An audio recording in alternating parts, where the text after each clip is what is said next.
As much fun as New Year's Eve in the orange groves. My word, we did get a mite carried away, huh? Hell. I say, look out there across the water. It appears we've a bit of company. Law me, yes. Welcome, you all.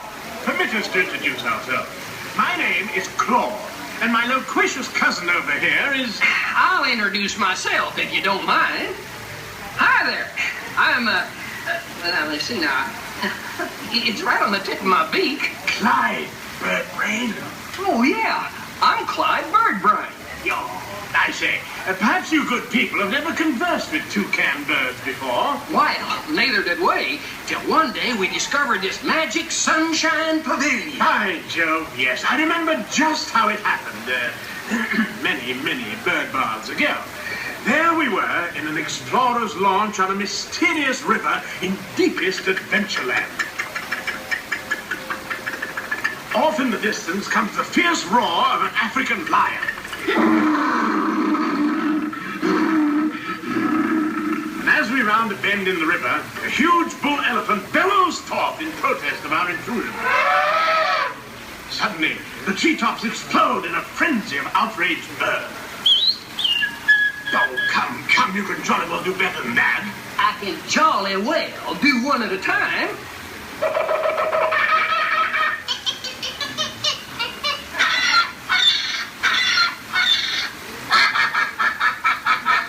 Meanwhile, shifty-eyed crocodiles lurk by the water's edge. Lurk, lurk, lurk. And the giant python slithers down from an overhanging limb. What's happened? What's wrong? I think snakes. Don't be ridiculous. I'm only relating a story. Oh, all right, Clyde. Enough is enough. That wasn't me. I never even opened my beak. Huh? Excuse me, I really hate to interrupt such an exciting story, but they are calling us for a show. For heaven's sakes, it's already showtime? And say yes, it is already show time. And now, Claude, it is your turn to make the announcement to all our guests. Righto. Ladies and gentlemen, boys and girls, gather up all your cameras, purses, and other articles, and now turn to your left towards the tall doors. When the drums begin, they'll open magically to lead you right into the Sunshine Pavilion. Is everybody ready? Follow me, please.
He'd heard the dreadful legend of the monster told of a Halloween spirit, fiendish and bold. Beware the headless horseman on a midnight steed. He's searching for somebody to supply his cursed need. Scurry faster, schoolmaster. Tonight you're not alone. The horseman's riding after you. It's time that you end.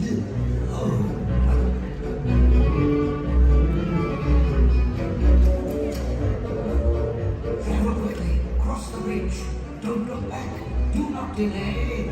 If the headless horseman gets you, you won't see another day.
Personal, it's in the media, it's not my department, can't touch it. Just saying. Anyway, let's get this game going. You ready, contestants? Our first question from a show called Dancing with the Stars. Here we go, everyone. This is Dancing with the Stars.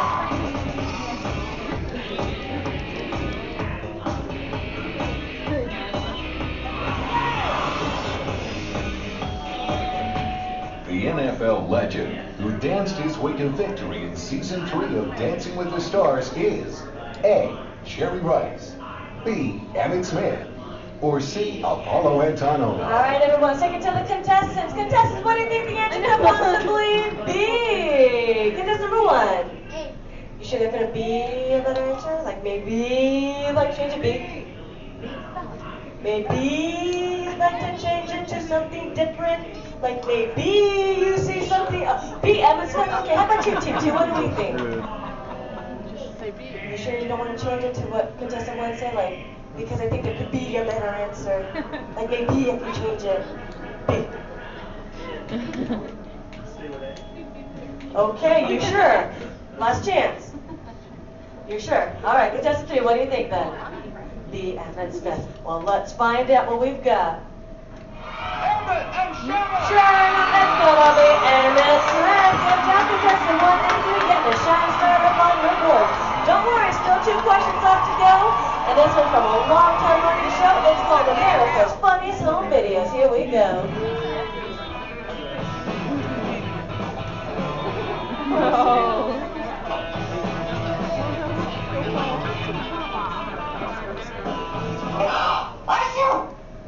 ABC's America's Funniest Home Videos often features dogs doing extraordinary things. In this last video, the dog is going to A. Imitate the woman's sneeze, B. Lick the woman's nose, or C. Fetch the woman a tissue. All right, contestants, you might see a subtle hint up there to help you out with this answer. So who wants to answer first? Hit that button. Here we go. Team number 2. B. B? Lick the woman's nose? You don't see something up there that might change your answer? C. Fetch a woman a tissue. Okay, here we go. Contestant 3, what do you think? C. And contestant number 1? C as well. Let's find out, everyone. We've got a sneeze. And we got a tissue. Good job giving all of you a shining star. Anyway, folks, commercial break time. Here we go. If any of you missed your favorite ABC shows or just want to start watching new one, log on to the website. It's abc.com. Up there you can see their motto is Start Here, and that's because they're a multi-platform network, which means you can watch their shows not only on your big screen, but your computers and now even your handheld devices. Anyway, everybody, take the focus off me. I'm back up here on the screen because we're moving on to our final question. Are you ready, contestants? It's from Extreme Makeover Home Edition.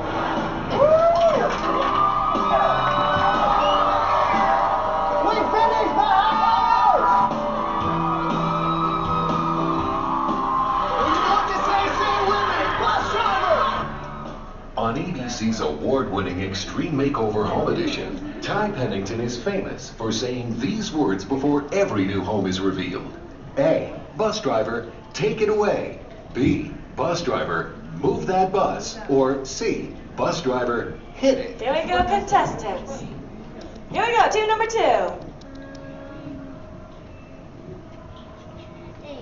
A, take it away. B, move that bus. All right, guess number 3. And guess number 1. B as well. Audience, if you know the answer, say it with us then. Bus driver, move that bus. Yeah. Anyone wants to show? You're better than you want to do. It's okay. Anyway, odds if you're going right this way, we've got ourselves a tie with guess number 1 and 3, which means they watch way too much television. But how about a round of applause for all our contestants for coming on us? And folks, I hope you had fun here with me, but we have reached our destination. The Elias Street Home is there behind us. Everyone, jump onto their front yard and party.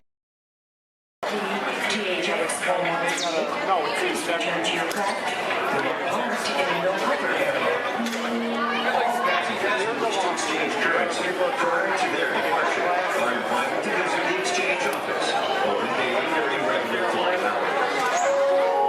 The activity change for StarCast Flight 114 starts for your service to Indoor.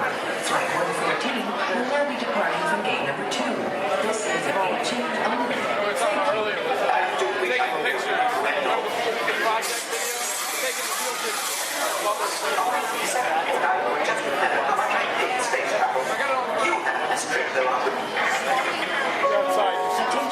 StarCast Flight 1119 non-stop service to Indoor is now ready for boarding at gate number 1. All passengers, please proceed to the boarding area immediately.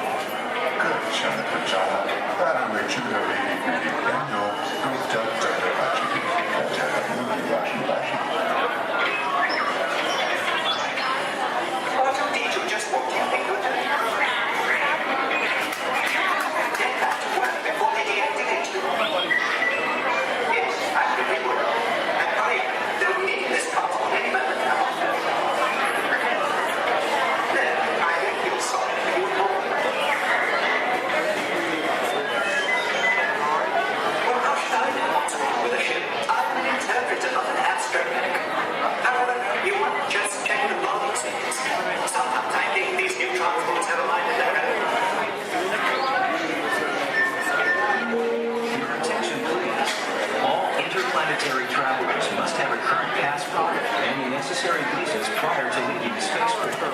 Passengers requiring assistance should visit the nearest information kiosk. Thank you. Star Tours is now offering convenient daily departures to the exotic moon of Endor. Come spend an afternoon or the entire day with the lovely Walt in their charming tribal villages. It's a fun-filled visit that you and your family will remember forever. Just ask for the Endor Express, available only from Star Tours. Not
safe trip.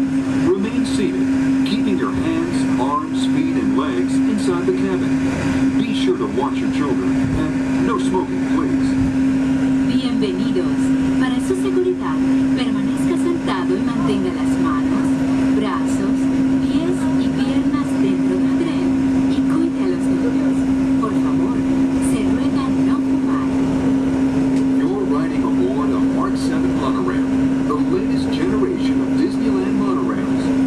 When Walt Disney introduced this attraction in 1959, it was the first daily operating monorail system in the Western Hemisphere. Just ahead is Disney's California Adventure, where you can live the ultimate California dream through attractions and live shows that are as diverse as the Golden State itself. The Towering Hotel is home to the Twilight Zone Tower of Terror, where you can literally take a thrilling drop into Hollywood history. The bear-shaped rock formation is part of the Grizzly Peak Recreation Area, a haven for outdoor adventures. Beyond it, you'll find the high-energy fun of Paradise Pier. Coming into view on the left are the villas at Disney's Grand California Hotel and Spa.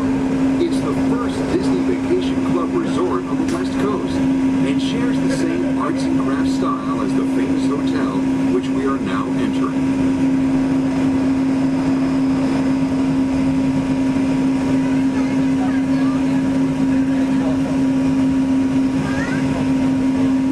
Arriving at Downtown Disney Station, gateway to the Downtown Disney District and the Disneyland Resort Hotels. If you will be leaving us here and returning later today, please hold on to your park ticket and have your hand stamped as you leave the station. You may reboard the monorail for a return trip to Tomorrowland up until 1/2 hour prior to Disneyland closing. Please remain seated until the monorail comes to a complete stop and the doors have opened. Then, gather your belongings, lower your head, watch your step, and exit to the left of the monorail. Thanks for traveling with us today, and we hope you enjoy your visit to the Disneyland Resort. For those of you continuing with us, we'll begin our return trip to Tomorrowland in just a few minutes. Thank you.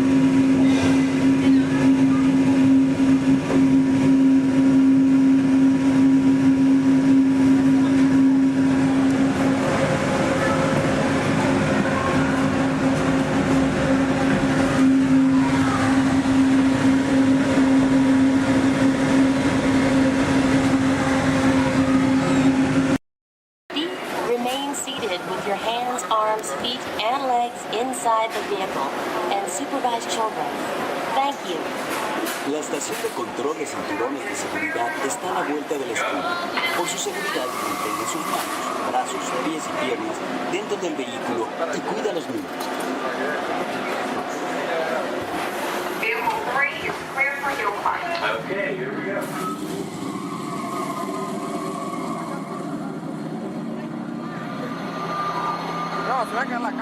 The torque and transmission load data are looking good. Great. Let's proceed to the rough road tests. You got it.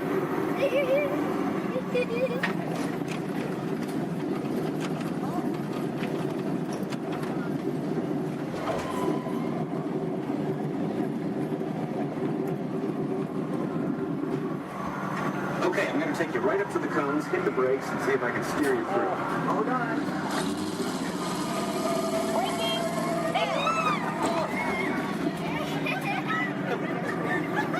Okay, we're back on track.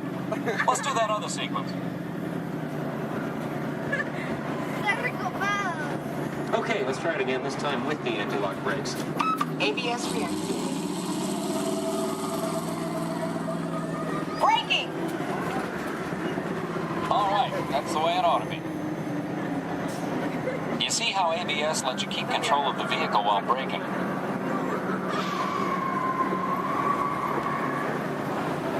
Let's demonstrate some extreme test conditions. Okay.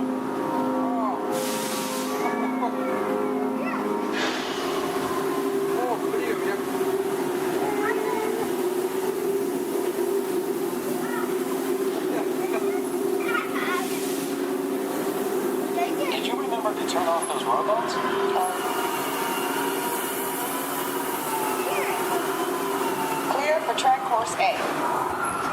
let's pick up the pace. Increasing speed. 10%.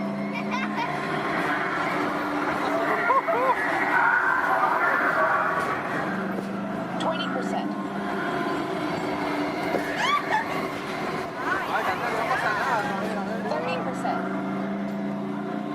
Are you seeing an increase in lateral forces? Sure am.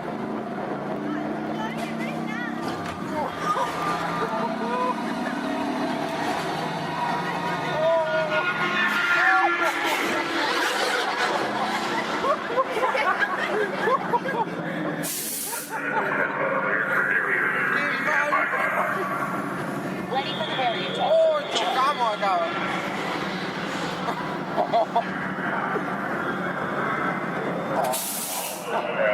Hang on tight.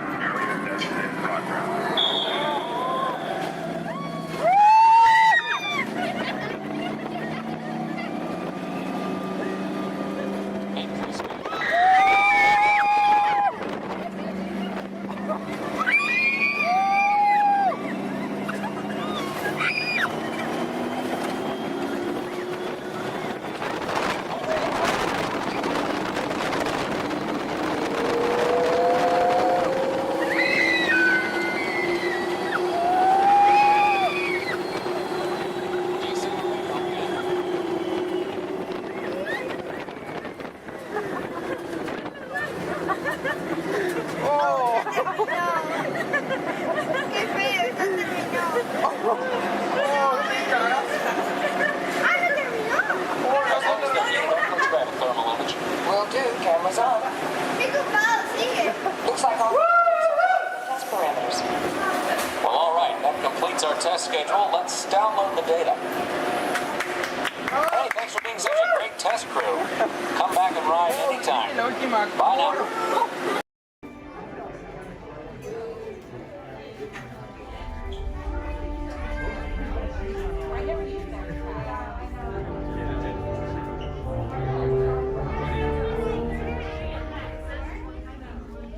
Hello and welcome to Soaring. My name is Patrick and I'll be your chief flight attendant today. We'll begin boarding in a few minutes, but first I'd like to acquaint you with some important safety information. When the doors to your flight open, please take a seat and store all carry-on items in the under-seat compartment. This includes cameras, purses, hats, and of course, these little beauties. Next, fasten your seatbelts, inserting them into the buckle on your right. If smaller aviators don't measure up to the height indicator on the seat, just put the belt through the loop in the center strap before buckling it.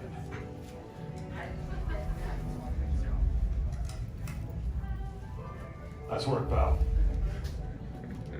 Soon you will be airborne. So if you or your little aviators have a fear of flying or of heights, you might want to wait for your party to arrive in. Okay, let's review. That is seatbelt, carry-on item, safety strap, fear of heights, keep your hands and arms inside at all times. Anything else? Yeah. Have a nice flight. All right, my friends, we're gonna load row 3, followed by 2, then 1. Row 3, please follow me. 2, you're gonna follow 3. 1, you're gonna follow 2. Hello.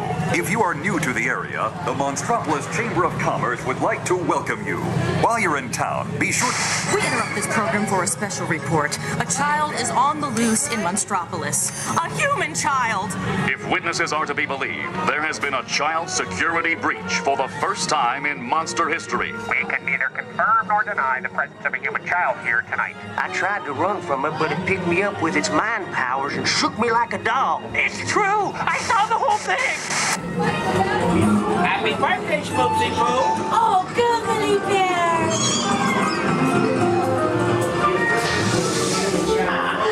It's telepathic control.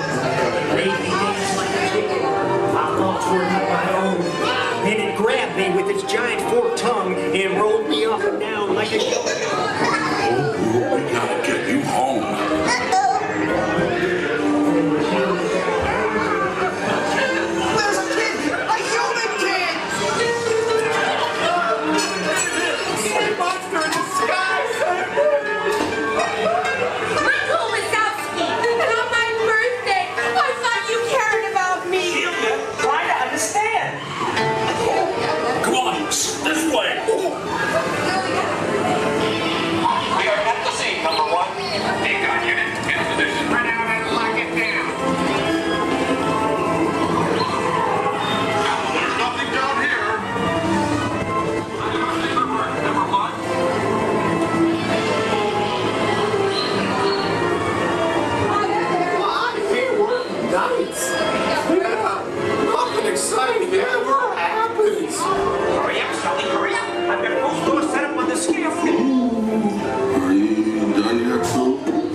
scare floor.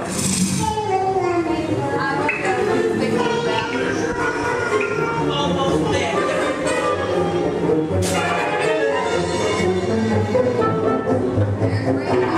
They'll never find her door now.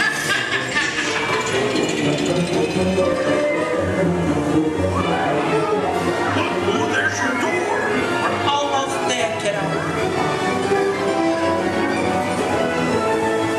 Not so fast, Sullivan.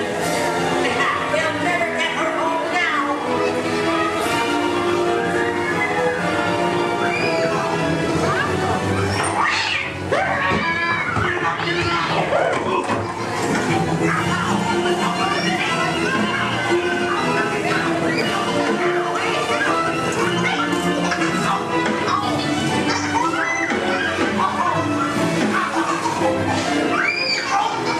It's been the most terrifying day of my life.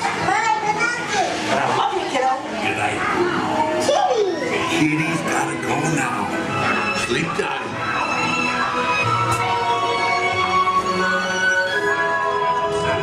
Get ready, folks. We have to decontaminate you.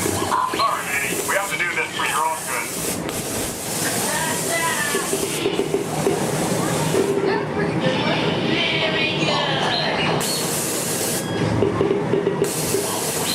Sorry, sir. You're not my type. Yeah. We can either confirm Sir, stop making goo-goo eyes at me. I'm not that kind of girl. progress and reported to the scene where we immediately Staring at me. we spread out and locked it down. Hey, you left the lens cap on. Just kidding. Your stunned silence is very reassuring. Duh. Ta-ta.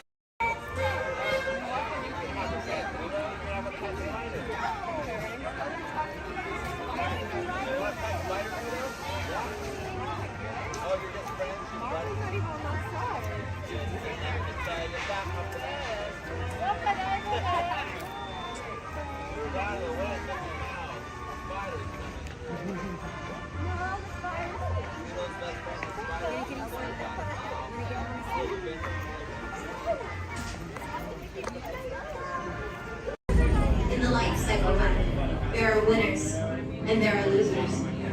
Who are you?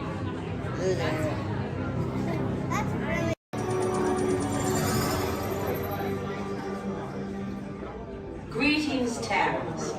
I am Nova Prime Irani Rayan, commander of the Nova Corps. On behalf of all Xandarians, I hope you have enjoyed exploring the wonders of Xandar. As you have seen, your world and ours were born of the same moment, one which you refer to as the Big Bang. As such, we are all galactic neighbors in a vast universe which we and countless others share. For you to travel to Xandar would take 2.5 million years, assuming you had a ship that could fly at the speed of light. So we decided to come to you. But even we could not have reached you so easily were it not for the Cosmic Generator, an advanced piece of Xandarian technology that creates jump points, artificial tunnels that act as shortcuts, linking distant points in space. It is our desire to share this wondrous technology with your people so that together we might explore new worlds and create a brighter tomorrow. And now, as the culmination of the wonders of Xandar, you will be teleported to a Nova ship above your planet for a demonstration of the Cosmic Generator. I trust you will find it an unforgettable experience.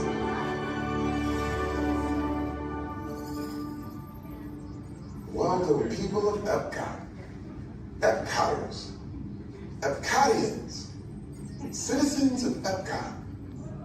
Does anyone know what they call themselves? What?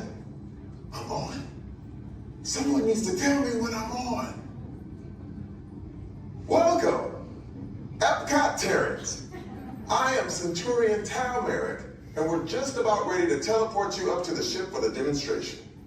As you're about to enter a secure Nova area, I must ask you to put away your Terran communication devices at this time. Recording of any type is strictly prohibited. I am very serious about this.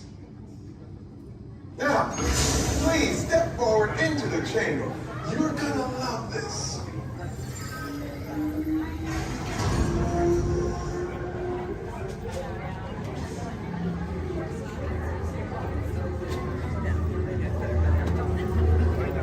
Before we begin, I should warn you that we have never teleported Terrans before. But since your molecular structure is very similar to Xandarians, it should work. It'll work. So long as you are standing inside the lighted ring. You do not want to know what happened last time someone did not stand where I told them to, okay? Stand by for teleportation. Here we go.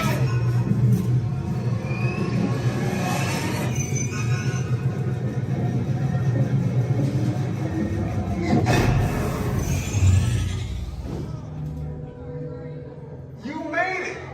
I mean, of course you did. Nova Prime, they're ready. Excellent. What you see before you is the cosmic generator.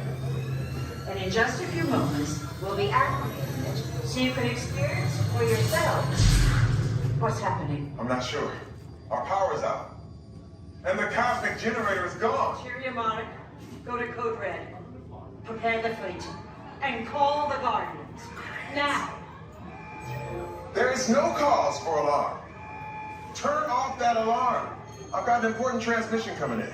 Hey, what's up, Nova Corps? Our cosmic generator has been stolen. What? How? Why didn't we think of that? That thing's gotta be worth a fortune. I am Groot. Good question. Yeah, who do you think took it? Perhaps that really big man outside your ship. Well, that is a big man. I need to alert Nova Prime. I've been watching Terrans for dogs. That's not creepy at all. This species has failed. Wait, whoa. We didn't even know there was a test. He's got the cosmic generator. He's creating a new jump point. Jump point to where? Not where. When. It's some kind of mutant jump point. It's going back to the dawn of time. Dawn of time, why? To erase an error. Well, that doesn't sound good. Your time is over. Wait, what do you mean? What do you mean it's so vague? The jump point is closing. Hey, Nova Dude, you're Nova Corps need to follow that whatever it is until we get there. We can't. Our power is down, and I've got to get these Terrans onto evacuation shuttles. I got it. I reprogrammed the shuttles to follow them through the jump point. Wait, what? Look, they're our only chance of keeping track of that whack job until we get the cosmic generator back. Piece of cake. Wait! There's cake. Where's this cake? The odds are impossible, Yep. but it's our only shot. Good luck. Are you sure you can control it? Come on, it's me. We got this. We're all toast. First it was cake, now there's toast. This plan is making me so hungry. Terrans, listen up. You need to make your way to the evacuation shuttles now. We'll follow the fleet when we get our power back. I mean, when we get our power back. There's just a second chance.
That was. You see all the ears laying down there? The bunch. The big drum. Some cute ones, too. Donut ears. I see Minnie Mouse ones. I see donut ones.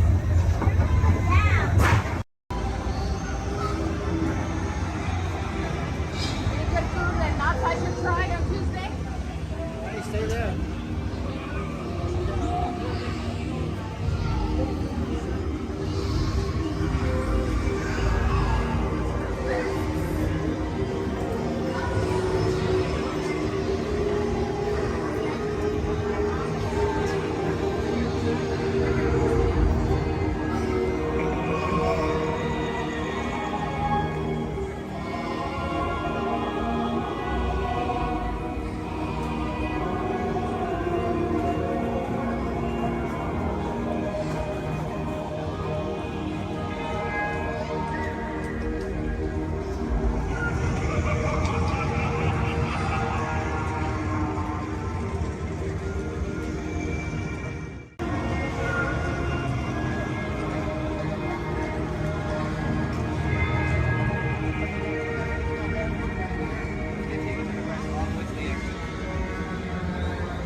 Now you guys are good to turn left here. It's gonna take you all the way through the rest of the trail.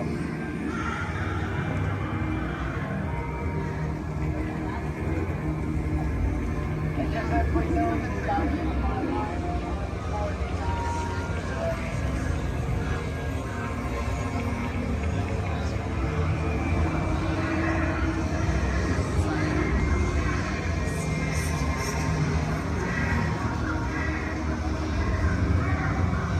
Oh, because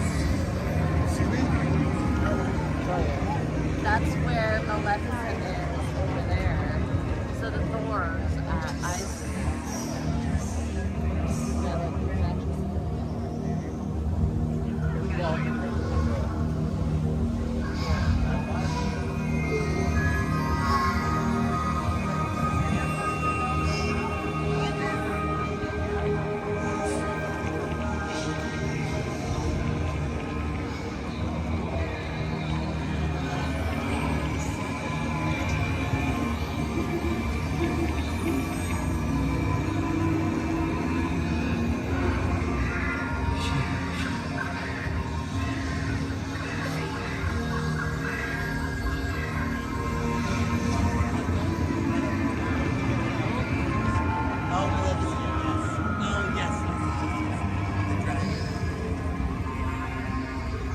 Oh, that's neat.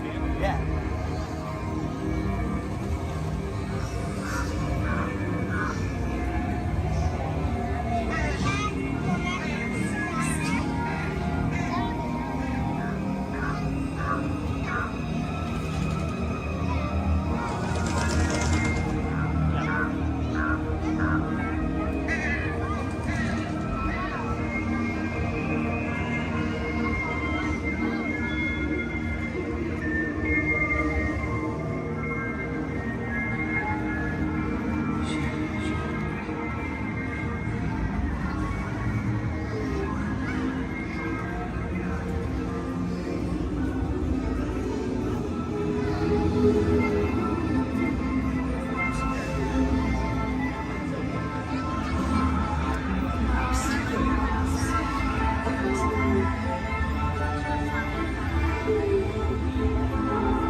Hi, Pluto. There. Now you don't chase those cats up those trees. Oh no, we don't chase any cats. No, we're big friends of Pickles, so we love him. He's the best. We're out looking for some treats. So have you guys found any, or maybe you have some, Pluto? Nope, haven't seen any treats yet. Yet? Okay. I'll keep an eye open though. It's a promise you'll let us know if you find I will certainly let you know. Perfect. Pinky swear. There you go. Thanks, Ed. You're welcome. Bye.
Incoming transmission from Ray.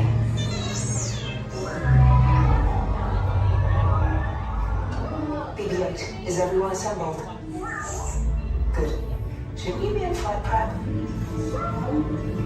Recruits, thank you for joining the cause. A covert resistance team led by my friend Finn has infiltrated a First Order Star Destroyer that is now headed to this system. Your outpost on Batu is no longer safe. We have transports waiting to take you to General Organa's secret base on Pucara. I'll regroup with you there. The Resistance desperately needs your help in our fight against Kylo Ren and the First Order. Remember, it is vital that you keep the location of the Pucara base secret. Lieutenant Beck, one of our top commanders, will lead you. Affirmative. Transport is ready. 9 London I shall personally see them delivered. Thank you, Lieutenant. Welcome to the cause. May the Force be with us. Commander Poltam and a squadron of X-Wings shall escort us to the rendezvous point on Pucara. Roger, this is Black Leader. I hear you're a fine-looking group of recruits. Well, no time to waste. Let's get you on your way to the General. Stand clear. Deck doors opening now. Hurry, all recruits to transport. No need for safety gear, it'll be a smooth ride. Ground crews, deck is in motion. Recruits crossing to transport. Initiate pre-flight sequence on Deck 3 for Pucara.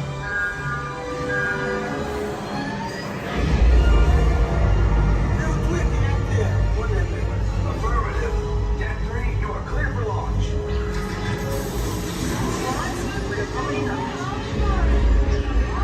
Pucara personnel, this is your final call on board.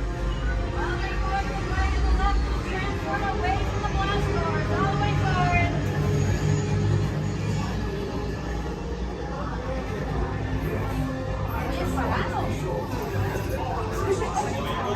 Transport is away in 30 seconds.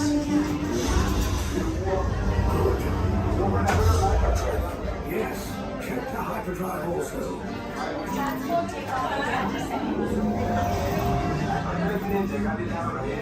Good.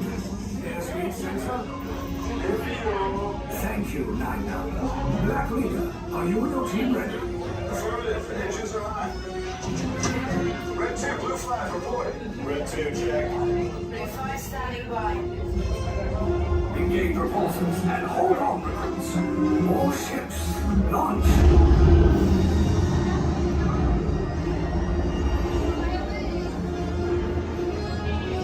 I am Lieutenant Beck.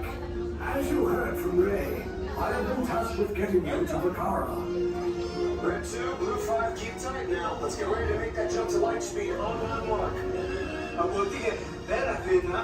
Black Leader, we're picking up an unusual signal. Are you spotting anything? Yeah, I see it. We'll check it out. BB-8, what do you got?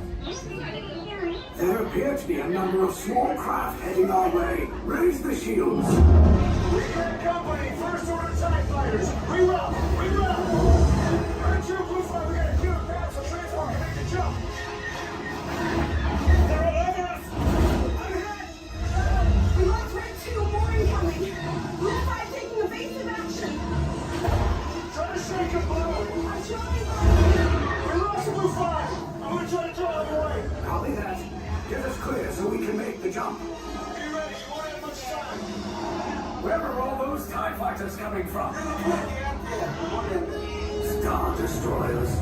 Get out of there! We can't. We're caught in a tractor beam. It's pulling us in. Our lines are friends and make this a fair fight. Don't worry, I'll come back for you. Stay strong. Cargo vessel TR-141, identify yourselves and prepare to be boarded. This is TR-141. We are a civilian vessel. By whose authority are we being detained? By the authority of the First Order, resistance scum. Now bring down your shields and prepare to be boarded. They'll want the location of our secret base. Tell them nothing. The future of the resistance is at stake. I have a bad feeling about this. Stand back from those doors. Attention, passengers of the TR-141. You have been identified as enemies of the First Order. You will disembark immediately and prepare yourself for interrogation. Proceed forward, now.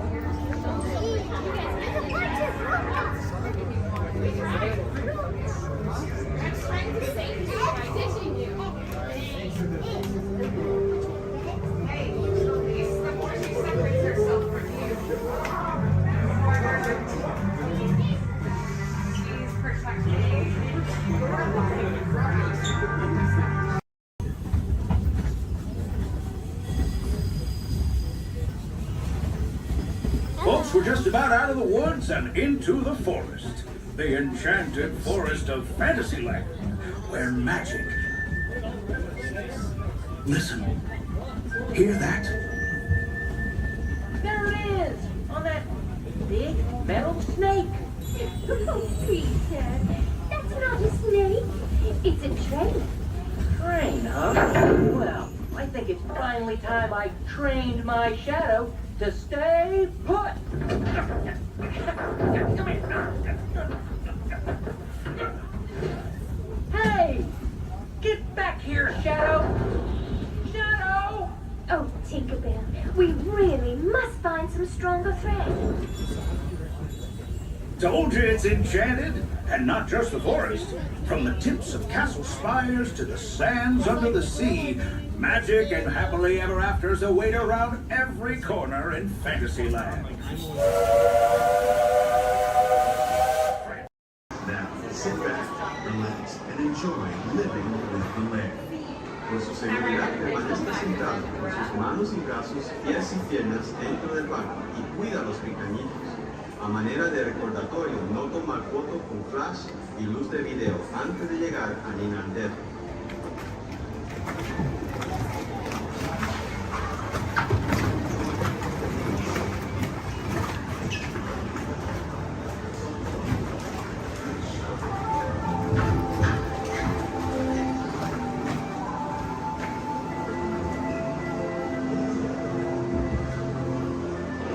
Welcome to a voyage of discovery and awareness of the richness and diversity of the surprising nature living with the land. Our journey begins as the night, sudden changes are sweeping over the land. The approaching storm may seem violent and destructive to us, but to nature, it's a new beginning in the cycle of life.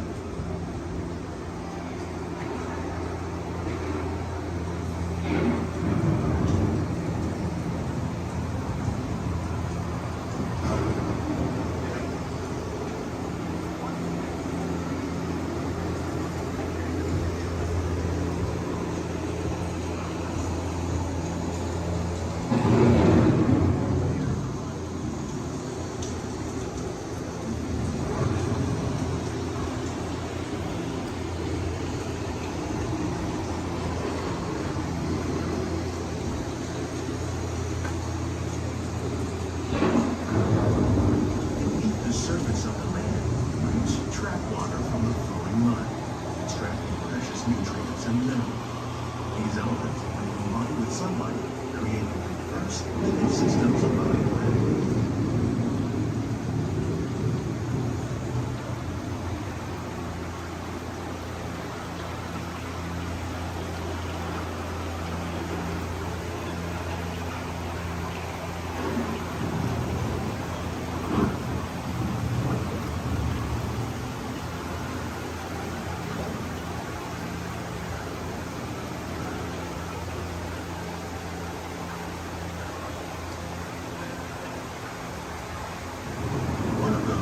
Systems is the rainforest, home to the most amazing concentration of life on our planet. These dense and beautiful forests cover only a tiny portion of the Earth's surface, but they contain more than half of its plant and animal species. Rainforests are also extremely rich in productive living systems, providing us with oxygen, food, medicines, and other elements essential to our lives.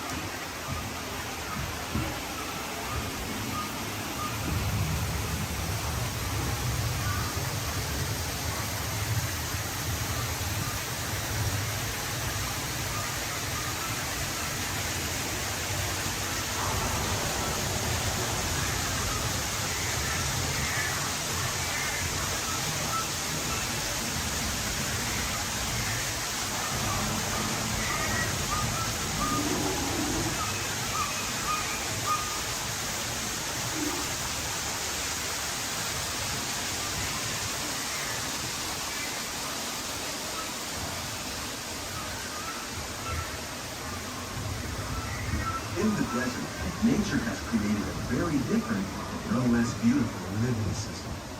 And while this arid landscape may seem lifeless, it is very much alive. The plants and animals that have learned to survive in these harsh conditions make use of what little water they can find and avoid the scorching rays of the relentless sun.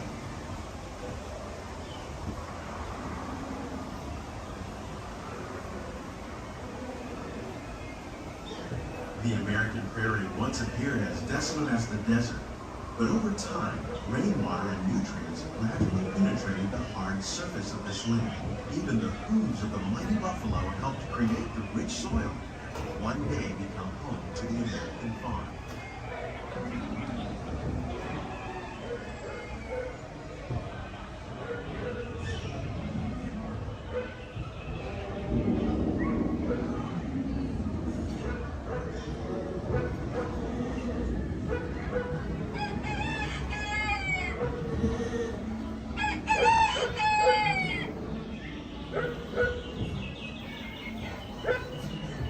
Of all the forces at work on the land, humans have had one of the most profound effects.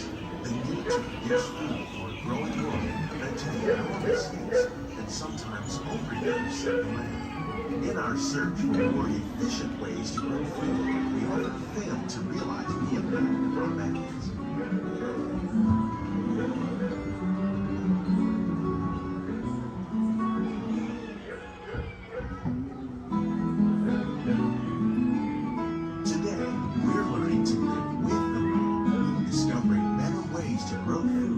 Ensure both human and environmental well-being.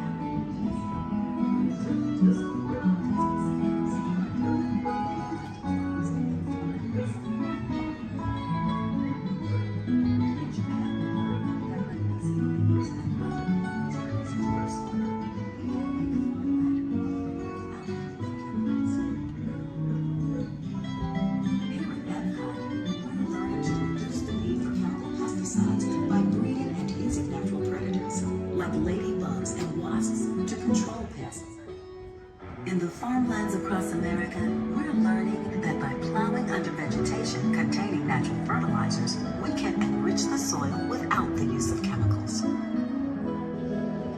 In arid regions, we're learning to produce food on desert seacoasts by developing and planting crops that thrive on salt water.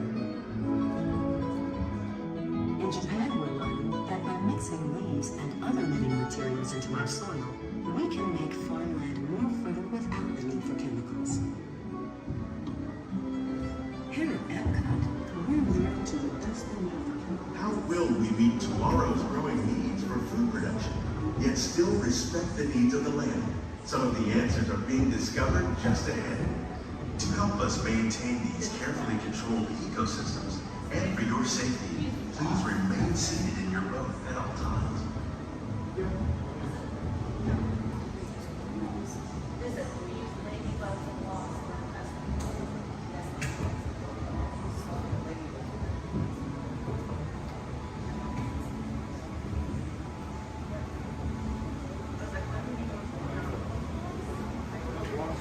Welcome to our living laboratory, where scientists from Epcot and the U.S. Department of Agriculture are exploring innovative ways to produce healthy harvests now and into the future.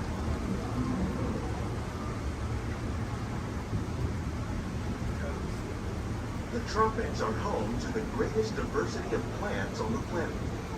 Many of these, like papaya, bananas, cacao, coffee, and rice, are well known around the world. These are just a few of the edible plants that have been an important source of nutrition for people living in the tropics. Many are rich in vitamins and minerals, while others are well adapted to growing in less than ideal conditions.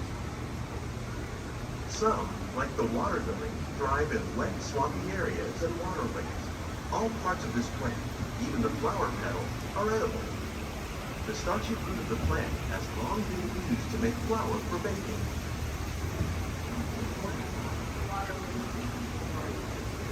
One day, many of these lesser-known tropical plants may be as important as the bananas growing on both sides of the boat. More than 28 million tons of bananas are eaten annually, making it the most popular fruit in the world.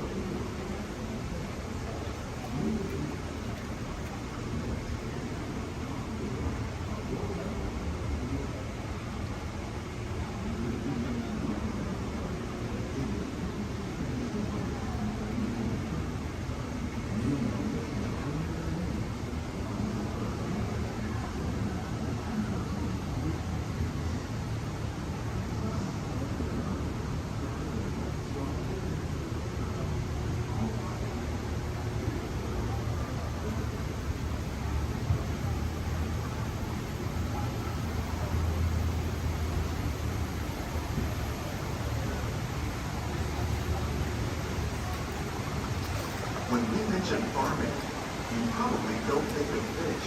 But fish farming, or aquaculture, accounts for nearly half of all the seafood consumed globally.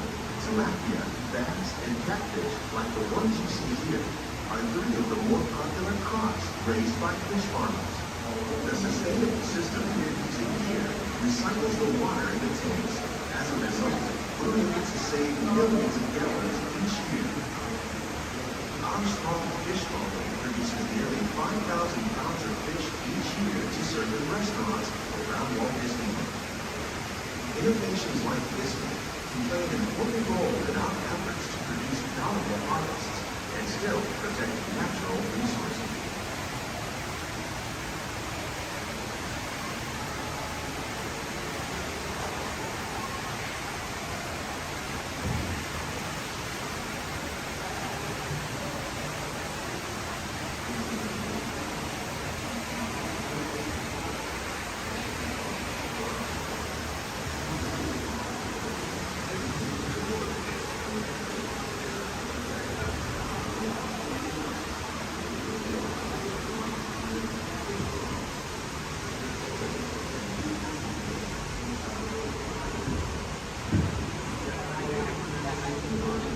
While there are more than 50,000 edible plant species in the world, most of us are only familiar with the handful that make up our everyday diet. The common grains growing here, maize, sorghum, and millet, plus rice, account for nearly 2/3 of our global food consumption. Learning how to increase yields of these staples is an important goal of research around the world.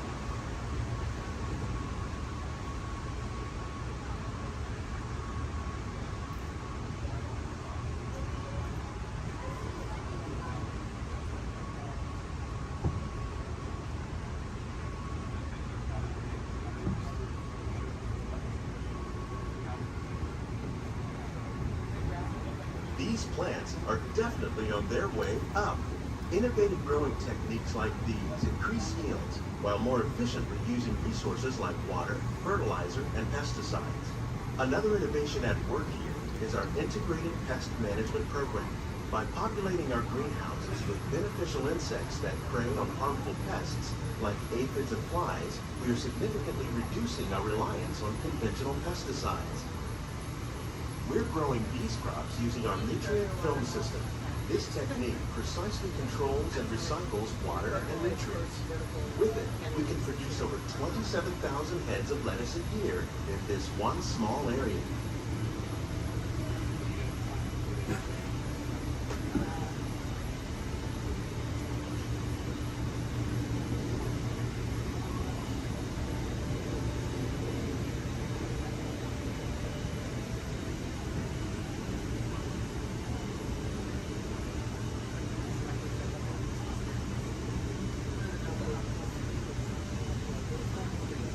Some of our best ideas have been inspired by nature, like these fruit and vegetable trees. By growing these ground plants vertically, we can increase yields and better control diseases. These crops taste as good as they look. In fact, we serve more than 15 tons of produce from our greenhouses in restaurants here at the Land every year.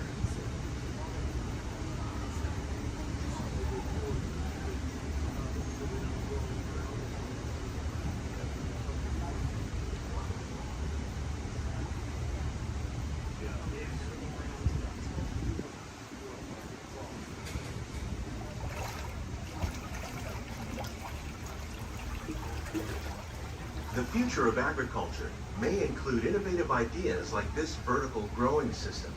Plants grown in this way use a fraction of the space required by traditional growing methods. That saves water and increases production. The aquaponics system on your left combines hydroponics with aquaculture. The fish provide a natural source of fertilizer for the plants, and the plants help keep the water clean for the fish.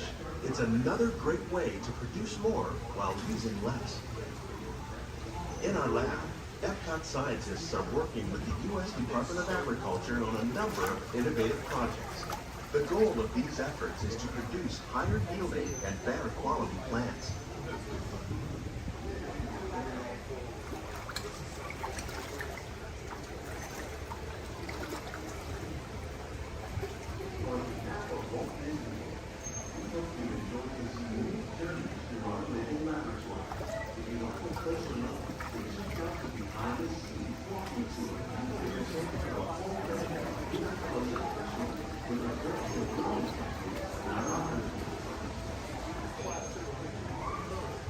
Please keep your hands and feet inside the boat and remain seated until the boat comes swimming on the side.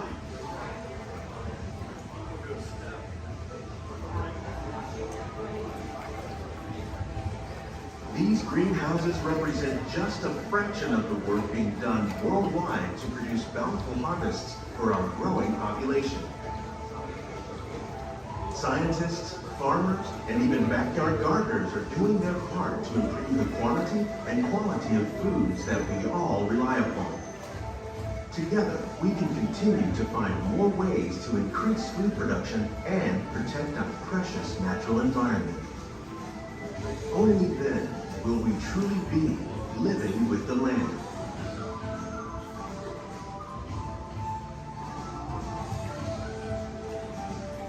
On behalf of Walt Disney World, we hope you've enjoyed this unique journey through our living laboratory. If you'd like a closer look, then check out the behind-the-scenes walking tour. It's a chance for the whole family to get up close and personal with the plants and growing techniques in our laboratories. Please keep your hands and feet inside the boat and remain seated until the boat comes to a complete stop.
under the authority of General Hux. You are here under the authority of me. Stand proud.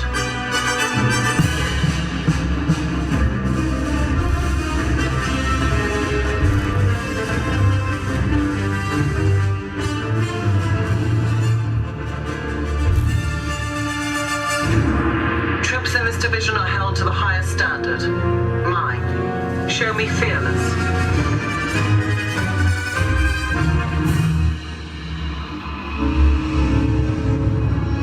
Under my command, you will be proud to wear the armor of a stormtrooper. You will learn discipline, loyalty, and what it means to be a stormtrooper.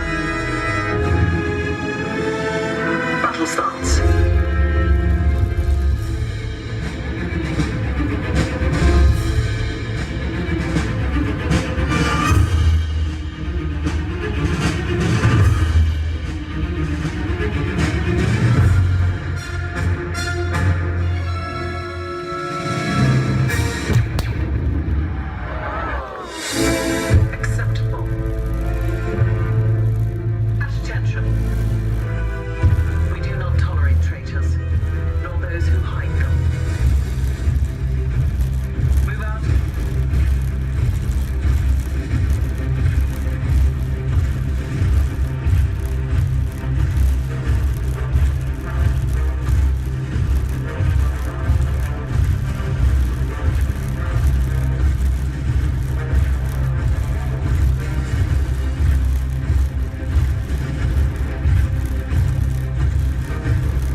Welcome to the sim track.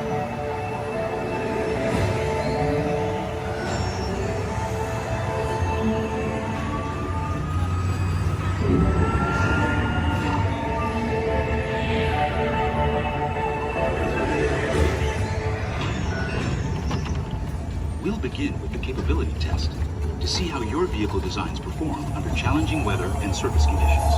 Monitoring road surface. Connecting to OnStar. SIM car performance data acquired.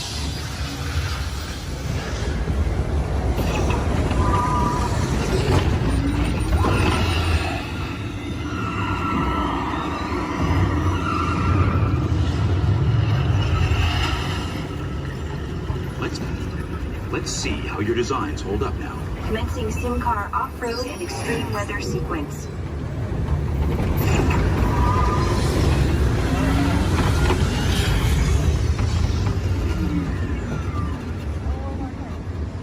Capability test results displayed and verified.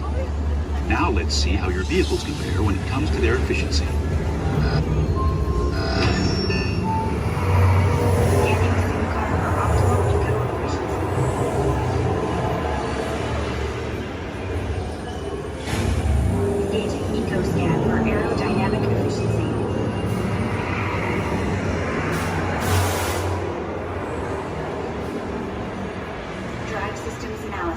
Hyperspectral imaging in progress.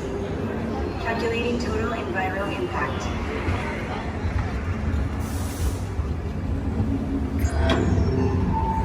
Commencing responsiveness test. Okay, the responsiveness data is now being synchronized. Automated driving technology verified and active.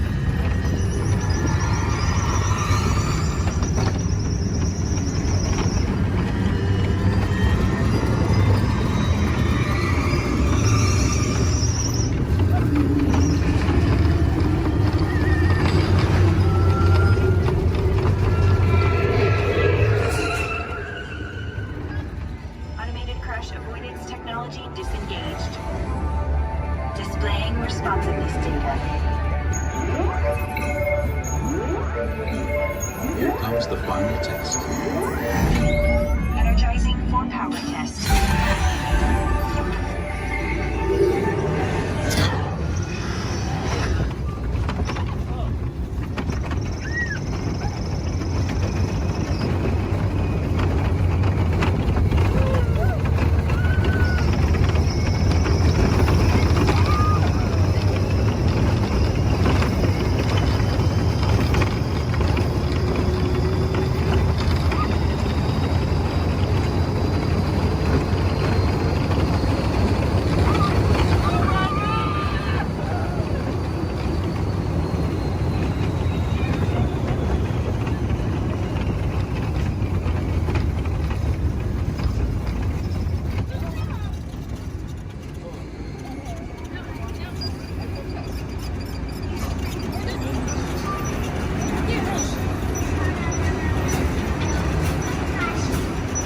Displaying power test results.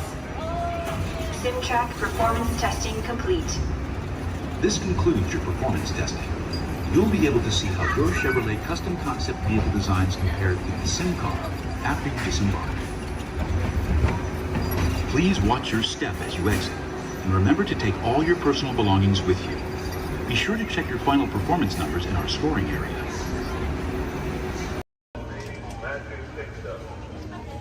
Passengers will stand by to board.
Cuidado, niños.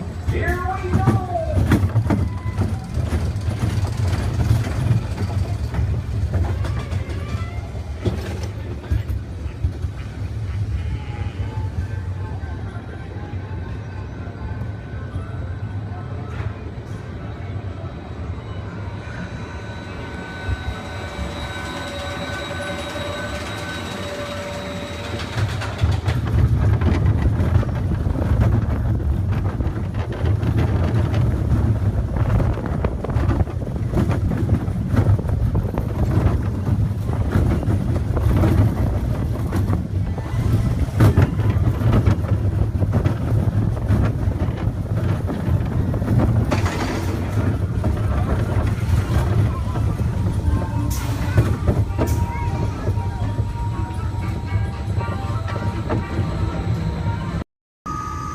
Welcome aboard the Walt Disney World monorail to Epcot. For those of you staying, please hold on to the handrails throughout our journey and stay clear of the door. For the comfort of others, no smoking, please. Thank you. As we turn south, you can catch a glimpse of the spires of Space Mountain in the Magic Kingdom. Nearby is Disney's contemporary resort.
exciting days are on the horizon here at Future. Whether it's rocketing back to the big battle with the Guardians of the Galaxy, or exploring a hungry city that will power and flavor, these words are sure to inspire. If you're looking for an exhilarating sensory thrill, step into Mission Space, where you and your flight crew will sign up for one of 2 out-of-this-world missions. And just next door is the new Space 220 restaurant, where you can eat adult and enjoy stellar dining in space.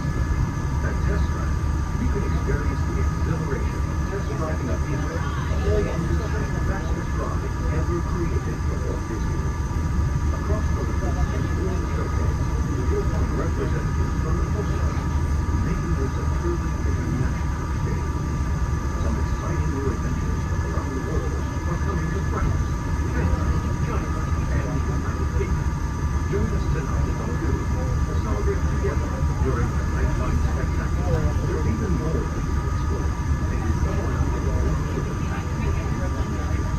Inside those glass pyramids, unleash your spark and journey into imagination with pictures and experience your favorite short films like never before at the Disney Pixar Short Film Festival. Next is the Land, where you can celebrate Earth's rich diversity. The Land is also home to Soaring, a free flying adventure across the wonders around the world. Here at the seas, you'll be able to meet some of your favorite undersea pals from Disney Pixar's Finding Nemo. We're approaching the Epcot monorail station. For our smoking guests, there are designated smoking areas just outside the park. Please hold on to the handrail and stay clear of the doors until the monorail stops completely and the doors open. On behalf of the cast of the Walt Disney World Resort, welcome to Epcot.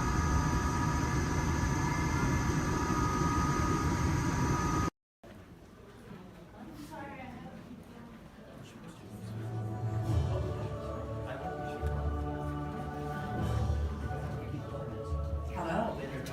I'm Dr. Marsh, director of the Dino Institute, and I hope you enjoyed those quaint exhibits in the old wing. That's how dinosaurs have been presented to the public since the study of fossils began over 150 years ago. Today, that bare bones approach is about to become extinct. In a perfect blending of science and technology, the Dino Institute has created the Time Rover, an amazing vehicle that will literally transport you to the age of the dinosaurs. How? That's proprietary. But the result is a breathtaking journey through a prehistoric world where you will witness the most spectacular creatures to ever walk the earth. In a moment, you'll be going live to our control center for a comprehensive safety briefing, and then it's on to the tour that will convince you forever that the future is truly in the past.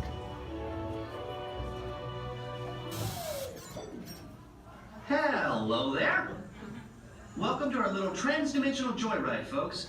I'm Dr. Seeker, your friendly controller, and a heck of a paleontologist, if I do say so myself. But let's not talk about me. Let's talk about you, and how you can help me make history today with the Time Rover. It's like this. If I can bring you back from the Cretaceous period, it stands to reason that I can bring back a live dinosaur with you. And not just any dinosaur. Take a look at this guy. He's an iguanodon, and I'm certain that he is the key to understanding these magnificent creatures. I tagged him with a locator during an unauthorized field trip. Otherwise, I'd be traveling with you. Right now, our dino should be about here, at the very end of the Cretaceous period. That's where you're going today. Arrived, it seems, just in time to correct a little misstatement. Dr. Marsh. That is impossibly close to the giant asteroid impact that destroyed most life forms on Earth. Our tools are designed to take you to the early Cretaceous period. And I can assure you that all time rovers have been securely locked on those coordinates. That's right. See? Securely locked. Access denied. Continue. Of course. We were just talking about seatbelts. Plug them in, use them. It can get kind of choppy out there, so keep your hands and arms inside the vehicle at all times. Flash photography? I wouldn't. It alters the homing signal, and that's not good. Oh, and one more thing. Those locked coordinates? We're in. Now, Here's the drill. You follow the homing signal to the Iguanodon. Then I'll enlarge the transport field, and boom, you're back with one additional passenger extra large. And don't worry about that asteroid. You'll be in and out of there before it even breaks the atmosphere. Trust me, what could go wrong? Hey, it's me again. Remember, only you guys are going on this special mission, so don't tell anyone, okay?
Boys and girls, this concludes our cultural ceremony. Thank you for attending and please enjoy the rest of the evening. Mahalo and aloha!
How about that?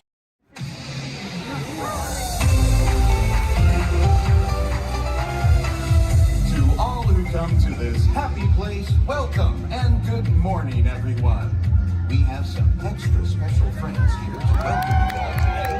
Let's hear it for Mickey Mouse and Minnie Mouse.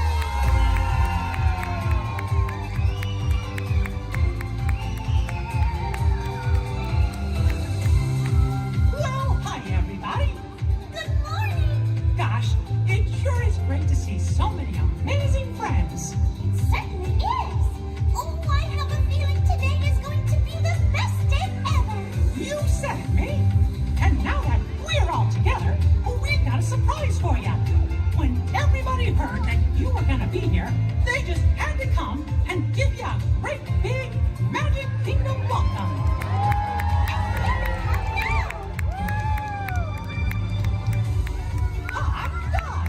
Now that everybody's here, I think it's time to start the day. And that means we're going to need just a little bit of magic. I bet these folks can help with that. Oh, I know they can. On the count of 3, everybody shout, let the magic begin. Are you ready? 1, 2, 3. Let the magic begin.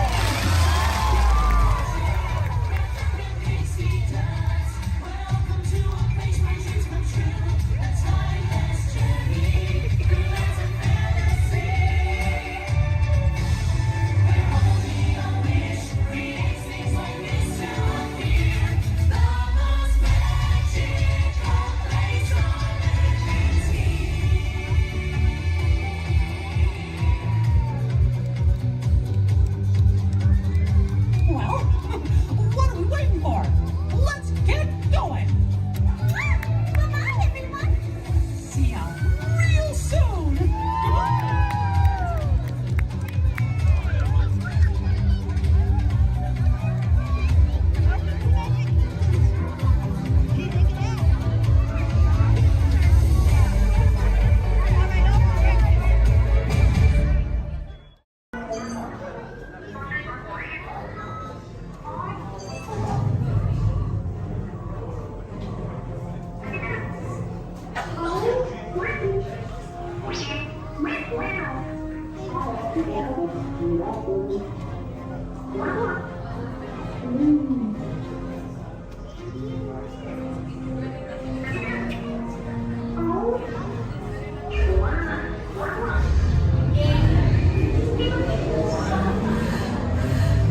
Incoming transmission from Ray.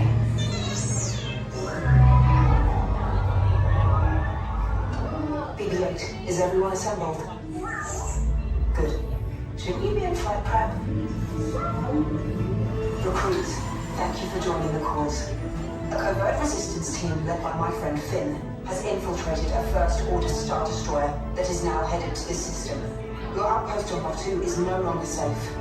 We have transports waiting to take you to General Organa's secret base on Pucara. I'll regroup with you there. The Resistance desperately needs your help in our fight against Kylo Ren and the First Order. Remember, it is vital that you keep the location of the Pucara base secret. Lieutenant Beck, one of our top commanders, will lead you. Affirmative. Transport is ready. 9 and I shall personally see them delivered. Thank you, Lieutenant. Welcome to the Crawlers. May the Force be with us. Commander Poltam and a squadron of X-Wings shall escort us to the rendezvous point on Pucara. Roger, this is Black Leader. I hear you're a fine-looking group of recruits. Well, no time to waste. Let's get you on your way to the General. Stand clear. Deck doors opening now. Hurry, all recruits to transport. No need for safety gear.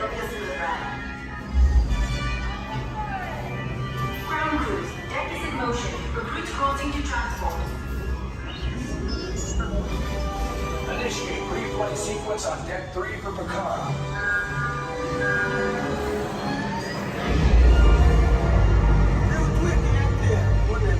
Affirmative. Deck 3, you are clear for launch.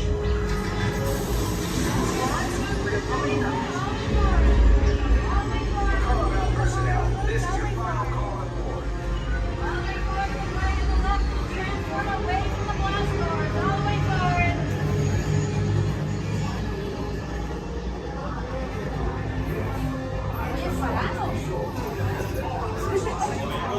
Transport is away in 30 seconds.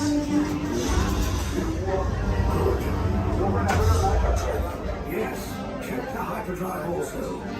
Transport take off in 20 seconds. Good.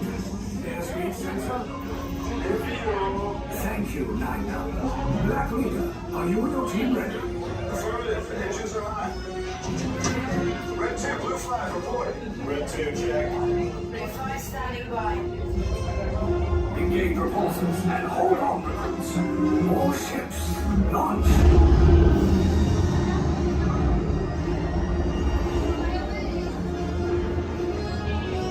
I am Lieutenant Beck. As you heard from Ray, I have been tasked with getting you to Vakara.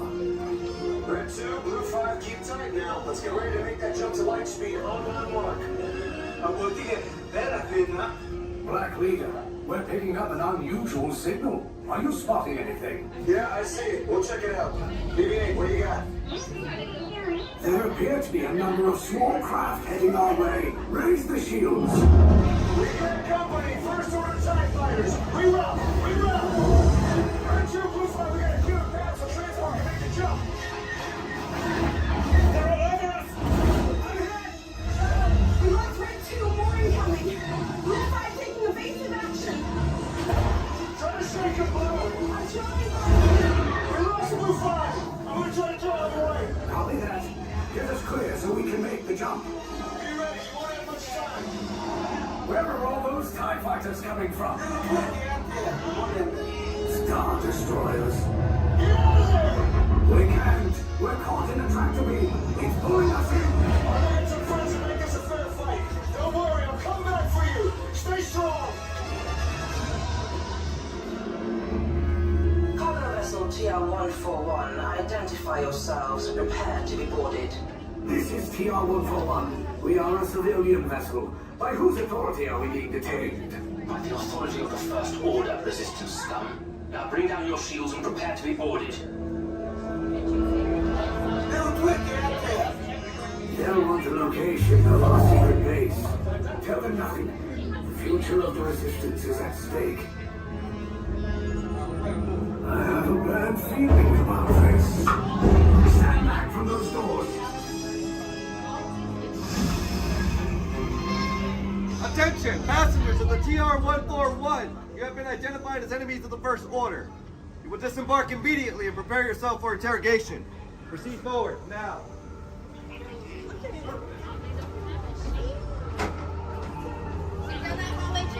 Interrogation. Keep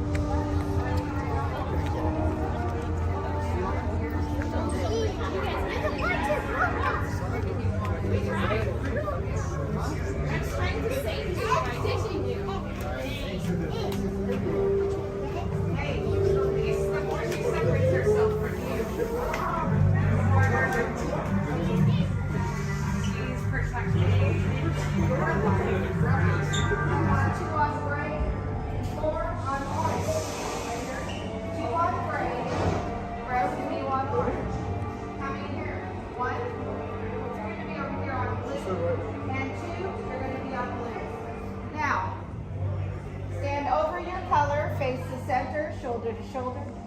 Now remember the color you've been assigned: blue, red, gray, and orange.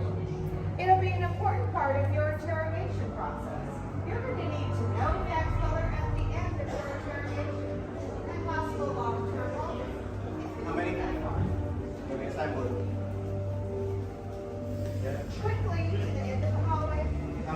You'll be ascend ready. Coming. You'll be ascend ready. Yeah. This cell door opens, I will call you in by your assignment. And you will tell us everything. No, oh, you're going to have a tough time in interrogation. Get on your color. There you go. Scoot over, Blue. Make a little room. Get on your color. Not the lights, on the color. Ready to go.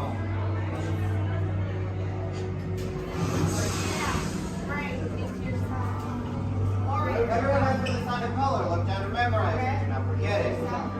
This was for interrogation. Please will be get slow. Is that your only speed? Slow. Let's move it along.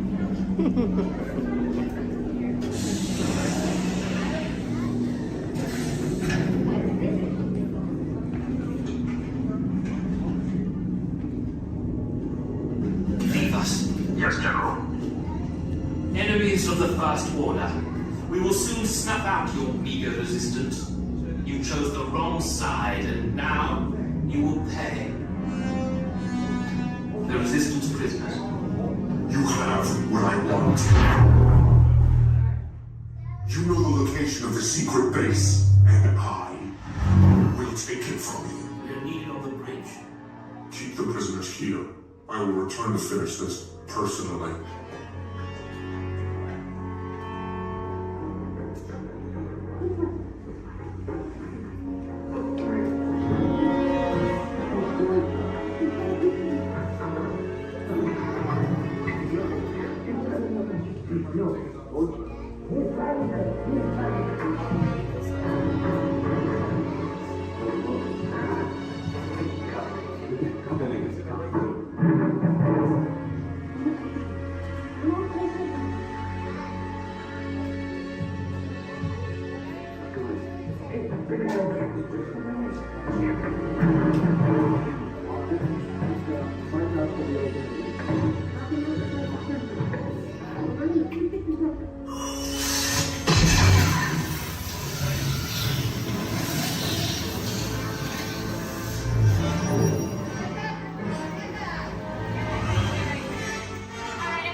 To the escape pod base. Those droids are programmed to return you to Batu.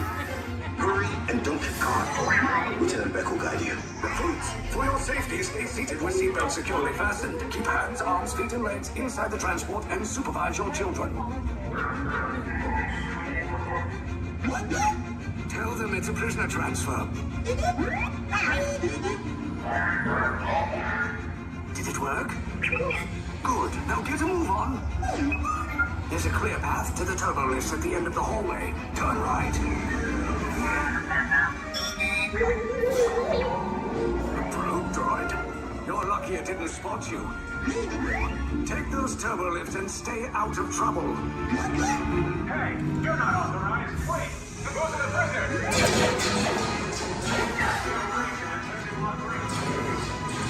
Your cover is blown. Find an alternate route. Who picked these two droids anyway? Detention breach. Prisoners not seen at the Carry on! Fire!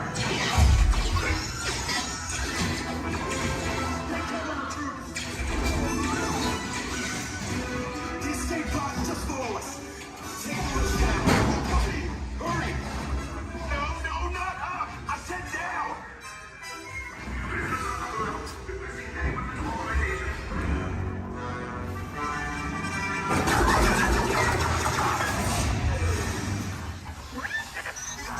This does not look good. Try to find another way down to the escape pods. The Resistance will attempt to rescue the prisoners. They have neither the resources nor the courage to engage us. You underestimate their conviction. Raise the shields! Shields?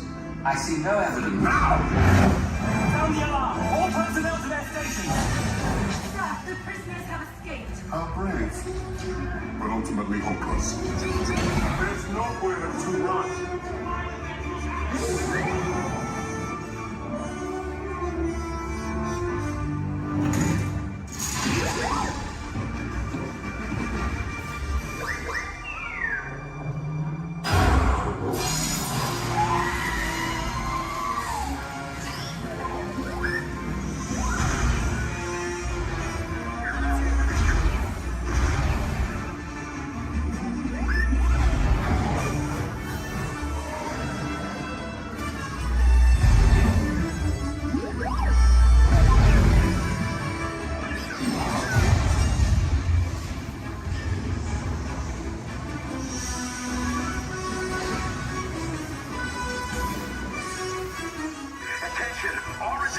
personnel.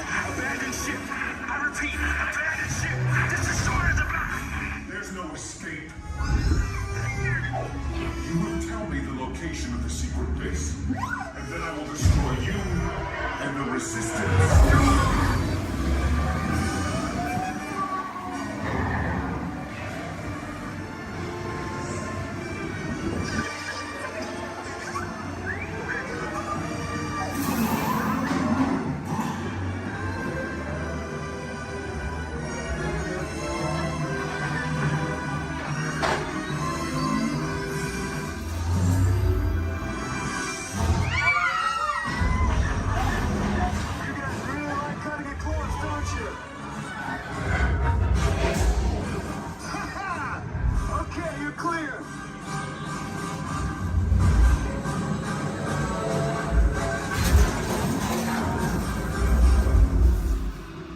Escape pods came in a little off target.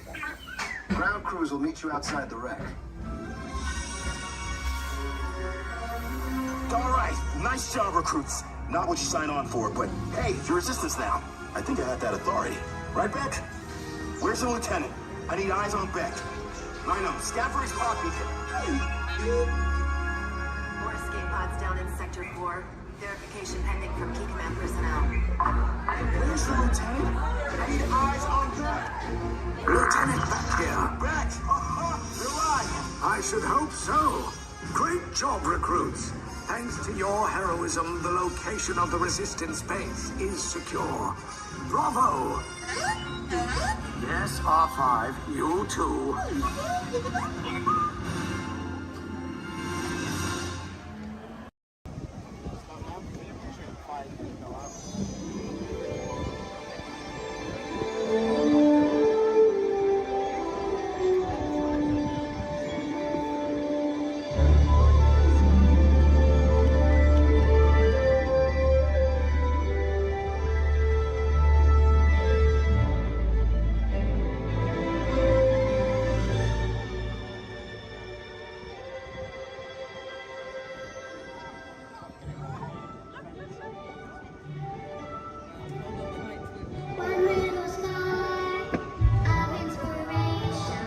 We call it F-Top.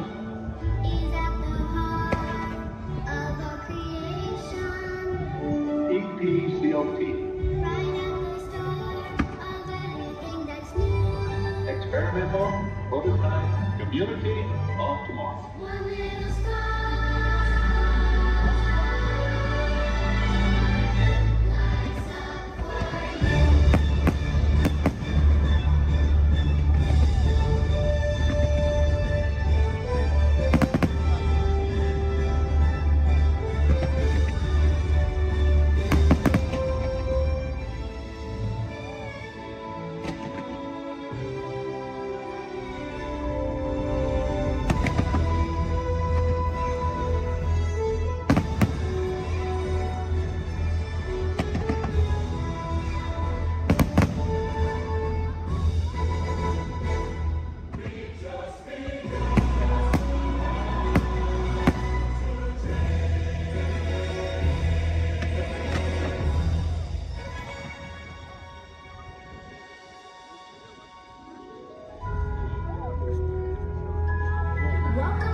best when it's set free.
May peace go with you forever and ever as you celebrate the future hand in hand.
It will never cease to be a living blueprint of the future.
ground base. Those droids are programmed to return you to Batu. Hurry and don't get caught. Lieutenant Beck will guide you. Recruits, for your safety, stay seated with seatbelts securely fastened. Keep hands, arms, feet, and legs inside the transport and supervise your children. Tell them it's a prisoner transfer. Did it work? Good. Now get a move on. There's a clear path to the turbo lifts at the end of the hallway. Turn right.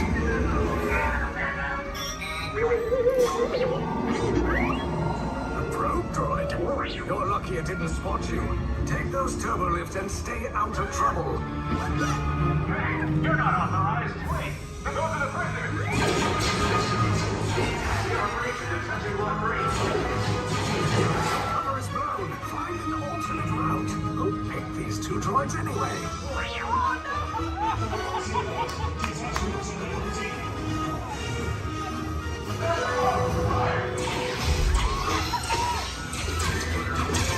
Take cover, recruits! If anyone's backing a blaster, now's a good time. The escape pod's just below us!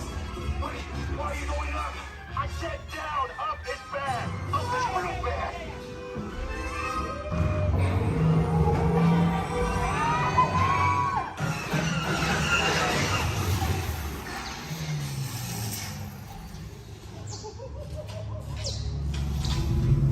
The Resistance will attempt to rescue the prisoners.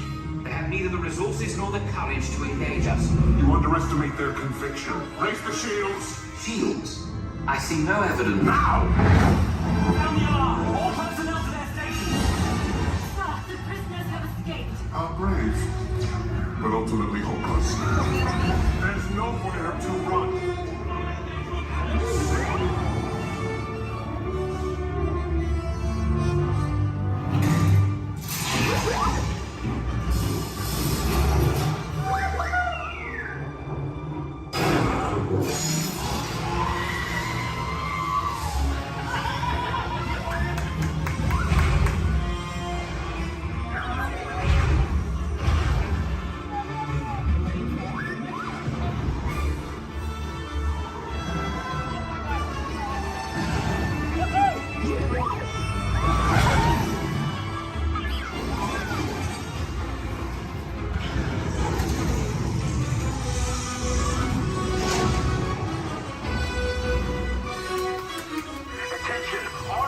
Personnel, abandon ship. I repeat, abandon ship. This is destroy the building. You cannot escape. Precious resistance is about to be destroyed. No!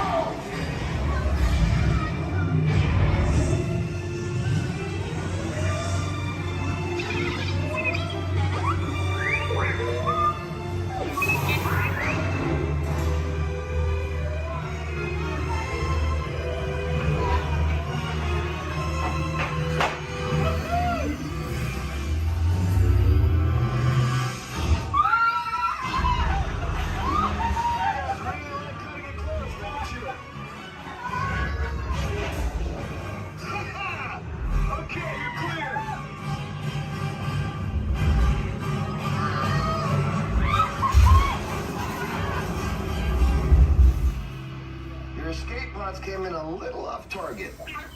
Ground crews will meet you outside the wreck. All right, nice job, recruits. Not what you signed on for, but hey, you're resistance now. I think I have that authority. Right, Beck? Where's the lieutenant? I need eyes on Beck. Line up, scout for his pod beacon. 4 escape pods down in Sector 4. Verification pending from Key Command personnel. Where's the lieutenant? Lieutenant Beck here. Beck! You're alive! I should hope so. Great job, recruits. Thanks to your heroism, the location of the resistance base is secure. Bravo! Yes, R5, you too.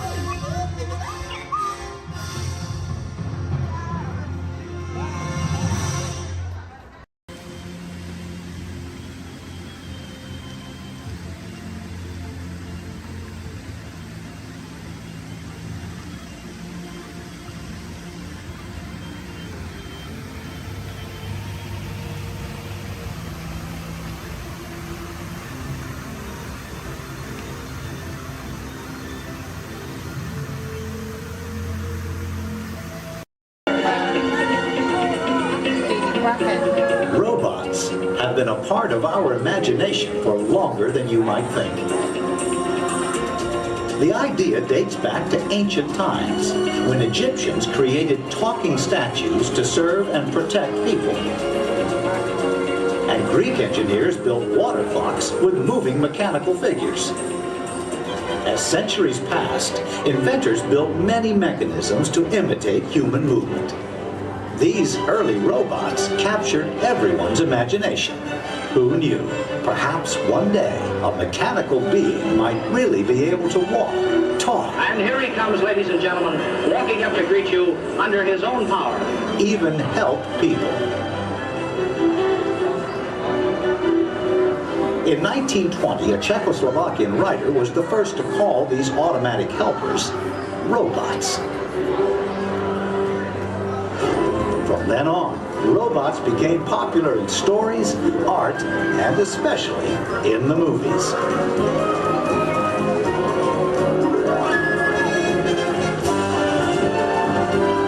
Movie robots often had fantastic abilities. And not all were helpful. Some were downright scary. Like most 20th century kids, Walt Disney grew up fascinated by robots. They quickly found their way into classic Disney cartoons.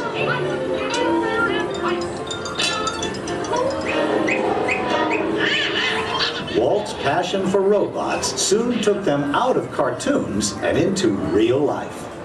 Whatever the man in the harness does, this figure will respond simultaneously in the same manner. Would you cover your life? I don't think we better. A little smoking on the stage. His magic kingdom became a welcome home for mechanical creatures of all kinds.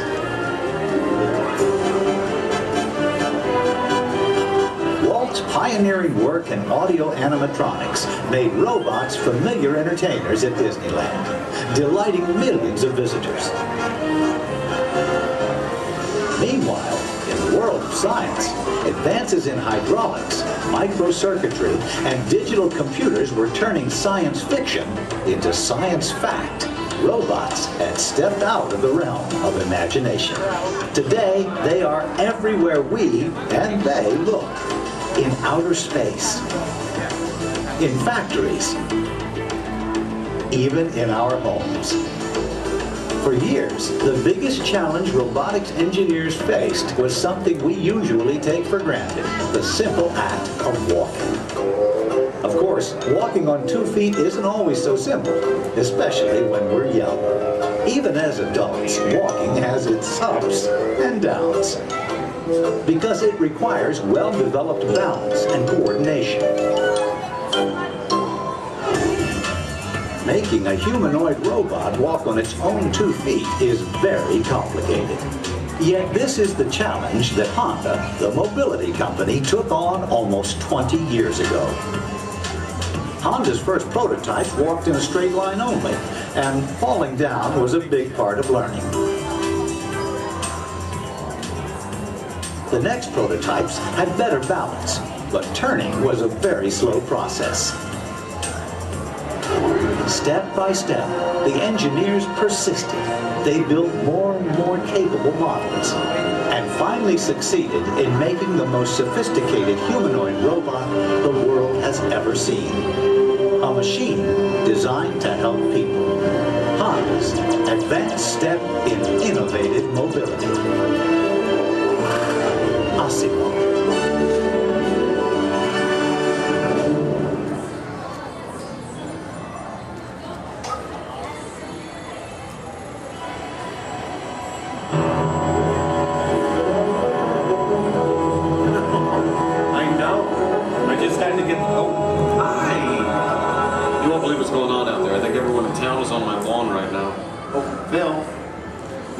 Stay out of the rose bushes, buddy. Okay. I'm sorry, I'm Kevin McGuire. Welcome to the McGuire household.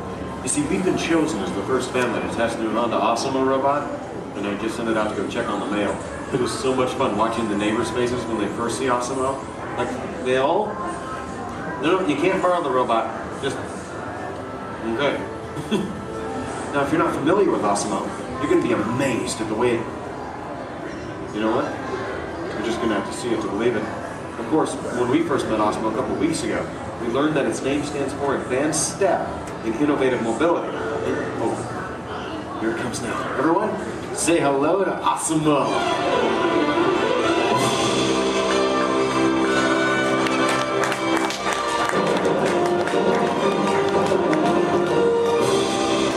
That's a good idea. Everyone welcome the newest member of the McGuire family, Osimo.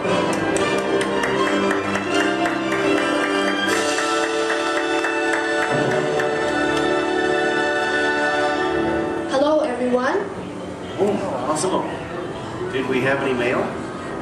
No, but your neighbor gave this to me. Ooh. I wonder if it's from Phil. Oh no, it's an invitation to Cassidy's birthday party. My kids will be very excited, Osimo. Thank you, that was great.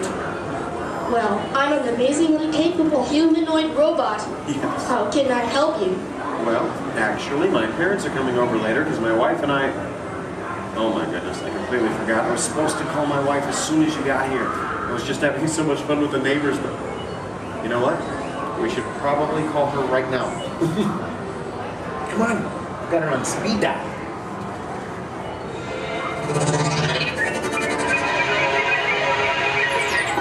Hi, honey. Hi, hey, look what just arrived. Awesome-o. Yeah. Can I keep it? Sure. Hello. Hi, Osimo. I'm leaving work early today, and I'll pick up the kids. Okay. They are so excited. So I'll see you in a while. Oh, and honey, don't forget we're going out tonight. So remind your parents that they're babysitting and order pizza. Oh, yeah. Thanks. See you. Bye, honey. Bye. Bye, Osimo. Goodbye. Well, Osimo, welcome to the family. Thank you. I just need to remember to order that pizza.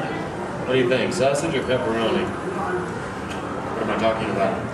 Now, developing the world's most advanced humanoid robot didn't happen overnight. It took teams of Honda experts over 20 years to create this amazing piece of technology.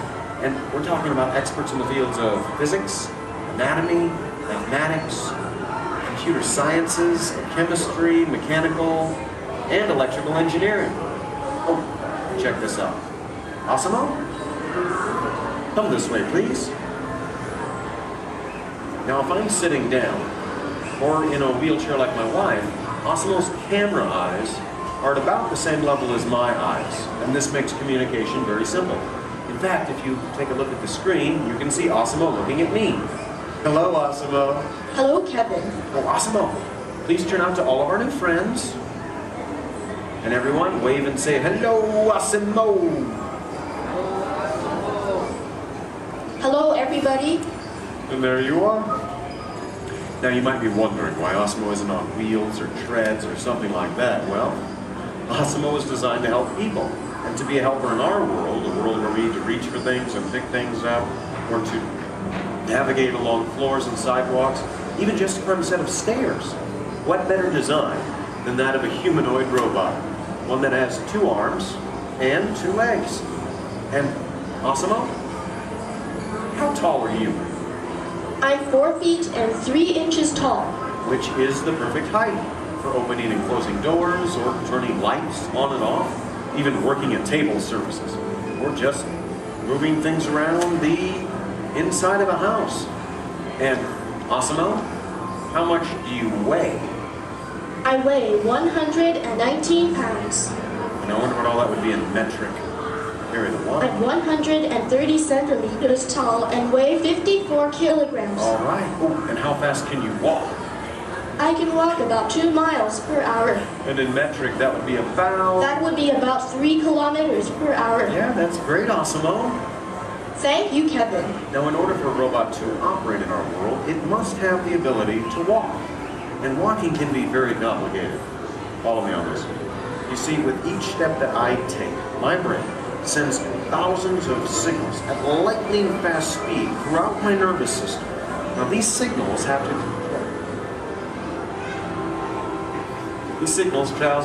to the muscles, tendons, and ligaments in my legs, hips, arms, and shoulders, which all have to move in sync just for me to keep my balance. But the really amazing thing is,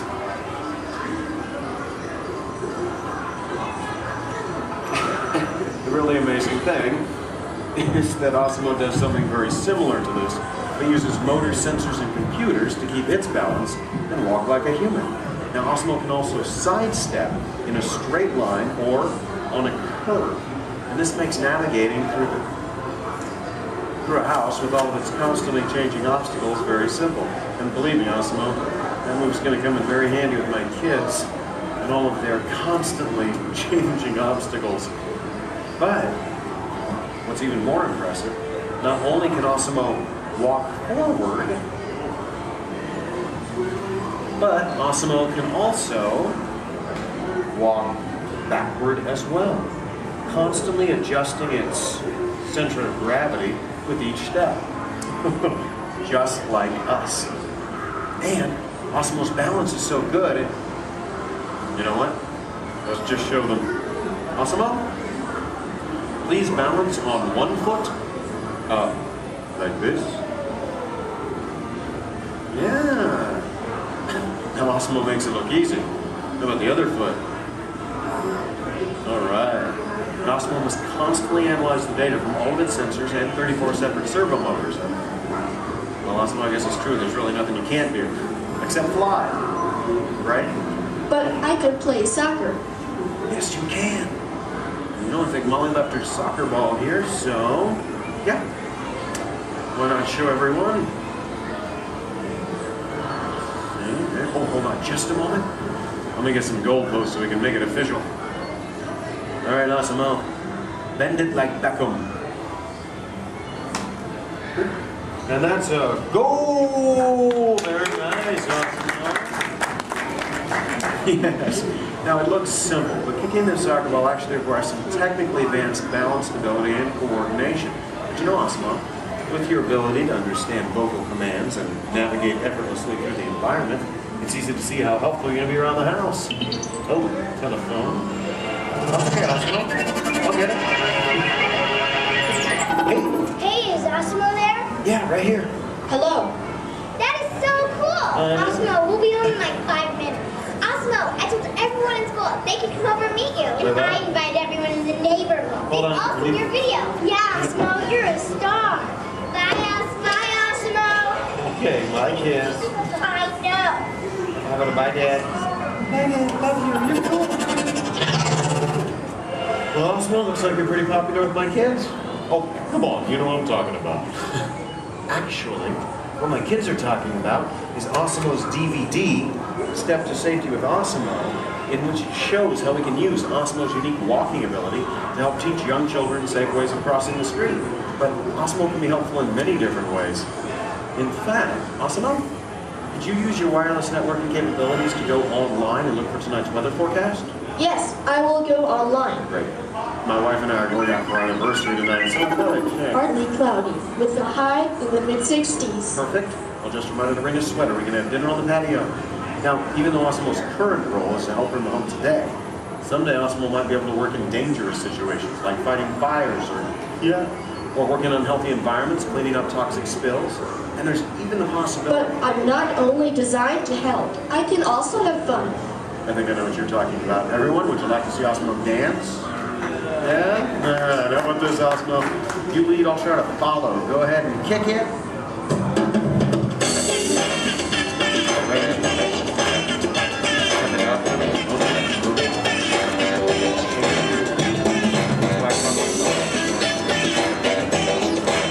I have no real sense of rhythm. Maybe I don't have it.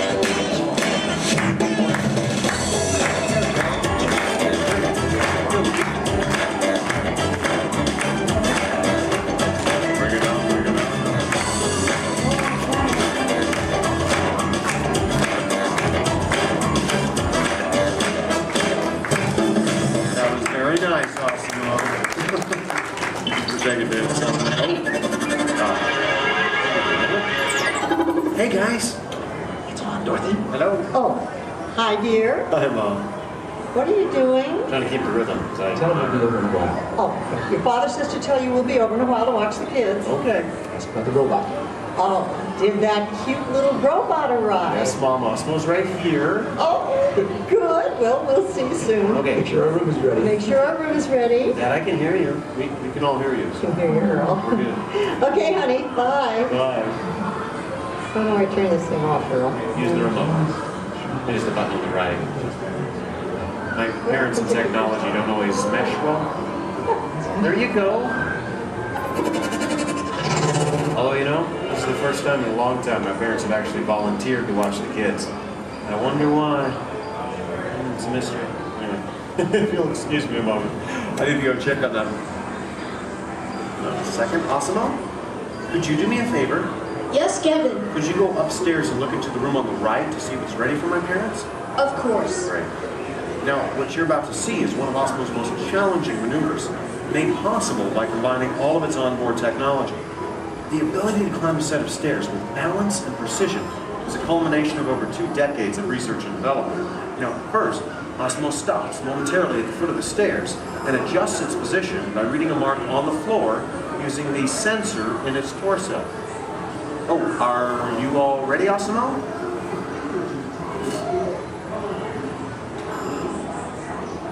I am ready. Okay then, go for it. Now, with each step, Osmo must adapt and constantly counterbalance using all its computing power to remain upright all along the way. Way to go, Osmo! Now that is truly a historic step forward in human technological progress.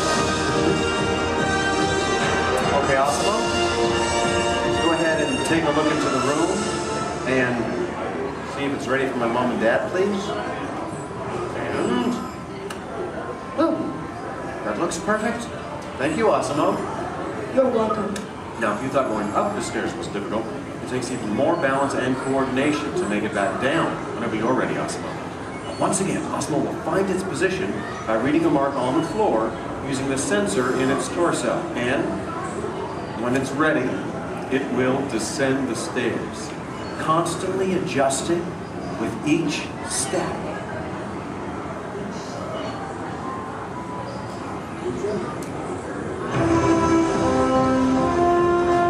All the way down. That was amazing. Honestly, Asma, I don't think there's anything that can top that. So, Excuse me. Yes? I can even run. That's right, you can. And we have the room. Okay, well, you get ready. I'm going to tell them. Folks, you're in for a real treat. This is something that I've heard about, but have never seen in person. You see, Asamo can actually run. Yeah. Okay, and it looks like Asamo's getting warmed up, which is something we all need to do before any physical activity. I mean, no one wants to get a cramp in a servo motor. Now, in order for Asmo to run, both of its feet must leave the ground at the same time, if only for a moment. And Asmo is the only life-sized humanoid robot in the world that can accomplish this, moving at speeds of nearly 4 miles per hour, or in metric, 6 kilometers per hour. Okay, Asmo, you just let me know when you're all warmed up and ready.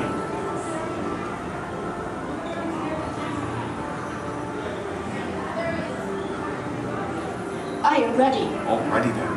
On your mark, get set, go!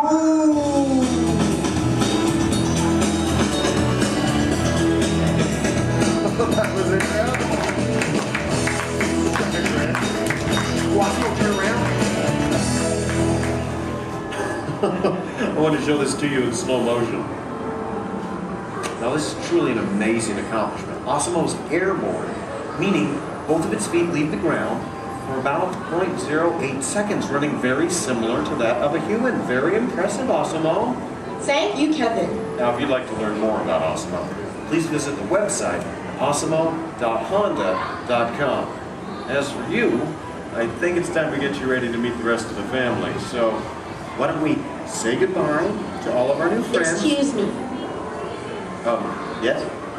Please do not forget to order the pizza. Pizza for the... That's right. Thank you, Asimo. You're welcome. You know what, Asimo? I think this is going to be the beginning of a beautiful friendship. All right. And the kids are home. I hope you're ready to meet them. But before we go, let's say goodbye to all of our new friends. Goodbye, everybody. And everyone, let's hear one more time for Asimo.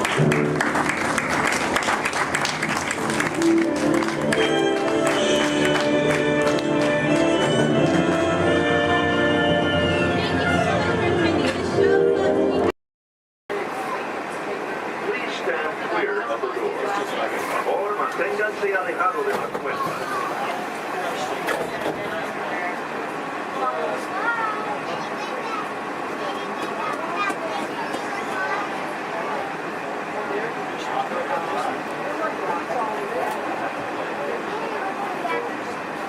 Welcome aboard the Walt Disney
All the way down and not sitting on feet or anything else. All right. Well, here we go. Everyone say bye. Bye. Bye. Bye. Everyone say hi. Bye. Hi. Now say bye. Bye. Bye. Now say hi. Hi. Don't say bye. We're stuck together. 3 months. Yes, 3 months together. Yes, my name is Erin. I'm going to be your skipper, your guide, your social director, and your dance instructor for all 3 of these months. Now, make sure you stay seated, keep your hands and arms inside, and be sure you watch your kids, because the crocodiles, be sure they will. Now, we begin our adventure here in the Amazon rainforest. On the left and on the right, you see those beautiful butterflies. Now, they can grow to have a wingspan anywhere from 12 inches all the way up to a whopping 1 foot. Yes, we call them the rulers of the jungle. Over here, we have Inspiration Falls. If you're wondering why it's called Inspiration Falls, it's because if you stare into it long enough, it'll inspire you. Yeah, watch this. Everybody say, ooh. Everybody say, ah. Congratulations, you have now been inspired. Now, if you look right over here on the left, then you'll see nothing on the right. Oh, made you look. We are now in the Congo River in the deepest, darkest part of Africa. Guys, I have a very special treat for you. A pygmy welcoming party to welcome us here to the jungle. Take a look right over here on this beach, and they're gone. Okay, something must have scared them off. So keep your eyes open, guys. Whatever it is could still be around. Yeah, something scary. Something probably like a, it's right behind me, isn't it? Uh-oh, okay. Just a 30-foot python. Nothing to be afraid of, guys. They are actually very, very friendly creatures. Yeah, but they can develop a crush on you. So we're going to stop here by my camp and pick, oh no. Uninvited house guest. That is the worst. But you know what? On the flip side, couldn't get that Jeep started this morning. Looks like they got it to turn over. Oh. Yeah. Well, we are now on the longest river in the world, the Nile River. It is over 4,000 Niles long. Yes, if you don't believe me, well, then you are obviously in denial. Up ahead on the left, we have a beautiful African elephant. You can tell that he's an African elephant because his ears are shaped like Africa. Yeah. He actually knows that, oh, he's not going to show off? What about this one over here? Do you feel like showing off? This one over here knows a great trick. We'll see if he decides to take attention. Speak. There we go. Louder. Stay. Good elephant. I want to point out this sandstone here. You know, many people just take it for granted. Yeah. But I definitely think it's one of our bolder attractions. This is the belt, yes, the African belt where all the animals come down for water. They won't all return to their herd, yeah, thanks to that pride of lions. Now, up here, this demonstrates a basic law of the jungle. Never, ever be a zebra. Now, another basic jungle law states that a safari on foot cannot outrun a charging rhinoceros. Yeah, I tried to warn them, but they didn't listen. But you know what? I feel like they got the point. In the end, to be the low man on that totem pole. Now, danger lurks around every bend in the jungle. As we come around this next corner, we are entering crocodile country. The big croc on the left, that's Old Smiley. Old Smiley is 75 years old. He just lays there all day looking for a handout. Yeah, I had an English teacher on my boat try to give him one time. Now she's teaching shorthand. Up ahead is Schweitzer Falls. Now, Schweitzer Falls is named for Dr. Albert Falls. Those of you in the back, you might want to lean in. Lean in, guys. Lean in, lean in. It's going to be close. Lean in, or don't move a single muscle. That works too. Paralyzed is fear, sir, I understand. Now, people ask me all the time how I landed my job here at the world-famous Jungle Cruise. I think it's plain to see. I took a crash course, because when you've been here as long as I have, you just start to smell danger, that is. Like up ahead, this pool of hippos.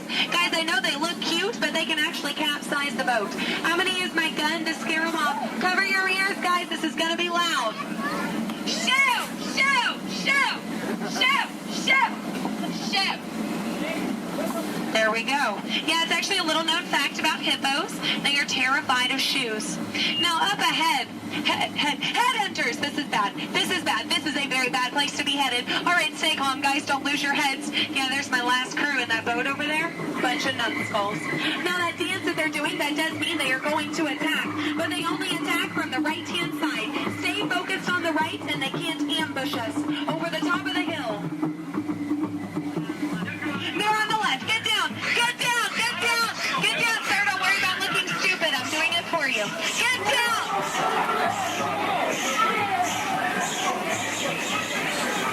All right, we're safe. We made it.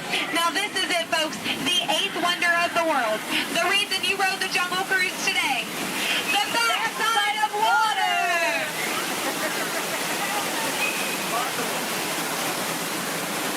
Woo! Yeah, you feel that mist? Kind of nice, kind of cool. That is the largest concentration of bacteria in the jungle. You're welcome. Well, we are now in Southeast Asia, deep in the heart of Cambodia. Up ahead, we have a temple. Uh-oh. Guys, I was going to take you in this temple. I think there's been an earthquake or something. This is a new entrance. I don't know where it leads. It could lead to danger. It could lead to treasure. Should we go in? Yes? Good. I do not know how to reverse.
It's fine.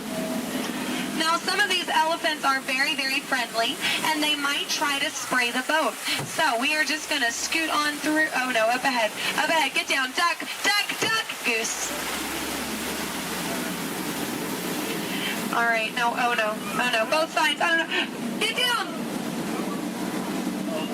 You fell for it twice. Yeah. No, that one over there, don't worry. He always forgets to pack his trunk. Now, guys, I'm going to take this time to point out some of my favorite jungle plants. That one. That one. And that one. There we go. Those are my favorites. Any questions? No? Good. Over here on the left, you'll see our dear friend Trader Sam. Trader Sam is actually our resident head salesman here in the jungle. Yeah, due to the economy lately, sales have been shrinking. But he is offering a special 2 of his heads for just 1 of yours. Yeah, think about it, because, you know, any way you slice it or dice it, you're going to come out ahead. Yeah.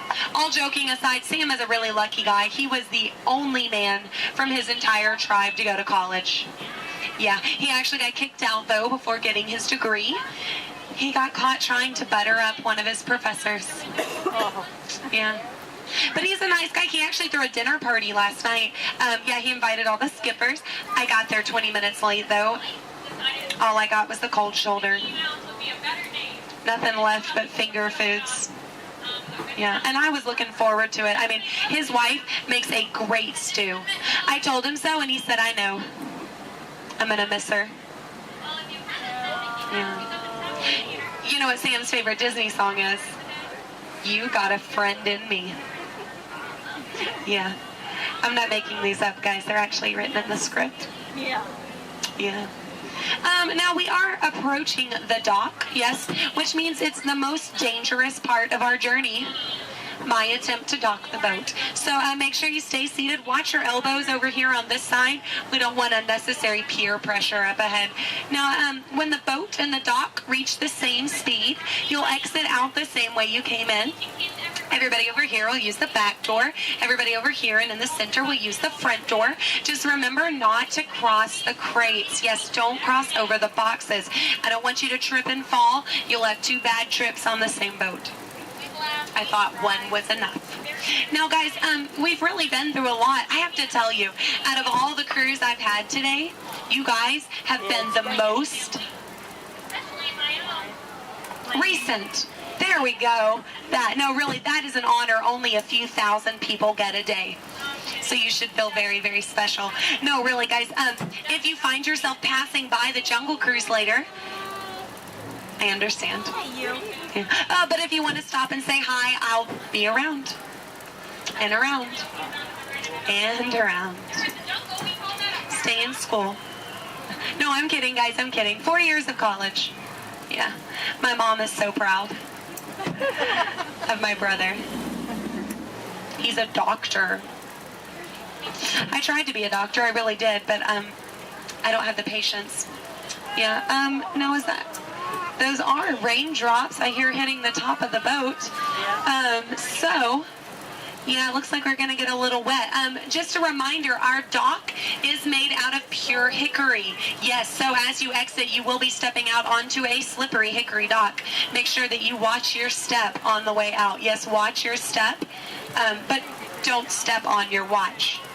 That is just a waste of time. Yeah.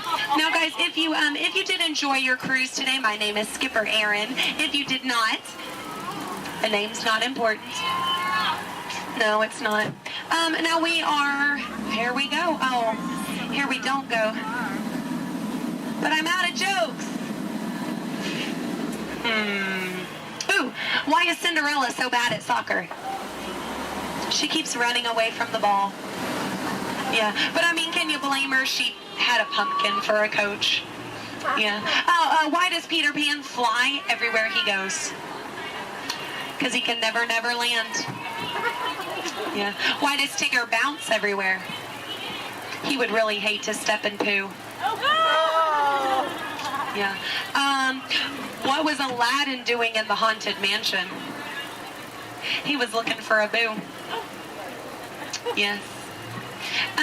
Well, I guess if we're still here, I could leave you with a few words from our sponsors. Yes, today's cruise has been brought to you by the Miracle Boat Engine Company. Yes, if this boat made it all the way around the river, well, it must have been a miracle.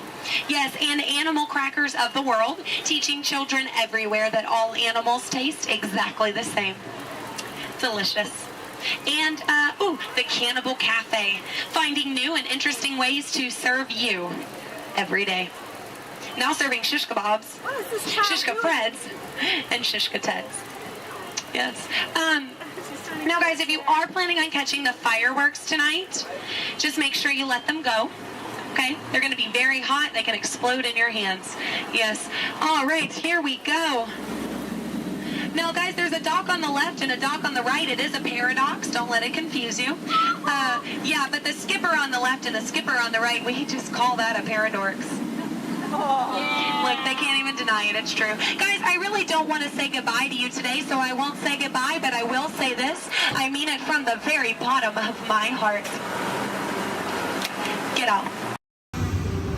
Time travel commencing in T-minus 10 seconds and counting. This is Seeker. Listen up. We've got to get in, grab the iguanodon, and get out before that asteroid hits. Let's roll.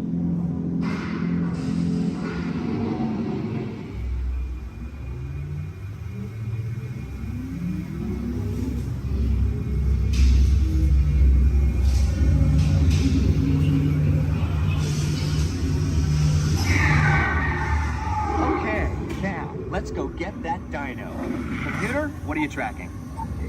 Styracosaurus. Not our dino.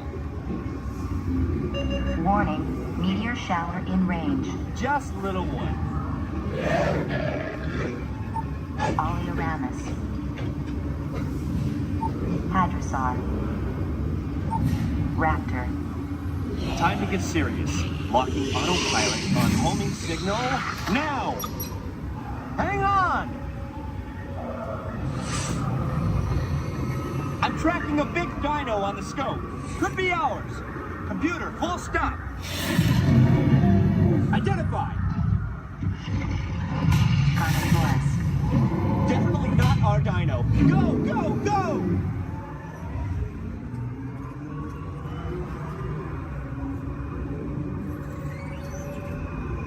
Another big guy coming up. Computer.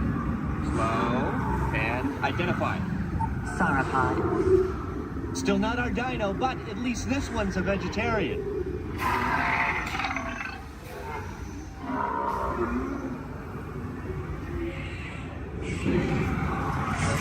Asteroid impact in 90 seconds. We better move it. Pterodactyl. Incoming! Asteroid impact in 60 seconds. We can't stop now. Keep going, keep going. Compsognathus. Computer, what's happening? Loss of traction. Four-wheel drive, move it! Warning, meteor strike. Evasive maneuver! Left! Right! Left! Right! That was close. Computer, now what? Carnotaurus. That's it! Abort mission! Abort! Abort! Iguanodon. Forget it! Get them out now! Asteroid impact. Brace yourself! This is it!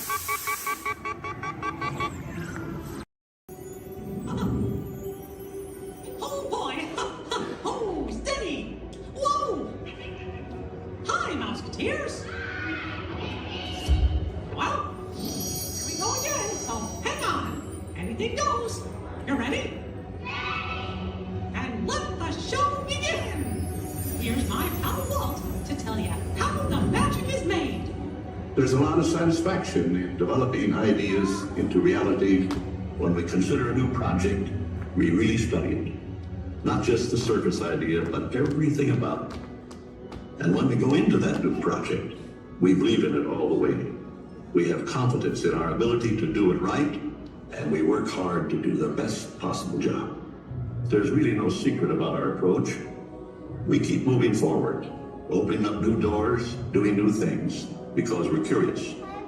And curiosity keeps leading us down new paths. We're always exploring and experimenting. Everybody ready? Then on with the show!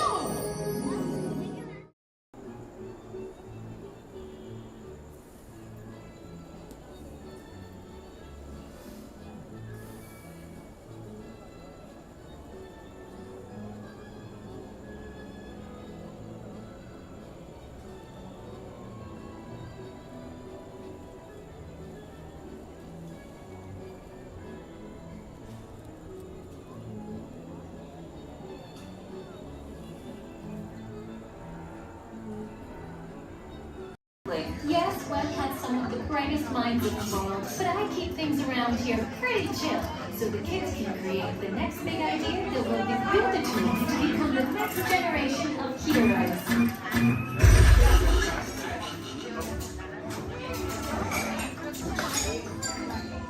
We hope you have a great time on your visit to the Worldwide Engineering Brigade Open House.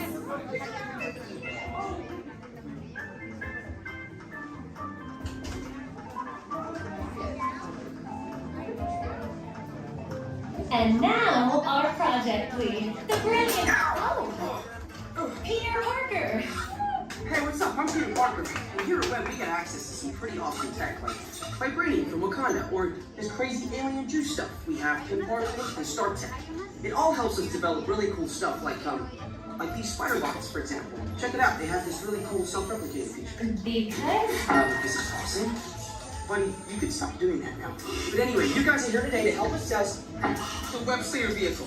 Using onboard tech, you will be able to sling webs just like my buddy Spider-Man. Peter, your presentation is getting away from you. Yeah, I'm aware of that, Sharon. If you could just initiate the safety protocols, it'd be great. Problem with that, So Peter. anyway, if you want to sling a web, all you gotta do is sling your arm in the direction you want to shoot the web, and that's it. It's awesome. Peter, your spider bots are continuing to replicate and are consuming everything in their path. They seem to be stuck in self-recognition mode. If you could just handle that for me, please. On it. Contacting Mr. Stark. Don't call Mr. Stark! Don't call Mr. Stark. Sorry, Michelle. Could you just call someone else? Ask them to do it.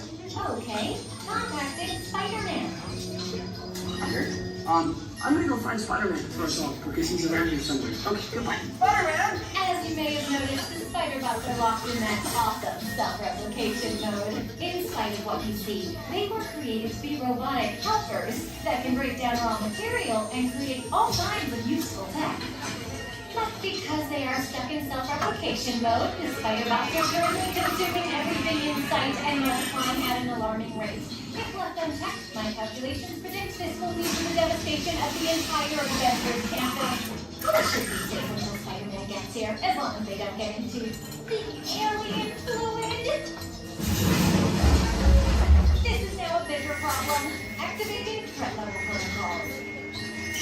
Hey guys, what's up? I hear you have a problem. I'm here to help. You made it. Great. That level is at exponential danger. You might need some help. Perhaps I'll call the Avengers? Don't worry, everyone. I got this. Okay, everybody. Open house is canceled. Wise idea. And I could use some help. Yes, you could. Sharon, prep the Slinger vehicle. Already on. Everyone head to the Slingers and we'll team up to stop the spider bots before they destroy the campus. It's easy. Okay, we have a plan. Please move quickly through the doors and down the hall to the Slinger vehicle bay. Your open house demo has been upgraded to a high-stakes mission to save the... Come in. I have an opportunity for you all that is very dangerous. I was going to say profitable. You think I'm so heartless I would send my friends into danger? You insult my honor. And believe me, I have very little honor to insult. We'll talk later. I'll do everything around here. Hello, my friends. I am Hondo Onaka, and this is Onaka Transport Solutions. Today, I am offering the opportunity of a lifetime. I need flight crews to transport this valuable merchandise across the galaxy. Pilots to navigate, engineers to operate the ship, and gunners to defend the shipments. And that is where you come in. Oh, Disneyland and Falcon. On loan for some very fast and very profitable expeditions. Chewbacca, my fine furry friend. Yes. As we agreed, you let us use the ship. We'll get you the supplies you need. It's a win-win. You help the resistance, and I get all the profits. What? The first one will never know we were there. Okay, time to go, so, bye-bye. We better go before he changes his mind. Move along, my friends. Listen carefully and remember, the better you work together, the more you earn. Your lives and my profit depend on it. Now go.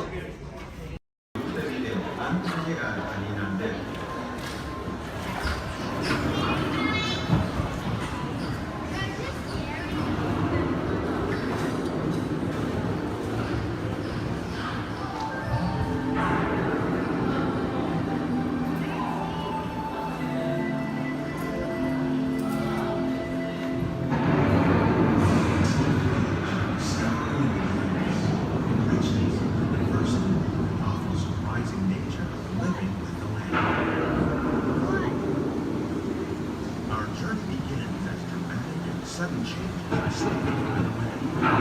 Oceans may seem violent and destructive to us, but to nature, it's a very beginning cycle of life.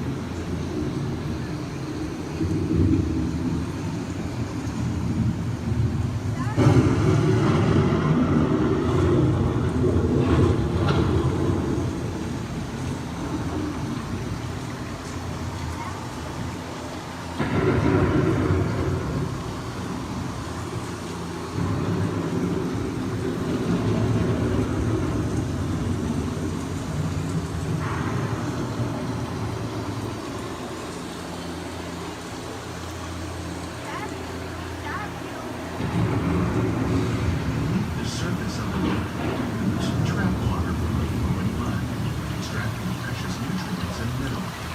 These elements, when combined with sunlight, create the diverse living systems of our planet.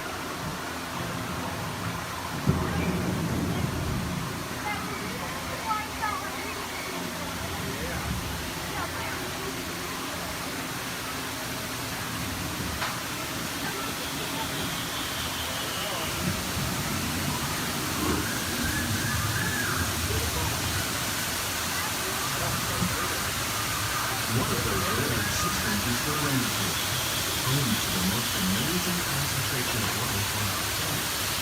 These dense and beautiful forests cover only a tiny portion of the Earth's surface, but they contain more than half of its plant and animal species. Rainforests are also extremely rich in providing living systems, providing us with oxygen, food, medicine, and other forms essential to our lives.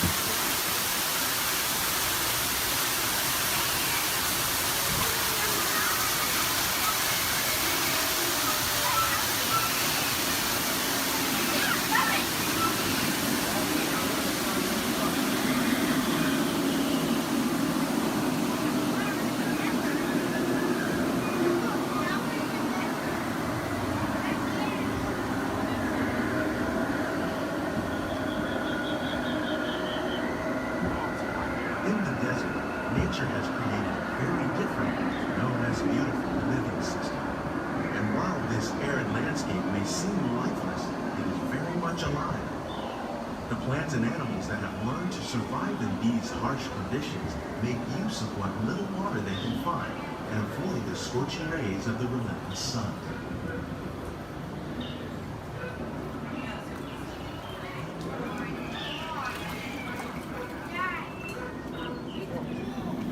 The American prairie once appeared as desolate as the desert, but over time, rainwater and nutrients gradually penetrated the hard surface of this land. Even the hooves of the mighty buffalo helped create the rich soil that one day become home to the American farm.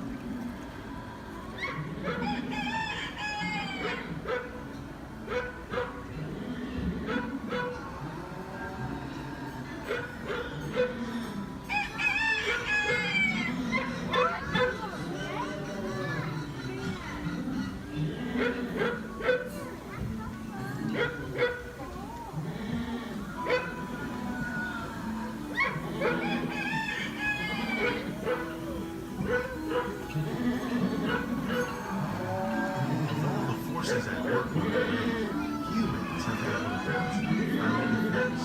The need to produce food for a growing world led to the enormous use and sometimes overuse of the land. In our search for more efficient ways to grow food, we often fail to realize the impact of our methods.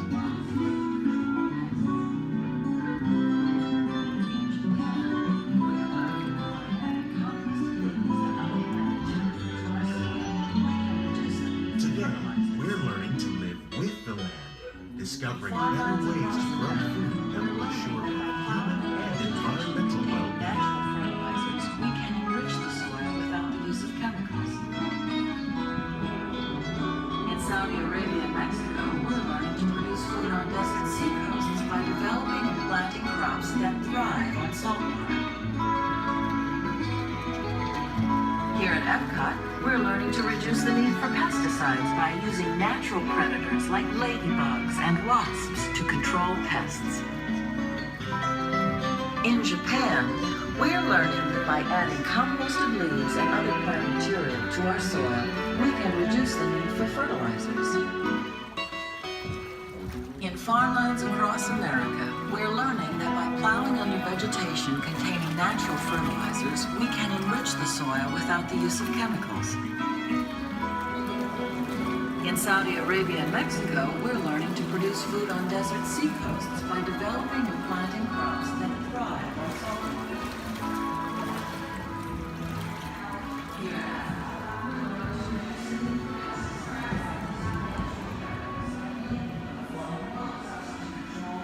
How will we meet tomorrow's growing needs for food production, yet still respect the needs of the land? Some of the answers are being discovered just ahead. To help us maintain these carefully controlled ecosystems, and for your safety, please remain seated in your boat at all times.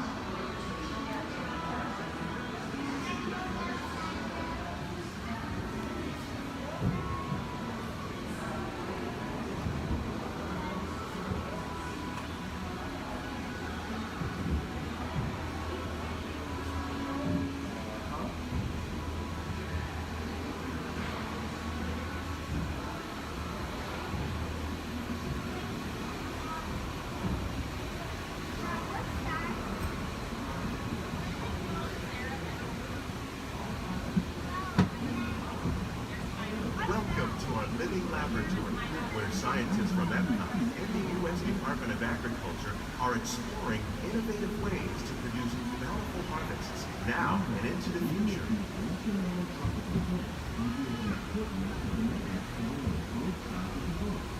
The tropics are home to the greatest diversity of plants on the planet. Many of these, like papaya, bananas, cacao, coffee, and rice, are well known around the world. These are just a few of the edible plants that have been an important source of nutrition for people living in the tropics. Many are rich in vitamins and minerals, while others are well adapted to growing in less than ideal conditions. Some, like the water lily, thrive in wet, swampy areas and waterways. All parts of this plant, even the flower petals, are edible. The starchy root of the plant has long been used to make flour for baking. One day, many of these lesser-known tropical plants may be as important as the bananas growing on both sides of the boat. More than 28 million tons of bananas are eaten annually, making it the most popular fruit in the world.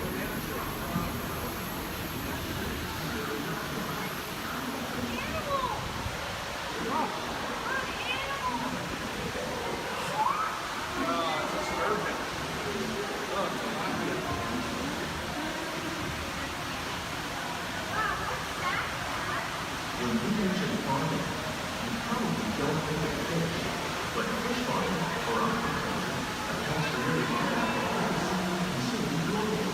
Tilapias are fast and active, like the ones you see here, are three of the more popular crops raised by fish farming. The sustainable system we're using here recycles the water in the tanks. As a result, we're able to save millions of gallons each year. Our small fish farm produces nearly 5,000 pounds of fish each year to serve in restaurants around the nation. Innovations like this one can play an important role in our efforts to produce bountiful harvests and still protect natural resources. Shrimp. That's a big shrimp.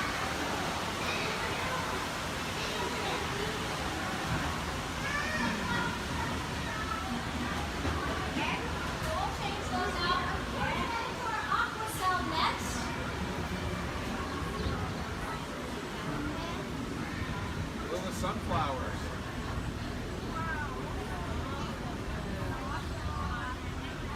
While there are more than 50,000 edible plant species in the world, most of us are only familiar with the handful that make up our everyday diet. The common grains growing here, wheat, maize, sorghum, and millet, plus rice, account for nearly 2/3 of our global food consumption.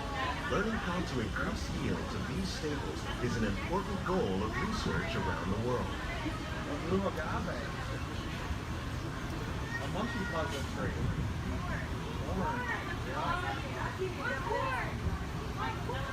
These plants are definitely on their way up. Innovative growing techniques like these increase yields, while more efficiently using resources like water, fertilizer, and pesticides. Another innovation at work here is our integrated pest management program.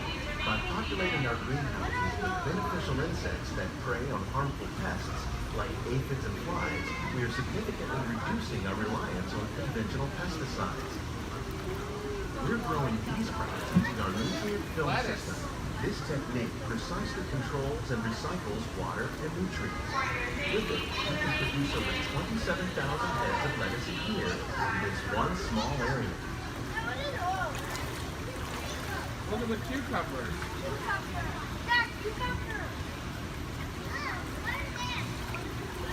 Look at the strawberries. Some of our best ideas have been inspired by nature, like these fruit and vegetable trees. By growing these ground plants vertically, we can increase yields and better control diseases. These crops taste as good as they look. In fact, we serve more than 15 tons of produce from our greenhouses in restaurants here at the land every year. Look at the jalapenos. That's a great idea.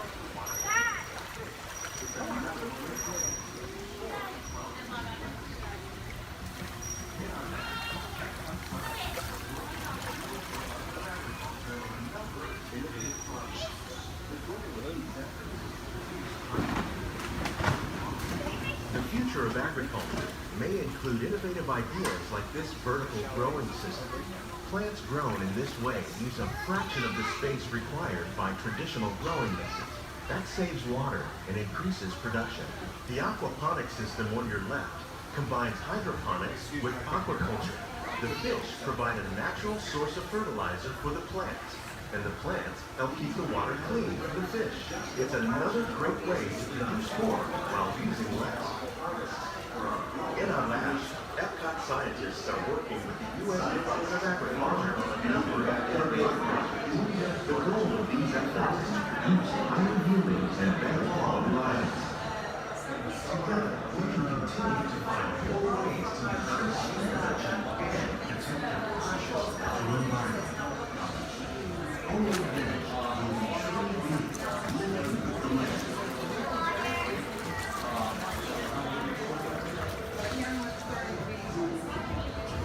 On behalf of Walt, these greenhouses represent just a fraction of the work being done worldwide to produce delicate harvests for our growing populations.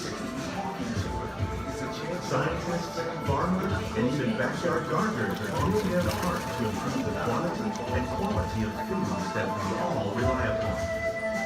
Together, we can continue to find more ways to increase food production and protect our precious natural environment. Only then will we truly be living with the land.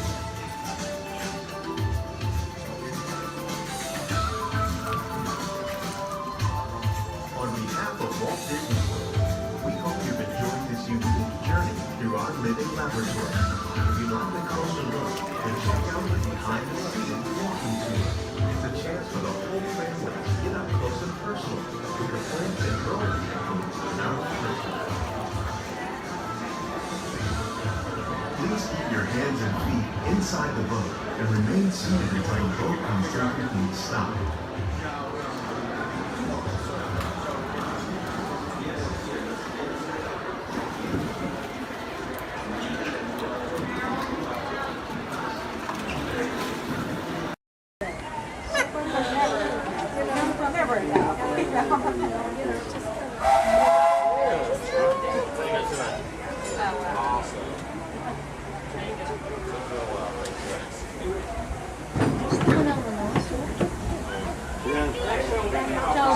Dito sa ano, Twitter country. Burgers, chickens, and salad. Barbecue. Hello, folks. Welcome aboard the Disneyland Railroad. We're now embarking on a grand circle tour of the Magic Kingdom, with stops at New Orleans Square, Mickey's Toontown, and Tomorrowland. followed by a visit to the Grand Canyon and primeval world.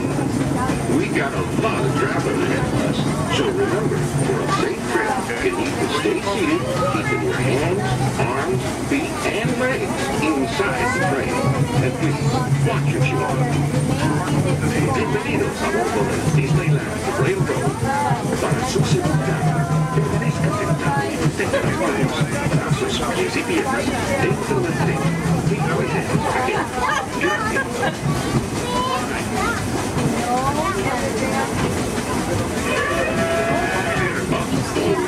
Did you folks hear that? Sounds to me like we've reached the wilds of Adventureland.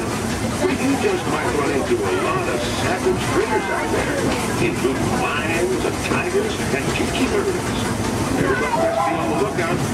You never know just what could show up. We're approaching our first stop.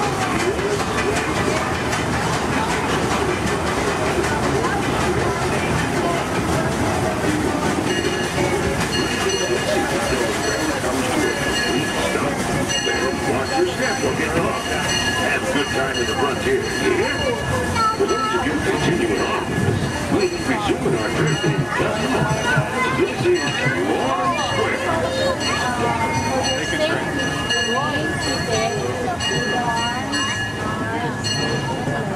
Your attention, please. The Disney.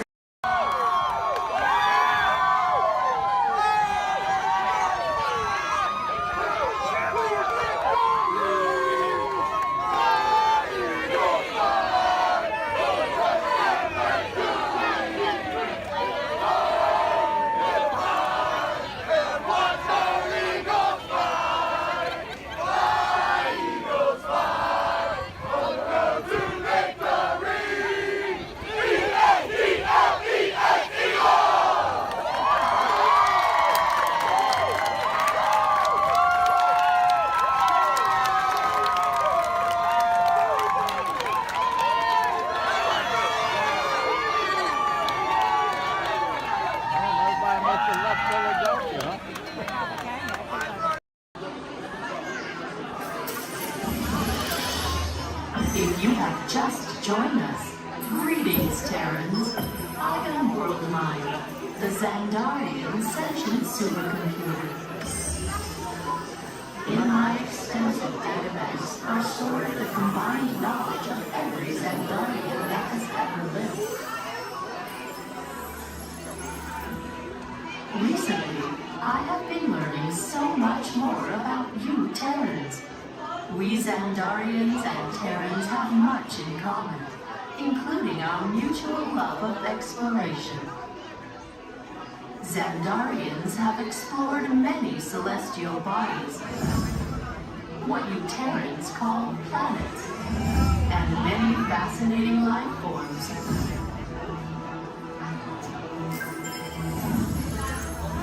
In the past, when you witnessed our homes, you referred to our ships as unidentified flying objects, or UFOs.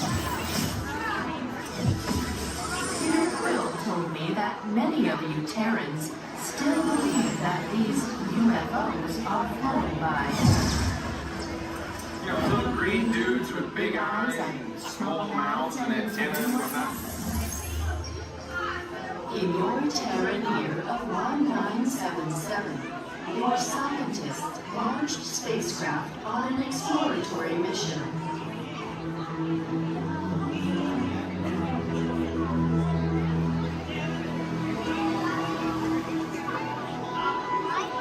In the Terran year of 2012, Voyager 1 made the historic entry into interstellar space, the outer limits of your sun's gravitational pull.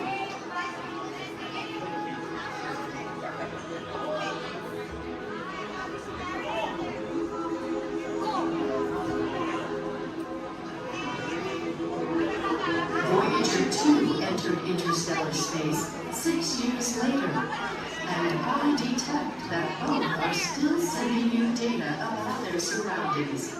Most impressive.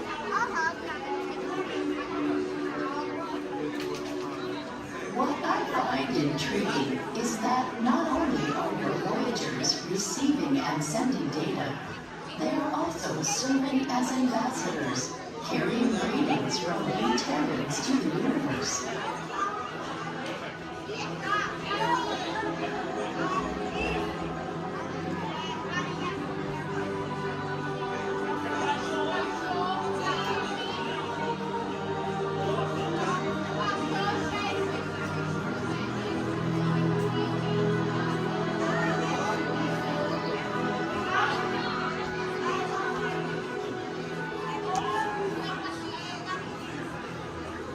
When we Xandarians first detected your plane, we scanned them and discovered on board a golden disc containing sounds, images, and messages from the people of Terra, or Earth, as we would you call it.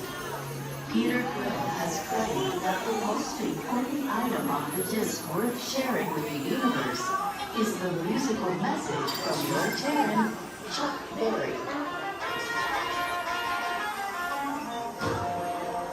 I am still processing this message, but am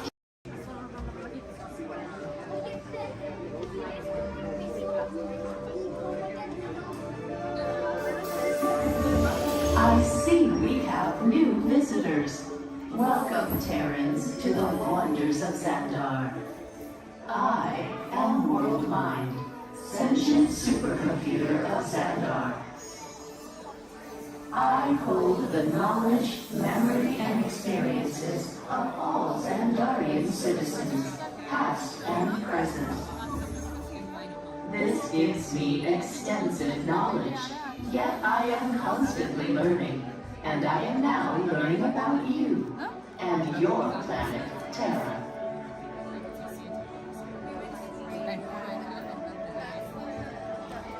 Much of my knowledge of your world came from your great scholar, Peter Quill.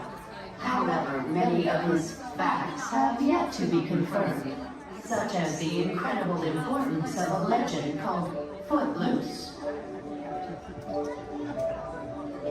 Through my fellow Xandarians working here at the wonders of Xandar, I am discovering more about you Terrans. Such as your fascination with eating the turkey leg. Why only the leg? What about the rest of this creature? We are eager to learn the answers to these questions and so much more about your world. In return, we Xandarians hope to share with you more about ours. Although Xandar is 2.537 million light years away from your planet Terra, our worlds are actually quite similar and began at precisely the same moment.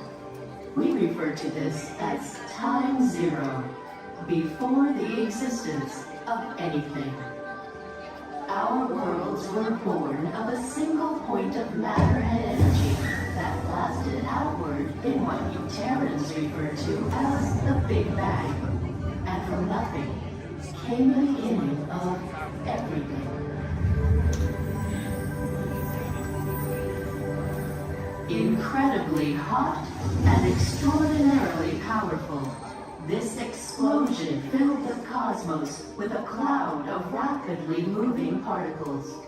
Over the next 100 million years, space continued to expand, and the particles cooled and slowed. As they coalesced into huge swirling clouds, gravity pulled them into larger, denser clusters. At the heart of these clusters, the temperature rose, and the particles were compressed so tightly they fused, releasing enormous amounts of heat and light. This is how the very first stars in our shared universe were born.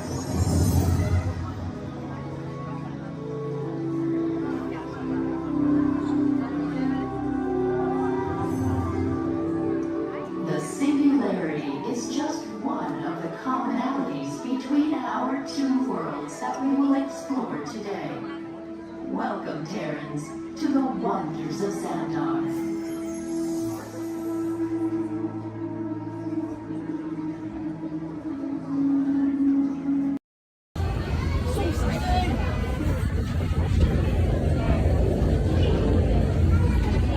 Thanks. What'd you say? Yeah, you did? Oh. So I said like no. I knew so. I'm like, oh, Motion tracking, assigning individualized color profiles, web shooters calibrating. woo! You there, Spider-Man? Yeah, where are you? On our way. Okay, please sit back and enjoy your ride until we reach speed and make disaster. Wait, I thought the level was still an exponential measure. Yeah, disaster sounds right. I'm not here today.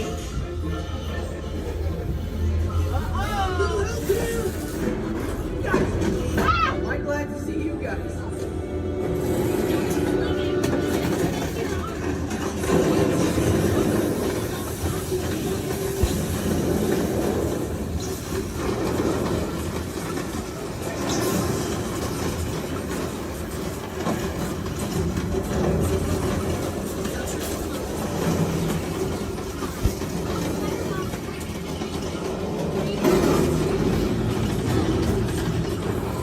They're heading into the tunnels. They're gonna catch you. Nice. Elevating threat level to out of control. Should I call for more help now? No. We can handle it. It's our slow down. Actually,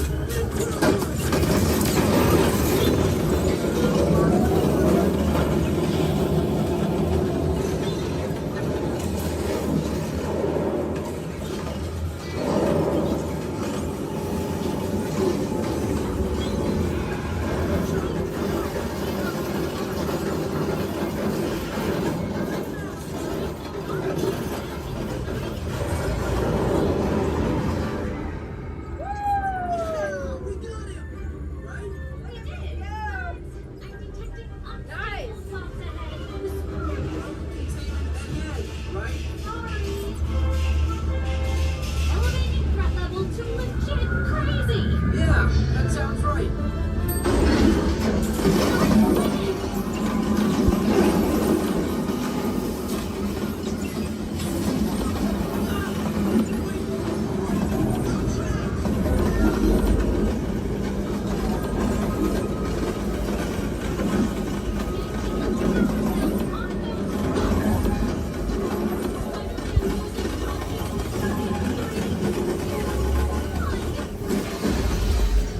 That was close.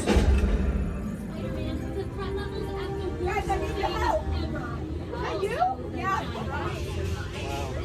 But those chain reactions did. Wait, the green box exploded. If we intentionally hit those green box, maybe we'll trigger a chain reaction. I think you're right. That should stop it.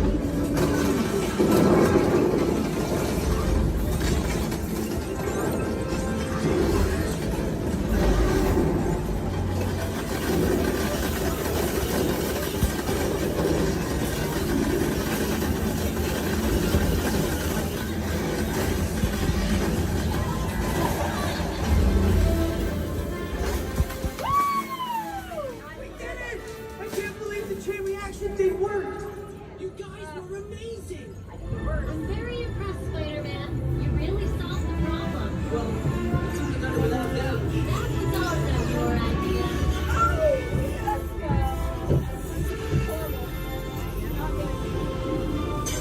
Dang it!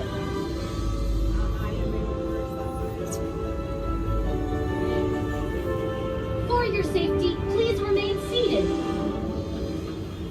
We failed. I didn't know better this morning. Jackson's been so good. My arms are tired.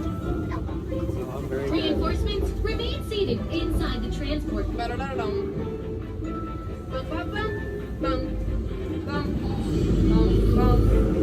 Hey, thanks for attending our open house presentation and preventing the destruction of the world as we know it. Please collect your wits and any personal belongings as you exit the vehicle. See you later. Engineer, repair next. Hit your flashing button. It's better be faster when we get into real trouble. Right, pilot? Push the flashing button to take off. Pilot on the left. Move your stick to fly right and left. Just opposite that. Pilot on the right. Pull back on the stick to fly up. And push forward. Weapons are online.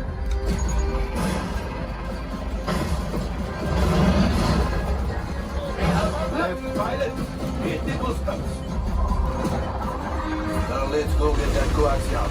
Right, pilot, make the jump to light speed.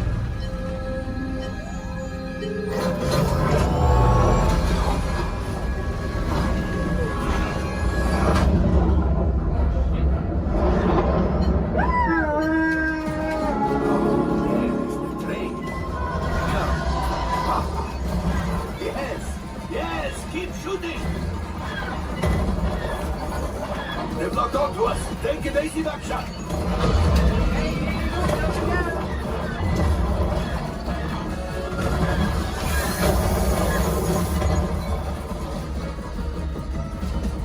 Ah, there it is. After that train. Flight engineers, fire the harpoon. Now, shoot the cargo free. Left pilot, brakes. Well, my friends, that could have been much worse. Okay, it's much worse.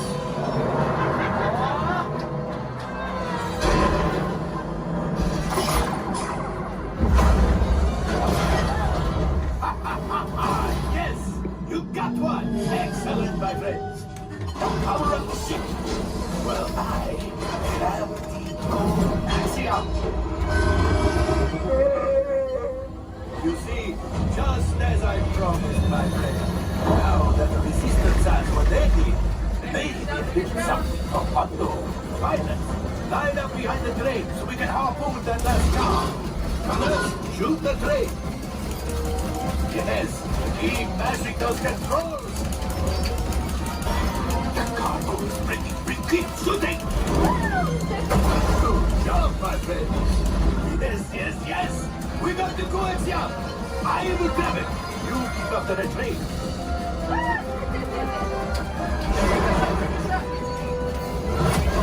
Gunship!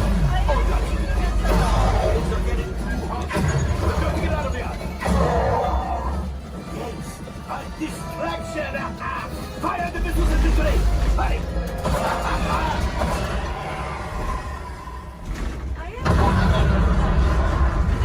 It's coming out! Hit the boosters! Boost! Boost! Boost! Look! We're gonna die! Let's get out of here!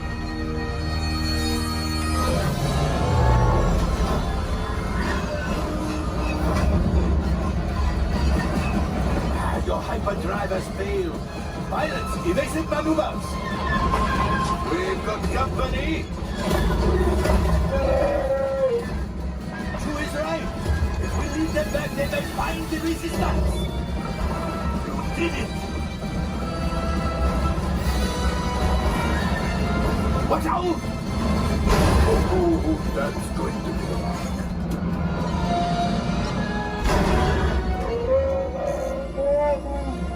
Yes, Chewie will pilot us in remotely. You retrieve 2 containers of coaxium. This will greatly help the resistance. You have heard the First Order and made Chewie proud. Now, after my modest profit, your cut minus what you owe me for damaging the Falcon is, hey, not bad.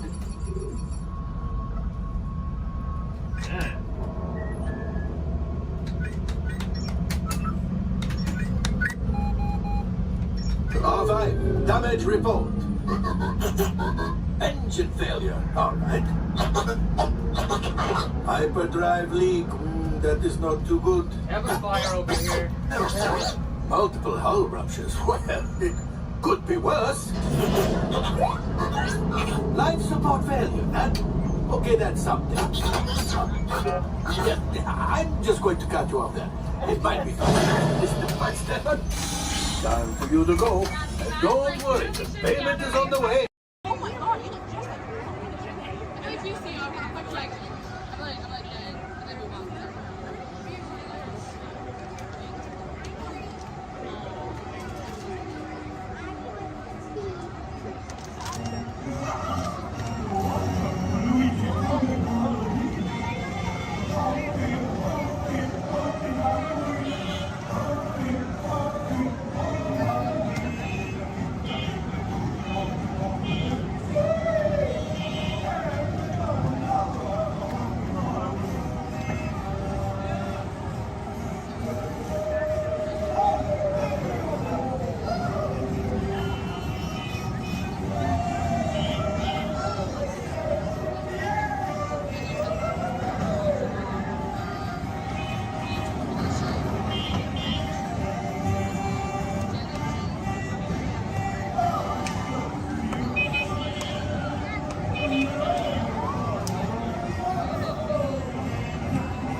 No.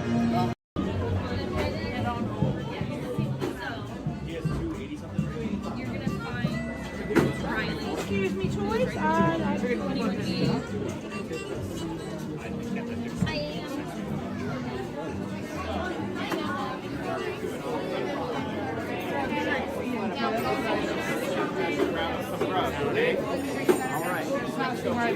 But I promise you.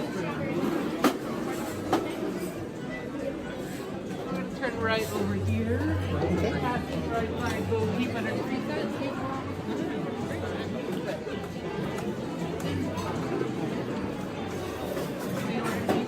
right back there. First thing I need to do here is a quick sound check. You can hear me up and down the shuttle waves. Give me a wave if you can hear me. All right. Thank you. It's important that you need to pass along a few safety reminders here. Please be sure hands, arms, and feet remain inside the vehicle at all times this morning. Most importantly, that you remain fully seated throughout the entirety of our tour. And for the courtesy of those around you, we do ask that please be no smoking at any point. Now we also have just a little word of caution as well. For those of you on the right side of the shuttle, and that's the side I'm on this morning, now be aware we could be getting a little bit wet on the tour today, okay?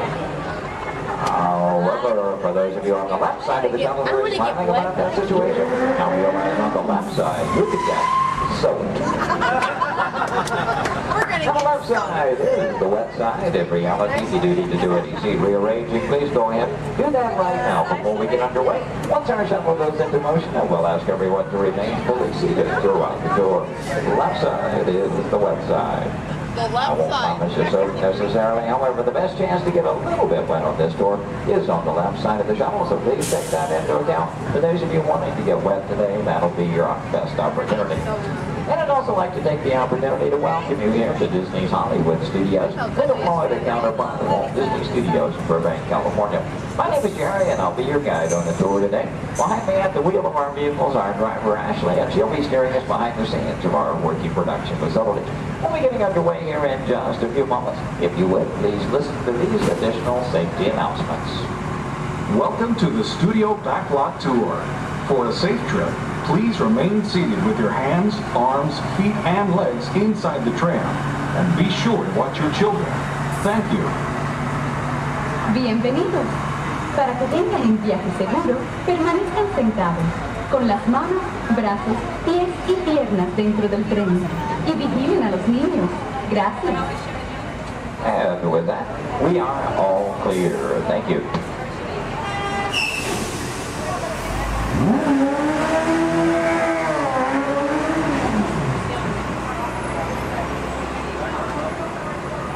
Once again, a very good morning, ladies and gentlemen. Welcome to the second portion of the Studio's Backlot Tour. Might also mention there are no photo restrictions of any type on the tour, so please feel free to shoot as much film and video as you like. Go ahead and get those cameras out and ready. Matter of fact, that first photo opportunity is coming high in the sky. Take a look up toward the front of the shuttle. As you round the corner toward the front to your left, you'll see the symbol and the landmark of our studios, our award-winning year-full tower. Now that tower takes its inspiration from the design of a water tank that Walt Disney had constructed for our Burbank Studios in 1939. The Yearful Tower stands in at 13 stories tall, topped off by a set of Mickey Mouse ears weighing 5,000 pounds apiece. And for anyone who might be curious, that's also a hat size of 342 3/8. Also off to your left, you see some automobiles, ramps, and so on. This is the rehearsal and staging area for our Lights, Motors, Action Extreme stunt show. We'll talk more about that show as we pass by its arena further along in the tour. Now here at the studios, we do feature sound stages, outdoor sets, state-of-the-art editing facilities, recording studios, just about anything else needed for the production of radio programs, television shows, and motion pictures. And over the years, we've had quite a lot of activity taking place. Now, for example, Anthony Hopkins and Cuba Gooding Jr. made use of our sound stages filming Instinct. And Tom Hanks was here, producing, directing, and starring in the 13 episodes of the HBO Emmy Award-winning miniseries From the Earth to the Moon. Our backlot has been used for exterior shots for such shows as The Golden Girls and Empty Nest, and for 5 years, from 1989 to 94, our sound stages were home to the new Mickey Mouse Club. Now that show, by the way, served as the launching pad of several of today's young stars, including Justin Timberlake, Christina Aguilera, Britney Spears, Ryan Gosling, and Felicity's Kerry Russell. They all got their start right here on our sound stages. Now, as you make your way around this turn off to the right, you'll see two surviving P-40 aircraft from Touchstone Pictures Pearl Harbor, starring Ben Affleck and Josh Hartnett. Taken from the mold of a real P-40 Warhawk, these full-scale replicas are produced in fiberglass over a steel frame. You might be interested to know there were actually only 16 of those full-scale replicas produced for the filming of Pearl Harbor. You've seen that movie and know there were a lot more P-40s than that on the screen. The remainder were all computer-generated. We're now entering one of our most glamorous departments. This is the world of creative costuming, and notice the window display is on the left. Now here in costuming, the process begins with artist designs. From there, our seamstresses and tailors take over. They may use as much as 1 1/2 million yards of fabric each year to produce more than 25,000 garments. In the display cases, you see original costumes from such films as National Treasure, Book of Secrets, Disney Channel's High School Musical 2, costumes from Step Up to the Streets, Dan in Real Life, and from Enchanted with Amy Adams and Patrick Dempsey. Also coming up ahead on the left, a special display of both costumes and props from Walt Disney Pictures, Pirates of the Caribbean at World's End. We have more than 250 artists involved in the design and manufacture of costumes for motion picture, television, and live entertainment needs. And I'm proud to say that here in Florida, we have the largest working wardrobe in the world. Now, when an art director needs to create a specific look for production, they may begin with a props department. Here, scenery designers buy and in some cases build everything they need to create the exotic worlds in which their stories take place. On either side of the shuttle, we're passing through a series of prop storage areas, but also to the left, the final large room we pass by is the scenic shop. Now that's where carpenters construct to maintain the sets to be used on the sound stages or of a location. Over the years, these talented artisans have created sets for such shows as the Rosie O'Donnell Show, Wheel of Fortune, Live with Regis and Kathy Lee, and more recently Live with Regis and Kelly, all when they were here at the studios filming on location. Also off to your left, we pass by two set pieces from Pirates of the Caribbean, Dead Man's Chest. You may recognize those as the bone cages from that film. And as you make your way a bit deeper into the back lot, oddly enough, the next area we approach is known as the studio boneyard. Now, most studios have boneyards, simply areas where we can store oversized props such as vehicles, aircraft, anything we may need to reuse or refurbish for another production. The large steamroller, for example, appeared in the film Who Framed Roger Rabbit, starring Bob Hoskins and Christopher Lloyd. We also passed by a Venetian gondola here from the film Casanova with Heath Ledger and Sienna Miller. And that's followed by two model airplanes. Now, the first of those two, the larger, used in the filming of exterior shots for Flight Plan, which starred Jodie Foster. The second one, you may notice the wording, the jailbird on the nose, from the 1997 film Con Air with Nicolas Cage and John Malkovich. The new period motorcycles on the end, used by director Steven Spielberg in Indiana Jones and The Last Crusade, starring Harrison Ford and Sean Connery. Now, anytime a production team has to travel to a city or town to film on location, they have to deal with a lot of problems they have little or no control over. Things like crowds, traffic, and noise. To avoid that, they often prefer to film on a studio backlot. Now, normally we have quite a lot of activity taking place, and well, this week is really no exception. One of the things we have been doing some special effects testing this morning in this large standing set off to the right. And when the tests are underway, the set becomes off limits to our tours, but see, we have been given green light here at the moment. You know that Ashley is in contact with our production coordinator, so apparently the between takes here. In case that gives us the opportunity to go inside the set, we'll get a look around and hopefully a good photo opportunity for you as well. Now, we will be going over a bumpy bridge, so please hold on to loose items like cameras and purses, and especially hold on to small children, please. For the safety of everyone, please remember to remain fully seated throughout the entirety of our tour. Now, this is a large standing set, and that's the type of set designed to be used over and over again. This one is modeled after an actual canyon in Southern California, the special effects set that we call the Master of the Canyon. The large tanker truck is another large prop like those out in the boatyard area. Not an easy task to get that truck into place. We actually had to hoist it up over the canyon wall and lower it with a crane. You know, one of the reasons that production teams like to film on a backlot is because of the things they can recreate and that even influence the weather. As a matter of fact, one of the effects they were testing earlier today was a rain effect. And, I wonder, is anybody still upstairs? You might run the canyon's rain effect for us? We would appreciate that. Now, why might we need such an effect? Well, let's say that our script calls for a real downpour and it happens to be a nice, bright, sunshiny day. Time is money in the movie-making industry, and camera crews can't just wait around for Mother Nature. When they start to cameras to roll, that's the view of the fall.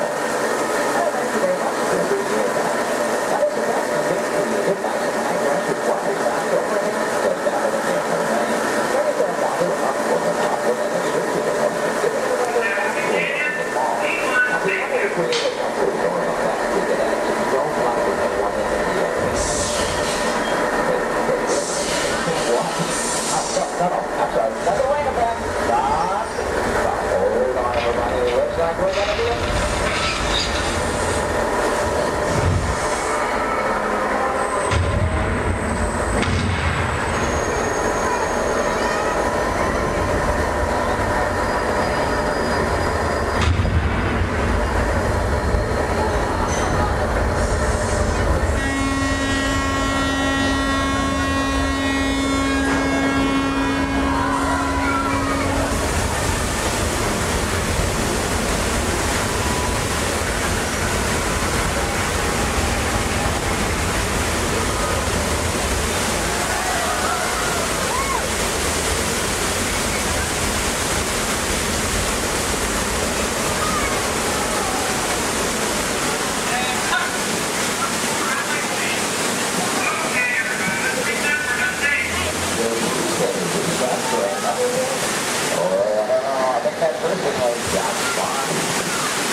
From behind, you'll see the canyon is really a steel structure covered in wire mesh and adjoined by a layer of textured cement and tar to create the natural rock formations up in the canyon. The small yellow pipes carry the gas to the fires up above. The large gray pipes the water to the flying flood. Now to start that flood in motion, you'll see 3 large holding tanks up at the top of the canyon. When we open the gates to those tanks, that allows 70,000 gallons of water to come right down toward our tunnel. And they had even more dramatic impact. Some of that water was blown at you by hurricanes. The earthquake effect created by large hydraulic sugar vapors underneath the bridge. The Astrophy Canyon was originally put together with the help of a Hollywood special effects team. So that what seemed to be an out-of-control disaster was really a very safe, computerized sequence of events. The entire sequence can reset in just 3.5 minutes. During that amount of time, the 70,000 gallons of water gets recycled to begin our show all over again. Now, as you make your way out from Mayan Canyon, take a look ahead and off to the right. You'll see a special aircraft to us here and a bit of Disney history as well. This one is not a prop, it was an actual aircraft, known in airports throughout the country simply as the 234 Mickey Mouse. Among some of its earliest assignments were to shuttle Walt Disney and his Imagineers from Los Angeles to New York for the final planning stages of the 1964 World's Fair. That's where we premiered It's a Small World. Great moments with Mr. Lincoln and the Carousel of Progress. Then during the mid-60s, Walt made use of that aircraft on scouting missions over Central Florida, seeking the ideal location for our Walt Disney World resort. Now with a little movie magic here, we'll make our way from the canyons of California to the streets of New York City, just by crossing our backlot area. As we do so, we'll also be passing by our newest attraction here on the backlot. You saw some warm-ups going on earlier. Now up ahead, the Mediterranean Village set in the large grandstand is the site of Lights, Motors, Action Extreme Stunt Show. That show is based on one of our most popular attractions in Walt Disney Studios Park in Paris, France. Lights, Motors, Action takes you behind the scenes. We show you how we create vehicle action stunts for the movies. Now you feel like you're right here on our set as the film crew shoots a series of highly orchestrated stunts using custom-designed vehicles and carefully controlled pyrotechnics. The resulting footage has been edited, mixed with visual effects and audio effects. We show you how we create a dramatic action sequence on film. To make that all possible, we worked with some of the world's top stunt directors and designed some high-performance vehicles capable of some pretty evasive maneuvers. Now this show involves automobiles, motorcycles, and jet skis, all in all a very exciting adventure here. Do check your showtime guides. There are 3 performances scheduled today. The first one is at 11:50 this morning, just a little over 30 minutes from now. One at 2:45 this afternoon, and the final show of the day at 5:30 this afternoon. So if you've ever wondered how they create vehicular stunts for the movies, try to work one of those shows into your schedule today. Now they will start loading that show again 30 minutes before those scheduled showtimes. Off to the left, we'll pass by another series of props. Miniature cattle car and small jeep, both unique props from the filming of Mighty Joe Yacht. the Acme Waste Disposal Truck from the live-action version of 101 Dalmatians, and the large silver space pod from the 1986 Disney film, Flight of the Navigator. Star Wars fans may recognize the sand skip from Return of the Jedi. The bright yellow submersible and mini helicopter both appeared in the Life Aquatic with Steve Zissou, which starred Bill Murray. This version of the Love Bug is Demolition Derby Herbie, currently appearing in Herbie Fully Loaded. And at the end of the grouping of vehicles, the large red space pod made its appearance in the Hitchhiker's Guide to the Galaxy. Now, from the opposite side, you may notice that we're still circling around our Lights Motors action set. Does in fact take up about 8 acres here on our back lot, premiered here on May 5th, 2005. Might also notice it looks very different from this side. From the opposite view, you were seeing all of the detailing of that Mediterranean village. And that, of course, was the audience or the camera's point of view. From this side, simply the steel structures that keep our back lot standing. We're only going to build what that camera needs to see. I might also take the opportunity here to mention our Fantasmic show tonight. That's our nighttime spectacular here at the studios. Fantasmic will be presented twice tonight. That will be at 9 p.m. and again at 10:30 p.m. this evening. Now, Fantasmic is an excellent and a very popular show, also a limited capacity show. So I do recommend, especially for that 9 o'clock show, want to be there a good 45 minutes to an hour prior to showtime, proceeding in the amphitheater area. Once it fills up, it's all the folks who could see the show for any given performance. And as you make your way on around the turn, off to the right, see the entrance to Lights Motors action. Looks like they're beginning to preload for that 11:50 show at the present time. You can work that one in your schedule. That'll be the easiest show to get into here today.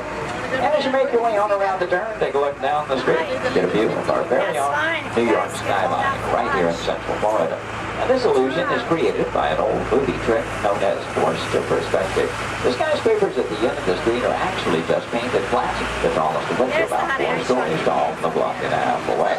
You might also be interested to know we've recently redeveloped this entire section of the back lot. In addition to Lights Motors action, we've added a skyline of San Francisco, soon to come one of Chicago to join our existing New York City skyline, renaming the entire area Streets of America, but all with the idea, of course, giving producers more locales to choose from when they're filming here on our back lot. Now, this also signals we are coming to the end of our tour today, so please take a moment, check around, be sure you have all your personal belongings gathered up. As you exit the shuttle today, you'll take a stroll through the American Film Institute showcase. There you'll see a themed exhibit titled Villains, Movie Characters You'll Love to Hate. Now, if you're heading for that Lights Motors action show, your one and only exit is still through the sliding blue doors, and straight off through the showcase, then around the loop, the Lights Motors action. Once again this morning, your driver was Ashley. My name is Jerry. We both thank you very much for joining us today on the Studios Backlot Tour.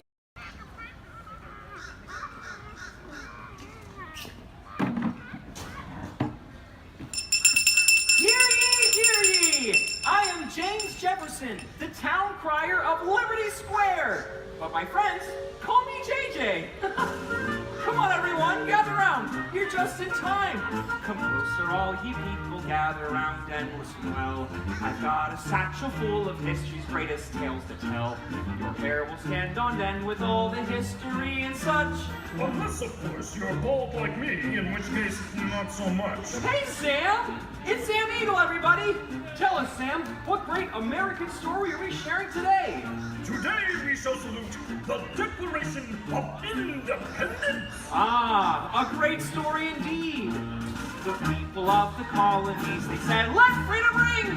Declared their independence. Then they overthrew the king. There were battles, there was violence, there were spies and tricks too. We won't speak about all that. This is wholesome through and through. Right, let's bring out some friends to help us. Hey there, that's your cue. Welcome!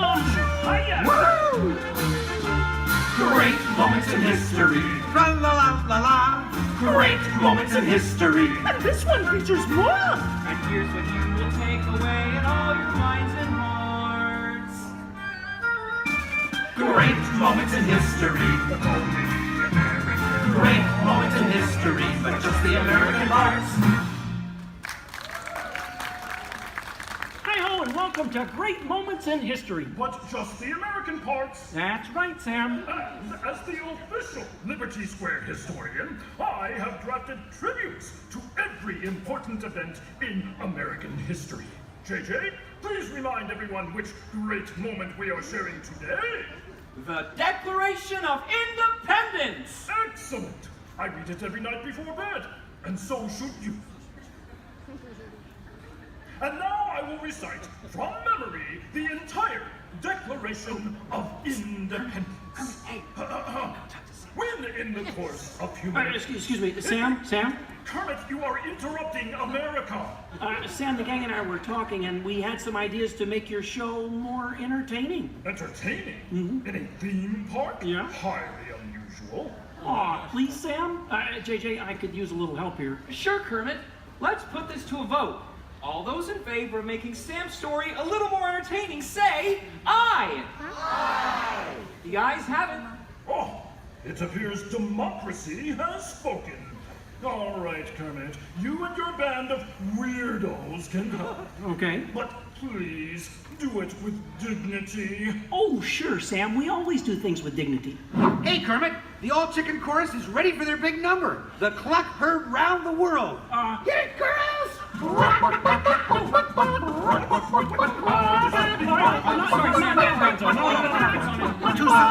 Back to the dressing room. Oh, Kermit! What part will Walt be playing in today's performance? Well, Piggy, this is a story about the founding fathers. There's no part for you. No part for moi? Oh, we'll see about that. Sheesh. Okay, places, everyone. Sam, JJ, take it away. All right, friends, what do you say? Want to help us make some history? Cue the patriotic music. The year is 1776. 1776. We are in Philadelphia. Philadelphia? JJ, why are you doing that? I'm the town crier. Well, cheer up and allow me to continue. The year is 1776, and the Second Continental Congress has concluded. Roll call, Thomas Jefferson. Hi-ho, Jefferson here. John Adams. Hey, that's me. Woohoo! And the highly quotable Benjamin Franklin. Ah, Ben Franklin here. A penny saved is a penny earned. And if at first you don't succeed, then skydiving is definitely not the sport for you. Let's hear it for your founding fathers. Sam. The delegates are discussing the question of America's independence from England, and there is much debate. Psst. Hey, that's you guys. Oh, right. Debate. Debate. Point of view. Opinion. Says you. Argument. Point. Counterpoint. Order. Needle point. I'll take 2 hot dogs with extra mayo. A banana sounds appealing. Waka waka. You get on with it. Okay, Sam.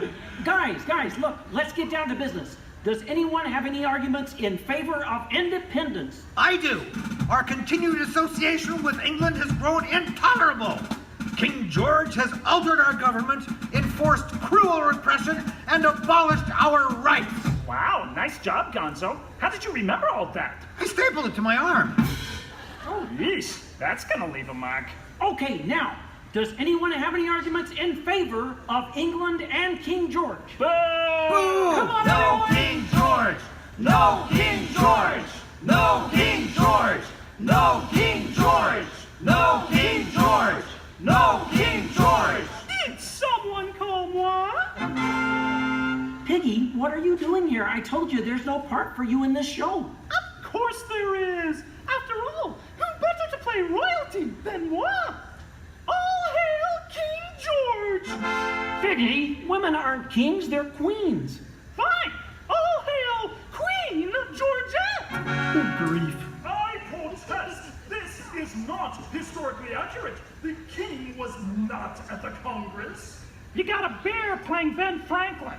And doing a great job at it. Let's hear it for the bear, huh? Go Fozzie! Go Fozzie! Go Fozzie! Go Fozzie! Go Fozzie! Go Fozzie! Continue, please. Oh, sorry. Sorry, Kermit. King George, Queen Georgette, you are not a good ruler. Who? What? Yes, you. You mistreat the colonists. You raise taxes. You are drunk with power. You might even say she's intoxicated. That was pretty good. Queen Georgette, can't you see? The colonists are angry.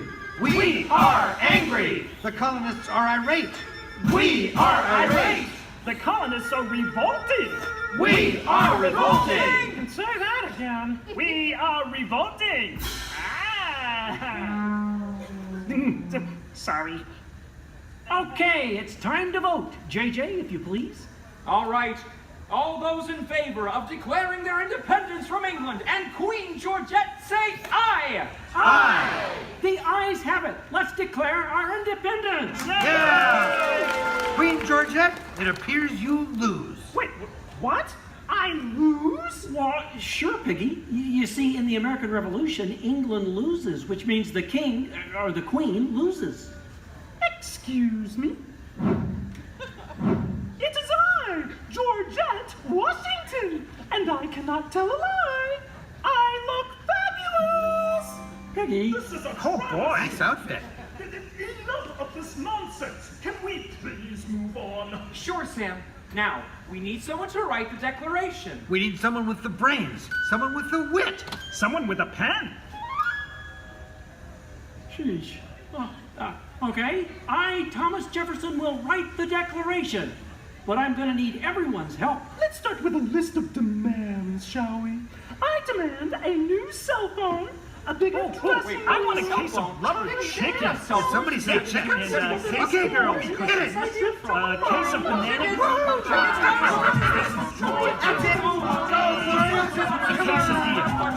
You're doing it! Guys! Guys, when Jefferson wrote the Declaration, it was more than a list of demands. What? Oh. What are you talking about? Yeah, it was about things we all believe in. Things worth fighting for. Things that inspired the birth of a new nation. Gee, Kermit, what do you mean? Well, like the Declaration says, we hold these truths to be self-evident, that all men are created equal, that they are endowed by their Creator with certain unalienable rights, that among these are all together life, liberty, and the pursuit of happiness.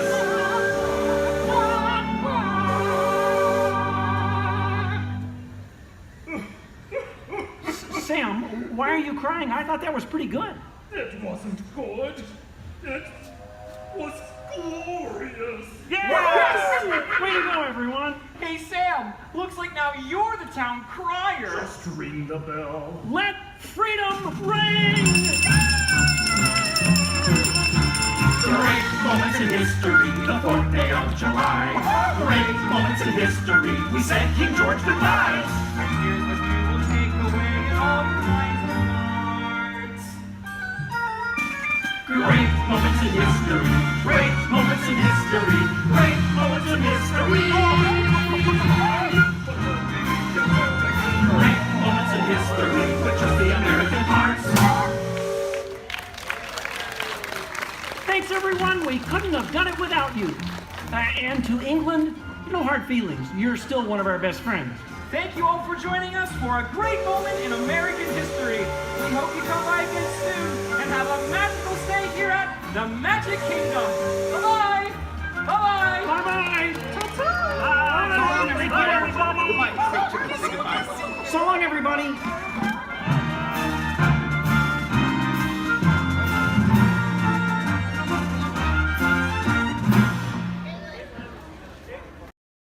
Good evening, friends. Look around you. There is a special magic that flows through this land. A magic of fantasy, swirling with pixie dust, made more brilliant by the light that lives within you. It inspires us to wish upon stars, follow our hearts, and find our happily ever afters. Tonight, as we gather together under the spires of this majestic castle, our dreams ignite the magic to create a beacon shining out and celebrate 50 years of the most magical place on earth.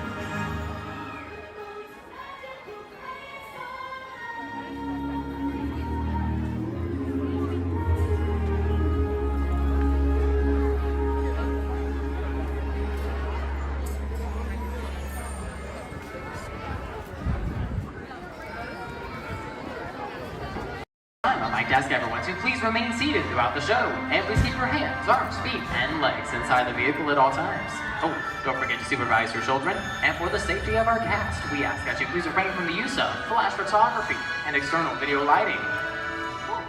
Now that we've taken care of business, let's talk about me. My name is Travis, and I'll be your guide for this magical journey into the movies. It's the perfect job for me because, well, I love movies. Is everybody ready? Great, the cameras are ready to roll. Ready when you are, Stevie.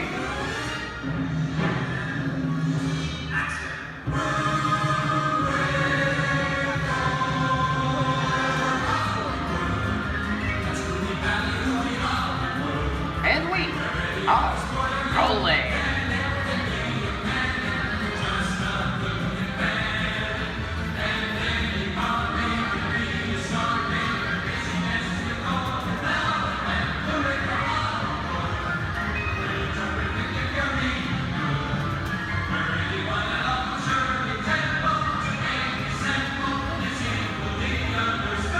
Hello everyone and welcome to the Great Movie Ride. Once again, my name is Travis, and on behalf of Disney's Hollywood Studios and Turner Classic Movies, please welcome our host for this one-of-a-kind tour, Robert Osborne. Thank you. We're ready for Hollywood indeed. What better way to start our journey? From the Old West to the rooftops of London and along the Yellow Brick Road, there really is no place like the movies. One of Hollywood's significant contributions to the world of film were great musicals. This scene is from one of my favorites, the 1933 Busby Berkeley spectacular, Footlight Parade.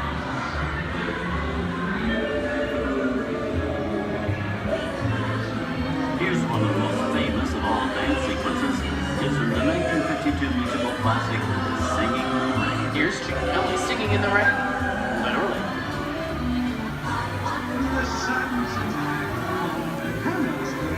Here's one of the quintessential Disney musicals, Mary Poppins, starring Julie Andrews and Dick Van Dyke. This classic earned 13 Academy Award nominations. I love this song. Sing along.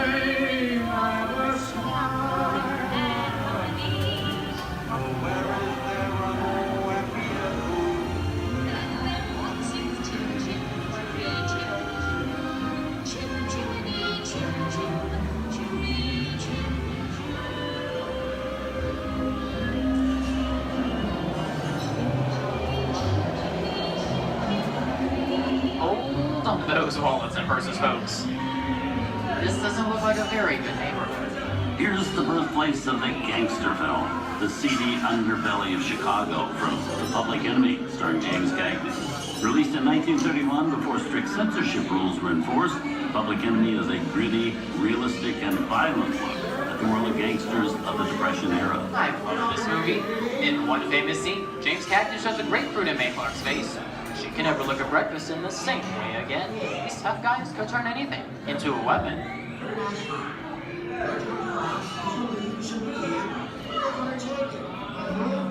going to kick in with the dog. If you don't, somebody's going to drop by here and take your teeth out one at a time. You me? I get you. Now beat it. Tough guy,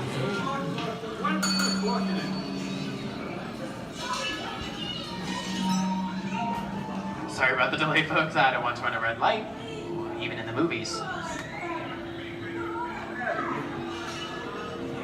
I'm not allowed to leave my vehicle. I think it's time for a visit to a concession stand.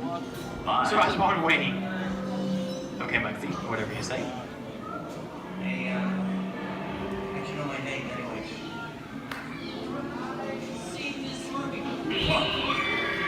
I hear someone singing your fancy cars. Why don't you get out of here? So beat it. I said square out of here or you're gonna get hurt. What makes you sad? Here they come, boss! Get out, you grinders!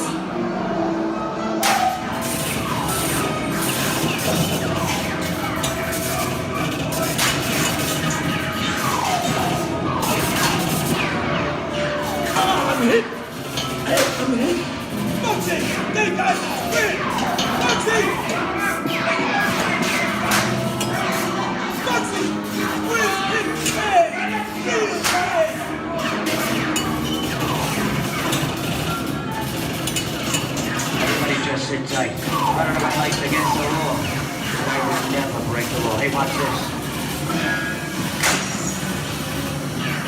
headlight.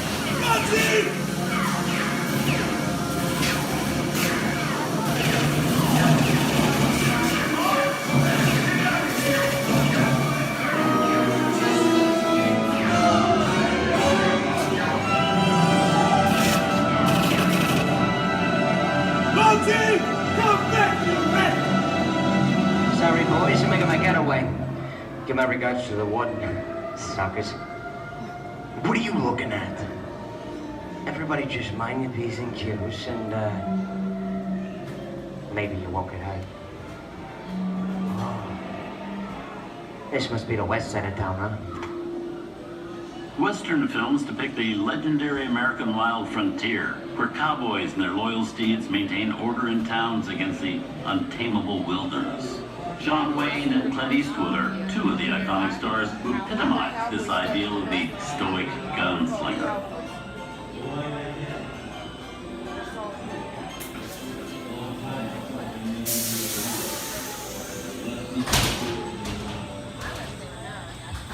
Sleepy little bag, ain't it? That's some mighty tough territory you're heading into, Pilgrim. I'd think about turning back if I was you. That is, if you want my opinion. But I reckon Now that we're in the clear, this looks like the perfect time to collect up all your valuables. We'll start with the jewelry and then we'll... What are you talking about? I didn't even work this neighborhood, copper.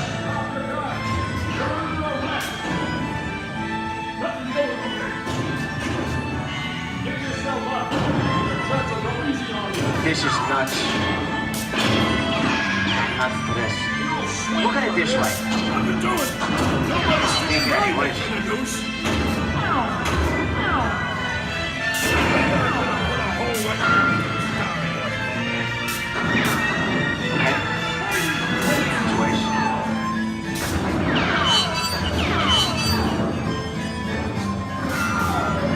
I don't know about you guys, but this is starting to get kind of creepy. Where are we? JC? Science fiction has been a staple of classic movies, from George Méliès's Trip to the Moon to George Lucas's Star Wars. In 1979, director Ridley Scott and Sigourney Weaver made audiences believe that in space, no one can hear you scream. This is Alien. Hey, get down, face.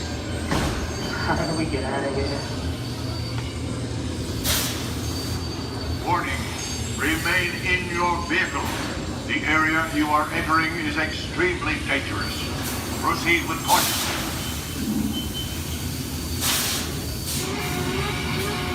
Danger. The emergency disrupt system is now activated. The ship will detonate in T-minus 10 seconds. The option to override automatic detonation expires T-minus 5. What is that thing?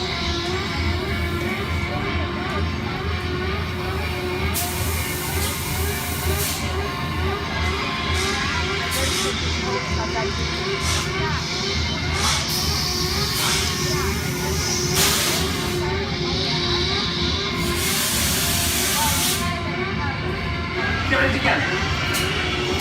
I'm getting out of here. That's enough creepy crawly things for one day, right? Wrong.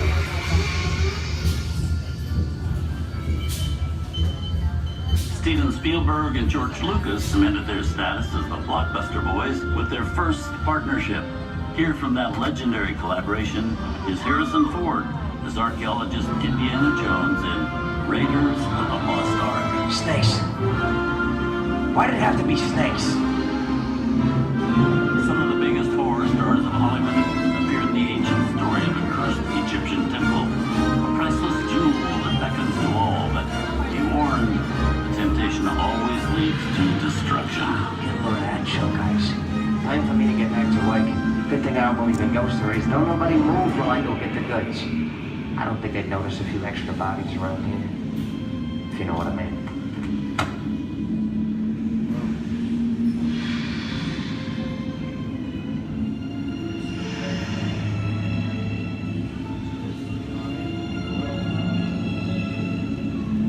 I've seen enough movies to know that you really shouldn't even think about trying to steal a jewel.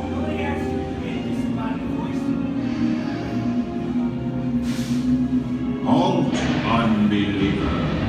Disturb the treasure of the gods, and you shall all pay with your lives.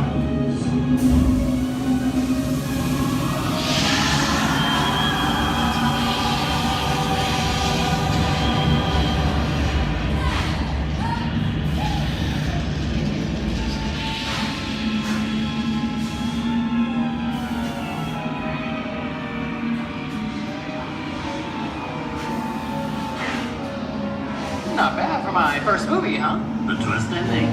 That just goes to show you anything can happen in the movies. Now, let's get on with the show. I see, Things that go bump in the night have always been a staple of movies. One of the first horror films was a silent short featuring a dancing skeleton, written by the Banana Brothers in 1897. Both audiences and filmmakers felt really interested in the cop, but there was no horror was used to describe a film until the 1930s. Wow, really a jungle out there. Where are we?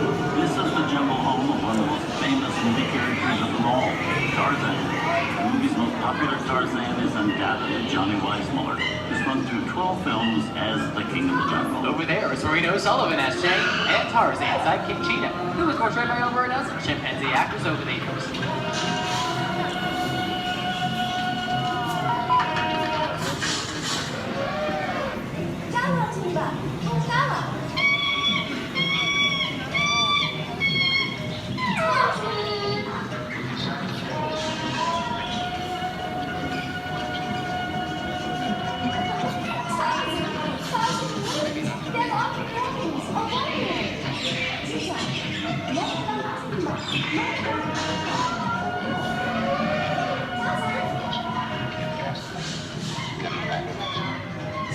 Here's Humphrey Bogart in his most famous film role. In 1942, Bogey finally got to spread his wings and romance the beautiful Ingrid Bergman in Casablanca.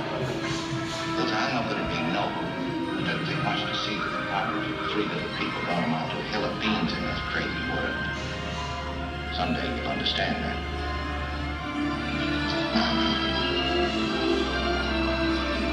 He's looking at you, kid.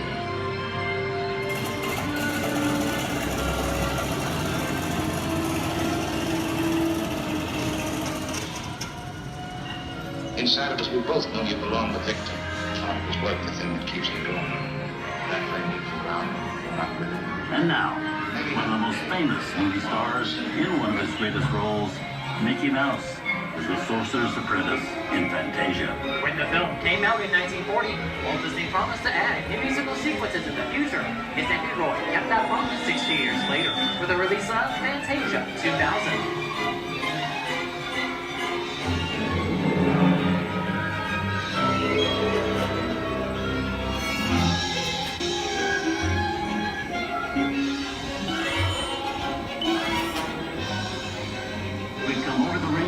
And into one of the most beloved and most watched films in movie history, The Wizard of Oz. Toto, I have a feeling we're not in Kansas anymore.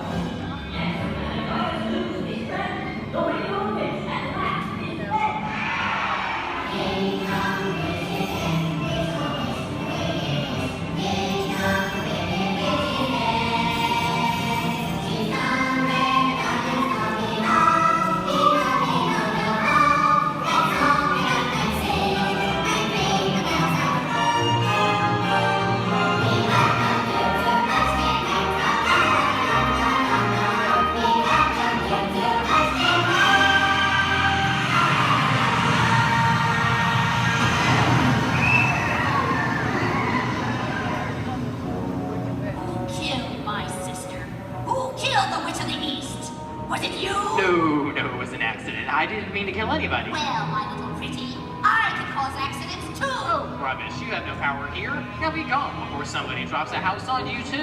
Very well. I'll bide my time. But just try to stay out of my way. Just try. I'll get you, my pretty. And your little dog, too.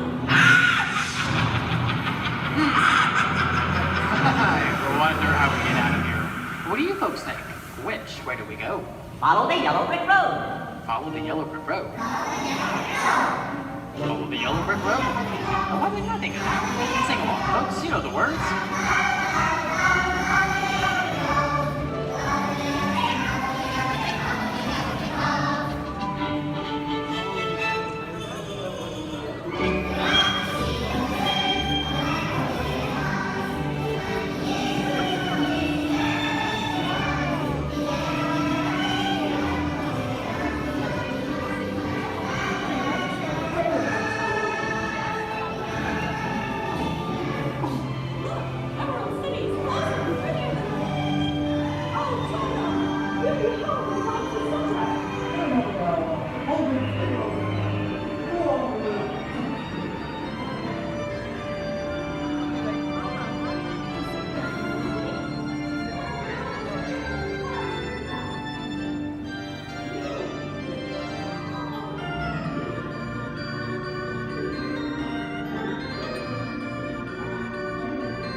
From all of us here at Disney's Hollywood Studios and Turner Classic Movies, we hope you've enjoyed our tour through some of my favorite films. But remember, there are many more adventures waiting for you every day on TCM.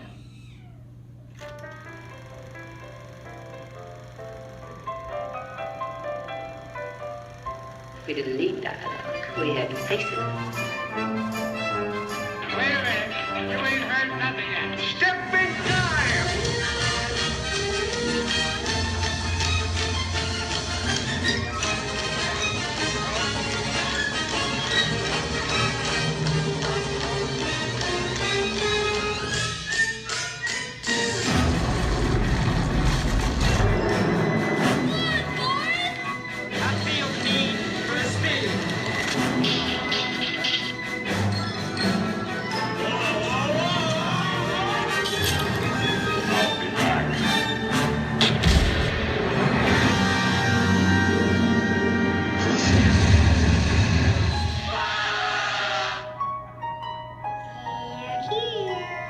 You best start believing in ghost stories, Miss Turner. Is it safe? I have a feeling we're not in Kansas anymore. I'm a man. Well, nobody's perfect.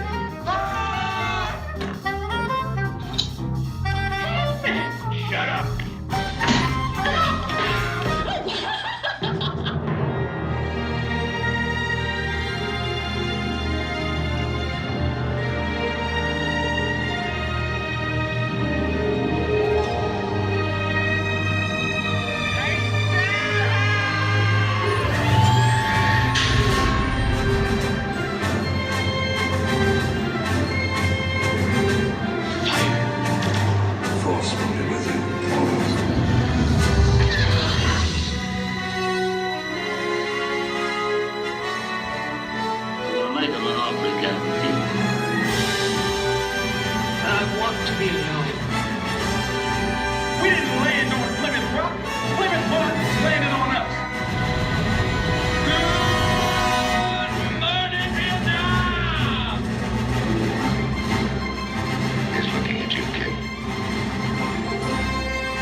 Enjoyed our ultimate celebration of classic movies, and remember, you can find many more beloved stories and legendary stars on Turner Classic Movies. On behalf of Disney's Hollywood Studios and Turner Classic Movies, we'd like to thank you for joining us on The Great Movie Ride. Now please remain seated until the vehicle comes to a complete stop. Please take small children by the hand and gather your personal belongings. And Once these doors have opened, rise dramatically to your feet and make a transition towards the rear of the vehicle. Oh, and one more thing. When I yell action, don't forget the thunder is the law for yours truly. Okay, quick, everybody, and action! Thank you. Have a wonderful afternoon at Disney Hollywood Studios. A very special celebration right on the heels of Super Bowl 52. From the 2018 Super Bowl champion Philadelphia Eagles, please welcome Nick Foles, Super Bowl MVP.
It's unbelievable to be out here with everyone here. I mean, we're celebrating a good time. To be at Disney World, to be a part of this, it's unbelievable. Just to see everyone, to be here, unreal. So, tell me, your fans have lined the parade route from start to finish. What do you have to say to them? I mean, Philly fans are everywhere. I mean,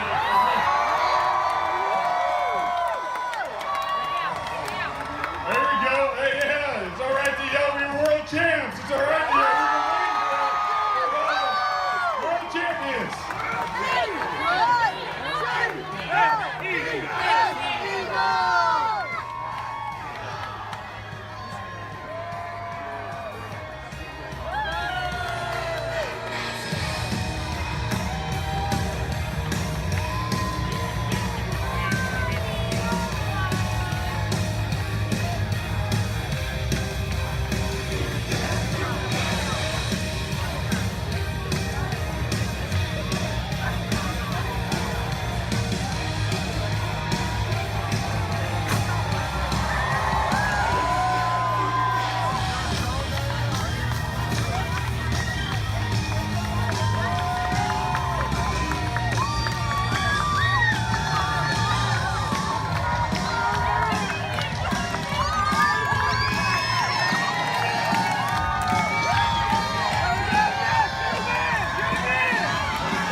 sworn enemy of the Galactic Alliance, the evil Emperor Zurg.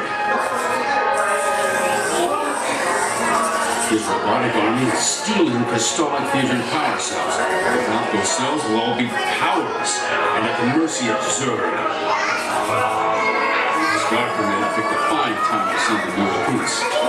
All right, you junior space rangers, listen up. Zurg is using the stolen battery cells to energize his secret weapon. Our mission is to find his robots and his secret weapon and blast them. Green Squadron will retrieve the power cells, while the rest of you concentrate on those robots. You'll rendezvous at Planet Z.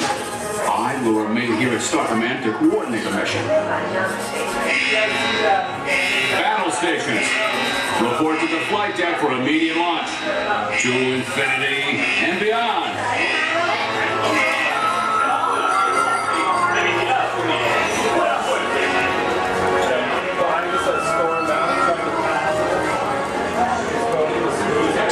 Space Rangers, this is Star Command. Prepare for immediate launch. Flight safety requires that you remain seated in your cabin on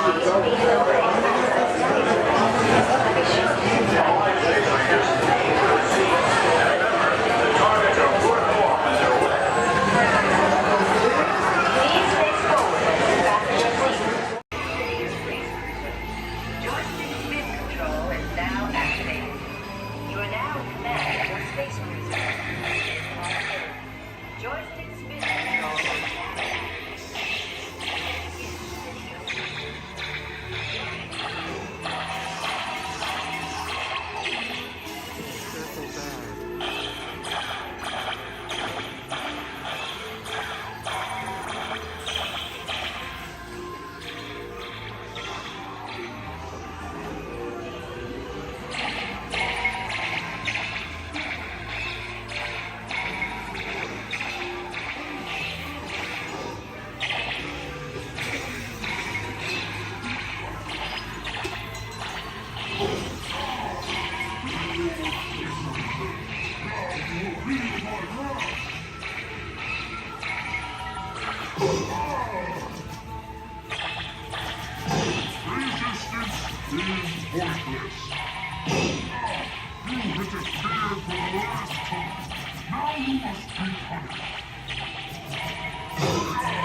Yes,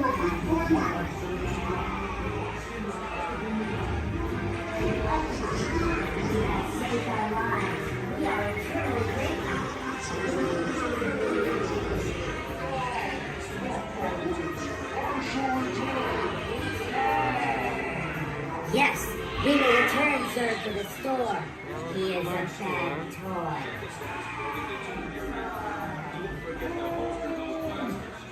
You have saved our lives. We are eternally grateful. It's been an honor serving with you. Check the status board to determine your rank. And don't forget to holster those blasters. Mission accomplished, Space Rangers. It's been an honor serving with you. Check the status board to determine your rank. Good job. Move it. Good. Jesus sandals, she can still do it. Right, good job. All right, now. Company. Oh, now that some of your legs are warmed up, let's warm up those voices. Repeat after me. I don't know, but I've been told. I don't know, but I've been told. Company, halt. That was sloppy and pathetic. You can do better than that. Come on, man. Give them a little progressive inspiration. All right, let's get it together now. I don't know, but I've been told. I don't know, but I've been told. Army green's worth more than gold. Army green's worth more than gold. Playtime's almost never done. Playtime's almost never done. Join our squad and have some fun. Join our squad and have some Bring it fun. Some fun. Well done, soldiers. Give yourself. Speaking of which, it's time to check in with Andy's room. Men, make yourself look busy. Come in, Motherbird. This is Alpha Bravo. Come in, please. This is Sheriff Woody. This is Motherbird. Back here in Andy's room. I'll read you loud and clear. Can you hear me? Sure can, Woody. Sir, we have good news to report. We've located an entire platoon of potential plastic play toys. Whoa! Hold your horses there, soldier. Fun and play are serious business. So make sure they're trained before you send them to Andy's room. Sir? Yes, sir. Standing by to initiate Operation Playtime. Over. Now remember, whenever Andy comes into the room, they gotta be able to freeze. Like I bet your men are doing right now. Sir? Yes, sir. Over. All right then, carry on. This is Sheriff Woody saying, hey, howdy, hey, and over and out. Over and out. Now, Sheriff Woody just mentioned, becoming a toy requires a very specific set of skills. For instance, you need to be able to freeze whenever Andy, or anyone else for that matter, enters the room. They cannot know our secret toy business. Next, we will commence Operation Freeze, but first, my men will demonstrate. Put your hands together. Come on, Playtime's all about having fun now.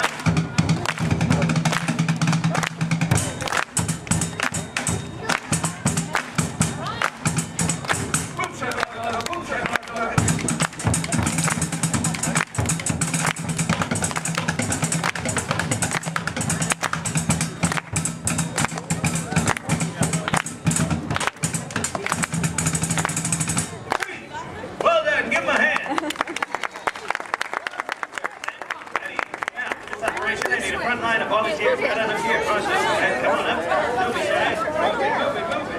Come on up. Front line up. We will train these volunteers to be checkers. Can't be. All right, now, go ahead and line up with these soldiers here, shoulder to shoulder. One big straight line. Very good. Now give me an about face. That makes turn around. We're going to march in a circle as they play a march, but as soon as they stop, as soon as you hear silence, no drumming, then I want you to freeze as if you're a toy and someone just entered the room.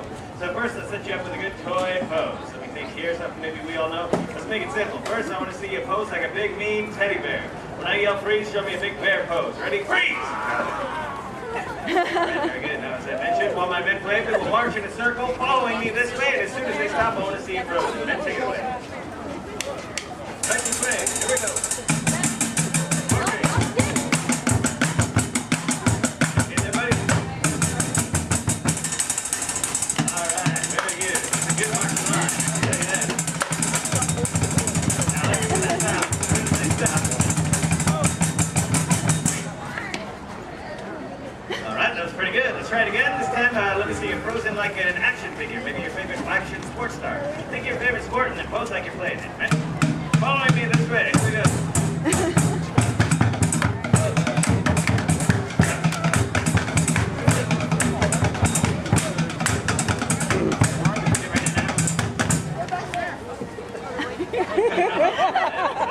Got some soccer, some baseball, and some freestyle walking. Very nice. I want to see you frozen like a green army man, like a green army man. Following me this way. Here we go. Up, up, up, up, up, up, up.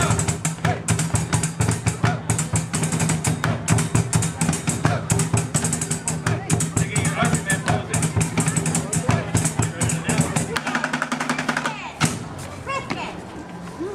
All right, pretty good. Give me a round of applause. Let's stay where you are for our next operation. We call Operation Butt Toss. Men prepare. Now, what we're going to do is practice something that is very important to Green Army men and women everywhere, and that is target practice. You must have your aim home at all times. You never know when you're going to need it. So, for Operation Butt Toss, you will be presented with a target. This red barrel here is to filled with monkeys. They got out. It's a very sad day. So now we use ladybugs for our target practice. You'll each be armed with 1 round of ammunition, and in 3 rounds of firing, our goal will be to get 100% of the bugs back into the barrel. As I mentioned, in 3 rounds of firing, hopefully we can get better every single time. Like me, I get more skilled every day. All right, go ahead and hold up those bugs. Squeeze in arms. When I yell fire, let them fly. And 3, 2, 1, fire! That was pretty good for a first time, but I know we can do better. Go ahead and pick up those bugs, recover those ammunition. Remember to observe the rules of playtime, share, play well with others, and be safe. All right, now, freeze in arms. Let's try round 2. See if we can do any better. And 3, 2, 1, fire! That was a little better that time. We're getting closer to 100%. Let's try the 3rd and final round of firing. As I said, our goal is to get 100% of the bugs into the barrel. I have faith in you. Now, freeze in arms, hold them up. And 3, 2, 1, fire! Wow, would you look at that? All 100% of the bugs made it into the barrel. Give me a big round of applause. Well done, men. Mission accomplished. You're dismissed. Go ahead and fall into formation as you were. Great work. Y'all make my plastic heart pump with pride. All right, we have one final operation, which we call Operation Play 12 with Others. And for this operation, we will practice playing 12 with others. That's right. And I need 2 volunteers celebrating the birthday. I see one right over here with Debbie. Come on up. Come on forward, and you too. Come on up, Savannah. Debbie, go ahead and stand right here for me. Savannah, fall in next to Debbie. Right in line with my men. There you go. Give them a round of applause. They're going to be honoring members of my drum corps. That's right. You're going to be playing on these, which I recently acquired from the Rockstar Canvas playset. They're not mine. Go ahead and hold on to those. Now, what's going to happen is my men are going to play march, and any time they may stop and point at you like this. Go ahead and take a look at what they're doing. And when you see them do that, I want you to hit that tambourine 2 times like you mean it, and try to do it together right now. Good job. Yeah, you can hit a little harder than that. There you go. Perfect. Now, just take your cue from my man and 1, 2, 3, 4.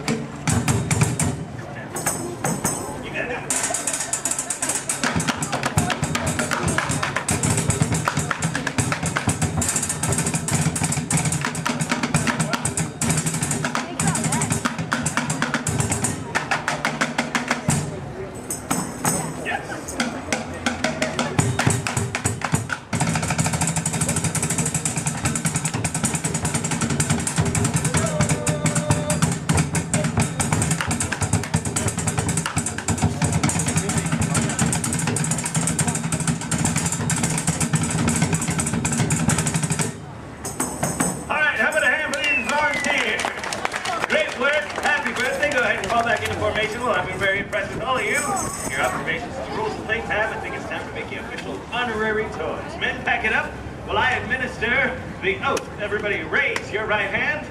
That's in order. And repeat loudly, and I mean loudly, after me. I state your name. You solemnly promise to be a faithful and loyal toy. To follow any and all orders from my superior officers and or my parents.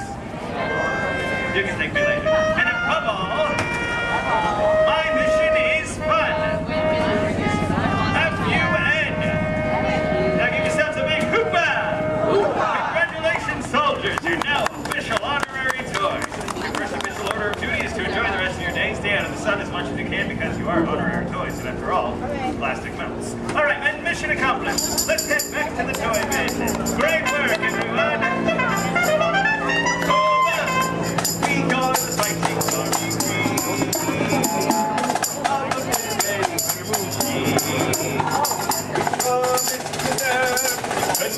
Protect our room that's filled with toys, as you'd expect. No mission's ever been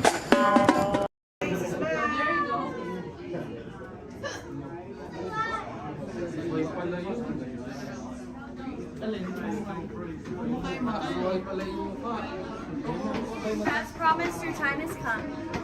Please enter and gather on the dying fire. When hinges creak in doors chambers, and strange and frightening sounds echo through the halls, whenever candlelights flicker, where the air is deadly still, and that is the time when ghosts are present, practicing their terror with ghoulish delight.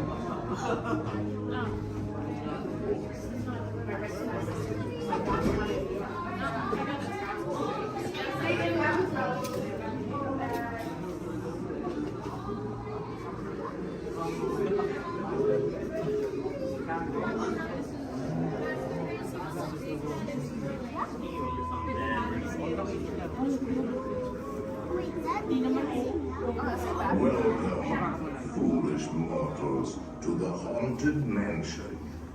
I am your host, your ghost host. Our tour begins here in this gallery. Here where you see paintings of some of our guests as they appeared in their corruptible, mortal state. Kindly step all the way in, please, and make room for everyone. There's no turning back now. At this time, I need everybody to drag their bodies away from the walls and gather in the dead center of the room. Your cadaverous pallor betrays an aura of foreboding, almost as though you sense a disquieting metamorphosis. Is this haunted room actually stretching? Or is it your imagination? And consider this dismaying observation. This chamber has no windows and no doors.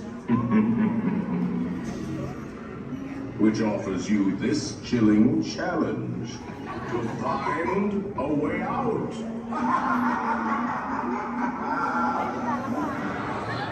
Of course, there's always my way.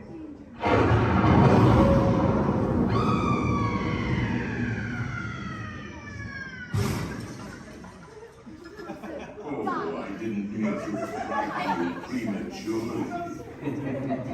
The real chills come later. Now, as they say, look alive, and we'll continue on to and let's all stay together.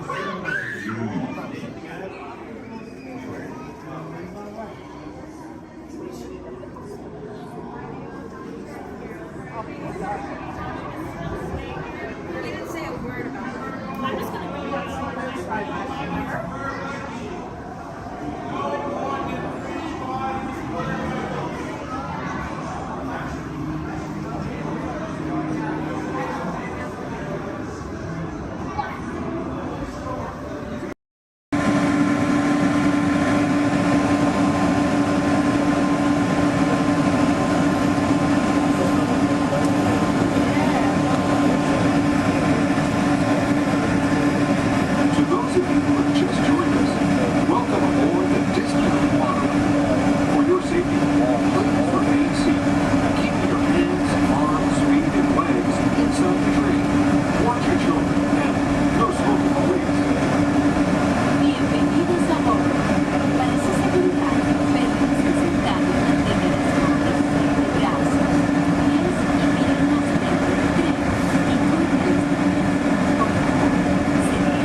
seat, please remain seated. Keep your hearts in, saturate all times.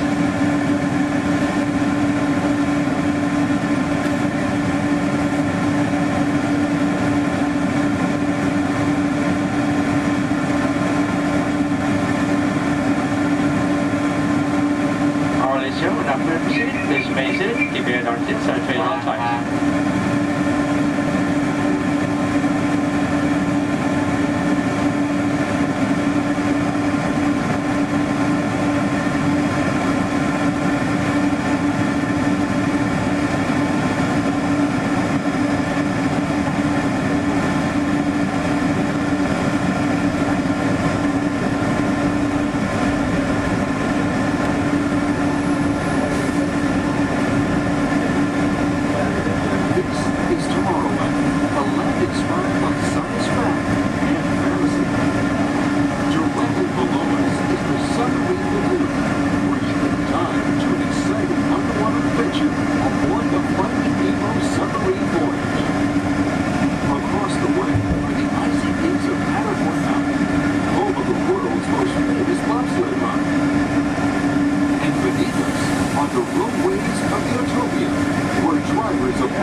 Disneyland Park is open until 9 o'clock tonight.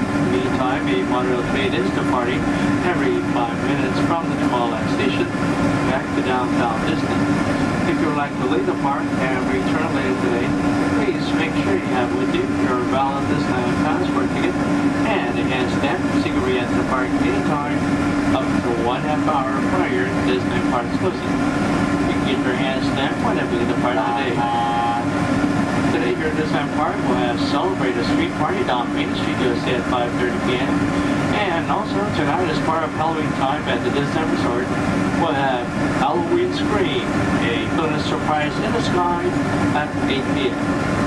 Thank you, and have a pleasant day here at the Disney Resort.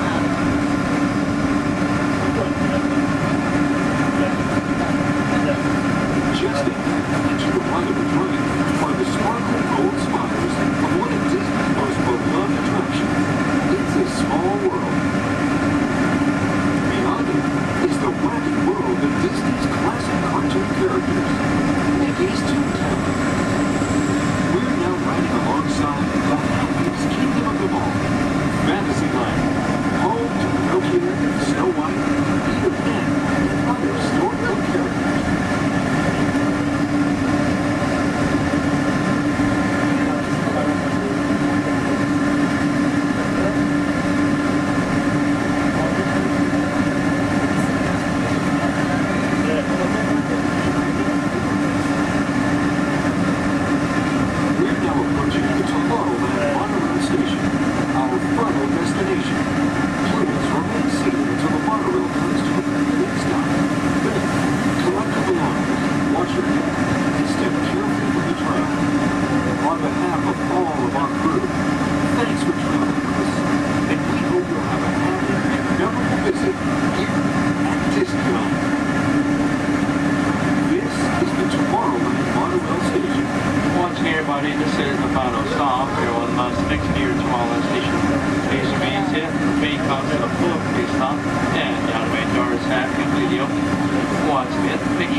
Adventurers, here's a little fish food for thought. Sea turtles often confuse trash, like plastic bags, for food. But you can make a positive impact by recycling and limiting the use of single-use plastics.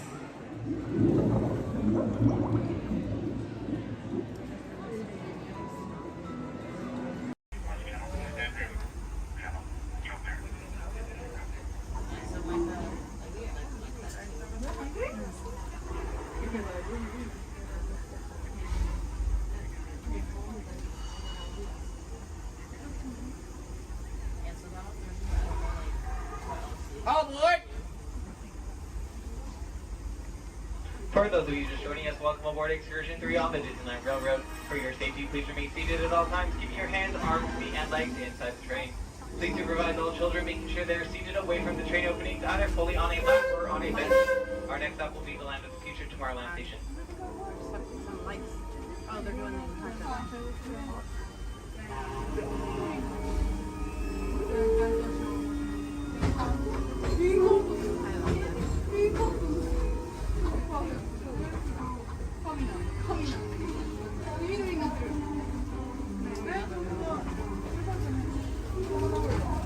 Hello, everyone.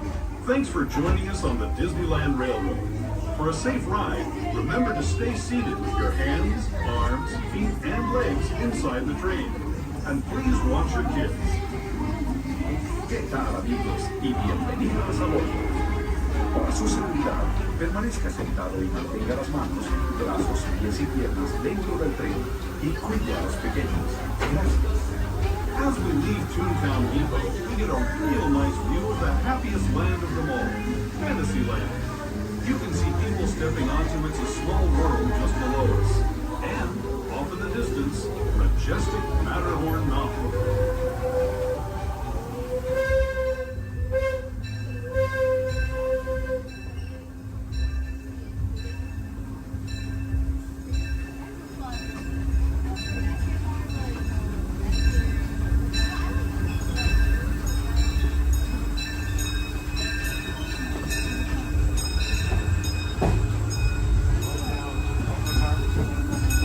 Steaming forward into the future to a land inspired by visions of tomorrow, both practical and imagined. Here you'll find rocket ships and star speeders, submarines and astroblasters, and, if you look overhead, maybe a glimpse of a Mark 7 monorail. This is the latest version of the first daily operating monorail system in the entire Western Hemisphere, gliding above Disneyland since 1959. Below the monorail, and us, are the fun-filled roadways of the Autopia. Drivers of all ages can get behind the wheel of these cars. No experience or license required.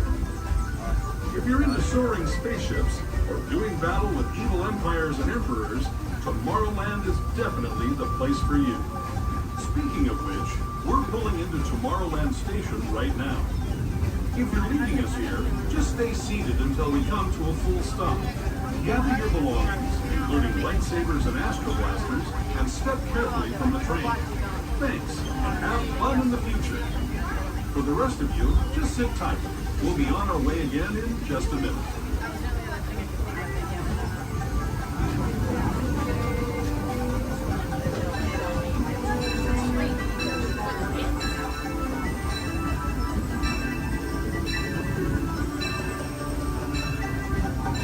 As we make our way into Tomorrowland Station, we do ask that you please remain fully seated until the train has come to a full and complete stop. This will be your stop for all Tomorrowland attractions, including Space Mountain, Star Tours, The Adventure Continues, Finding Out about Separate Voyage, The Monorail, The Autopia, and many more.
Make room for everyone. Please offer available seating to those needing special assistance. If you're standing, please hold on to the handrails and stay clear of the doors. The monorail will depart momentarily for the Magic Kingdom. Thank you.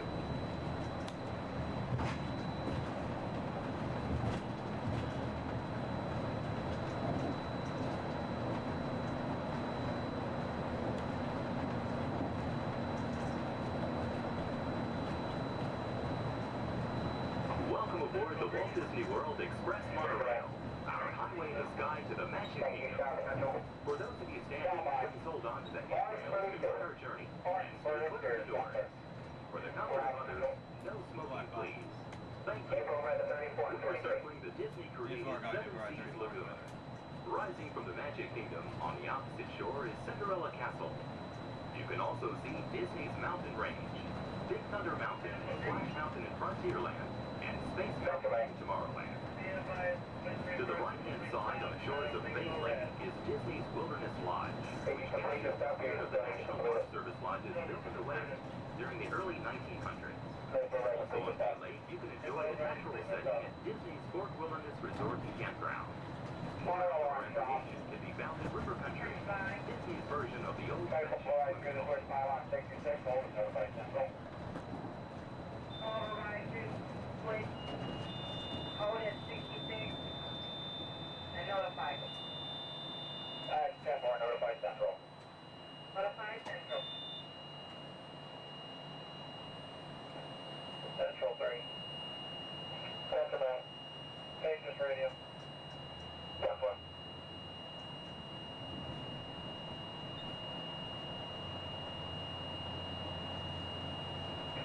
Monroe 3, Contemporary.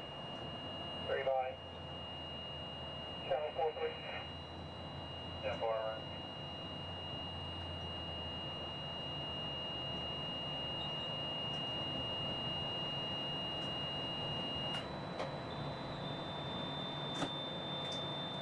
Ladies and gentlemen, welcome aboard Monroe Black. We're going to be holding here just momentarily. At this time, they're bringing out another train off of this beam ahead of us.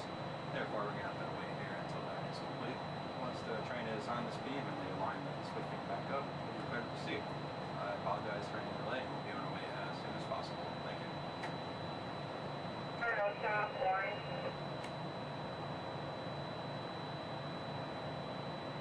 Stop item. Receiving propulsion in upper display group D, malfunction, by receiving tower. 10-4, will your train move? 10-4, both groups are picking up. Proceed on previous. 10-4, proceeding on previous.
Five, orange is 10-7, fur line 10-8, exterior.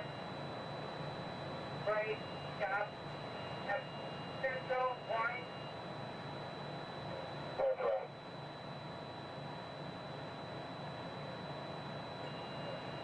Receive Maple, holding a pylon 66, Amber as coming through the switch. I have 80-85. All beam contact, holding at 66, all beam contact has reset. 22 radio, Kingdom, green for normal visual. 23 radio from Kingdom. Green 4. Vessel stop. Take away. Standard exterior beam, Colorado, with power. Tank about exterior on power, black central. Black. Orange 4. Copy, orange 4, normal visual.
Magic Kingdom.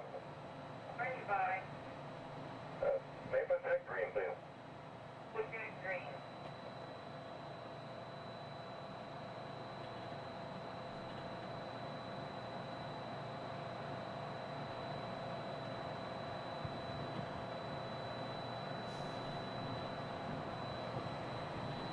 Longest monorail you'll ever have.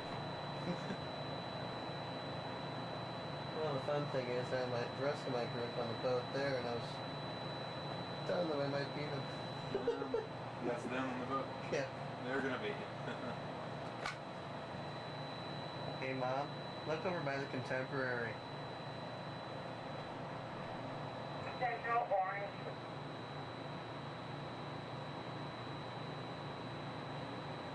Center way. Coding in a pylon 68 with red maple. They're docking. Yeah, I know. I'm the black monorail in front of the Contemporary. Got 4 Maple clear and illegal. Full clear, normal vehicle. Yeah, they can't go file without me anyway. I got the tickets.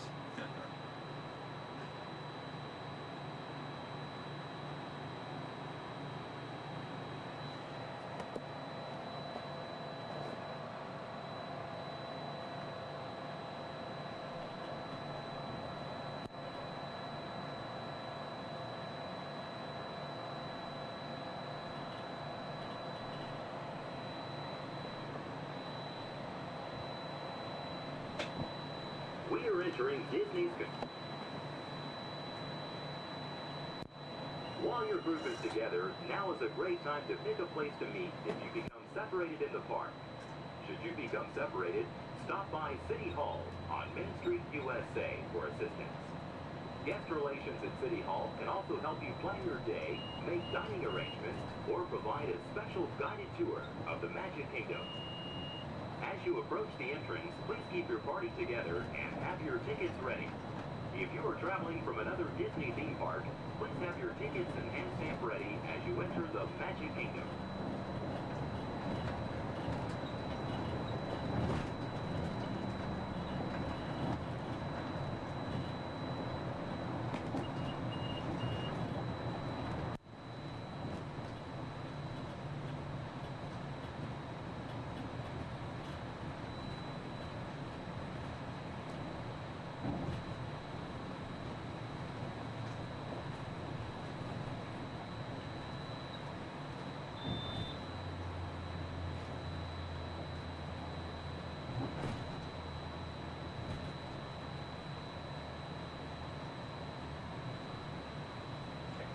Central Magic Kingdom.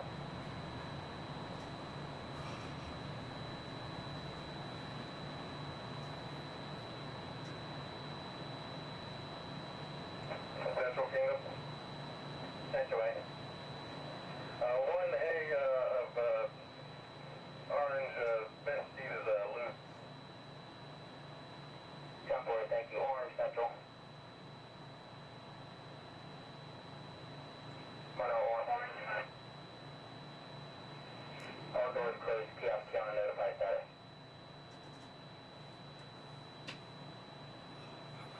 Kiosk counter notified.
once we begin moving, we're going to have to do a quick check of our safety systems. We'll just come to one complete stop, and I promise that will be the last stop. And then we'll be at the Magic Kingdom.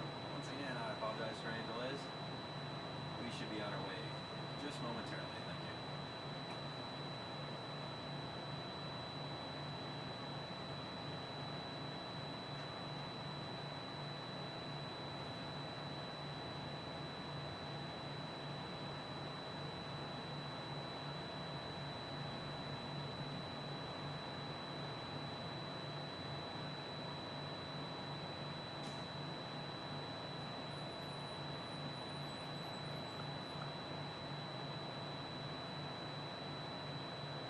South Central, Monorail Orange, Gap 1 radio check, have you reached? 10-2, Ellie. 2-2 also. Reset complete. Propulsion has cleared up in upper display and monitoring. 10-4, no visual. 10-4, normal visual.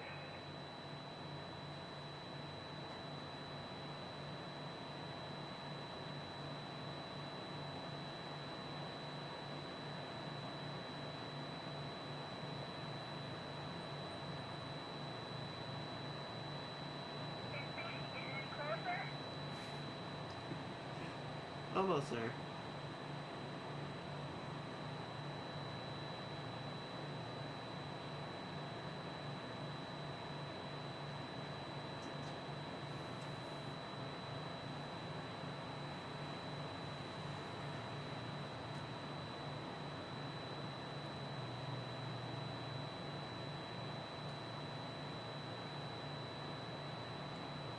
Central 3, hand unit radio check.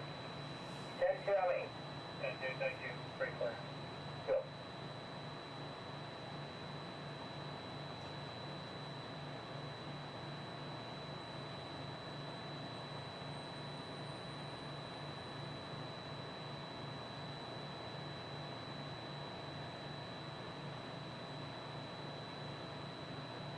Mile Black, Magic Kingdom. Black 566. And 4-4, Maple Tech Orange. Maple Circle.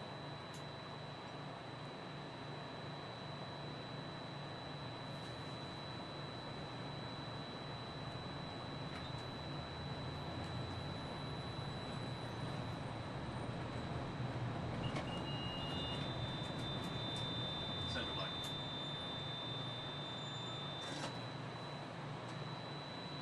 That's right. 69 Remendal. Maple clear, no visual. Maple clear, no visual. Orange Central. Goodbye. Reverse Maple check. Maple check.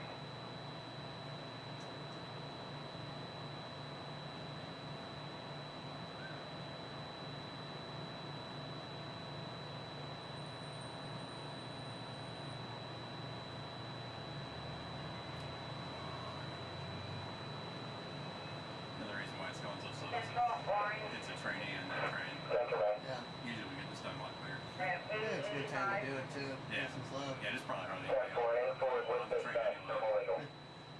Forward with dispatch, normal visual.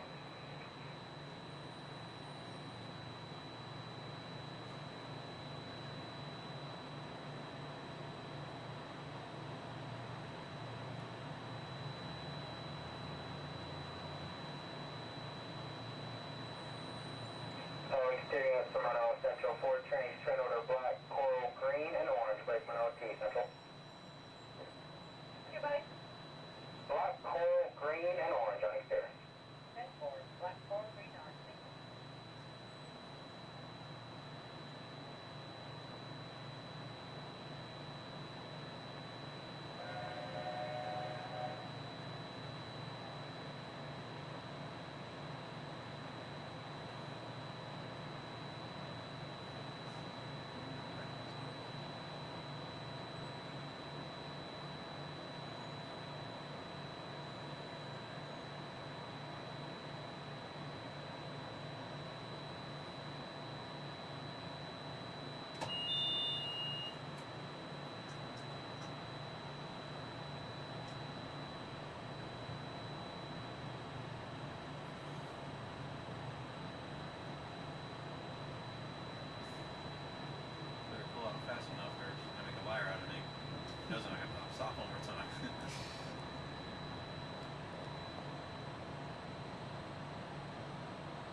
See ya.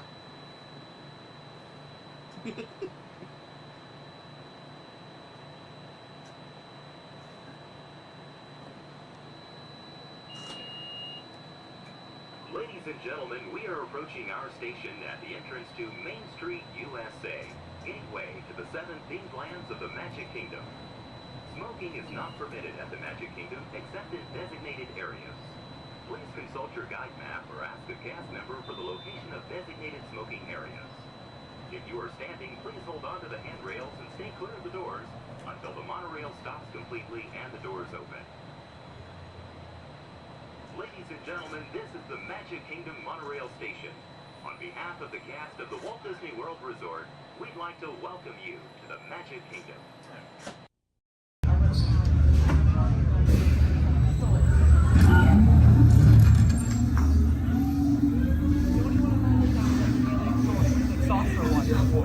This flight is never gonna work. Rock it.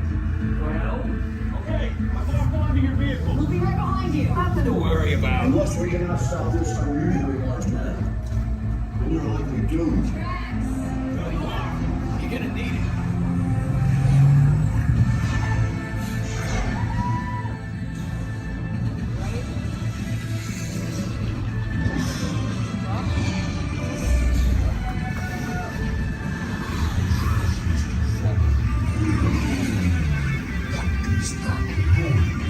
Noise. No one's gonna stop rock and roll from existing.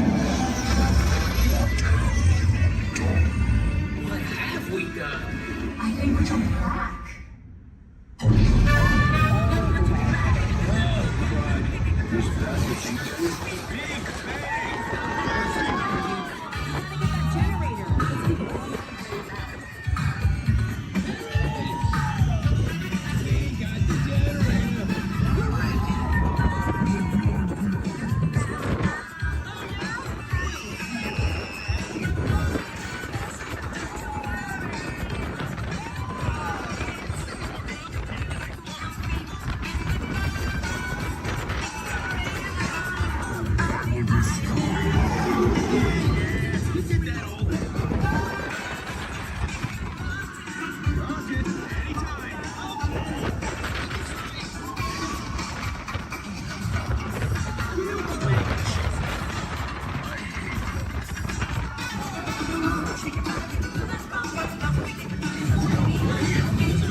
You really think they deserve to be called heroes? Did you see how they dress? It's just a figure of speech, Drax. You are lying to them. Now I understand. Welcome to the Guardians of the Galaxy.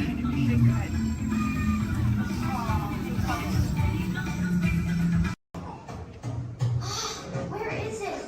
I know I left it around here somewhere. Mom! Have you seen my cowboy belt buckle? I can't find it. Never mind.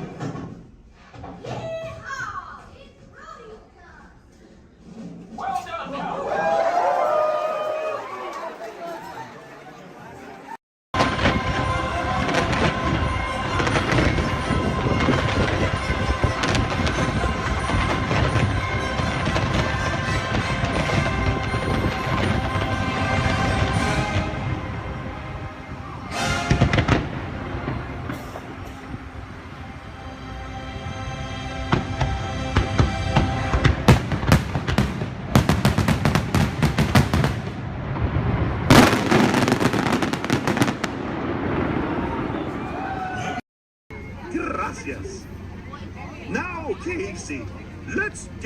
show on the road, or track. All aboard! All aboard! All aboard! Let's go!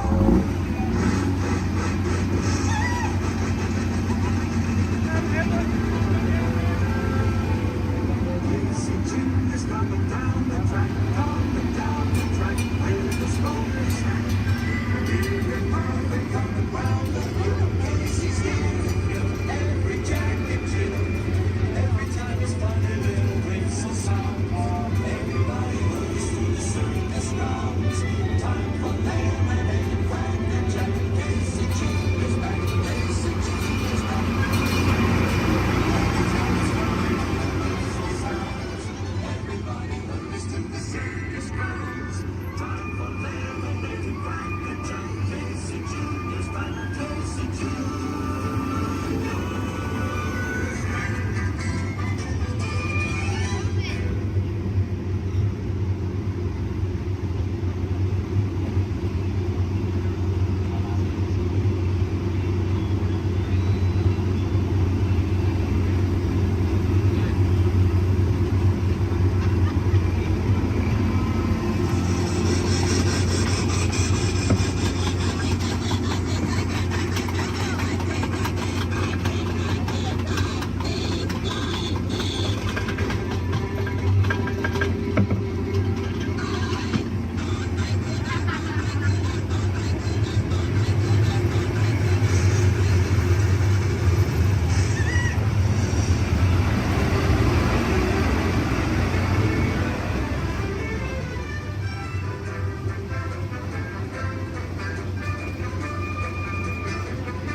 To the animals, that's the end of the lion. Fantasyland! Fantasyland!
show you how it's going to work. Behind me is our window to the Pacific. It allows us to see all of the undersea life that swim by. Up there in the corner is our hydrophone. That allows us to communicate with all the undersea life. So it's going to be very conversational, meaning Crush will talk to you. You'll be able to talk to Crush. He's got questions for you, and hopefully you all have some questions for him. You can ask him anything you want. You can ask him what he likes to eat, what he does in his free time, what's the meaning of life, anything like that. He'll be happy to try to answer. If you do need to leave at any time during the show, it's okay. Just use the doors on the opposite side of where you enter, back there. Again, if you need to exit during the show, use those doors back there. Back there is my pal Rachel. Everyone say, hey, Rachel! Hey, Rachel! She'll be back there to assist you if you should need any assistance during the show.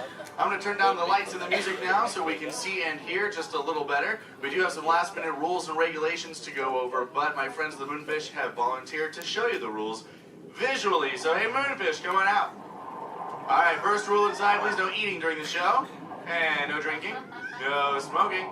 And the last one, take all the pictures and video you like. Just please no flash photography or video lighting. Round of applause for the Moonfish!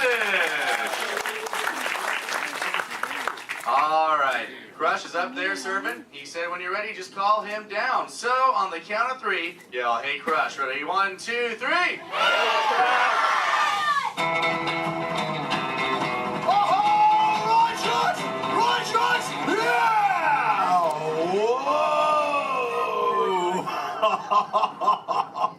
Oh, dude, check out the double spinner intro by the turtle. Whoa! Hey, check out all the human dudes in the human tank, too. Well, hello, human dudes. I said hello, human dudes. There you go. Whoa, hey, look at these little dudes, sub-level. Hey, little dudes. Focus, little dudes. Oh, man, let's totally make contact with some of the humans. Oh, hey, John, dude, come over here to the seafloor, dude. At the back of the seafloor, there's totally Mini Man by the aisle with a blue lid and sparklies on it, dude. Oh, I see it, dude. Chaw. Hey, what's your name, little dude? I just, yeah, that's Espanol, dude. Oh, totally sweet, dude. Let's see, how old is he? Hola, little dude. Dude, me amo Crush. 6. Cool, dude. I'm 150, dude. Hey, I still got my washboard abs. Well, cool. It's actually nice to meet you. It's nice to meet all you humans. I'm here on a mission today. My youngest son, Squirt, he's got lots of questions about you human dudes, but I don't have all the answers. So, I have come to get the answers from you. If you dudes think you could help me out with that, say chaw. Oh, you so totally rock! Oh, dude, hey, for those of you that don't know, when a turtle says, you so totally rock, respond by saying, dude, nice and loud. Try one for practice, you dudes. You so totally rock! Awesome. Okay, Squirt wants to know how many of you know how to swim. Hey, raise your fin if you know how to swim, dudes. Wow, we got lots of swimmers out there. Hey, let's stay up in the seats, dude, over on this side. Last row, dude, like second noggin in, there's a dude with a white shell, kind of like lots of colors on the front, dude. Chaw, what's your name? Tyler. Oh, nice to meet you, Tubular Tyler. Hey, dude, when you go swimming, do you like to swim fast or take it nice and easy? I like to take it nice and easy. Oh, chaw. Yeah, dude, just kind of like kick back on the shell and be like, dude. Totally, dude. Hey, I like to swim fast, though, too. Dude, you want to see me shred some biscuits? Say chaw. Chaw. Okay, dude, let me get my motor revved up. Human dudes, I want you to time me, okay? Start counting when I say go. Ready, set, go. Back, dudes. Totally just swam all the way around the world. Twice. Ah, dude, I can't swim that fast. Only about what you call 20 miles per hour. Maybe check it out, dude, if I got a tiger shark on my tail. I can go way faster, dude. Hey, but I'm doing all the talking here. Humans, if you got a question for me, like totally raise your fin, dude. Talk to the dudette right there, waving me down from the second row. Hey, what's your name, dudette? Morgan. Oh, cool, it's Mondo Morgan. What's your question? Do you know any twins? Oh, I know, yeah, dude, I got lots of twins of my own, dude. There's my twins, Bill and Ted. I got my twins, Cheech and Chong. I got my triplets, Mary, Kate, and Ashley. That's really cool. What about you? Do you have lots of twins, too? Yeah, well, I'm a twin. Oh, you're totally a twin. Wait, that dude in front of you looks just like you. Is that your twin? Yeah. I would hope so. That'd be an odd coincidence. That's cool. Where are you dudes from? Castro Valley. Oh, where's that? By the Bay Area. Oh, okay. That's cool. That's a cool area up there, dude. Way too many sharks, though. That's totally sweet. Well, thanks for your question. Who else has a question, dude? Let's see. Let's go. Hey, back to the seafloor. Let's go right over here, John, dude. There's totally a mini man up front. He's got a blue shell. He's got it near the outside, dude. Blue short sleevey shell. Hey, little dude, what's your name? Dominic, Nice to meet you, Deep Sea Dominic. What's your question, dude? have you ever been married or divorced?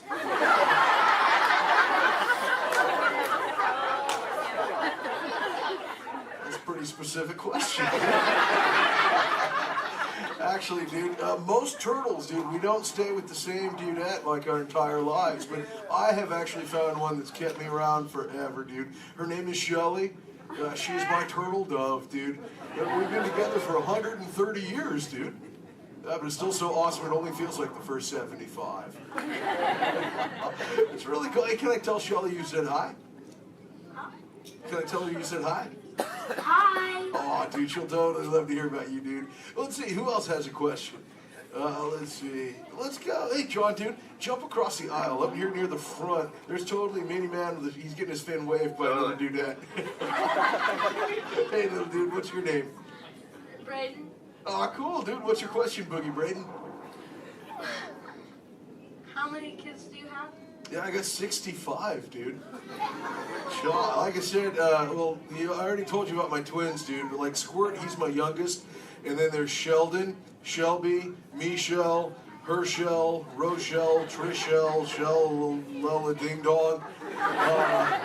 See, I got my teenagers, Leonardo, Donatello, Raphael, Michelangelo, Zach, Kelly, Slater, Screech, Jesse, Lacey, Chris Jr. Let's see, there's John, Paul, George, and Ringo. John's going through a really weird phase right now, though, dude. He thinks he's a walrus. So there's Michael, Janet, Tito, Jermaine, LaToya, Randy, Marlon, Chris Jr., Chris Jr., Chris Jr., Chris Jr., Chris... Well, there's lots of Chris Jr.'s, dude. All the way up to my oldest son. His name is Keanu. Keanu's not very bright, but we still love him anyway. My What's that? sister's name is Trishelle too. Oh, Trishelle, dude, that's a totally sweet name. She must be part turtle. Actually, hey, maybe you can help me out with something, dude. I got a question for you. I found a thingy on the beach the other day. Not really sure what you human dudes call it. Where did I put that? There it is. Hey, dude, what's this? That's a bikini. Oh, cool, a bikini, dude. Do you use a bikini when you go swimming? Oh, why not? Because I'm not a girl.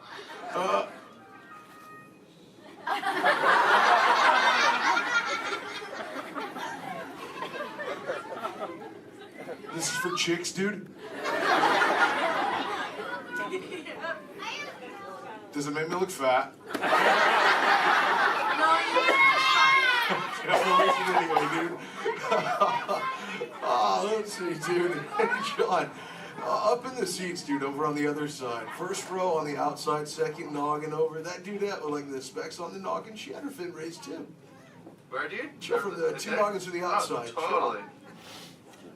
Hi, dudette. What's your name? Cassandra. Oh, nice to meet you, Kahuna Cassandra. Hey, oh, did you have a question too? Yes. Do you speak a second language? Yeah, I speak a little bit of whale, some orca, and some dolphin. That's pretty cool. I'm learning, like I said, like I speak human pretty well too. You know, my friend Little Blue, she's like the best at it, dude. Hey, do you human dudes want to meet Little Blue? I think she's around here somewhere, dude. Call her out, dude. Say, hey, Little Blue! Whoa, there she is. Hey, Little Blue dude. Check it out. I was hanging out with these human dudes. Cassandra over there wanted to know if I speak any other lingo, dude.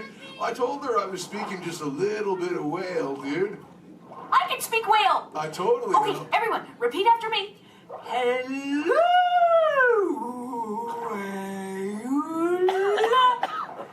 Okay, try that one all together, human dudes. Go.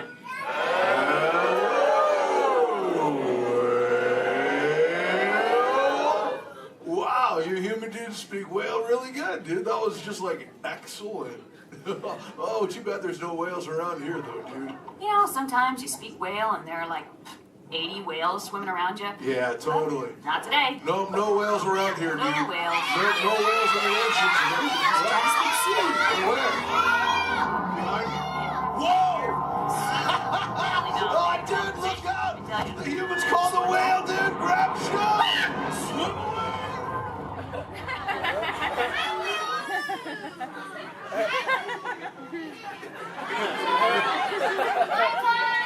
Dude, Little Blue, you're totally a squishy fishy.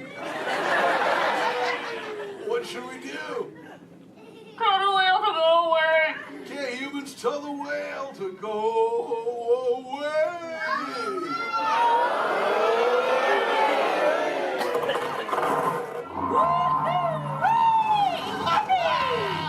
Most excellent! Oh, see you later, Little Blue! Hey, humans, put your fins together for saving Little Blue! You so totally rock! Yeah! Awesome. Thank you so much, human dudes, for sharing with me. I can't wait to get home and share all this knowledge with Squirt. Hey, but before I go, human dudes, remember this. We all share the same ocean, humans and turtles alike. So treat everyone you meet like an oyster, dude, because you never really know when you just might find a pearl, dude. That was like a warm and fuzzy moment, wasn't it?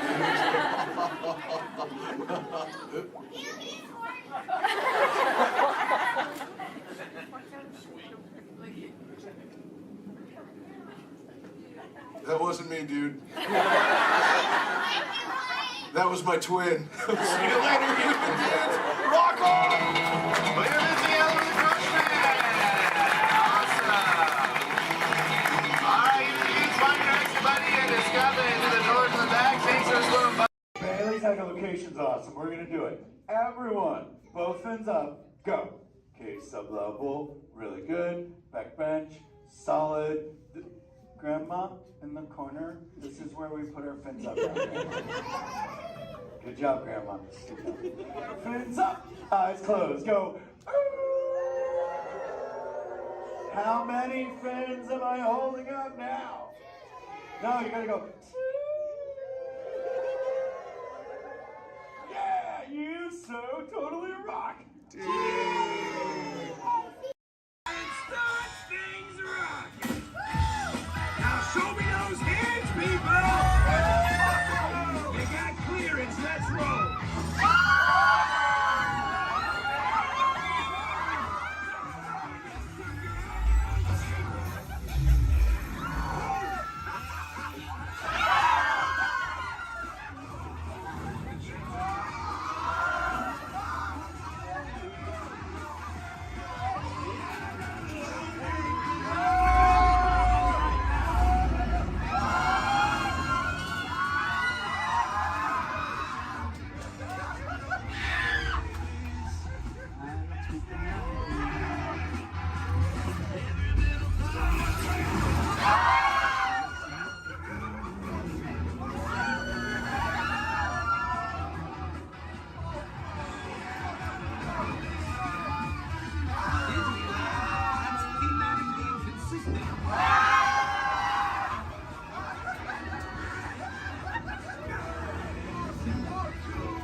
My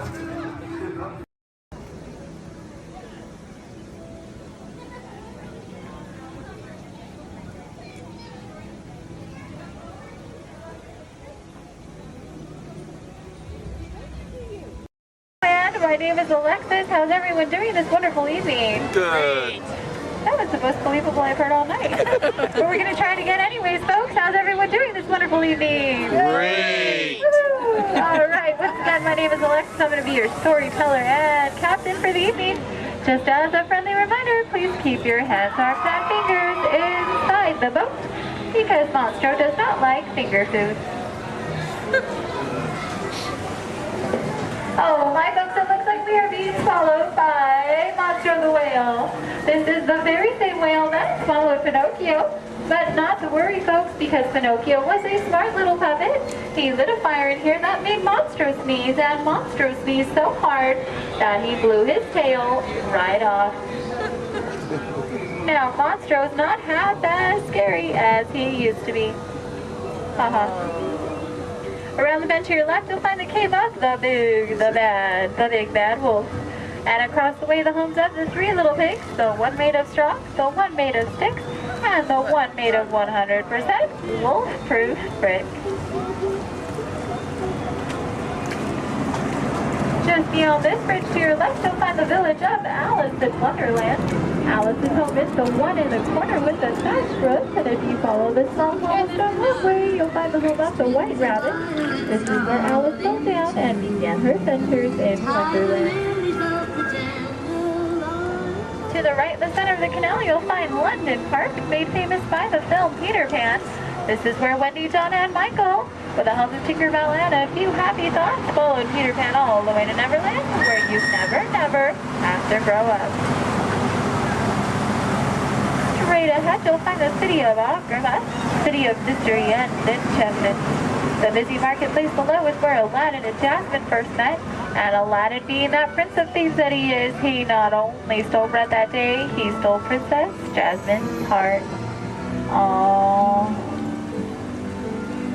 And it's underneath these rose-covered arches where Aladdin and Jasmine took their first magic carpet ride into a whole new world.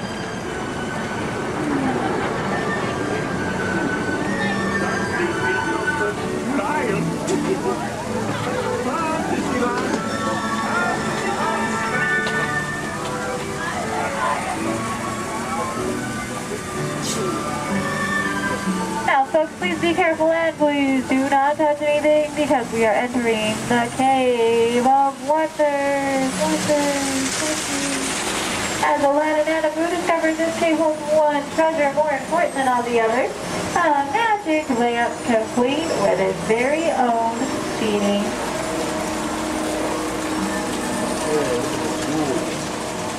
To the right, you'll find the home of Snow White and the Seven Dwarfs.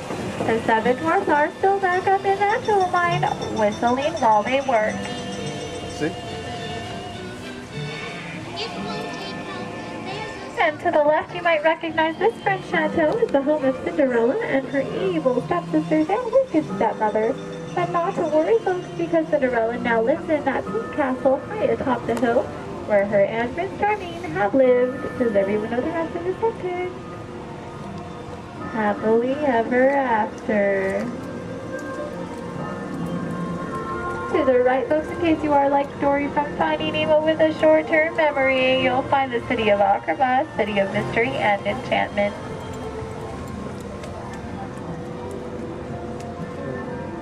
To the left, you'll find the world-famous patchwork quilt.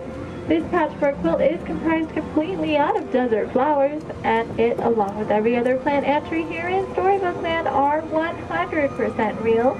They have just been miniaturized by a process known only by Tinkerbell and a few of our Disneyland gardeners.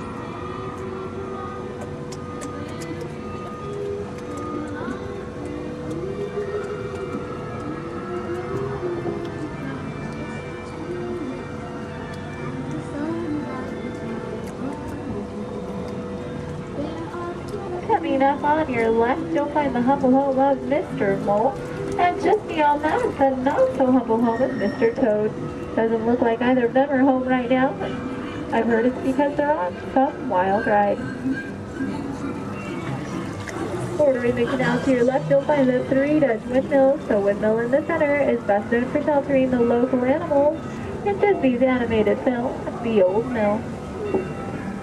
Straight ahead, below those Alpine mountains, you'll find the village of Geppetto and Pinocchio.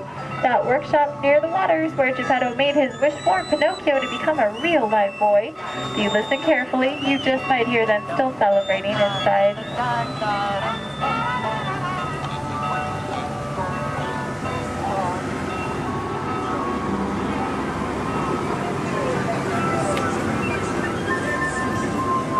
Coming up on your right, you'll see the ship of Prince Eric. The sandy beach nearby is where Ariel took her first steps on land and saved Prince Eric. That castle on top of the beach is where her and, you guessed it, Prince Eric, now lives happily ever after. And it is behind this waterfall that you'll find the Kingdom of Princess, which is where Ariel grew up and is still the home of her bunch of Ashton and Saunders. Folks, it looks like our journey is coming to an end. For those of you closest to the dock, please remain seated with your hands, arms, and fingers inside the boat. Thank you for joining us here in Storybook Land. We hope you have enjoyed your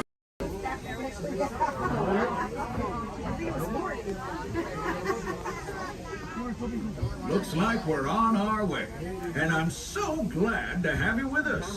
The next leg of our journey takes us to Main Street, USA. We'll head for Frontierland after that.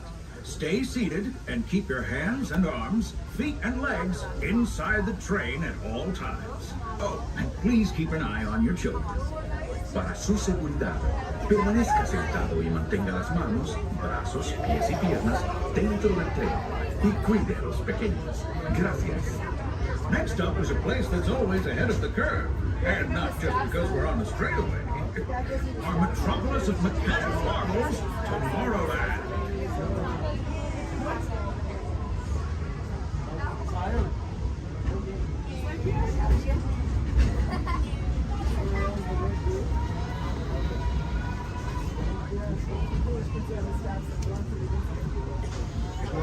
As you know, I love this railroad about as much as a songbird loves the morning. But I'm still awed by the rockets and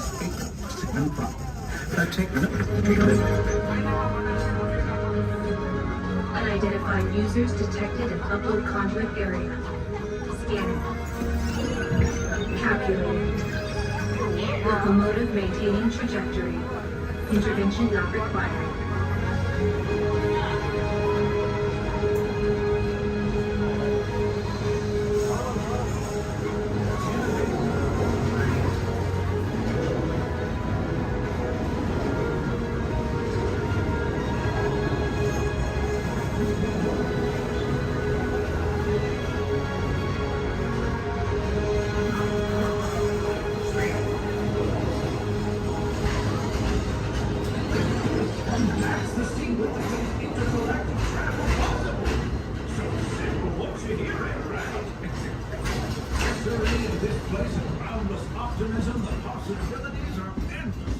You might say the sky's the limit, but even that is no obstacle in Tomorrowland.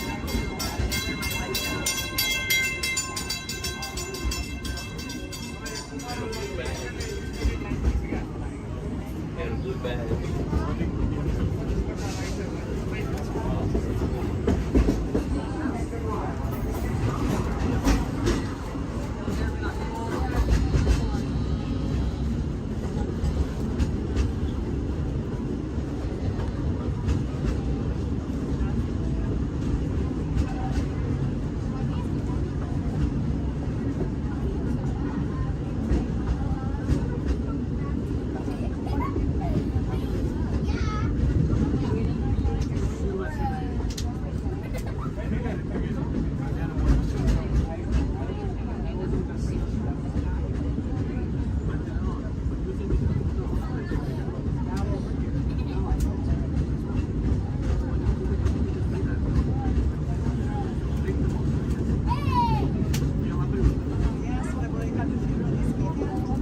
Trip around the Magic Kingdom is almost complete. I can't thank you enough for for spending part of your day with me. And I hope you've enjoyed your journey as much as I've appreciated being a part of it. We're now approaching our most charming destination, Main Street, USA. A place where the only thing sweeter than the townsfolk is the treats. After our stop, we'll be heading for Frontierland, followed by a visit to Fantasyland. Now, stay seated until our train comes to a complete stop. Then pick up your belongings and carefully disembark. If you have strollers to unfold, please take them all the way beyond the platform so new passengers can safely hop aboard. It'd be mighty kind of.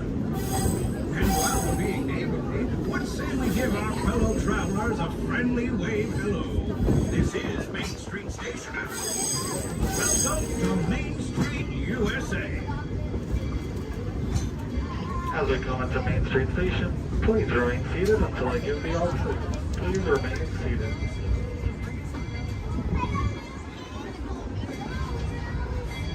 Please remain seated, everybody. Please remain seated until I give the all clear.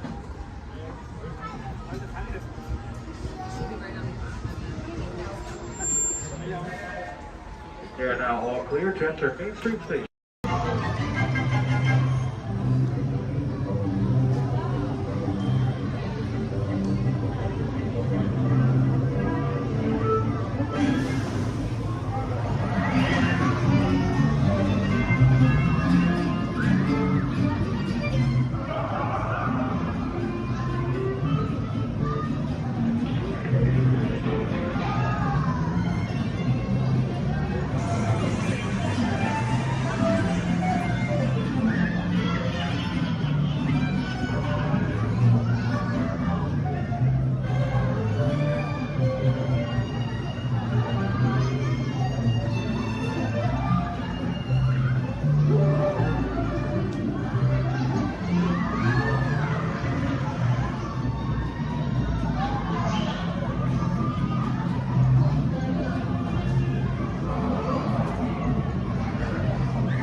Speaking of glass, would you hand me that last window pane over there?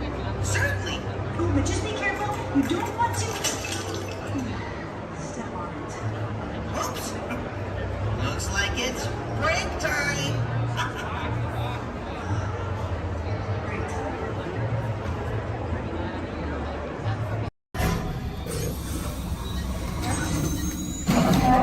Engineers.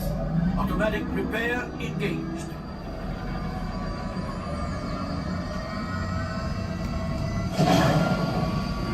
Right, pilot. Push the flashing button to take off. Pilot on the left.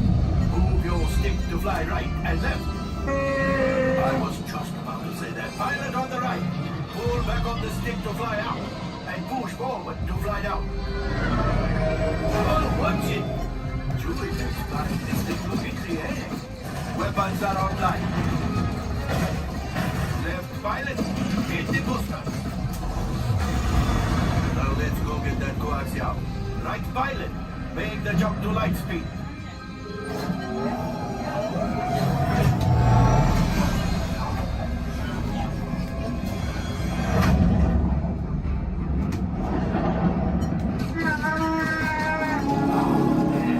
Great. Come, Papa. Yes, keep shooting. They've locked onto us. Take evasive action.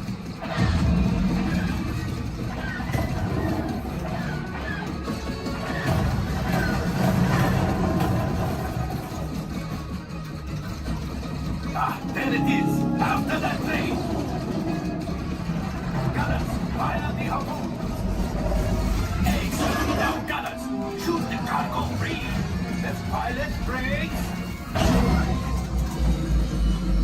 Well, my friends, that could have been much worse. Okay, it's much worse.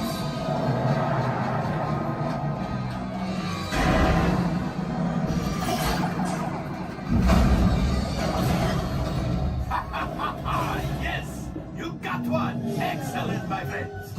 Now power up the ship. Well, I grab the gold axiom. You see, just as I promised, my friend, now that the resistance has what they need, maybe a little something for Hondo. Pilot, line up behind the train so we can harpoon that last car. Gunners, fire the harpoon. Gunners, shoot the train. The cargo is breaking free. Keep shooting. Good job, my friends. Yes, yes, yes. We got the coaxium. I will grab it. You keep up to the train.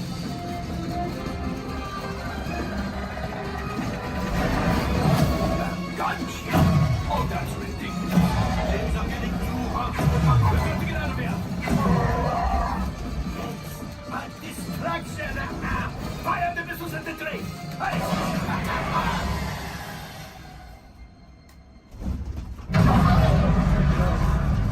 Watch out! The Star Destroyer is collapsing! Let's pilot! Hit the boosters! Boost! Boost! We made it! I don't believe it, but we made it! Now, let's get out of here!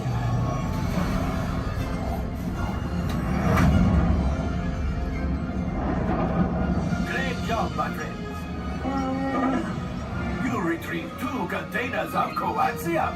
This will greatly help the resistance. You have heard the First Order and made Chewie proud. Now, after my modest profit, your cut minus what you owe me for damaging the Falcon is... Hey, not bad.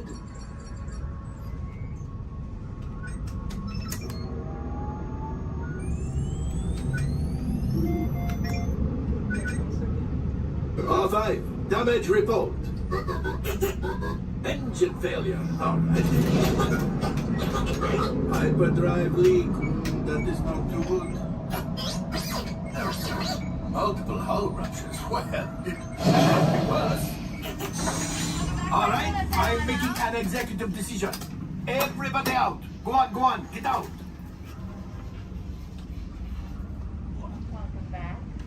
All available techs, we have a Corellian freighter that needs immediate transport back to the maintenance bay. This thing has seen better days. Better fix all that before the Wookiee sees it.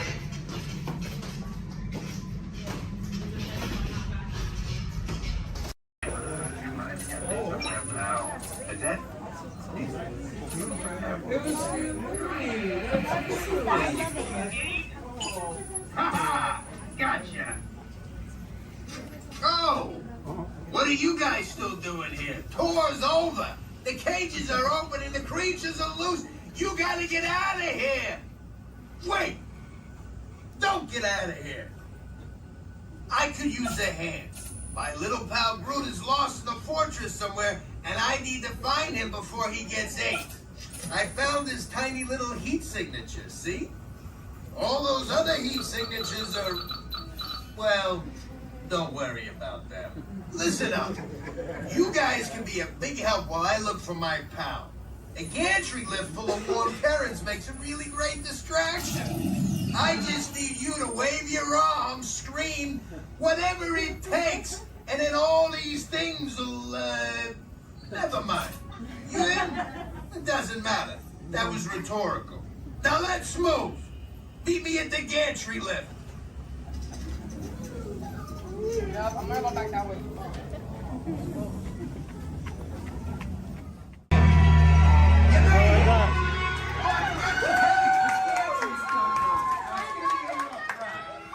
Remember, if you see a scary creature, scream real loud and look delicious.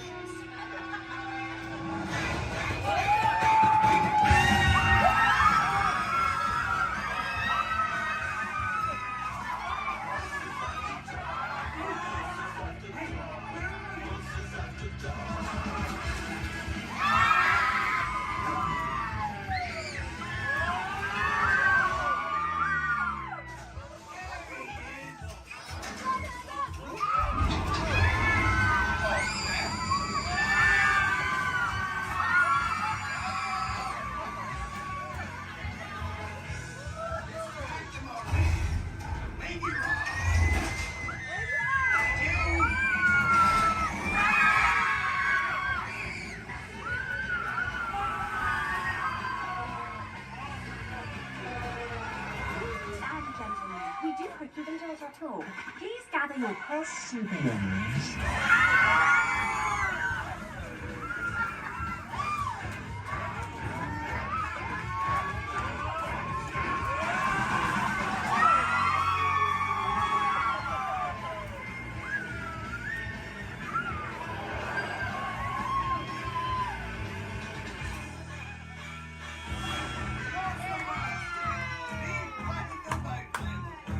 Spit that out, it's not candy. What's your language?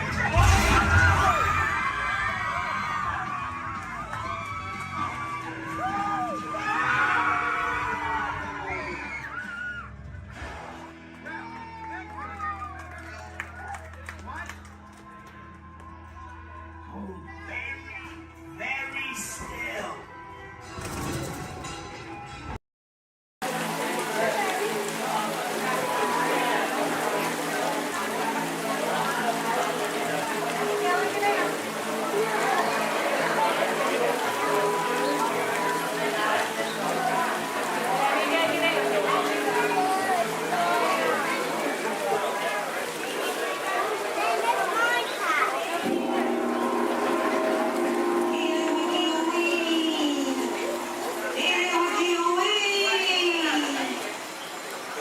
Spirits of the tropics, heed our call.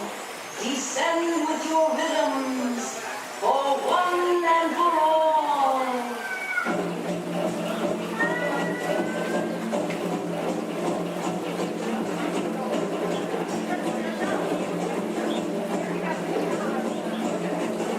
Goddess of fire, daily by name, transform our pool to an ocean of flame.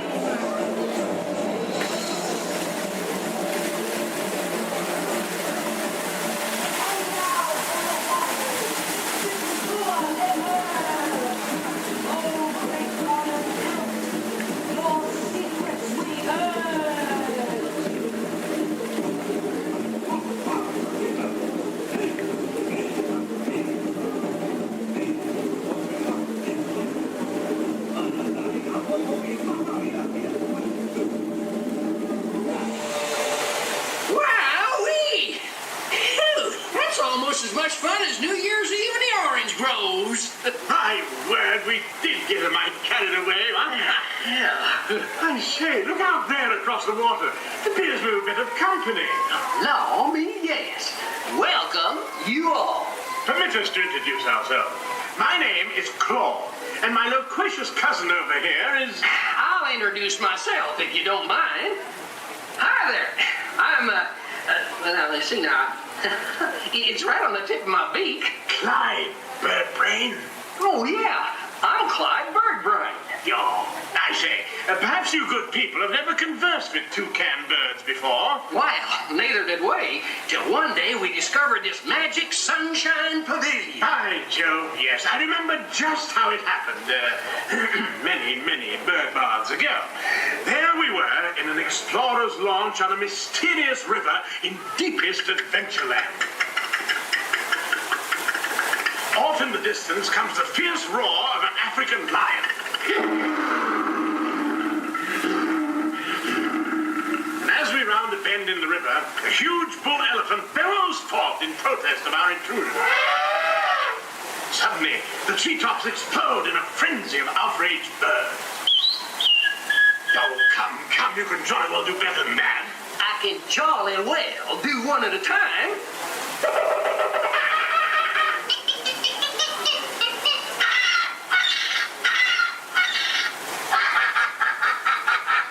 Meanwhile, shifty-eyed crocodiles lurk by the water's edge. Lurk, lurk, lurk. And the giant python slithers down from an overhanging limb. What's happened? What's wrong? I can't stand snakes. Don't be ridiculous. I'm only relating a story. All right, Clyde, enough is enough. That wasn't me. I never even opened my beak. Huh? Excuse me, I hate to interrupt such an exciting story, but they're calling us to the show. That's sakes, it's already showtime? Land sakes, yes, it's already time for the show. And Claude, I do believe it's your turn to make the announcement. Righto. Ladies and gentlemen, boys and girls, gather up all your cameras, purses, and other articles, and now turn to your left towards the tall doors. When the drums begin, they'll open magically to lead you right into the Sunshine Pavilion. Is everybody ready?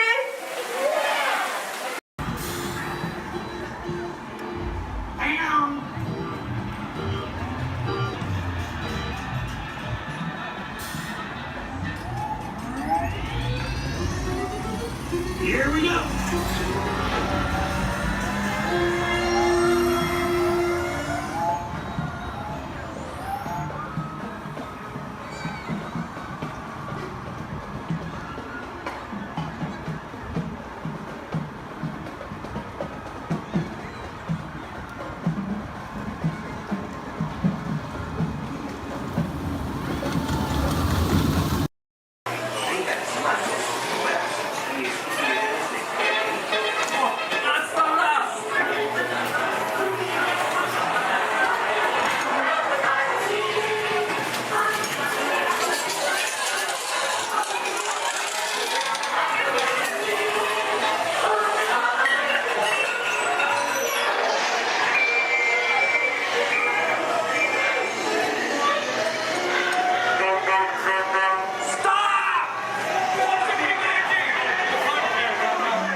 Skipper Bond for the next 7 days and 2 nights out here in the jungle.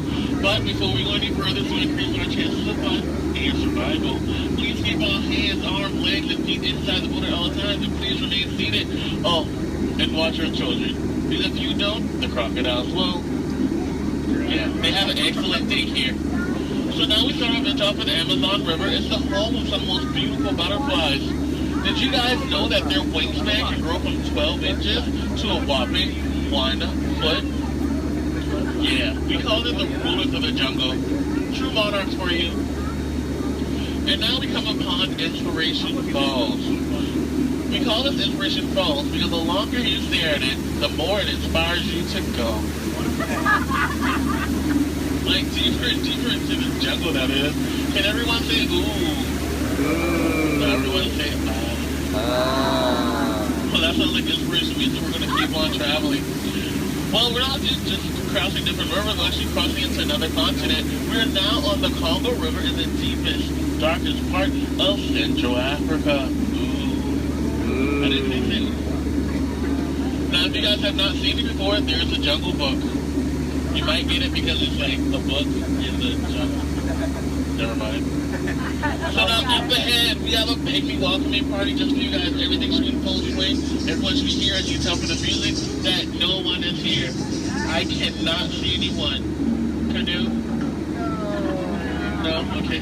Don't worry. My pet python is here, but don't look him in the eye. He can develop quite a crush on you. The relationship can be a little restricting, but we're not going to get wrapped up in that. okay? We're gonna stop at my base camp just to grab a couple of things we need for this journey that would happen. Oh, great. They do this all the time. They throw all my stuff everywhere. They break my dishes, and now they even flip my Jeep. I really wish they would have flipped my house. I would get a better return on it.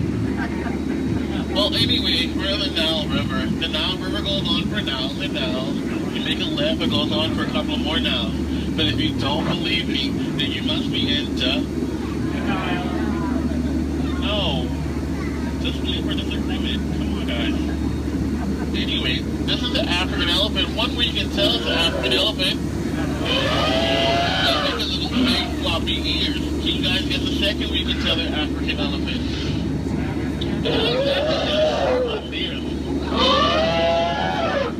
Well, anyway, now those African elephants actually trod down the path here on the African Belt for all these beautiful animals to come play together on the Nile River. Yeah, there's some zebras, some wildebeest, some tall cheetahs. Well, look, and now me and his family of mine are playing so nicely with that zebra that he is dead. Tiger. We're just gonna let him rest in peace, sis. Now see, this is a sight to see.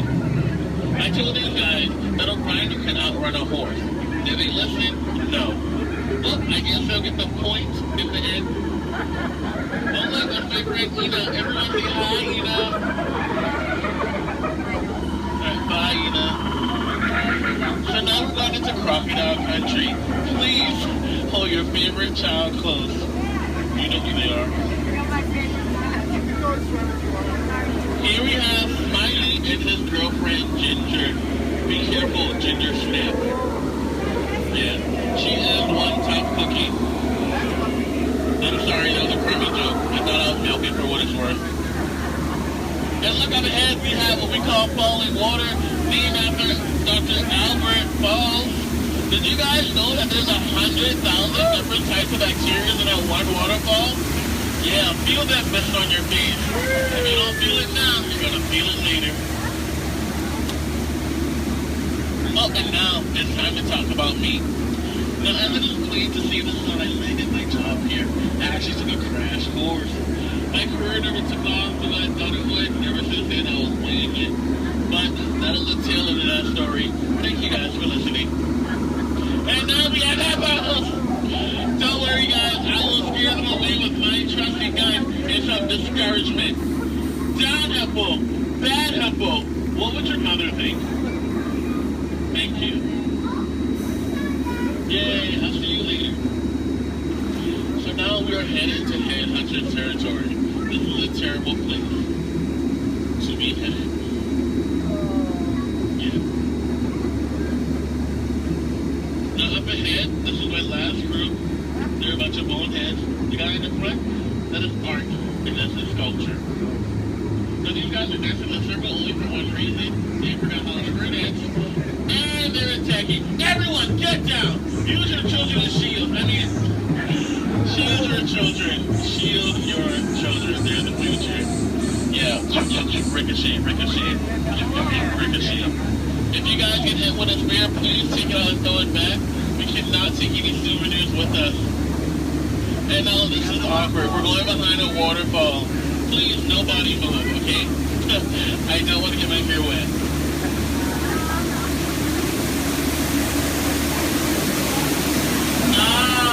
Now that bacteria. That is actually the backside of water, also known as O2H.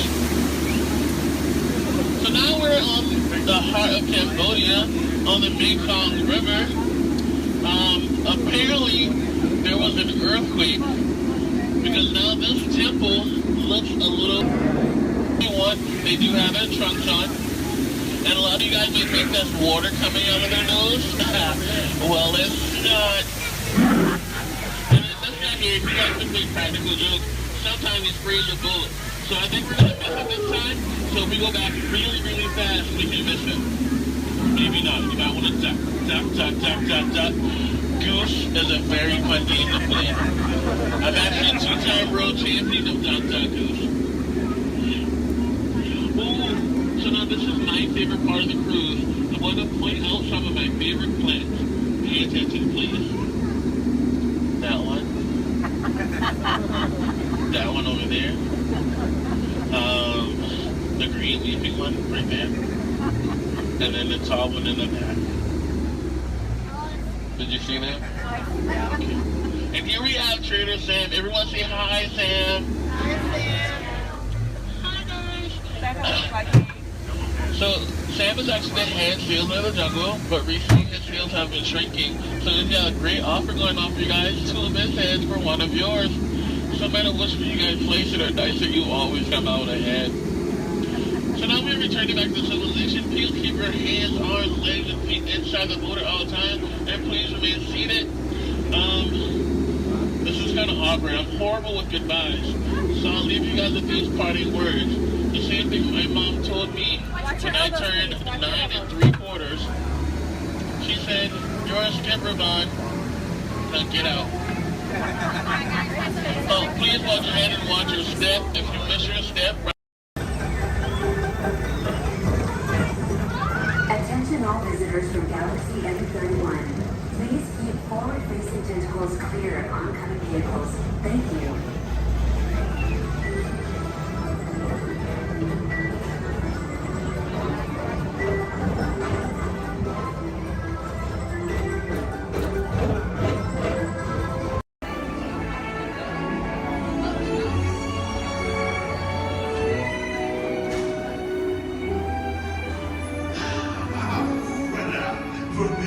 Venez, suivez-moi.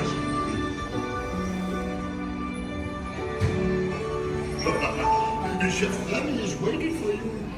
This way.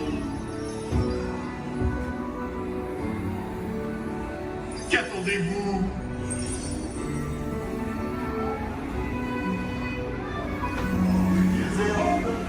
Des invités pour le dîner. Yes, put it here. Vous n'aurez pas idée, Concova? No. A simple omelet? Too simple. Voilà. Mais oui, that's it.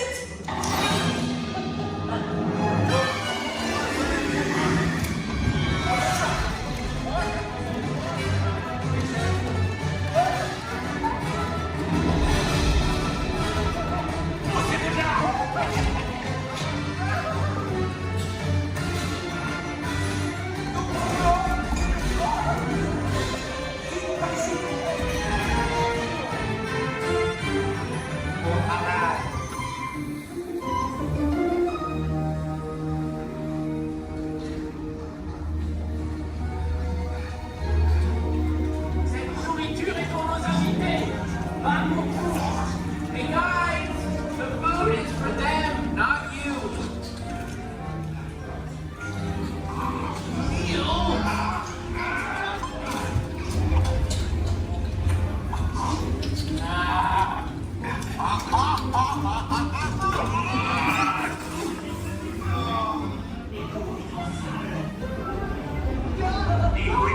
What are you doing?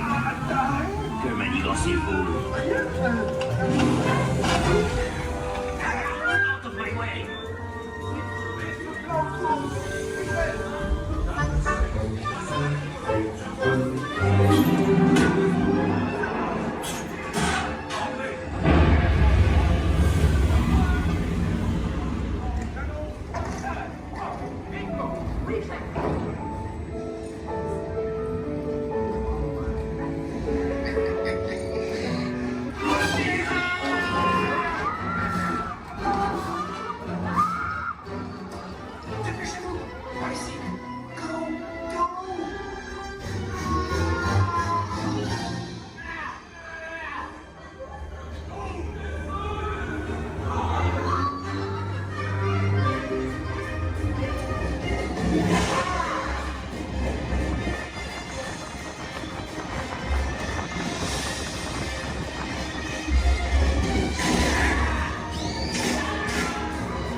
This is Disney's Port Orleans French Quarter Line. Please collect your belongings, watch your head and step as you disembark, and take small children on hand. Thanks for riding with us, and welcome home.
the checkered flag in your very own race car. Young or old, this is your chance to drive in the fast lane without worrying about getting a speeding ticket.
Johnson in the control tower to confirm the flight to the moon.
Walt Disney's Carousel of Progress.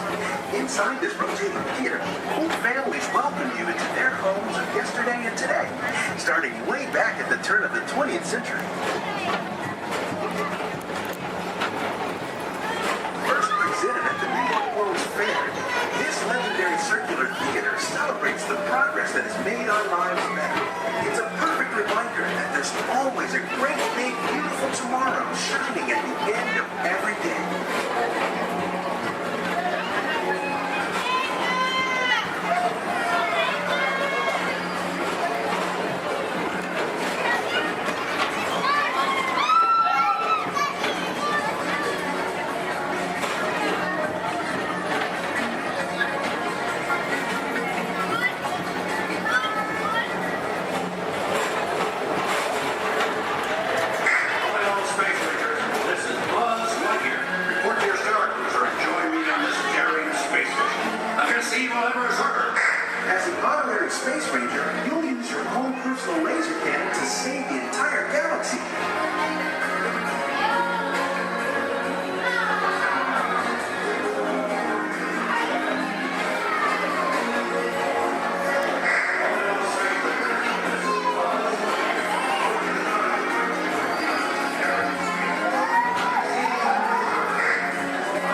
Exit by stepping away from the car.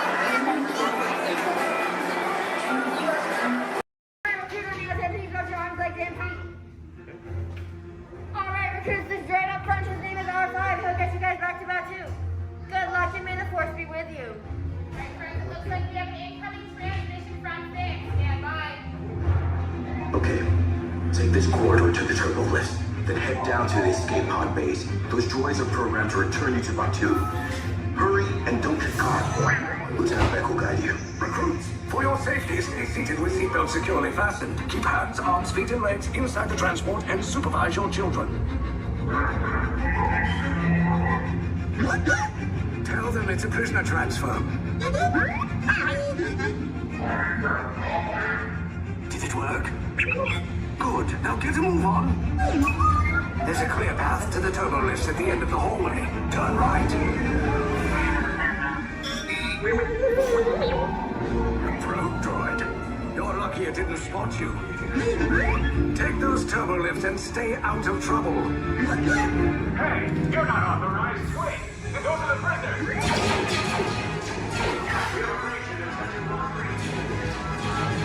Cover is blown. Find an alternate route. Who picked these two droids anyway?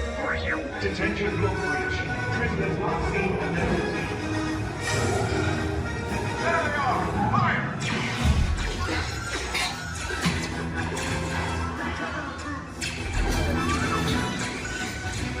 These state bots just follow us. Take the lights down. I'll cover you. Hurry! No, not up! I said down!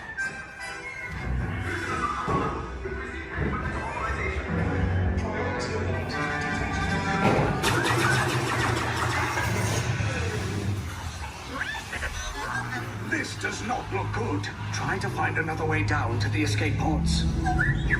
The Resistance will attempt to rescue the prisoners. They have neither the resources nor the courage to engage us. You underestimate their conviction. Raise the shields! Shields? I see no evidence. Now! Sound the alarm. All personnel to their stations. Sir, the prisoners have escaped. How brave, but ultimately hopeless. There's nowhere to run.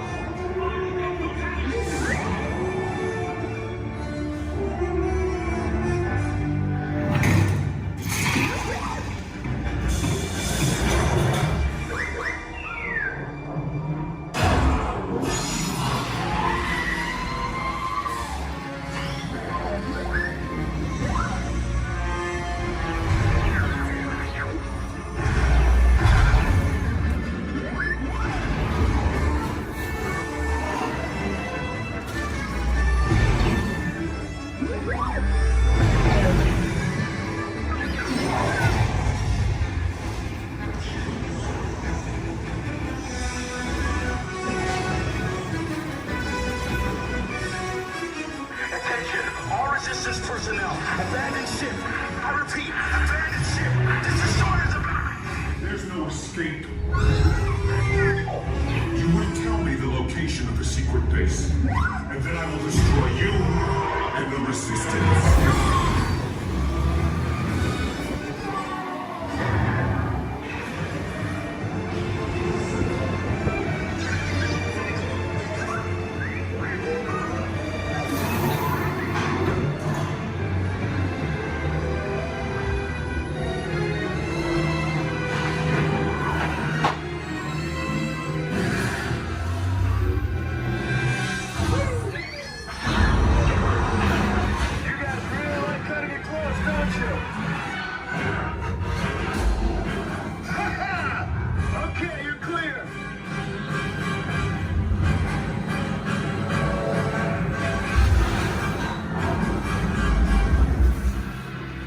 Escape pods came in a little off target. Ground crews will meet you outside the wreck. All right, nice job, recruits. Not what you signed on for, but hey, you're Resistance now. I think I have that authority. Right, Beck? Where's the lieutenant? I need eyes on Beck. Rhino, Scapper is parking. 4 escape pods down in Sector 4. Verification pending. Lieutenant Beck here. Beck! You're right. I should hope so. Great job, recruits. Thanks to your heroism, the location of the resistance base is secure. Bravo! Yes, R5, you too.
Prepárense para parar. Se están acercando a la zona de desembarque.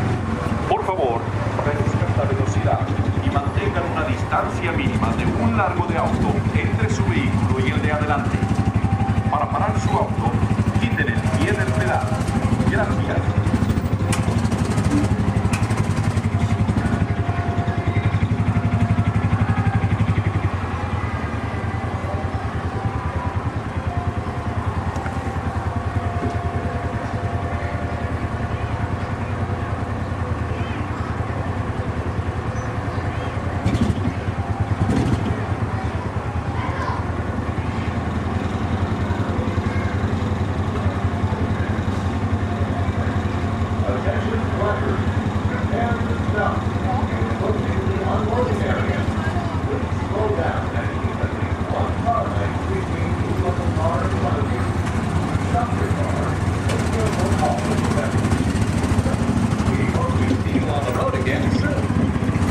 Atención, prepárense para parar.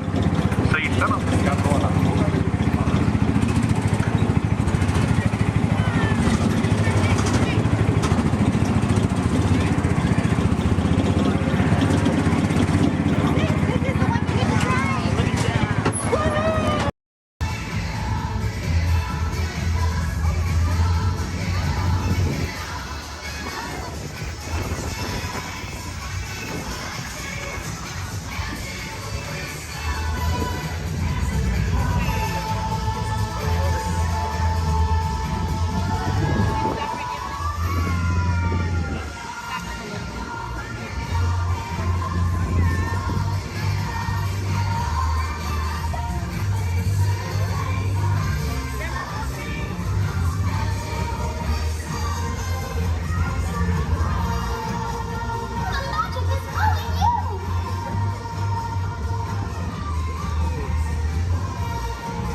celebrations like I've never seen them do.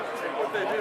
It was, I think they're sold out dancers, in the park, but they've still got kind of like 200 dancers and then 3 different marching bands.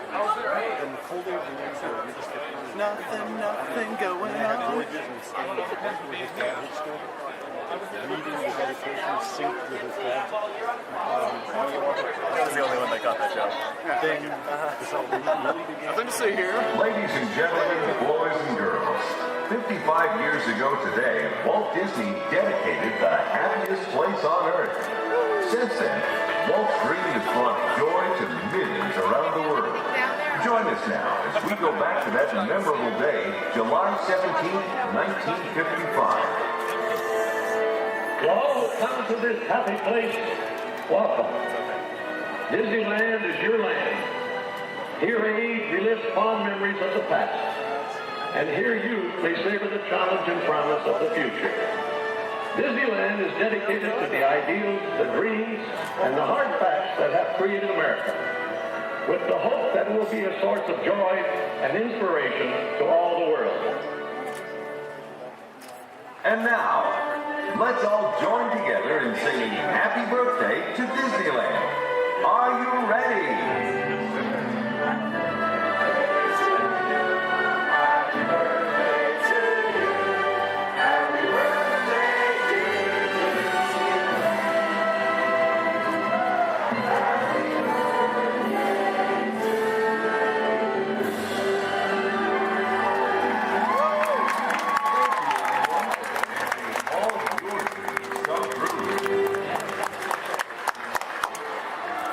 That's it. All right.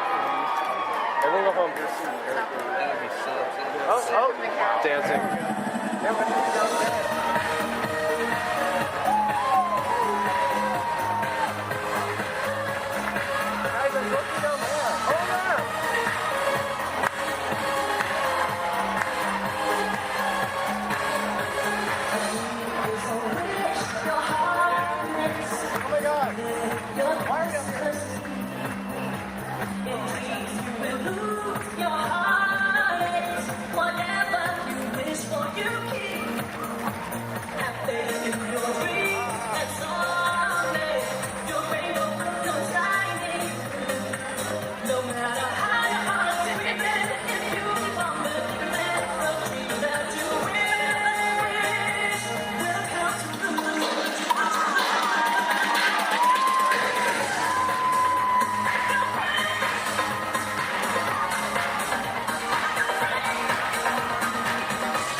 there.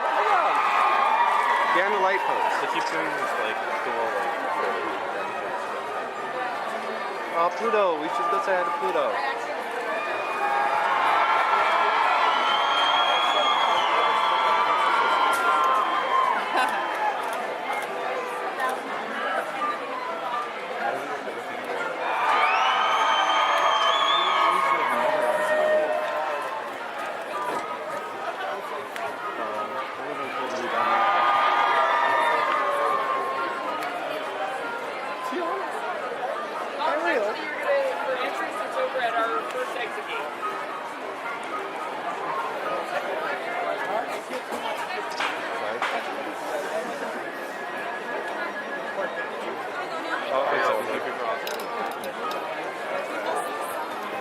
Some of them are leaving now.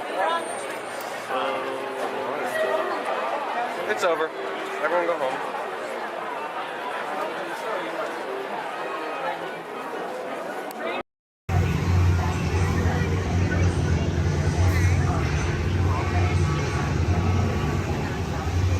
Time travel commencing in T-minus 10 seconds and counting. This is Seeker. Listen up. We've got to get in, grab the iguanodon, and get out before that asteroid hits. Let's roll!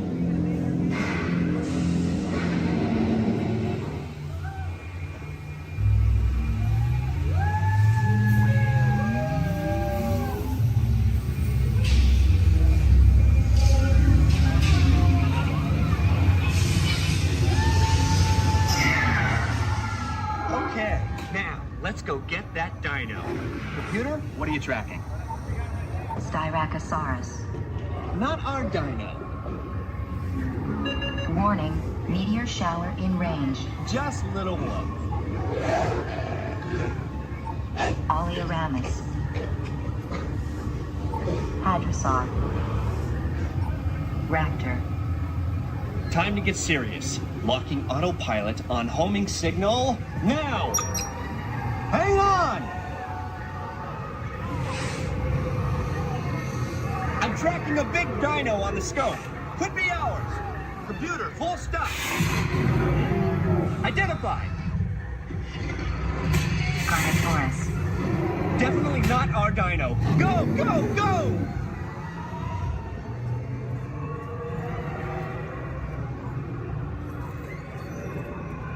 Another big guy coming up. Computer. Slow and identified. Sauropod. Still not our dino, but at least this one's a vegetarian.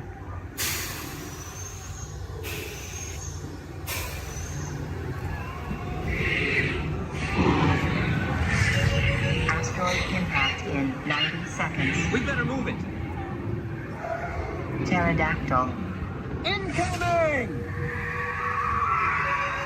Asteroid impact in 60 seconds. We can't stop now. Keep going, keep going. Compsognathus. Computer, what's happening? Loss of traction. Four-wheel drive, move it! Warning, meteor strike. Evasive maneuver! Left! Right! Left! Right! That was close. Computer, now what? Carnotaurus. That's it! Abort mission! Abort! Abort! Iguanodon. Forget it! Get them out now! Asteroid impact. Brace yourself! This is it! They're not gonna make it! They're not gonna make it!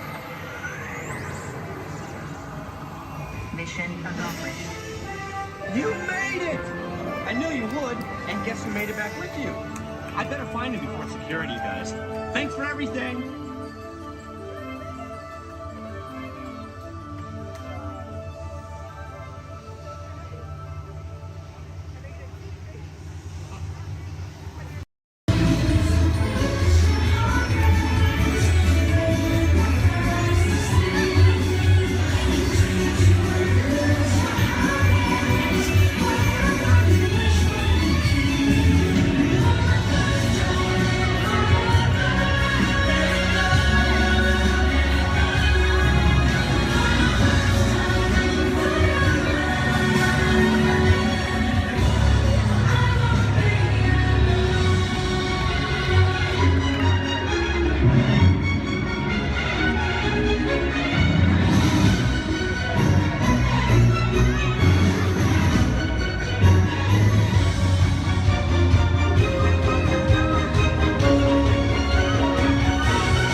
means let's go.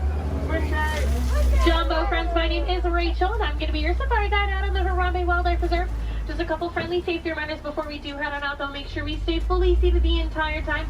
It does get pretty bumpy out there. We're also going to make sure we keep our hands, arms, feet, and legs inside the truck, and hold on to any loose items that could fall out, because unfortunately I cannot stop to retrieve anything if it does fall out.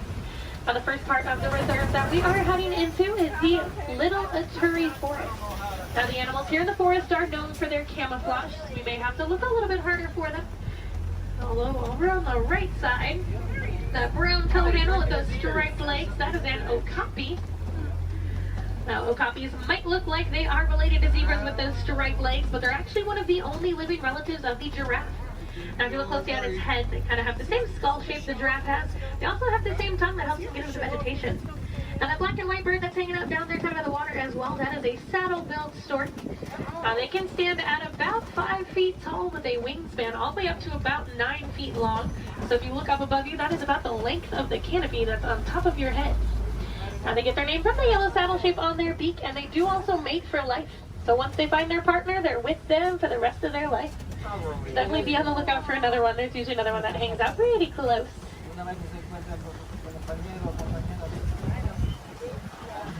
Looking a little bit quiet on this part of the forest. So let's see if we can head up, see what else we can find. Looks like there is some movement up ahead, so I'm going to head over that way.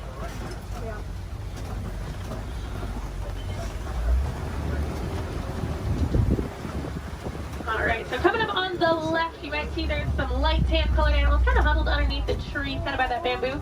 Those are greater kudus. And then actually up kind of under the trees, and then also at the top of the hill up there, those darker brown colored animals with those horns on top of their head, those are bongos. Now, bongos are very shy and reclusive animals. That is how they get their nickname, the ghost of the forest. Both males and females do have those horns on the back of their head. And if you notice they're angled backwards, that's help them get through any of that thick and tangled brush here in the forest they usually live in. Alright, it looks like we're going to cross over some water, so that means we're heading out towards the Safi River. You're going to want to keep your eyes near the water looking for any kind of shadowy figures. A lot of times we'll see Nile crocodile or even Nile hippos. Now, hippos will spend most of their time in the water and even spend about 8 minutes at a time underneath the surface. The average male hippo does come in at about 5,500 pounds, and they do kind of float to the bottom of the water and walk along the bottom rather than swim. Although, to be fair, if I was 5,000 pounds, I'd probably do the same thing. It takes quite a bit of energy for them to swim around. I haven't seen any yet, but they do have a couple spots here in the river, so we'll head up. Now, those white and gray birds that are hanging out on the island, those are pink-backed pelicans. They do get their name from the pink coloration that their feathers get during mating season. That's not actually the feathers that turn pink, though. It's their skin that turns that color. It kind of makes their feathers look it.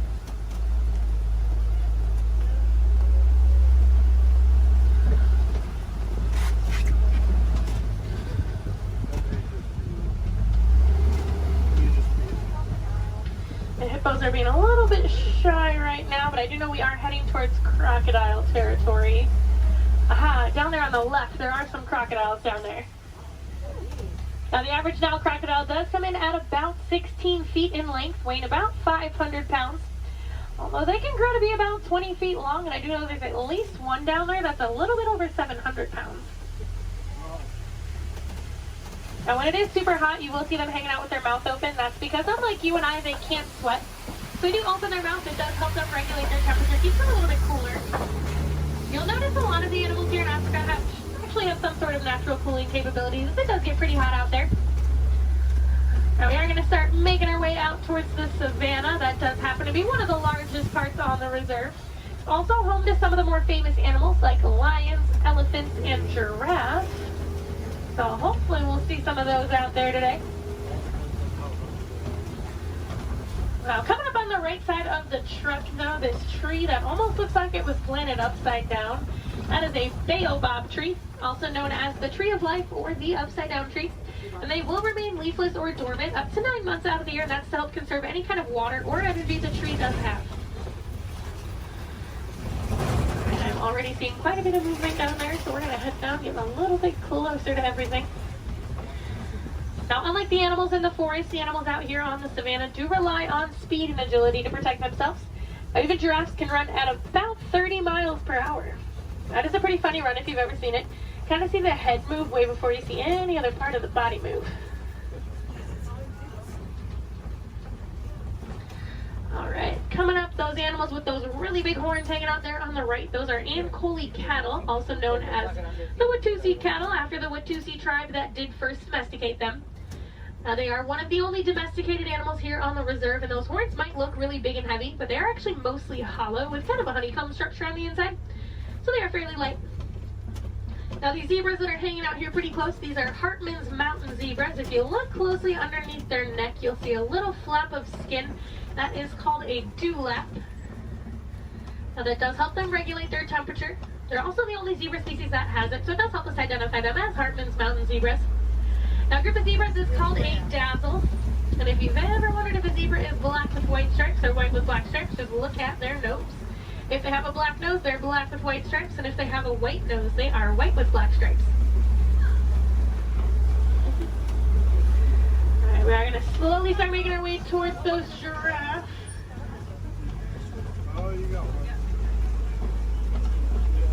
Now, looking at the coat pattern of these giraffes, it looks like they are Maasai giraffe. Once we get up there, they do have that kind of jagged puzzle-like coat pattern. Also over on the left, kind of hanging out in the back by the trees over there, those are sable antelope. If they do look at all familiar, they are the emblem of the Harambe Wildlife Reserve, so you might have seen their pictures out and around in the village out there. There we go, coming up on these giraffes. That one that's actually scratching its head right there, that's a baby giraffe. Get a little itch. Now, the reticulated giraffes will have a much smoother, almost net-like pattern to them. Now, they can stand at about 18 to 20 feet tall. That does make them the tallest animal in the world. Now, even their young come in at about 6 feet tall when they are born. So they're already fairly big when they're babies. I believe that little one came in at about 5'11", so he was already really, really tall, definitely taller than I will ever be. Now, these two animals that are hanging out here on the right, they're both Patterson's eland. Now, that darker colored one, that's a little bit bigger, that is a male, and then the lighter colored one, that's a female. Now, they are one of the larger species of antelope, coming in at about 6 feet tall at the shoulder. Can also jump up to 9 feet in the air. Now, with those giraffes, just like your fingerprint is unique to you, the coat pattern of the giraffe is unique to them. It does help them tell each other apart when they're in groups. And a group of giraffes is called a tower. Seems to be a pretty fitting name for something so tall. They do also only sleep for about 30 minutes a day. The rest of the time is pretty much spent eating. There's a really good view of those Ankole cattle there.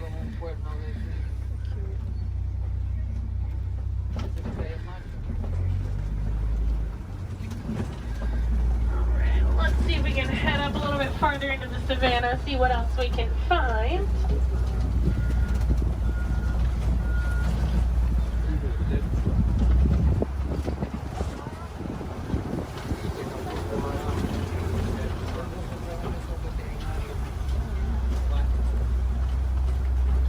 It looks like there's a couple animals coming up on the hillside up ahead here.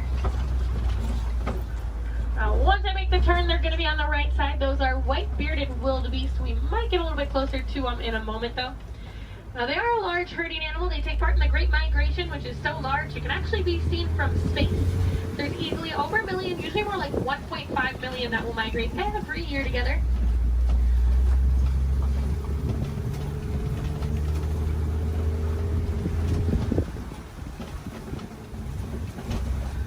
There they are. You can kind of see them there. Now, we are also coming up on some knockdown trees just up ahead, so we're going to head over that way. Usually that is a pretty good indicator that there's an elephant or two nearby. Elephants are known as nature's bulldozers, so you can always kind of assume. Actually, it looks like there is one up ahead of us. I'm going to see if we can get a little bit closer to it.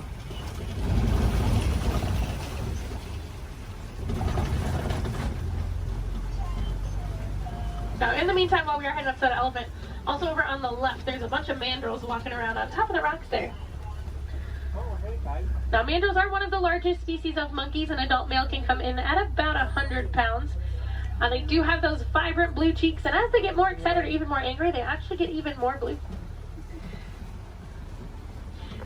Well, it's a view of an elephant. Probably not the best view. I do know there is usually another herd of them that like to hang on a little bit farther up as well, so we'll see if we can head over that way, maybe get more of a frontal view of an elephant. That would be nice. Now, as male elephants grow older and more mature, they do get kicked out of the herd by the female elephants. They can either live in solitary or smaller groups of male-only elephants.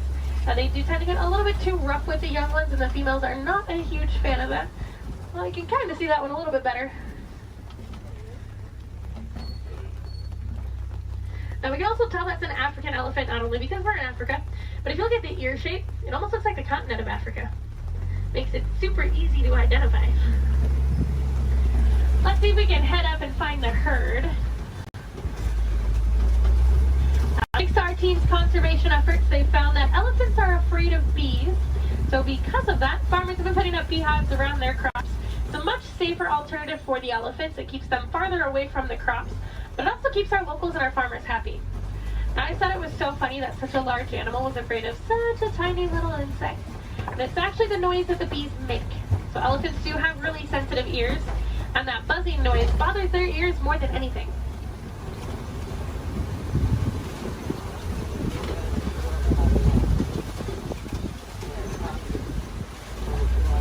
And I am seeing some tusk marks in the red clay, so hopefully that is a good sign that the herd has moved through here fairly recently.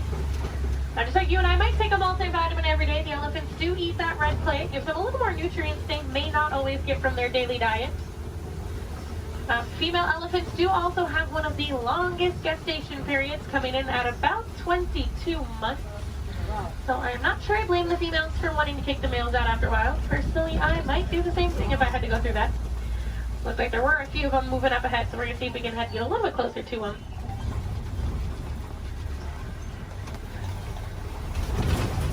Male elephants also won't get to their full size until they are about 35 to 40 years old.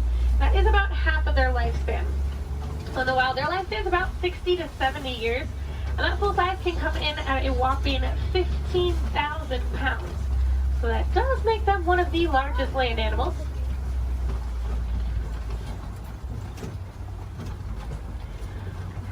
And they do also have really sensitive skin, so you will see them throwing dirt and mud up on their back. That acts as a natural sunscreen for them. You're also going to see them flapping those really big ears that they have, as those ears are home to a bunch of blood vessels on the inside. So just doing that, it does actually activate those blood vessels and can even cool their body temperatures down about 10 degrees. We might be able to see when we start going around this curve here. Now, in the meantime, we are coming up on some greater flamingos as well. Now, those greater flamingos actually start out as a gray color, and as they get older, they get their vibrant pink color from their diet, which does consist mostly of beta-carotene, like brine shrimp. If you actually look on a couple of them, the back of their head and neck, you can still see some of the gray feathering on some of them. Now, they are one of the lighter colors of flamingo species, as well as one of the largest. You might have seen their cousins, the lesser flamingos, out on Discovery Island when you were coming in today. They're quite a bit brighter in color than these ones, but they're also a little bit smaller. And if you didn't see them, they like to hang out the very front of the tree line, kind of down to the left-hand side.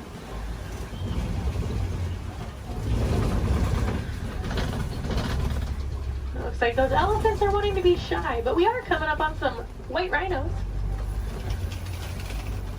Now, white rhinos don't get their name from their skin color. They get it from the Afrikaans word weit, which means wide. Now, if you look, they have a very wide mouth. Now, they're also one of the larger rhino species, coming in at about 5,000 pounds.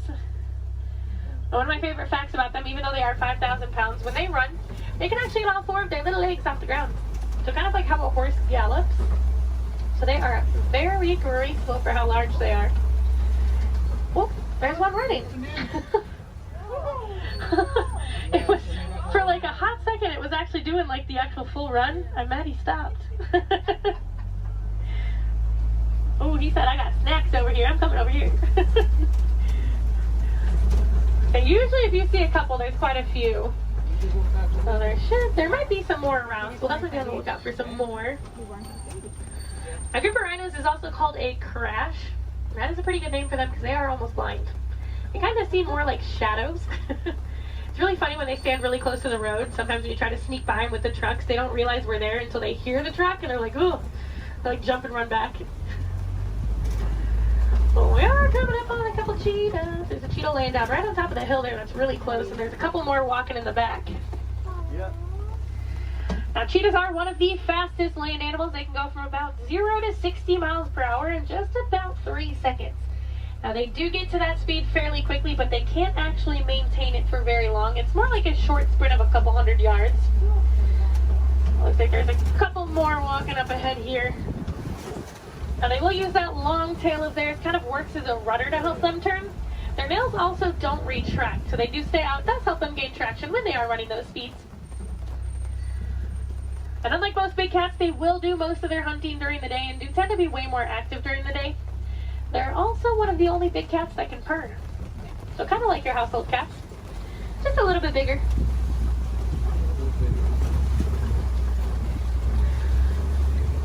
Oh, it looks like there's some lions hanging out on top of the Kofi rock. Oh, they're so pretty. Like there's a male and a female here, and there's another female up ahead a little ways. Lions do sleep about 16 to 20 hours a day, so we're pretty lucky that we're actually seeing them kind of moving. I mean, they're not moving around, but they have their heads up and not sleeping. Now, they do tend to be more nocturnal and will do most of their hunting at night, and it's actually the females that will go out and do the hunting while the males stay back and protect the pride. During the day, their eyesight is pretty much identical to ours, but at night, it gets about 6 times better. So they have super good eyesight at night. Now, when they vocalize, they can vocalize up to 5 miles away. You can hear it. So if you do plan on staying here all the way up until park close, I highly recommend while you're walking out to your car, keep your ears open because sometimes you will actually hear them vocalizing. It's really cool. Now, I know everyone's excited about the lions, but there's a really cute little brown and white animal over on the right. And that is a bontebok. Now, he's related to the white-bearded wildebeest that we saw earlier, and within 5 minutes of birth, he can stand. Within about 10 to 15 minutes, they can also walk and run. That's a super good survival technique for them. That way, once those little ones are born, they can get up and get on the move as quickly as possible. Now, also hanging out in the trees there on the right, those are waterbuck. Now, waterbuck do drink an excessive amount of water, hence the name waterbuck. But they also have kind of an oily, greasy feel to their fur. That is supposed to help them be a little more waterproof when they are hanging out in the water. Now we're coming up on some fairly big burrows. We'll be on the lookout for warthogs. Actually, down in that burrow there on the left, there is a warthog. Now, warthogs are one of the largest land burrowing animals. They like to back up into their burrows, just like that one's doing. That way it keeps their tusks out, so if anything tries to sneak up on them, they can try to deter that animal. They've also been known to recycle other animals' burrows, so they might find when an animal has an abandoned and call it their home. Isn't the ever so lovely ostriches over there, too? Now, while we are heading over there, it looks like those ostriches have also dropped some eggs there on the right. Now, individually, each one of those eggs can weigh about 3 pounds, and they are so strong that just about any one of us can stand on them and absolutely nothing would happen. Are you guys going to stay off of the road, or no? Okay. Now, ostriches are the largest species of bird. They are flightless birds, though. They use those wings to help them turn, kind of like how the cheetah uses its tail. They can run speeds of about 30 to 40 miles per hour, so they are fairly quick. They always look so confused, too. Makes me laugh. They are notorious for long animal stops, so when you can sneak by them when they're that close to the road, it's your lucky day. Alright, it looks like the warden's post is coming just up ahead of us. That does unfortunately mean our safari is coming close to an end. But the warden has adopted some Nigerian dwarf goats that like to hang out here. Now, they do help our warden keep the grass looking nice and the weeds down low, and in return, they produce some milk that the villagers here find very sweet and actually high in value. So that does allow the village to rely less on the wildlife out there. They are small, but they won't get any bigger than that. They are full-grown adults. And they are one of the many examples of how humans and animals can live in harmony together. This takes a little bit of effort from us. Some small things that you guys can do at home but make a huge difference for these animals. Planting some native trees or plants in your yard maybe building a few bird houses here and there, or even some bat boxes. A lot of these animals, including the elephants that we saw, are losing their habitats due to mining for metallic ore, otherwise known as coltan. And that's found in many of your small electronics, so things like cell phones, laptops, tablets, anything like that. So next time that brand new shiny iPhone comes out and you guys decide to go and purchase it, just make sure you recycle the old one. That will help keep mining down to an absolute minimum and saving those habitats for those beautiful animals out there. And if I have any wilderness explorers on board, you guys have been on board the Simba 1. That's SIMBA 1. And I am going to get you guys back up to that dock that we originally came from, so you're going to have to bear with me for just a little bit longer. Hopefully we should be able to buzz through some of the docks fairly quickly.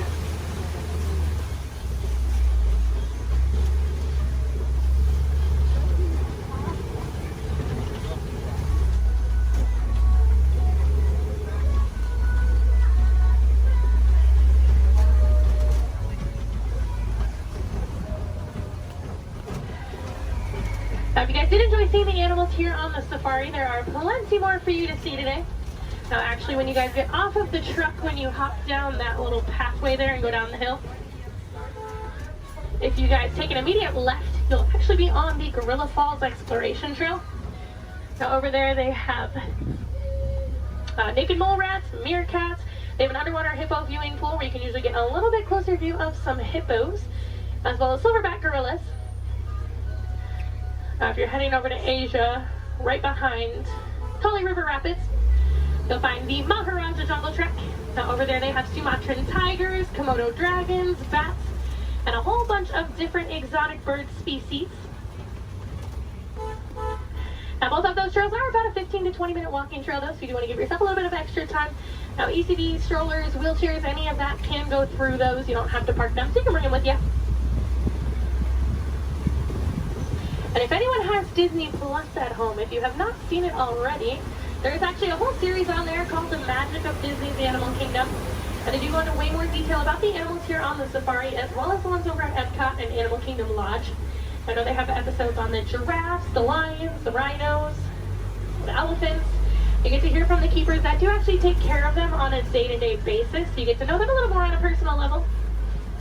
You might even get to know some of those names. So next time you come and ride the safari, you can impress your friends and family by knowing those. On that note, no two safaris are ever the same as well, and the animals will always make sure of that. So if you guys are here on another day, or even later on in the evening, definitely come back and check us out. You might see some different animals out there. Sometimes you'll actually see the hippos. We didn't really get good luck with the hippos today. But you might see some hyenas. They do tend to be a little more nocturnal, so they'll tend to come out a little bit later.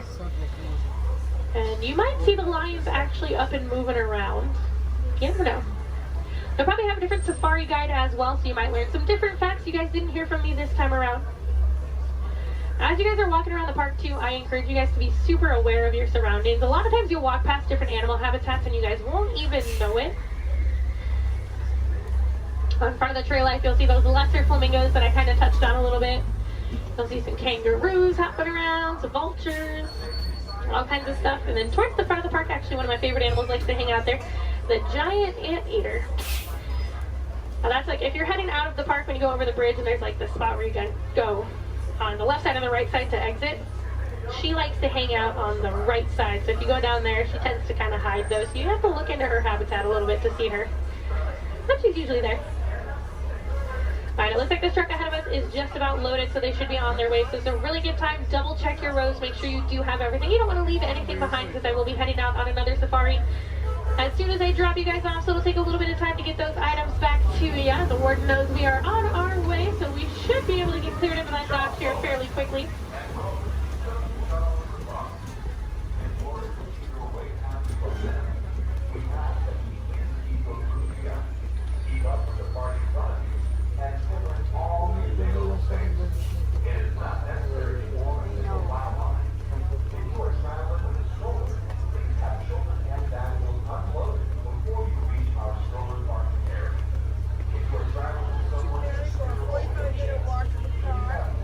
She did some walking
Here in Harambe, we don't like to say goodbye as we feel that is far too sad and far too final. So it's time to leave you with Kuaharini. So Kuaharini friends, go well, go wild, go make a difference out there and enjoy the rest of your day here at Disney's Animal Kingdom or wherever else your adventures might take you.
Hello and welcome to Soaring. My name is Patrick and I'll be your chief flight attendant today. We'll begin boarding in a few minutes, but first I'd like to acquaint you with some important safety information.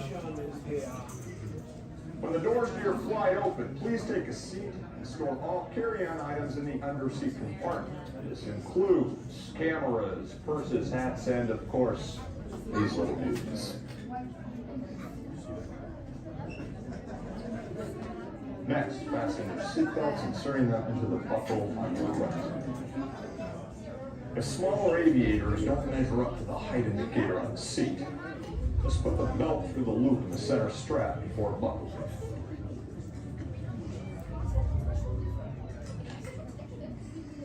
Nice work, pal. Soon you will be airborne. So if you or your little aviators have a fear of flying or of heights, you might want to wait for your party to arrive. Okay, let's review. That is seatbelt, carry-on items, safety strap, fear of heights, keep your hands and arms inside at all times. Anything else? Yeah. Have a nice flight.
just a breakfast like that. Look, the Auntie Joe. Yo, a pirate's life for you. You pick out a hat and you rig it with blue. They got the Auntie Joe. Like earrings and medals and dreadlocks and boots. They got the Auntie Joe.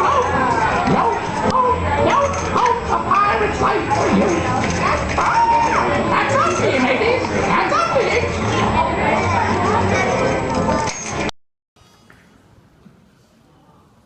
Ladies and gentlemen, the voices of liberty. Strike up the band, strike up the band, strike up the band, strike up the band, strike up the band, strike up the band, strike up the band. Then the drums roll on, the trumpets call, while the people shout, strike up the band. The cymbals ring, calling one and all, to the martial swing, strike up the band. There's a prize to be won to you and come, you son of a god. Take your stand, come on and take your stand. On the night boy, come along, let's go. Hey leader, strike up the band, strike up the band. Come on and hear. Alexander's ragtime band. Come on and hear, come on and hear. It's the best band in the land. They can play bugle call like you've never heard before. So natural that you want to go to war.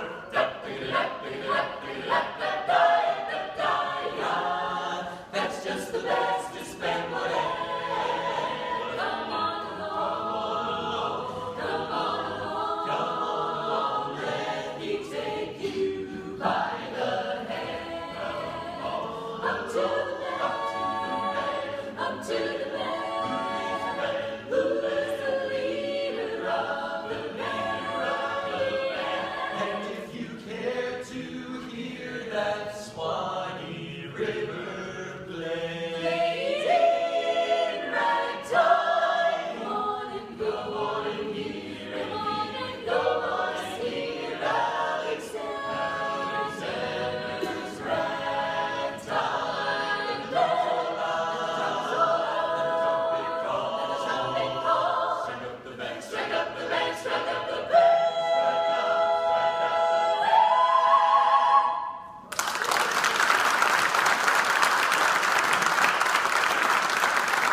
Americana music, but I promise you'll enjoy that music so much more if you'll listen to it under the dome. The acoustics are incredible up close, so while our singers take a step back to give you lots of room, come on up to the edge of this red circle all the way up here. You guys can just a little closer. Especially if you're underneath the balcony, you'll really enjoy the music so much more up close. Have a seat on the floor so those folks behind you in wheelchairs or sitting on benches can enjoy the show.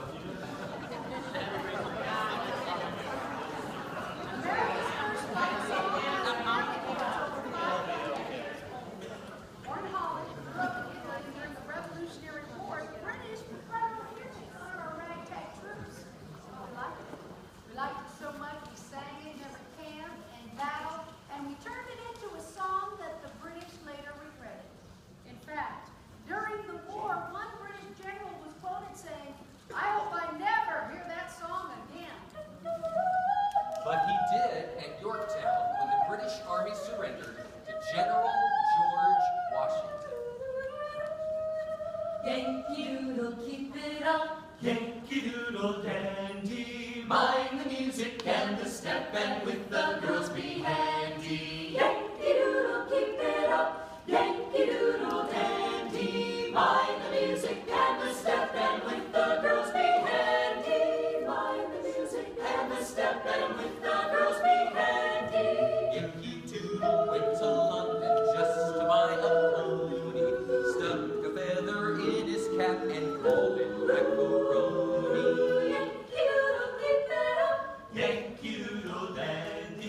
mind the music and the step, and with the girls be handy.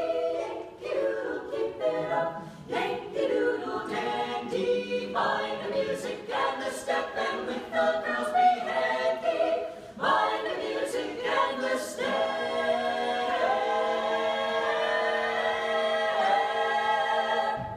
And with the girls be handy.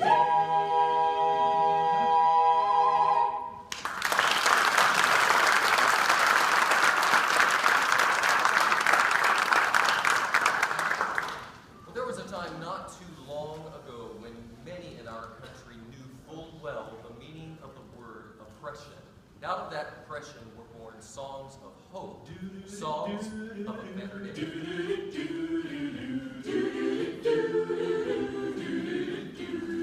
In that great get-up morning, fare thee well, fare thee well. In that great get-up morning, fare thee well, fare thee well. In that great get-up morning, fare thee well, fare thee well. In that great get-up morning, fare thee well, fare thee well.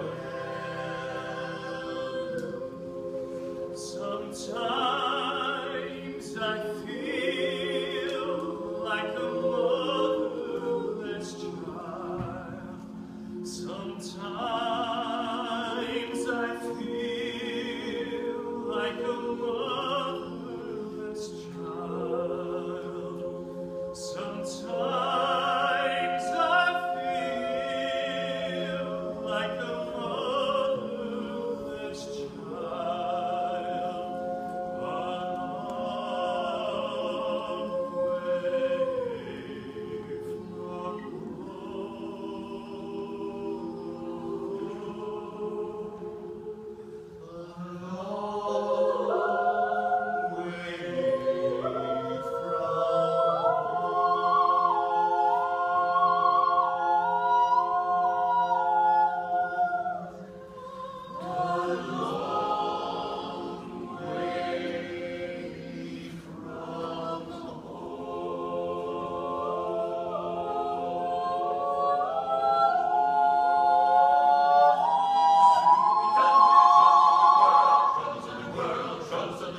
Soon we'll be done with the troubles of the world. We're going to live with God. To live with God. No more reaping and a wailing. No more reaping and a wailing. No more reaping and a wailing. I'm going to live with God. To live with God. Soon we'll be done with the troubles of the world. Troubles of the world. Troubles of the world. Soon we'll be done with the troubles of the world. I'm going to live with God. Going to live with God.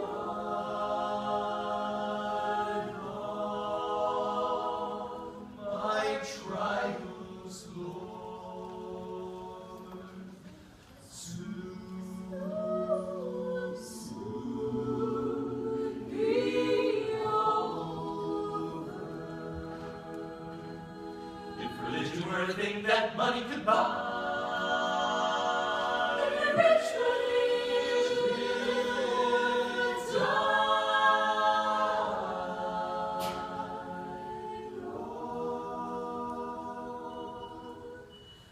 All my trials, Lord, soon be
the chariot in the morning, Lord. Riding the chariot in the morning, Lord. I'm getting ready for the judgment day, my Lord, my Lord. Riding the chariot in the morning, Lord. Riding the chariot in the morning, Lord. I'm getting ready for the judgment day, my Lord, my Lord. In that break in the morning, fare thee well, fare thee well. In that break in the morning, fare thee well, fare thee well. In that break in the morning, fare thee well, fare thee well. In that break in the morning, fare thee well, fare thee well.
Ladies and gentlemen, boys and girls, before we do the party down 71, please maintain first of all time for the train's motion.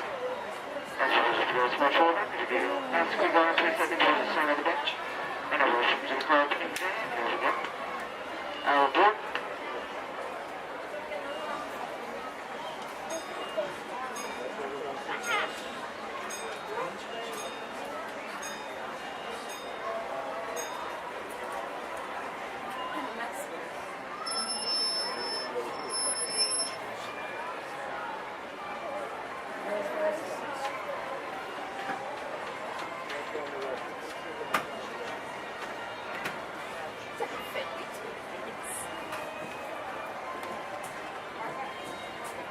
Hello, folks. Welcome aboard the Disneyland Railroad. We're now embarking on a grand circle tour of the Magic Kingdom, with stops at New Orleans Square, Mickey's Toontown, and Tomorrowland, followed by a visit to the Grand Canyon and Primeval World. We got a lot of traveling ahead of us, so remember, for a safe trip, you need to stay seated, keeping your hands, arms, feet, and legs inside the train. And please, watch your children.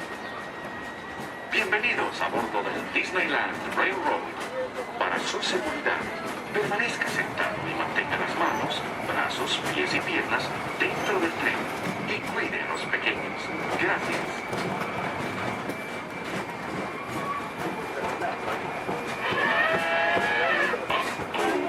Did you folks hear that? Sounds to me like we've reached the wilds of Adventureland, where you just might run into a lot of savage critters out there, including lions and tigers and tiki birds. Everybody best be on the lookout. You never know just what may show up. We're approaching our first stop, New Orleans Square Station. This station serves Frontierland, New Orleans Square, and Critter Country.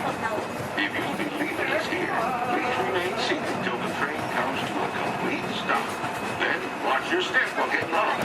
Have a good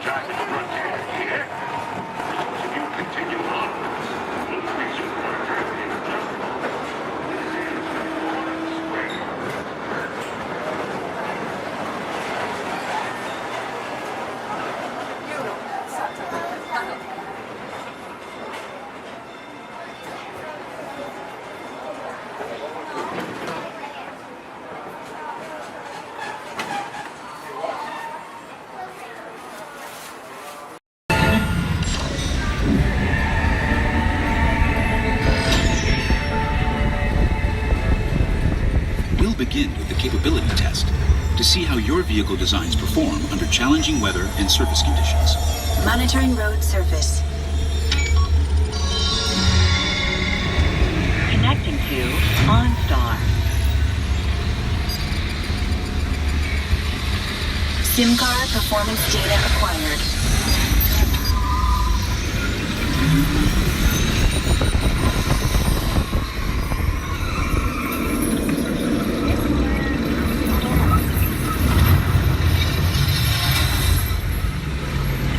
Let's see how your designs hold up now.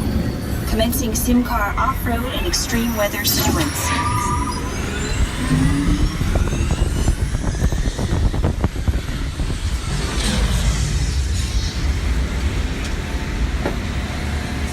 Capability test results displayed and verified.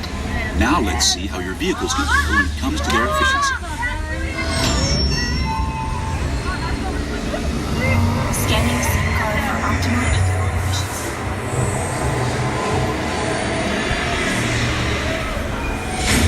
Engaging eco scan for aerodynamic efficiency.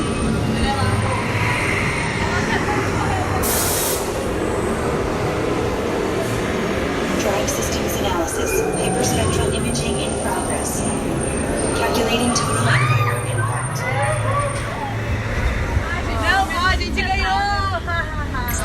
Commencing responsiveness test. Okay, the responsiveness data is now being synchronized. Automated driving technology verified and active.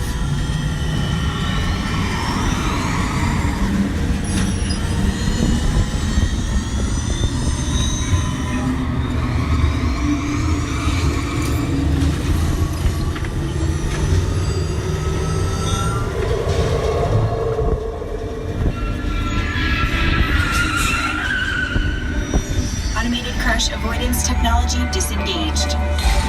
Displaying responsiveness data. Here comes the final test. Energizing for power test.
Welcome aboard the Walt Disney World monorail to Epcot.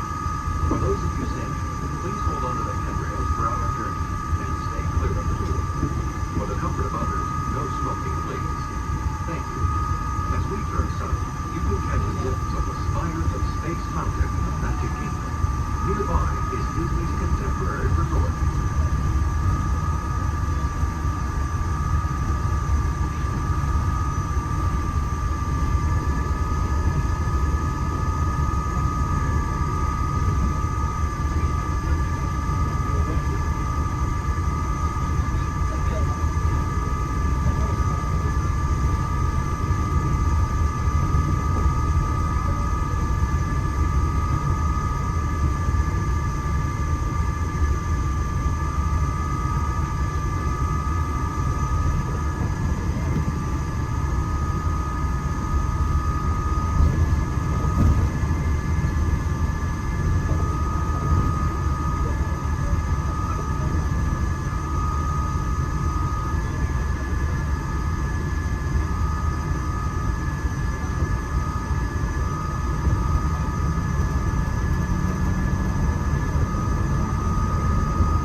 rocketing back to the Big Bang with the Guardians of the Galaxy, or exploring the hundred cities that form the Combat Club.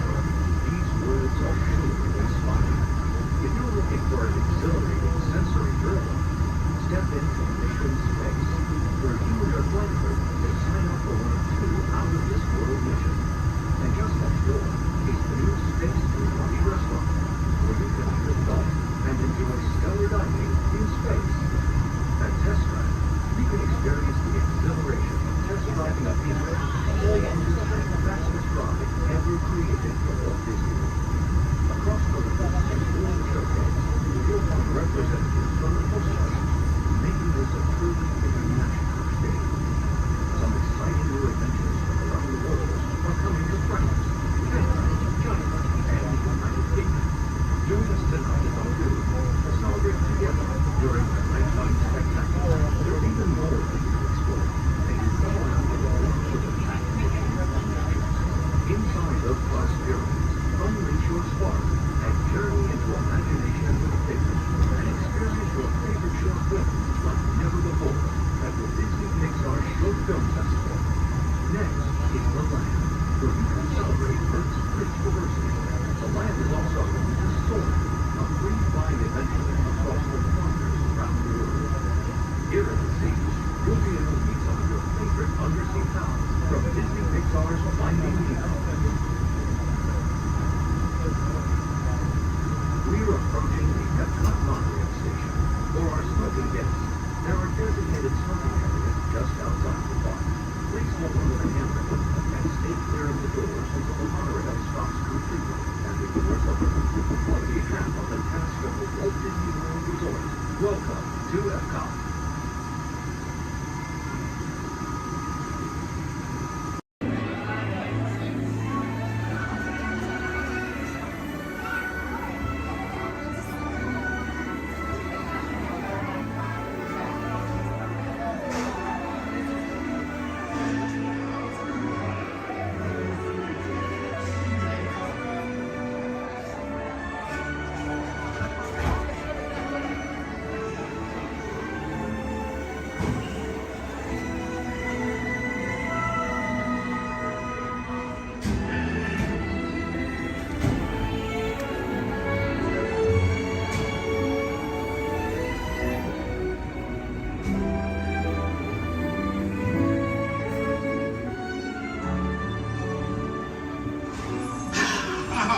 Voilà, venez, venez, venez, suivez-moi, je vous prie.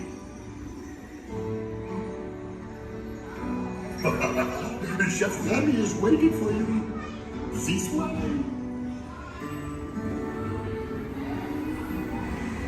Déroulez-vous.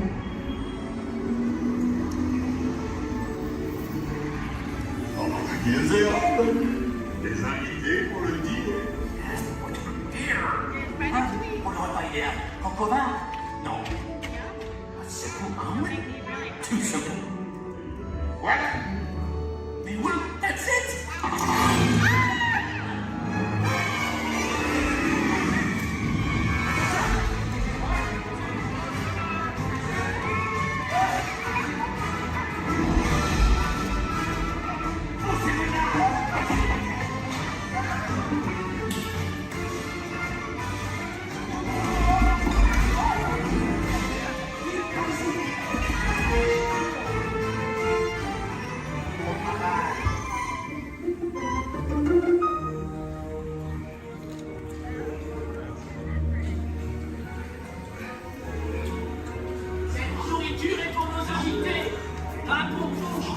Hey guys, the food is for them, not you.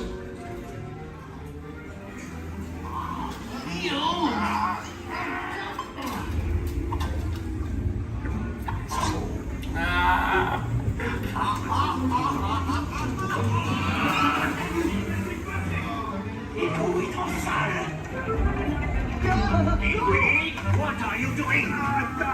Que manigancez-vous? Out of my way!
Table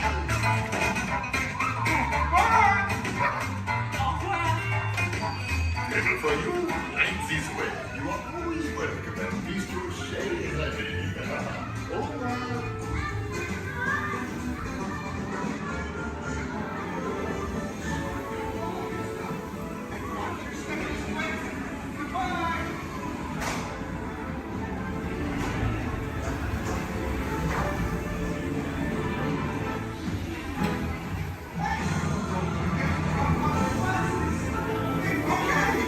Be sure to grab all your stuff and watch your step as you exit. Goodbye! Step into the car. For your safety, remain seated at all times, keeping hands, arms, feet, legs, and other appendages inside your car. And please supervise younger beings. Stay clear of the doors, which will open and close automatically. Enjoy your journey. Para su seguridad, permanezca sentado y mantenga sus manos, brazos, pies y piernas dentro del vehículo. Y cuide a sus niños. Gracias. Please step carefully onto the moving platform, then step into the car. For your safety, remain seated at all times. This is the TTA Blue Line, non-stop service around Tomorrowland.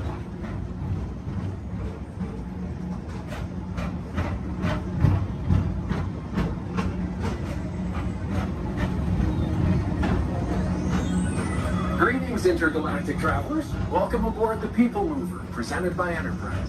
I'm Morak 5, your guide aboard this highway in the sky, the absolute best way to see Tomorrowland. And my stars, is there ever lots to see? From spacecraft to monster labs, there's really nothing like today in Tomorrowland. For your safety, if you have wings, jetpacks, or gravity polarizers, please do not take flight while on board.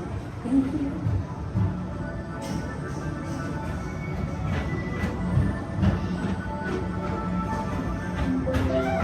The next station is Tomorrowland Urban Planning and Star Traders. Transfer to the green and red lines.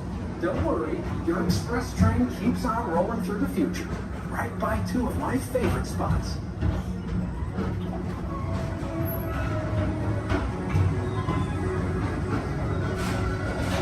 First up, Progress City, Walt Disney's amazing dream for a community of tomorrow.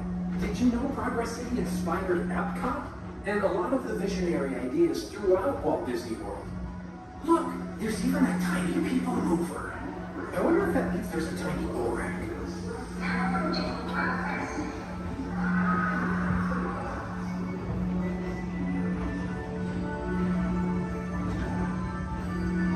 On your right is Star Traders, home to the greatest goods in the galaxy. Except actual stars. Those are no longer sold.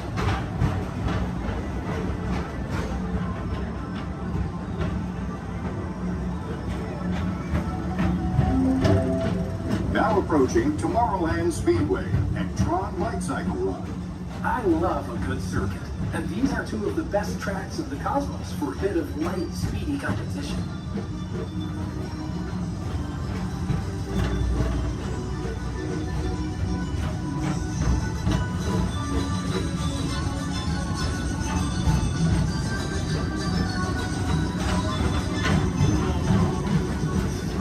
Attention all visitors from Galaxy M31. Please keep forward-facing tentacles clear of oncoming vehicles. Thank you.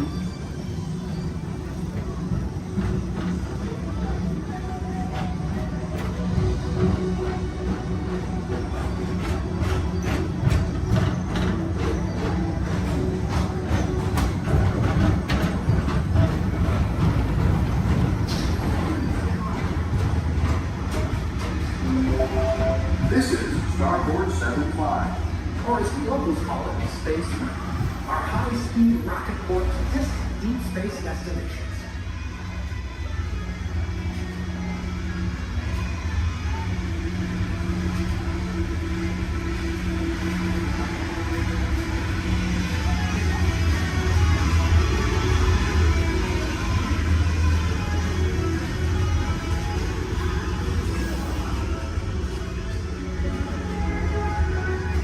Let relaxation wash over you at the most refreshing retreat in the galaxy.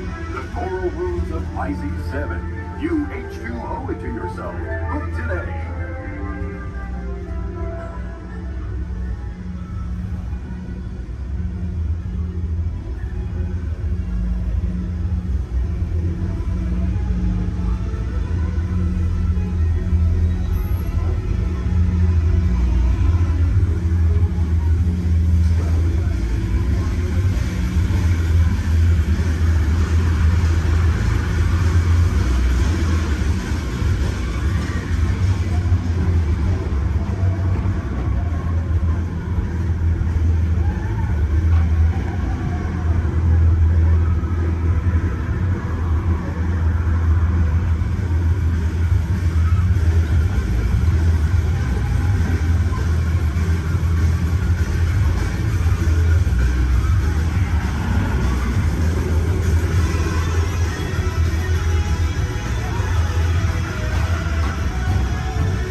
Mr. Tom Morrow, please contact Mr. Johnson in the control tower to confirm your flight to the moon.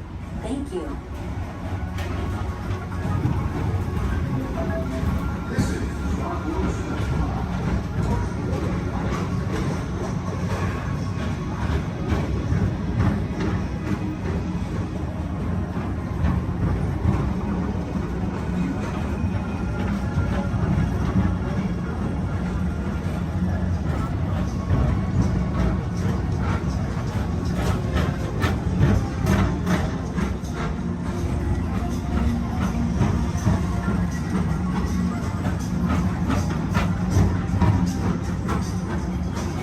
Attention all visitors. To your right is the Astro Orbiter, our celestial symbol of interplanetary harmony and fellowship.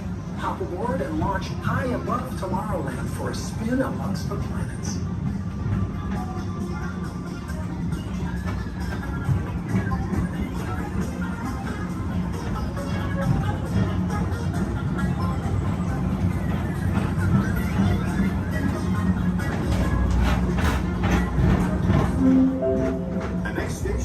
Walt Disney's Carousel of Progress. As usual, we'll keep moving ahead, and so does the carousel. Like progress itself, this theater...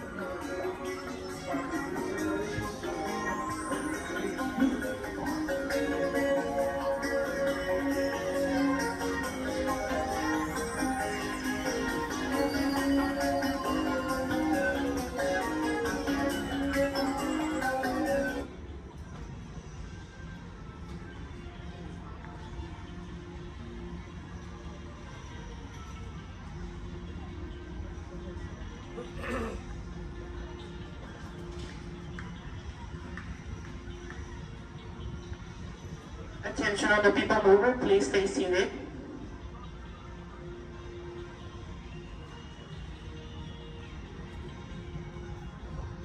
Attention all people mover passengers, for your safety, please remain seated with your hands, arms, feet, and legs inside the vehicle as vehicle bumping may occur. This ride will begin motion immediately. Thank you.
Ahead, and so does the carousel.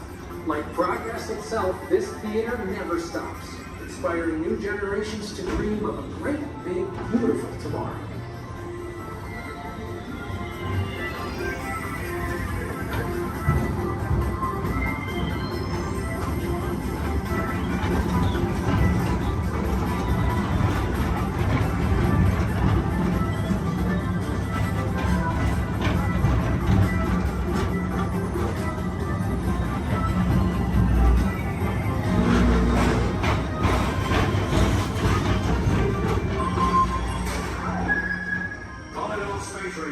Report to your star cruiser and join me on this daring space mission against the evil Reserve.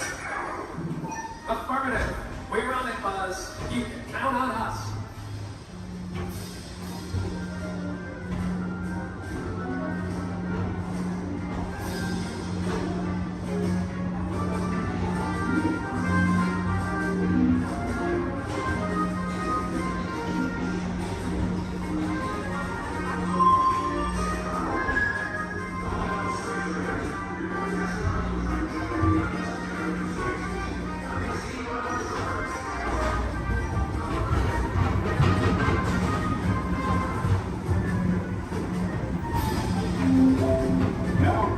Monsters Incorporated laugh more. Mike Wazowski has brought in some real monsters of comedy. Whether you have one eye or 9, take the time to see this show. Now approaching Tomorrowland Transit Authority Station. My fellow sentient life forms, our people mover journey has nearly come full orbit. Thanks for riding with us. It's been a pleasure to have you aboard. And even though we're concluding, this is always my favorite part. Because now is the time, now is the best time to go out and explore tomorrow, today. See you in the future.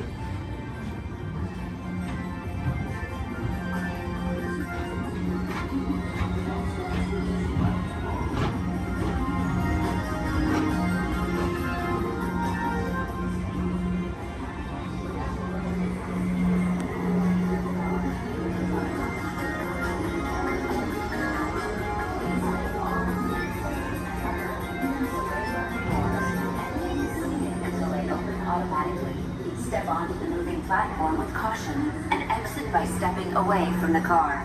Thank you.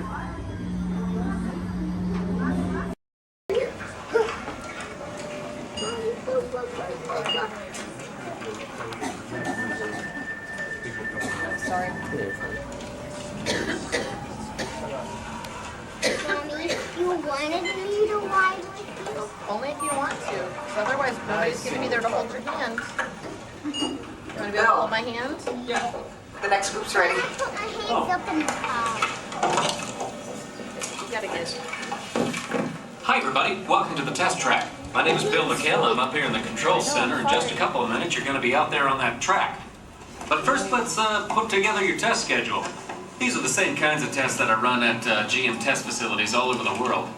Let's put up the 26 8th grade. You got it. Okay, we're going to start you off on an accelerated hill climb. Now, these steep grades give us a chance to evaluate the effects of heat and stress on your engine and on the transmission. Twisted turn blocks. Let's put up the blocks, German and Belgian. Next, your vehicle is going to go over a variety of rough road surfaces. These are designed to test the integrity of the suspension and the chassis. It's going to get a bit bumpy. Yeah. Next, you're going to see and feel what it's like when your brakes lock up and you lose control of the steering. Hang in there because we're going to do the test one more time, this time with the ABS or the anti-lock brakes. Okay. What's next? Let's do some environmental tests. Put up 2, 5, and 7. 7? Yeah, 7. Okay. After that, we're going to subject your vehicle to some extremes in temperature, as well as corrosive conditions to see how it handles nature's worst. And finally, we'll take you out for some handling runs. Off-road or corner? Let's do the corner. I'm going to send you through some hairpin turns, and then we'll take you out and do the high-speed loops. And depending on how your vehicle and you hold up, we'll even throw a few surprise tests in there. Surprise test? Yeah. Pick one.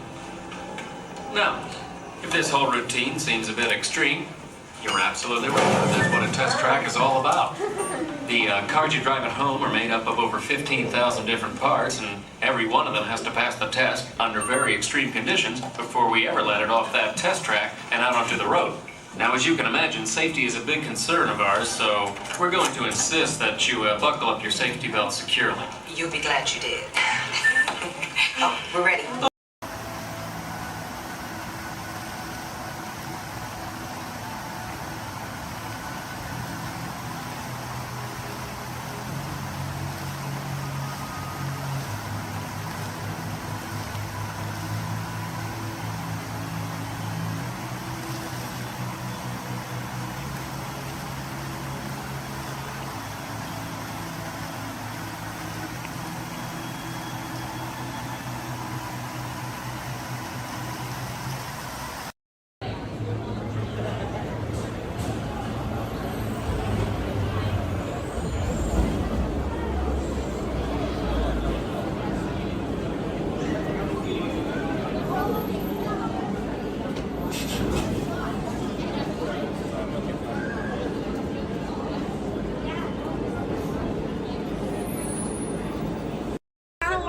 That means thank you. Another word that we say here on the reserve is Twin Day, and Twin Day means let's go. Jumbo everyone, my name is Selena. I'm going to be your safari guide here today. Before we get out on the reserve, I do have a few safety reminders. Please make sure that we keep our hands, arms, feet, and legs inside the vehicle at all times so that we remain fully seated throughout our entire journey today.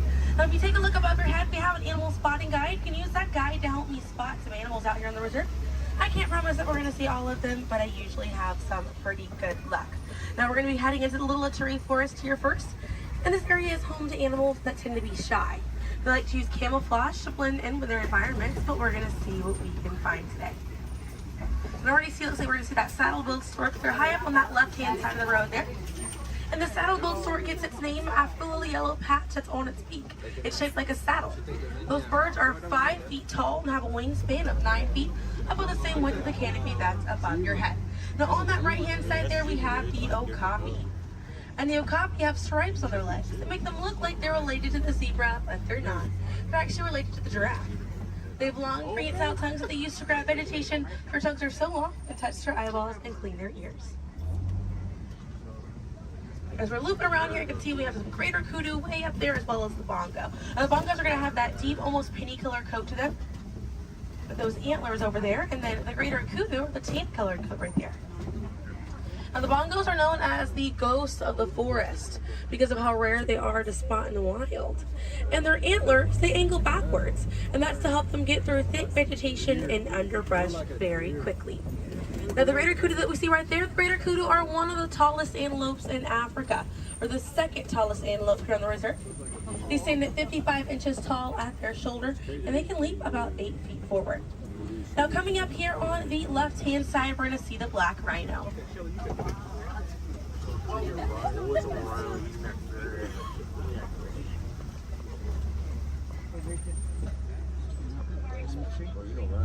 Now, black rhinos are the smallest rhino in Africa. They weigh about 3,000 pounds. Rhinos are poacher hunted for their horns. Some people believe that they have medicinal value, but they do not. Their horns are not valuable at all, made out of keratin.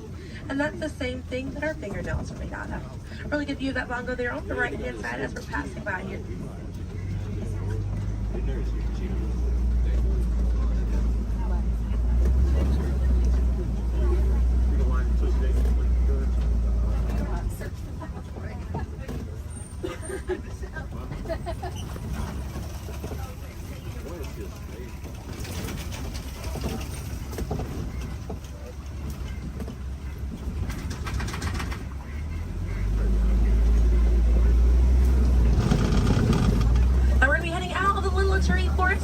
But we're going to be on our way to the Safi River, and animals in this area like to hang out in and around the water.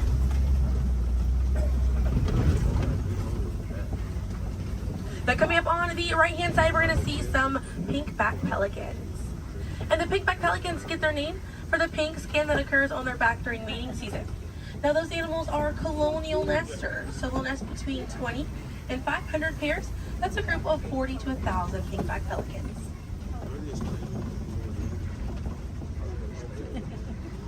A view of the Savi River coming up on the left, and we have some Nile hippopotamuses.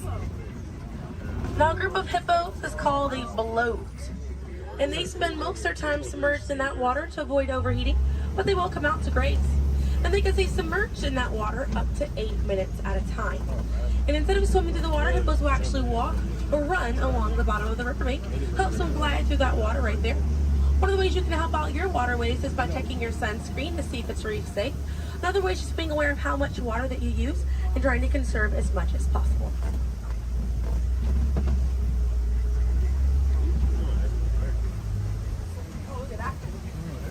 Another one there, taking a nap on that left-hand side.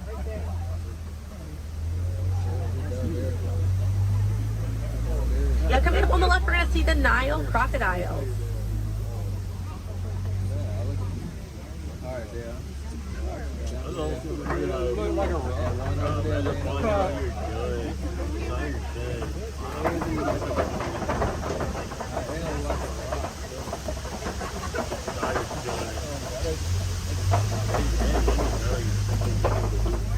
Now the Nile crocodiles can eat half their body weight in one sitting, and they can go months without eating if food is scarce. Now mother and father crocodiles are great parents, and they'll gently roll their eggs in their mouth. It softens up their shell, and it makes it easier for their babies to hatch. But we're going to be heading into the savannah now, and the savannah hosts millions of migrating animals every year. And it's home to Africa's most well-known animals, such as zebras and giraffes. I'm hoping that we'll be able to spot some today, but as we're getting out here, we have a pretty good chance to identify some animals with that animal spotting guide. We have lots of wide open spaces. Already see, looks like you can see the elands are out there. Wondering what other animals. I'm hoping it'll be a pretty busy day out there.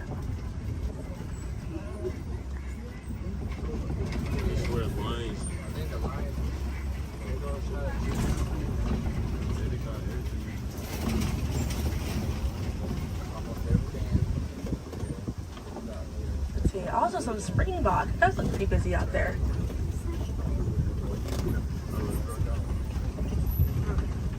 So we're still looking around here. Keep an eye on the right. They're going to be past this kind of rocky area. It's a herd of wildebeest way back there in that pathway. And the name wildebeest means wild beast in Afrikaans. And they'll travel in groups of 1.5 million, and they'll go about 500 to 1,000 miles every year. That's roughly the distance between here and New York. And during a wildebeest's great migration, they can kick up so much dust that their dust cloud can sometimes be seen from space. Now, wildebeest are very impressive animals. They're able to run about 15 minutes after they're born. But this group of trees there on the right-hand side, they're all kind of pruned underneath to the same height, and that's about as far as those giraffes can reach. Like the vegetation on these trees all around this area here. Now that's going to be the Maasai giraffe, and the Maasai giraffes have an irregular coat pattern. They don't have those clean lines around their spots like the reticulated giraffe that's on your animal spotting guide does.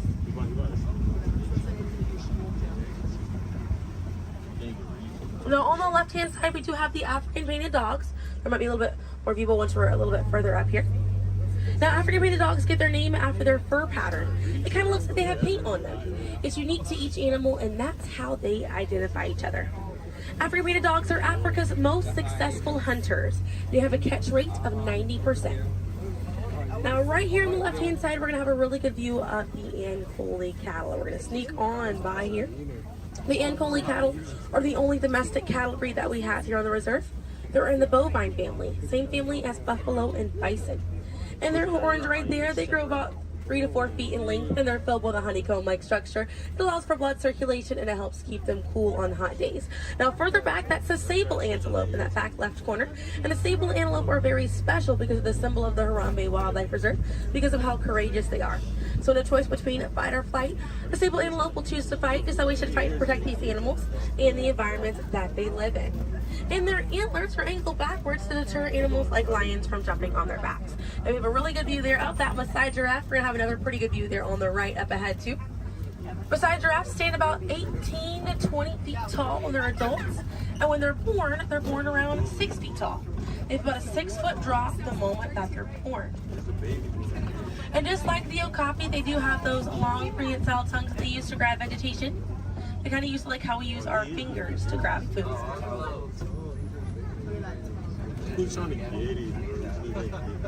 Really good view of them right there. They're actually the same number of neck bones or vertebrae in their neck as we do in ours. Theirs is just bigger.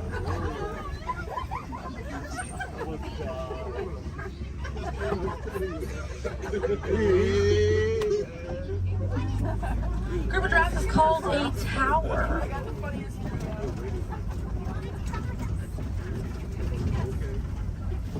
Now we're going to see on the left-hand side we have the elands. Now the elands are right next to the springbok. The elands are the tallest antelope on the reserve. They're sitting at 6 feet tall at their shoulder. One of my favorite eland facts is they'll make a flower crown with their antlers to impress the females during mating season. Now it's not a perfect flower crown. They'll kind of root up at plants and bushes, but it's the thought that counts. Another eland right there, a couple of elands right there. And then we have the springbok, and the springbok are the smallest antelope on the reserve. They're able to jump 6 feet straight up into the air repeatedly and about 13 feet forward. And they're a symbol of a lot of sports teams over in South Africa. Now those elands right there, they can weigh up to 2,000 pounds.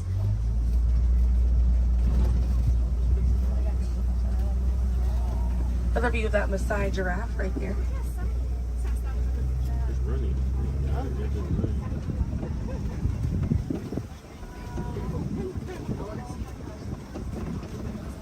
See what else we have waiting around the corner for us. Another Maasai giraffe there. But a bit big, these giraffes.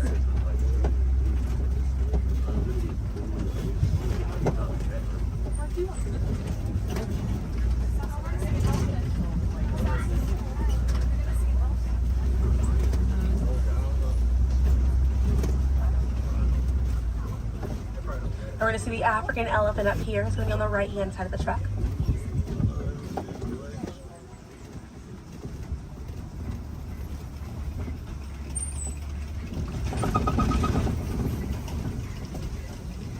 Really good view of that African elephant there on the right-hand side.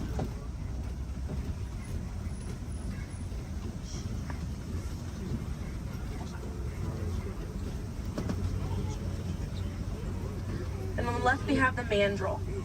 That's the male mandrill on the left. Lots to look at right here. Male mandrills weigh about 100 pounds. Females grow up to 30 pounds. And they can bare their teeth at each other as a sign of aggression, but they usually don't. They usually do it as a friendly gesture. So it's kind of like the mandrills are smiling at each other. Now we can see that elephant back there. And elephants are social creatures. That's going to be the African elephant.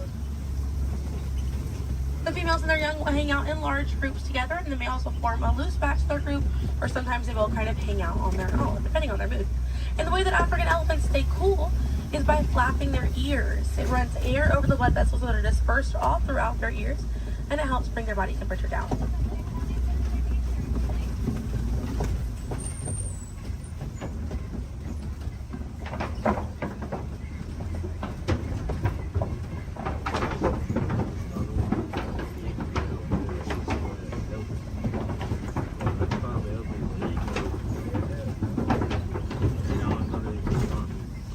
We're going to be looping around this area here. We have lots of red clay on this right hand side.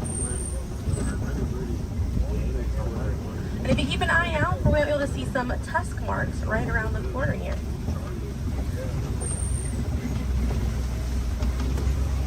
So those tusk marks on the right were caused by African elephants. And they'll scrape up against that clay and they'll eat it. More elephants there on the left-hand side. And they eat it because it contains the minerals that they need, sort of like how we take vitamins.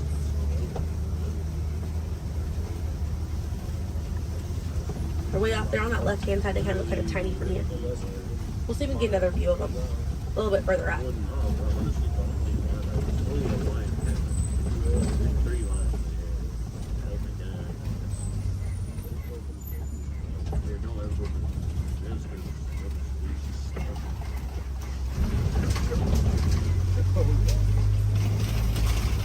So on the right-hand side, we're going to pass by a couple of trees. There's one on the left by those elephants as well. And these trees are baobab trees. And baobab trees survive by storing water in their trunk, and they stay leafless about 9 months out of the year. Now, baobab trees have a few different nicknames. One is the upside down tree, and the other one you might be familiar with is the tree of life.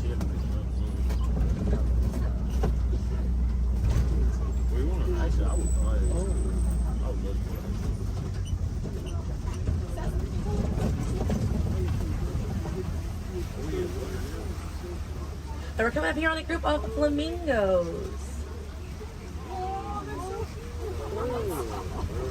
Group of flamingos is called a flamboyant. So here we have that flamboyance of flamingos. Now this particular species is the greater flamingo species, and they're the lightest colored flamingo in their family. They get their color from the brine shrimp that they eat, and over time it turns their feathers pink. It takes about 1 to 2 years to get that full pink coloring right there. When they're born all gray and fluffy.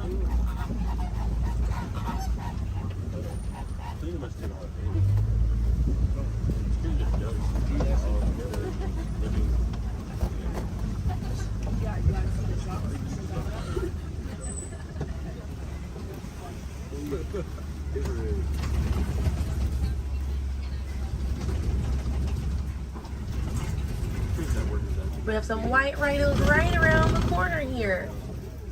So they're going to be hanging out by a mud wallow on this left-hand side, and they'll use this mud wallow to cool off it. And they'll coat their skin in the mud to act as a natural sun protectant, sort of like how we use sunscreen. Now elephants will do something very similar, and they'll fling dirt and mud on their backs as well. Just how important it is to protect ourselves outside in these environments by wearing hats, sunglasses, sunscreen. Very, very important, as well as staying hydrated. Now that white rhino right there, they weigh about 4,000 to 5,000 pounds. Group of rhinos is called a crash, and they can run at 35 miles an hour. Now on the right-hand side, those are some ostriches way back there. Ostriches are the largest bird. They have wings, but they do not fly. They use those wings for balance and to help them change direction. Comes in handy because ostriches can hit speeds up to 40 miles an hour.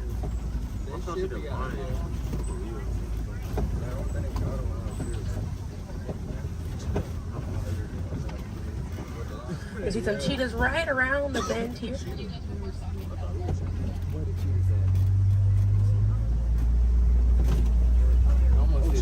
That's a good view of that cheetah here on the left. Now cheetahs are the fastest land animal. They run a little over 60 miles an hour. And they have 2 black lines on their face. Those black lines are called tear marks. And they help reflect the sun. Benefits cheetahs because cheetahs are daytime hunters. Now cheetahs do not roar. Instead of roaring, they'll meow and they'll purr. And their claws are not retractable, so they're out all the time. Now we're coming up here on some Kopi rocks. And Kopi rocks are rocks that jut out from the savannah. And a lot of times animals like lions will use these Kopi rocks as a vantage point to kind of scope out their territory and their prey. Really beautiful view of that male lion right there. Now at full volume, their roar can be heard up to 5 miles away. And they can sleep about 16 to 20 hours a day. Really impressive view of them posing right there. Now, female lions will do most of the hunting for the group, and the male lions will stay back and kind of guard the territory and guard their cubs. And the Swahili word for lion you're probably already familiar with. The way that you say lion in Swahili is Simba. And we're going to see some more ostriches.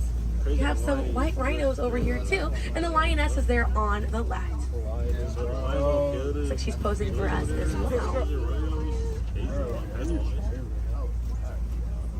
Really cute view of that white rhino as well on the left here. Or excuse me, yeah, right hand side. That's all they have. I think that's what they have like round rock, so they can't even get it.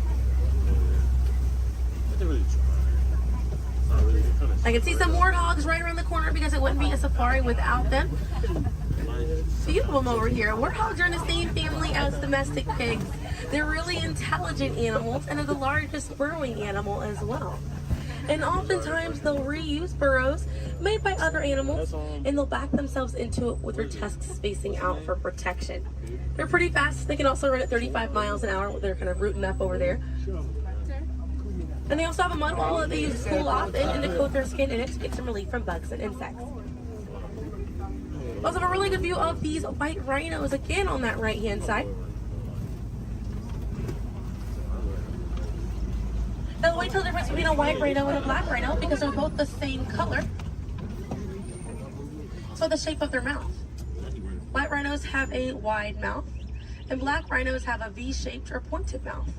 Original word for white rhino was vite. Vite means wide in Afrikaans, but over time it was misheard and mispronounced and it turns into the white rhino. Another view of those warthogs as we're passing by on the left hand side, but on the right we're going to see some ostrich eggs in that tall grassy area. And each one of those eggs right there weigh 3 pounds and it's the equivalent of 2 dozen chicken eggs. Now those shells are so strong that the average man can stand on them and they will not break.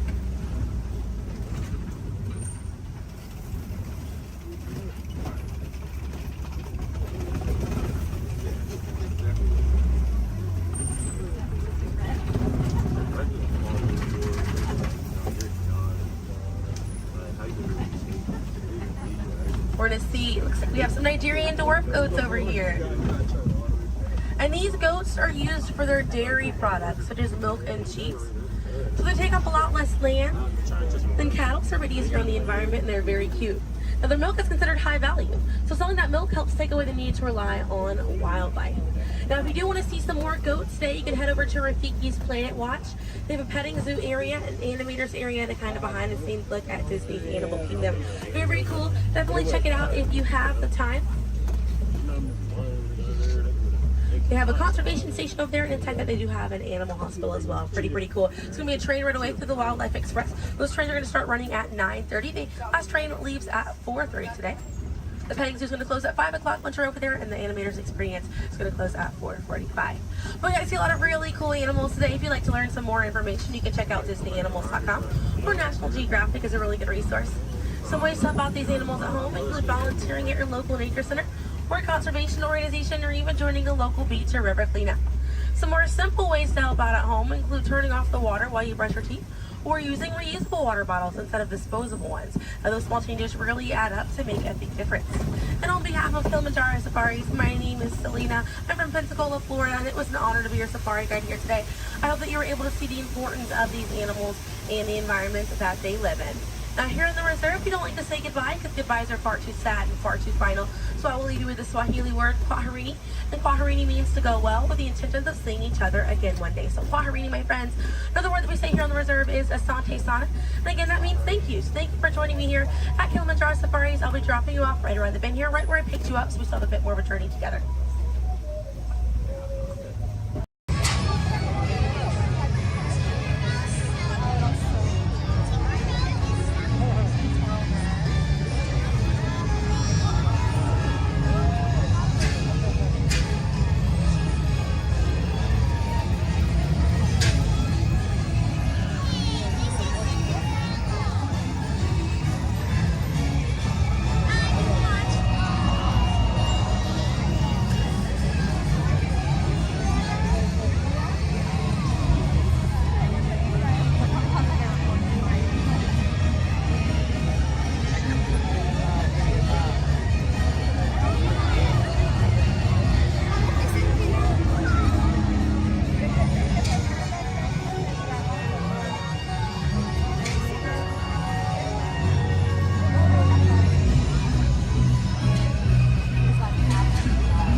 efforts of all of these talented stunt performers and the very best crew in Hollywood, all working together as a team to create what we like to call here on the Indiana Jones set, a little movie magic.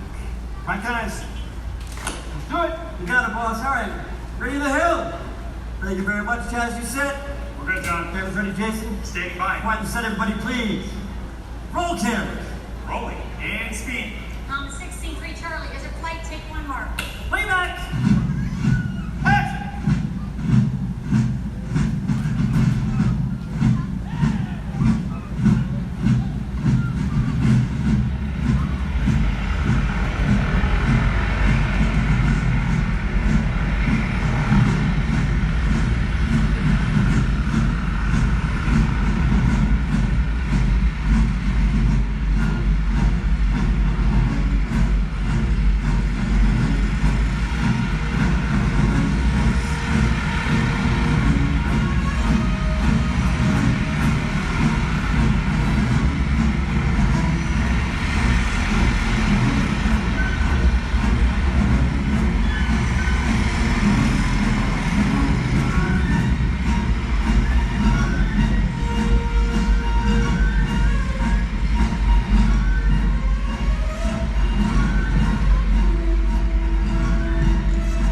crocodiles will.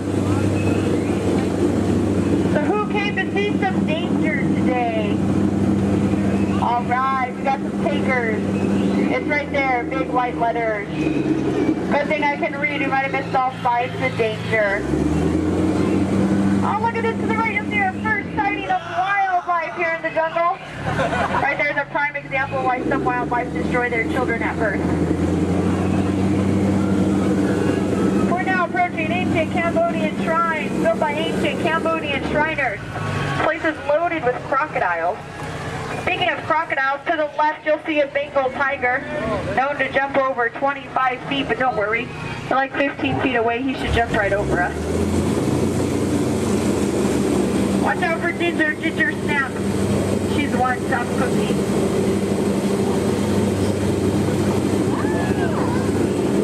We are now entering the sacred bathing pool of the Indian elephant. Oh, looks like they all came out to play. You know, they say an elephant never forgets. I'd have to agree. Somehow they never forget to be here when my boat comes by. Feel free to take pictures. Looks like they all have their trunks on. Oh, there's Bertha. She's been in that shower so long you can tell by all her wrinkles. Oh, look at Squirt. Hi, Squirt. Uh-oh. That's why we call him Squirt. Here we go. Oh, no, get down, get down. I'm not kidding, I'm not kidding, I'm not kidding. I'm just kidding. Little dry humor. Oh, that looks dangerous. Let's get closer.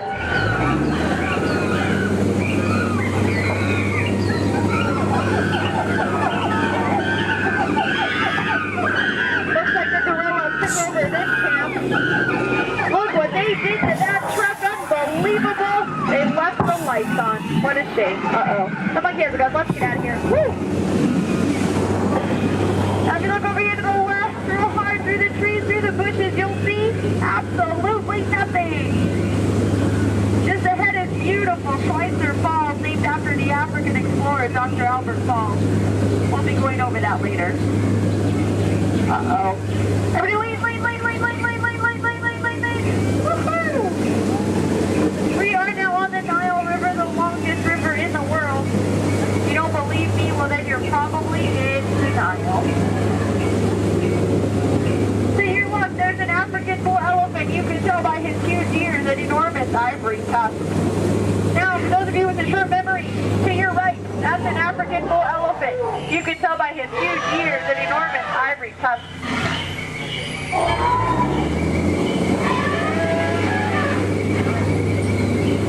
We are now in the African belt where the hand of man has never set foot. Aww, look at the pride of lions protecting the sleeping zebra. That's how zebras sleep, on their sides, eyes open, surrounded by lions. He looks dead tired. We'll let him rest in peace. Oh no, there's that lost safari they were looking for. I told them not to mess with the rhinos. They always get their point across. In the end. Seems to be the low man on that totem pole. And now we're off to the infamous pool of the hippopotami. These creatures could easily upset our boat. Just last week they knocked over 6 boats, but I don't think you have anything to worry about. Only 5 of those boats were mine. Uh-oh, this doesn't look good. Oh no, these two are charging. Come here, I'm gonna scare them away. Look at that. Scared stiff. We are now entering headhunter territory. The terrible place to be headed. To your right, you'll see some native arts and crafts. Art's the one on top. Oh, looks like they're celebrating something here. I'll see if I can translate for you. Nope. Oh no, we're being attacked by a war party. Everyone get down, all goes out of here. Watch out for spears. Spears, spears, spears, spears, spears, spears. Spears, spears, spears, spears, spears, spears, spears. Ooh, that was fun to hear those spears flying by. And now the moment you've all been waiting for, the amazing, incredible, the backside of water. Woohoo! Get excited! Now if you look back, you can see the side of water. We're now in the Amazon. I heard it's a killer place to fish. Just stop, drop a line, and the fish are always biting. I think this looks like a pretty good spot right here. Uh-oh. Wait a minute, what are these bubbles? This isn't good, not the Amazon. What is going on? Woohoo! Piranhas! Man-eating piranhas! Ladies, children, you're safe. These are man-eating piranhas. Now these fish are on a strict diet.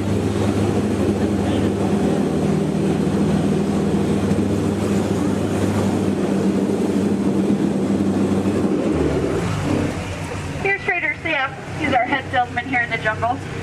Business has been shrinking, but it looks like he's having a special today. 2 of his heads for just 1 of yours. Any way you slice it, you'll come out ahead. Trader Sam's actually... Whoa. Oh, there's Ellie! I thought she was coming with us today. Looks like she's already unpacked her trunk. You might think that's water, but it's not. And now for the most dangerous part of our journey, the return to civilization. I don't know how, but you just survived the jungle cruise. Woohoo! Please keep all hands, arms, elbows, fingers inside the boat. Don't want you to get caught between the boat and the dock. That could really, really hurt my boat. Well, here we have Matt and Matt. They're gonna professional elbow grabbers to help you out today. All right.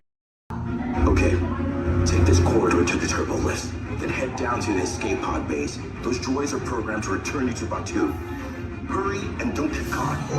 Lieutenant Beck will guide you. Recruits, for your safety, stay seated with seatbelts securely fastened. Keep hands, arms, feet, and legs inside the transport and supervise your children. Tell them it's a prisoner transfer. Did it work? Good. Now get a move on. There's a clear path to the turbo lifts at the end of the hallway. Turn right. A probe droid. You're lucky it didn't spot you. Take those turbo lifts and stay out of trouble. Hey, you're not authorized. Wait, it goes to the prisoners. We have a breach in detention block 3. Your cover is blown. Find an alternate route. Who picked these 2 droids anyway?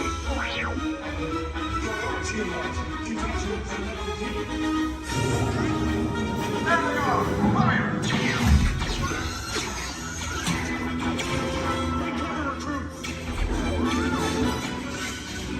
The escape box just below us.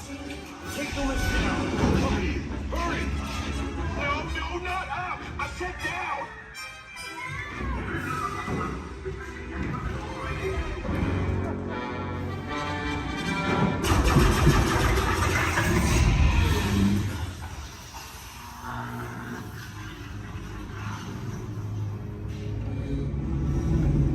The resistance will attempt to rescue the prisoners. They have neither the resources nor the courage to engage us. You underestimate their conviction. Raise the shields! Shields? I see no evidence. Now! Sound the alarm! All personnel to their stations! Sir, the prisoners have escaped. How brave, but ultimately hopeless. There's nowhere to run.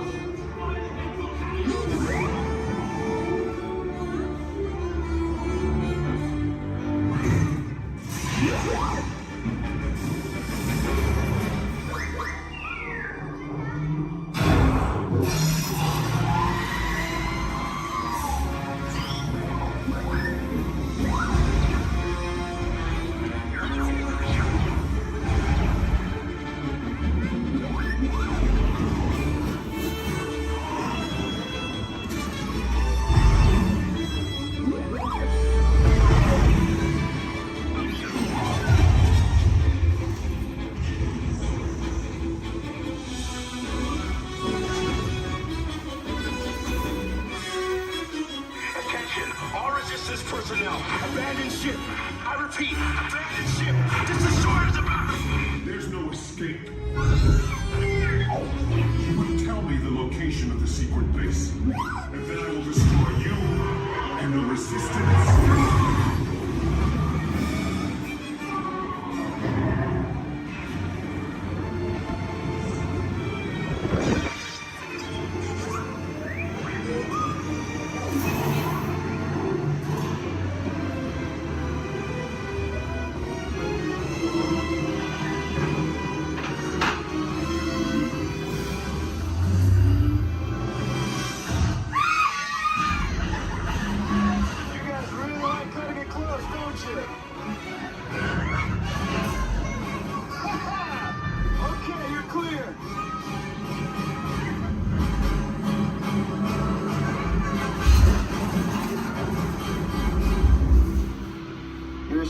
shots came in a little off target.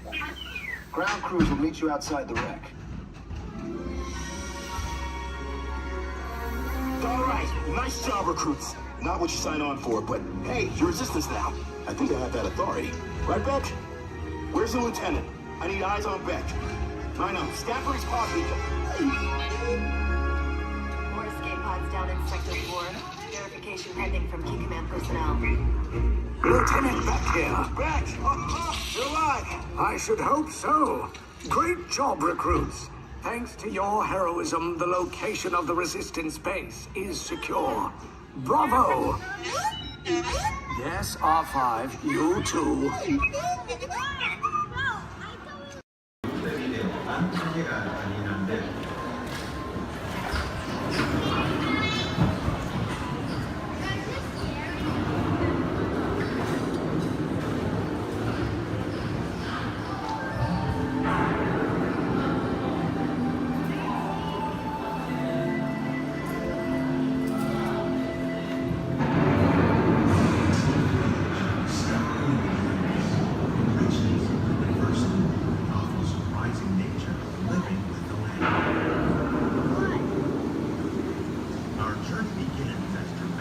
Sudden change in slipping by the wind. Approaching storm waves, simple alignment and destructive to us, but to nature, it's a in the cycle of life.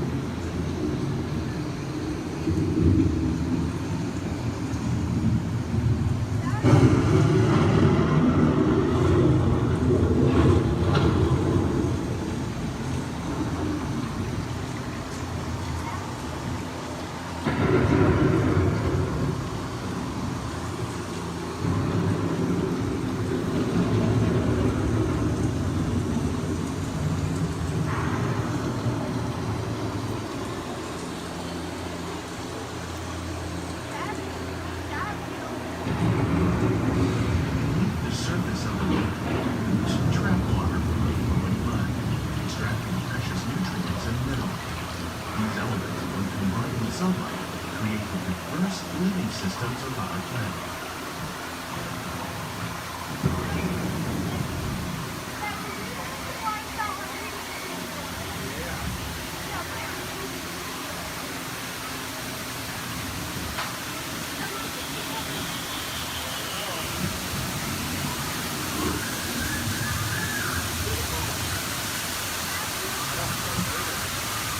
One of those ordered systems is the rainforest, home to the most amazing concentration of life on our planet. These dense and beautiful forests cover only a tiny portion of the Earth's surface, but they contain more than half of its planetary atmosphere. Rainforests are also extremely rich in surrounding living systems, providing us with oxygen, food, medicine, and other forms essential to our lives.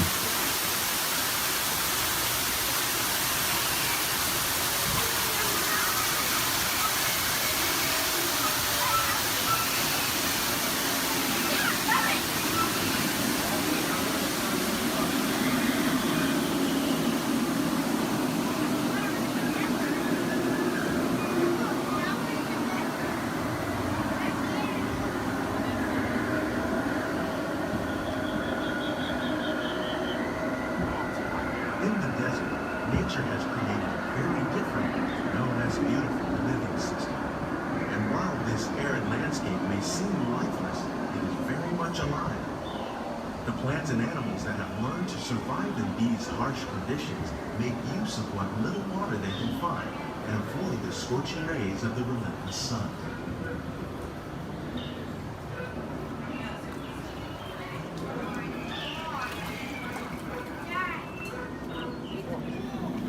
The American prairie once appeared as desolate as the desert, but over time, rainwater and nutrients gradually penetrated the hard surface of this land.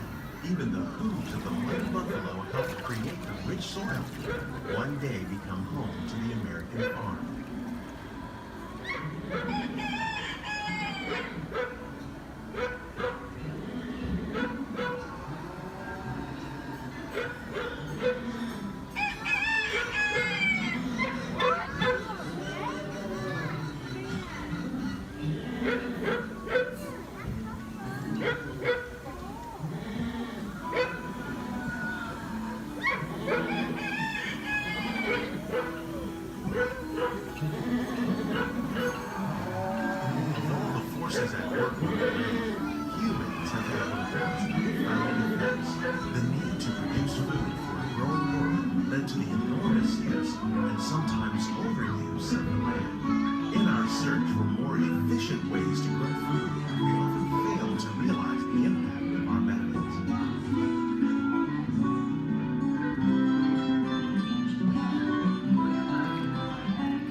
grow food that will assure human and environmental well-being. Natural fertilizers, we can enrich the soil without the use of chemicals. In Saudi Arabia and Mexico, we're learning to produce food on desert seacoasts by developing and planting crops that thrive on saltwater. Here at Epcot, we're learning to reduce the need for pesticides by using natural predators like ladybugs and wasps to control pests. In Japan, we're learning that by adding composted leaves and other plant material to our soil, we can reduce the need for fertilizers. In farmlands across America, we're learning that by plowing under vegetation containing natural fertilizers, we can enrich the soil without the use of chemicals. In Saudi Arabia and Mexico, we're learning to produce food on desert seacoasts by developing and planting crops that thrive on saltwater.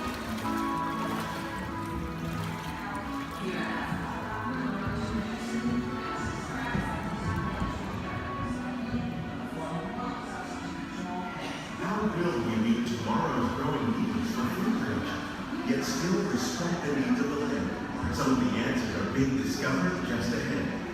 To help us maintain these carefully controlled ecosystems, and for your safety, please remain seated in your boat at all times.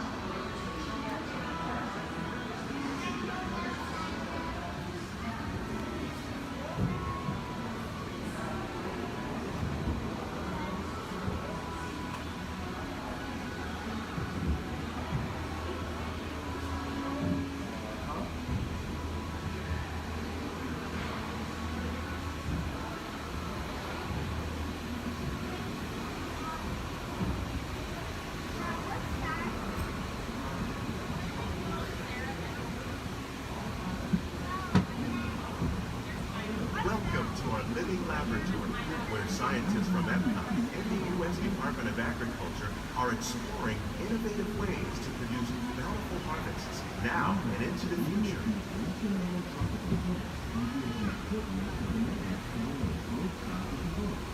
The tropics are home to the greatest diversity of plants on the planet. Many of these, like papaya, bananas, cacao, coffee, and rice, are well known around the world. These are just a few of the edible plants that have been an important source of nutrition for people living in the tropics. Many are rich in vitamins and minerals, while others are well adapted to growing in less than ideal conditions. Some, like the water lily, thrive in wet, swampy areas and waterways. All parts of this plant, even the flower petals, are edible. The starchy root of the plant has long been used to make flour for baking. One day, many of these lesser-known tropical plants may be as important as the bananas growing on both sides of the boat. More than 28 million tons of bananas are eaten annually, making it the most popular fruit in the world.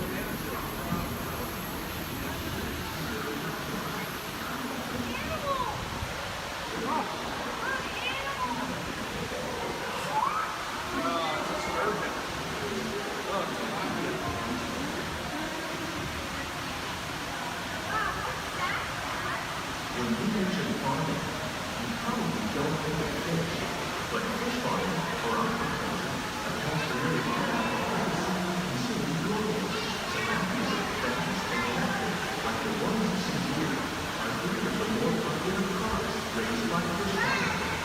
The sustainable system we're using here recycles the water in the tanks. As a result, we're able to save millions of gallons each year. Our small fish farm produces nearly 5,000 pounds of fish each year to serve in restaurants,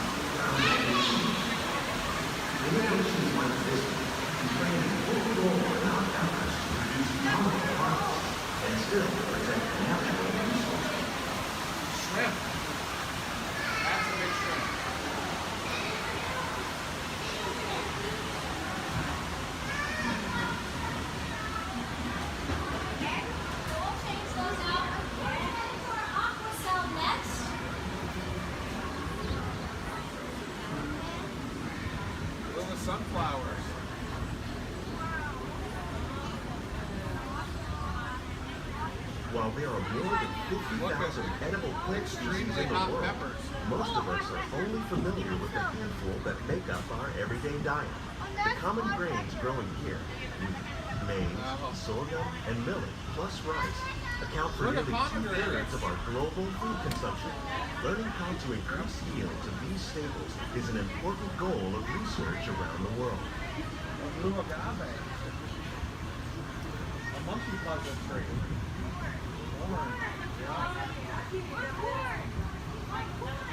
These plants are definitely on their way up. Innovative growing techniques like these increase yields, while more efficiently using resources like water, fertilizer, and pesticides. Another innovation at work here is our integrated pest management program. By populating our greenhouses with beneficial insects that prey on harmful pests, like aphids and flies, we are significantly reducing our reliance on conventional pesticides. We're growing these crops using our nutrient film system. This technique precisely controls and recycles water and nutrients. With it, we can produce over 27,000 heads of lettuce a year in this one small area. Look at the cucumbers.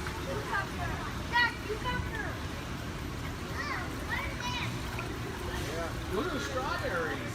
Some of our best ideas have been inspired by nature, like these fruit and vegetable trees. By growing these ground plants vertically, we can increase yields and better control diseases. These crops taste as good as they look. In fact, we serve more than 15 tons of produce from our greenhouses in restaurants here at the land every year. Look at the jalapenos. That's a great idea.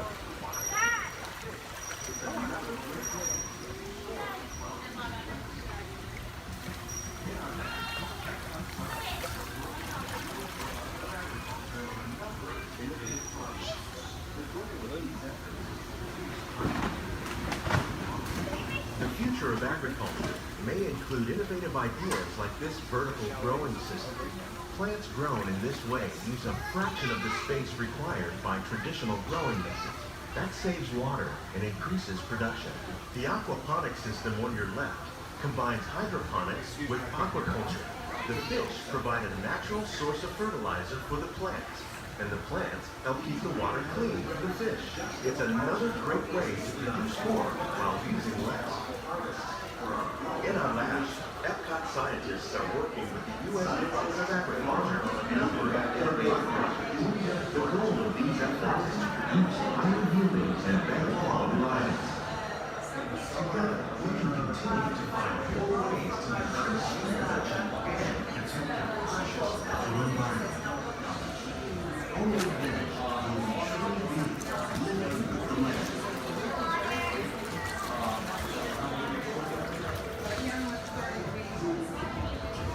On behalf of Walt, these greenhouses represent just a fraction of the work being done worldwide to produce delicate harvests for our growing populations.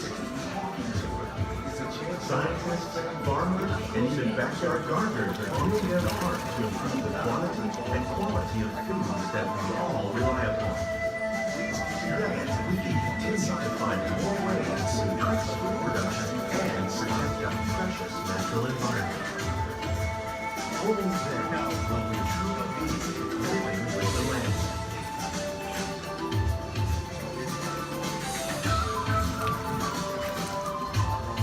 On behalf of Walt Disney World, we hope you've enjoyed this unique journey through our living laboratory. If you'd like a closer look, then check out the behind-the-scenes walking tour. It's a chance for the whole family to get up close and personal with the plants and growing techniques in our laboratory. Please keep your hands and feet inside the boat and remain seated until the boat comes to a complete stop.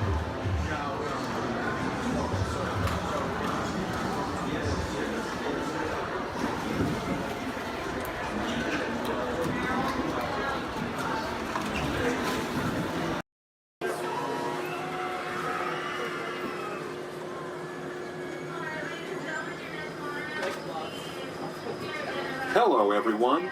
Welcome aboard the Disneyland monorail.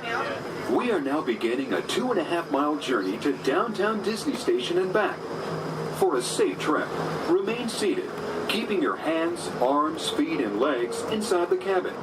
Be sure to watch your children, and no smoking, please. Bienvenidos. Para su seguridad, permanezca sentado y mantenga las manos, brazos, pies y piernas dentro del tren y cuide a los niños. Por favor, se ruega no fumar. You're riding aboard a Mark 7 monorail, the latest generation of Disneyland monorails. When Walt Disney introduced this attraction in 1959, it was the first daily operating monorail system in the Western Hemisphere. Just ahead is Disney's California Adventure, where you can live the ultimate California dream through attractions and live shows that are as diverse as the Golden State itself. The towering hotel is home to the Twilight Zone Tower of Terror, where you can literally take a thrilling drop into Hollywood history. The bear-shaped rock formation is part of the Grizzly Peak Recreation Area, a haven for outdoor adventures. Beyond it, you'll find the high-energy fun of Paradise Pier. Coming into view on the left are the villas at Disney's Grand Californian Hotel and Spa. It's the first Disney Vacation Club resort on the West Coast and shares the same arts and crafts style as the famous hotel which we are now entering.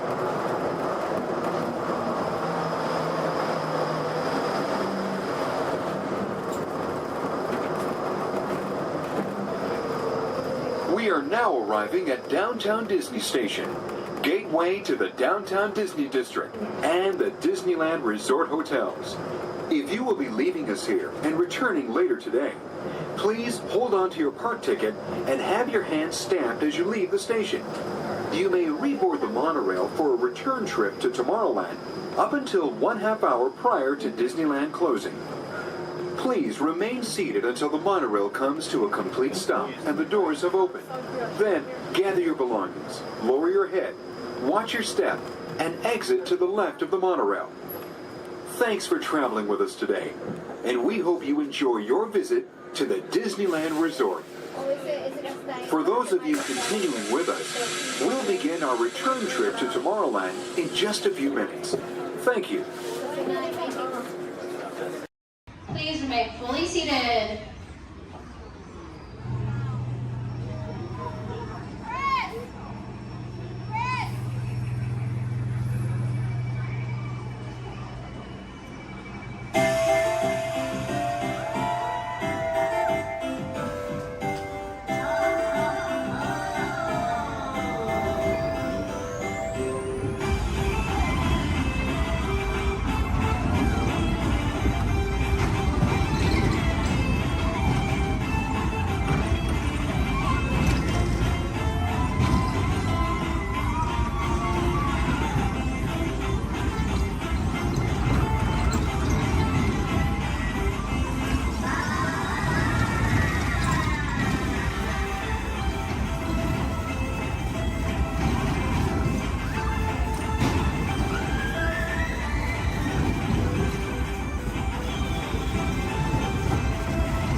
Please hold on to the handrails throughout our journey and stay clear of the doors. For the comfort of others, no smoking please. Thank you. As we turn south, you can catch a glimpse of the spires of Space Mountain in the Magic Kingdom. Nearby is Disney's 8th-ranked contemporary resort.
While your group is together, now is a great opportunity to pick a time and place to meet should you become separated in the park.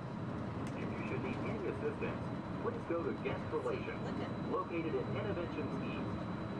Guest Relations can also assist you in making dining arrangements, provide special tours of Epcot, or make other suggestions for planning your visit to Walt Disney World.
Traveling to Epcot, where nations celebrate human achievement and potential. Its 300 acres are divided into two worlds, Future World and World Showcase. Future World offers fascinating explorations into realms of energy, transportation, and imagination. You'll also find adventures in communications, sea exploration, food production, and other vital topics. World Showcase is a community of nations, highlighting the accomplishments and cultures of people around the world. On the banks of the 40-acre World Showcase Lagoon are Mexico, Norway, China, Germany, Italy, the American Adventure, Japan, Morocco, France, United Kingdom, and Canada. Young adults from each nation represented in World Showcase are among your hosts, making this a true international exchange.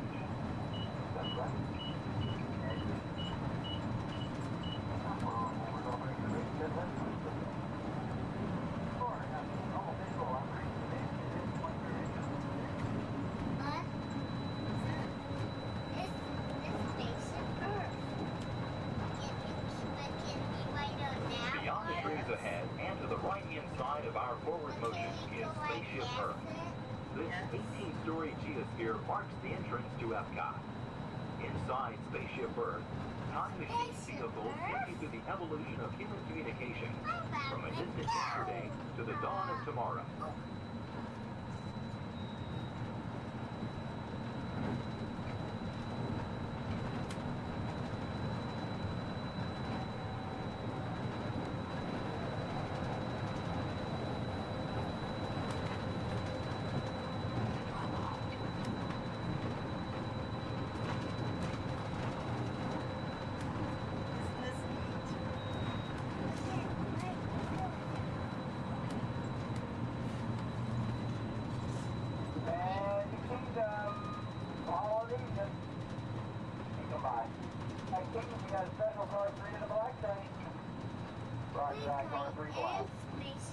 Coming up behind Spaceship Earth is Innovations. Inside this hands-on area, you can explore and interact with the ever-changing technologies and products for everyday living in the near future. To the opposite side is the Universe of Energy. Inside you'll find Ellen's Energy Adventure, hosted by Ellen DeGeneres and Bill Nye the Science Guy. Next is The Wonders of Life, where you'll discover Body Wars, which takes you on an amazing trip through the human body. No, we are not going to In Test Track, you can experience the acceleration of test driving a vehicle on the fastest and longest ride ever created for Walt Disney World. Coming into view is World Showcase. Directly across from us on the far shore of the World Showcase Lagoon is our host pavilion, the American Adventure.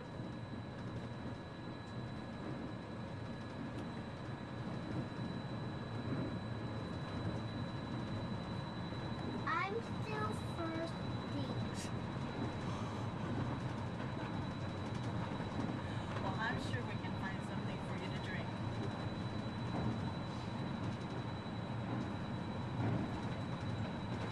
The glass pyramids are the gateway to your journey into imagination. Inside, you can find the 3D adventure, Honey, I Shrunk the Audience. Join Professor Wayne Solinsky as he receives the Adventure of the Year award for his incredible shrinking machine. Next is the land, where you'll discover creative partnerships between people and the land around the world. In the living seas, you can descend via hydrolator to Seabase Alpha and navigate the largest, most spectacular coral reef environment ever created by humankind. Ladies and gentlemen, we are approaching the Epcot monorail station.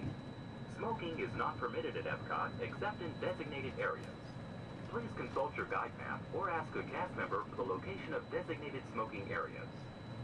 Please hold on to the handrails and stay clear of the doors until the monorail stops completely and the doors open. On behalf of the cast of the Walt Disney World Resort, we'd like to welcome you to Epcot. And ladies and gentlemen, this is the Epcot monorail station. If I can please have everybody's attention. Once again, I do need everyone's attention. As you're walking up the platform this morning to the Transportation and Ticket Center, you might have noticed our signs, and if you did not, that is why I'm here.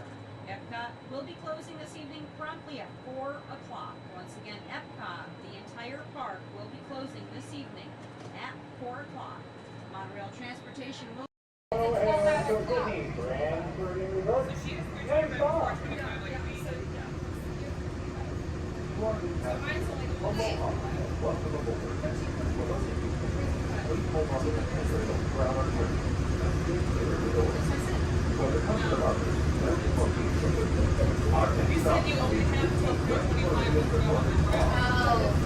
Sorry, I thought we were talking about. Okay, well, now I'm confused. Which one should we do first?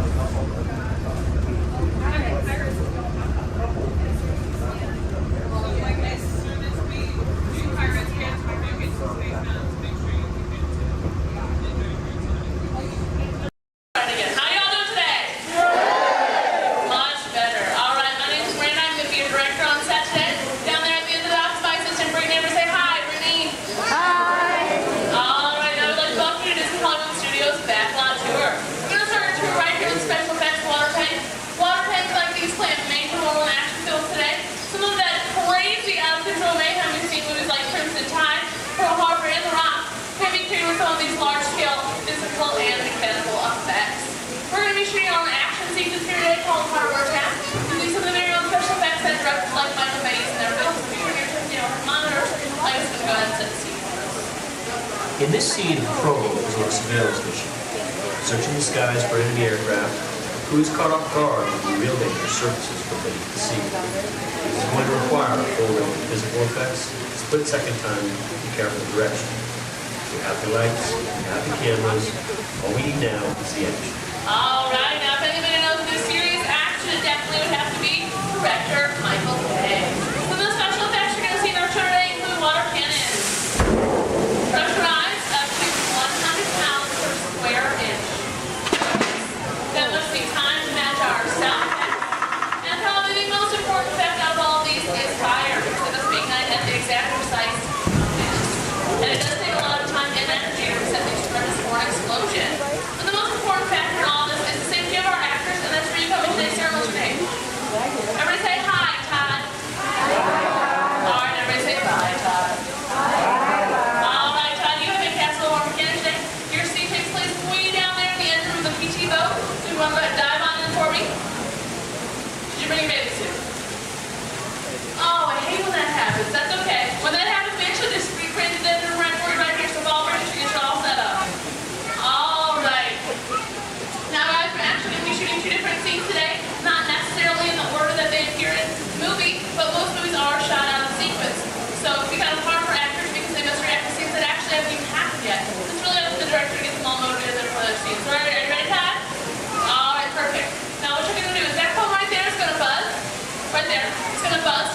800 gallons of water. Just come pouring out of those tanks, slide down the chute and slam into like spring. Not a big deal, right?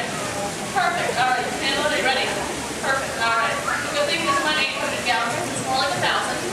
Okay, well, let's not let them know that because there's a fine line between motivation. Are you ready? Perfect. And roll playback. And action. Go ahead, pick up that phone for me. Call your captain. Let him know you might be taking on just a little bit of water.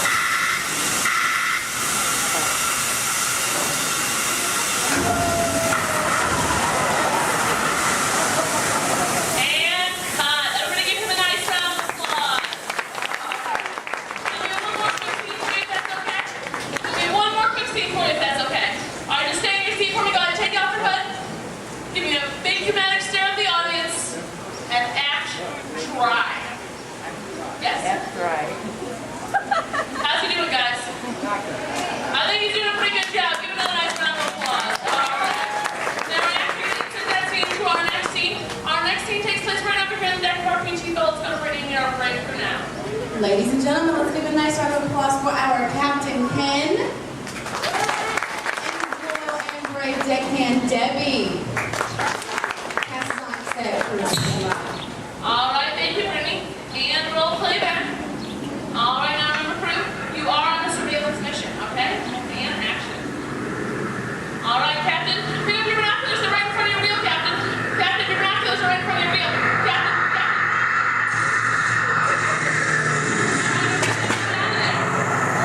All right, Captain, spin your mouth, hurry. He's coming back for another round. Get your foot out of there.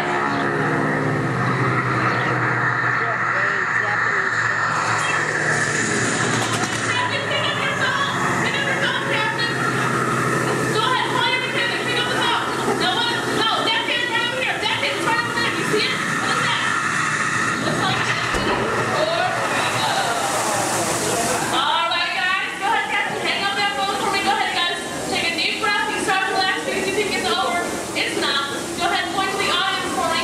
And we bounce at 12 o'clock. Bounce away, and everyone gets back there.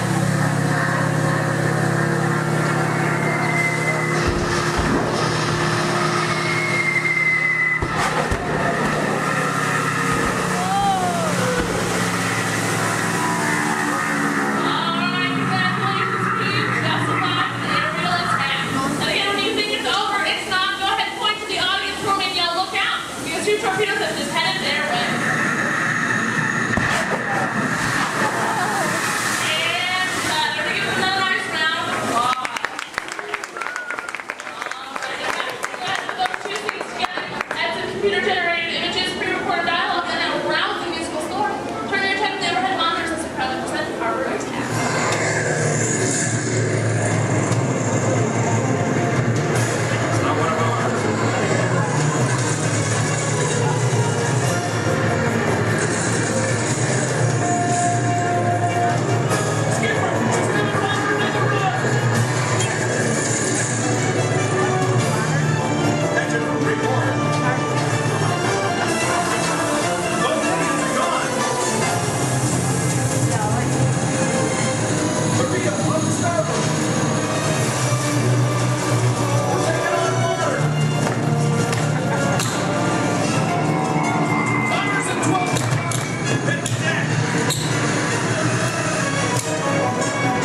And that's a wrap. Everybody give him a nice round of applause. It looks great on camera, doesn't it, guys? Should have grabbed the anti-aircraft Myself and guns. my assistant Brittany would like to thank you all for coming out Oh, they to our should. attack. If you're waiting for any of our brave volunteers, just stay right where you are. If not, go ahead, turn to your left, down the exit ramp through the cops warehouse. Star Tours announces the arrival of the Indoor Express. Once we've had a chance to service the Star Speeder, we'll begin our boarding procedures. Thank you.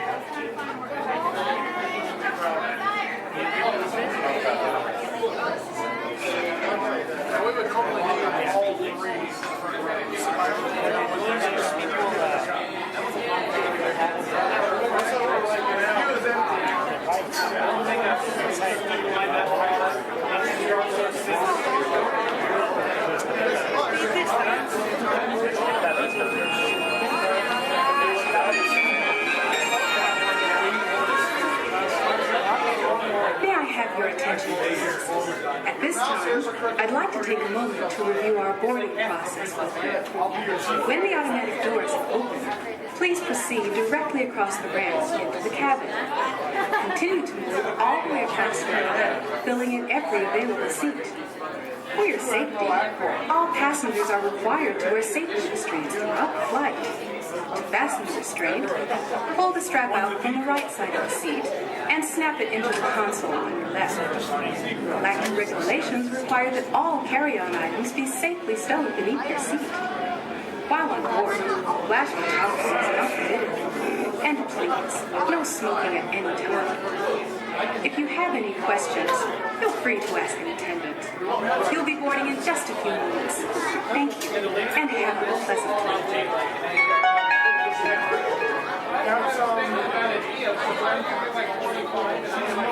Welcome, space travelers, to the Indoor Express. My name is Eric, and I'll be assisting you this afternoon.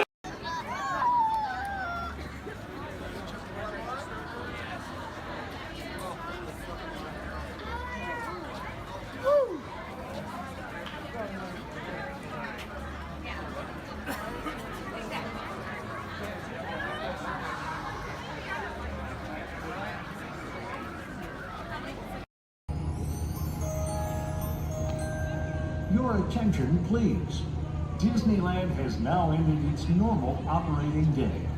We thank you for your visit to the Magic Kingdom and that the memories you've made will bring you back again soon. While the rest of the park closes, Main Street will remain open for your shopping convenience. Thank you. Su atención, por favor. Disneyland ha terminado su día normal de operaciones. Les agradecemos su visita al Reino Mágico y esperamos que regresen pronto para crear aún más recuerdos. Mientras que el resto del parque comienza a cerrar, las tiendas de Main Street permanecerán abiertas para su comodidad. Gracias.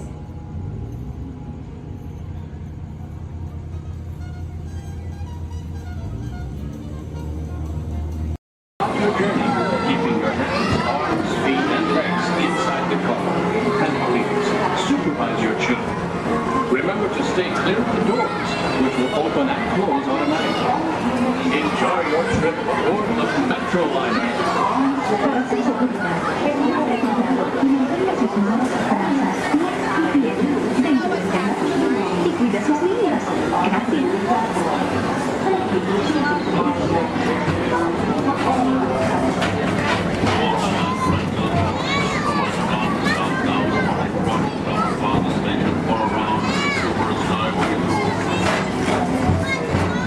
Welcome aboard, GTA travelers. We hope you enjoy Tomorrowland Transit Authority's Super Skyway.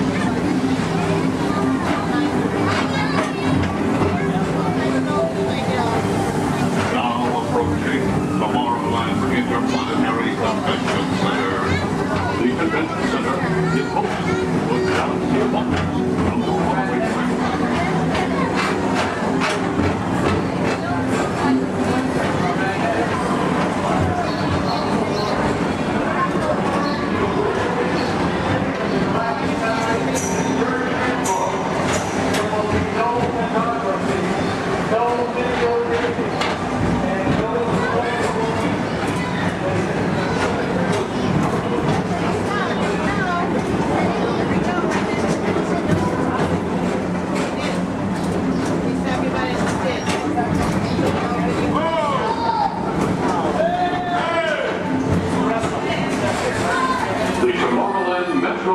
Historical Society presents Walt Disney's 20th Century Vision for the Future. This model city dared to dream the perfect community in which to work, live, and play.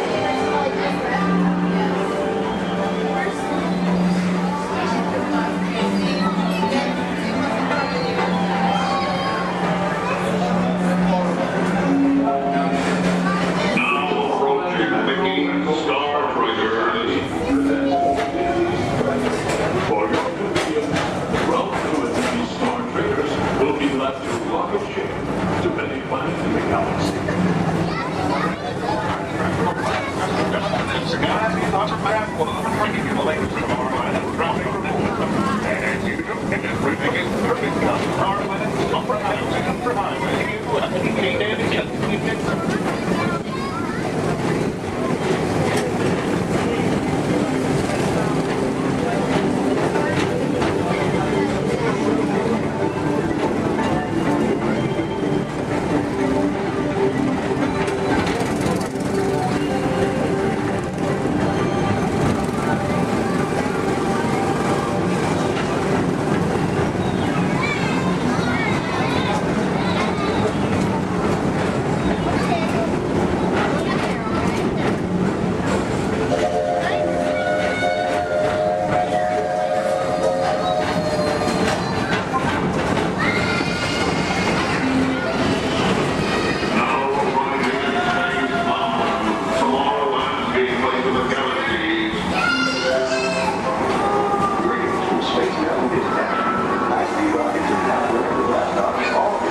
line transportation service provided by the Tomorrowland Transit Authority.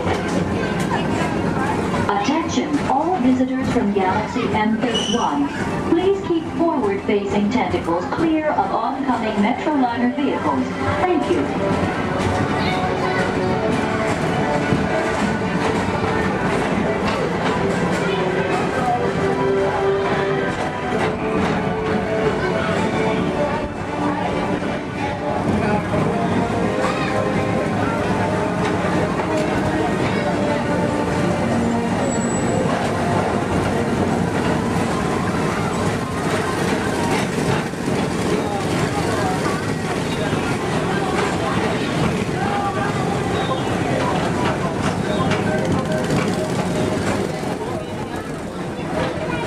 The centerpiece of Rocket Tower 1 is the League of Planets Astro-Orbiter. This symbol of universal harmony and interplanetary fellowship provides all beings with an exhilarating spin around the planets.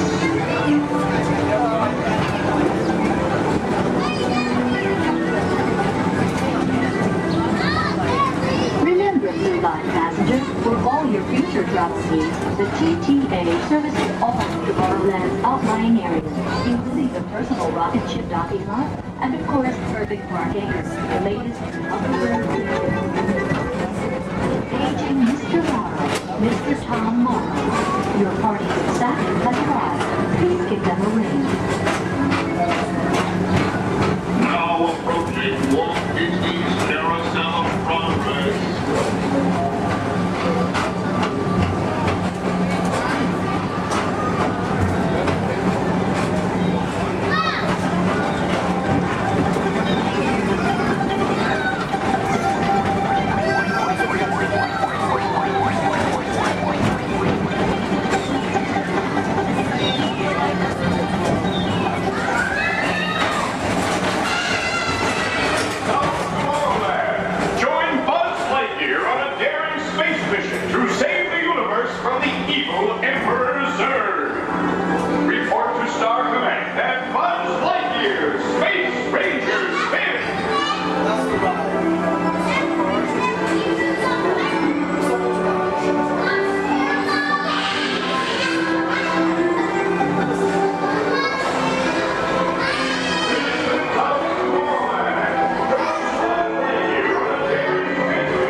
At the heart of Tomorrowland. Come now, rejoin us and believe in the promise of tomorrow.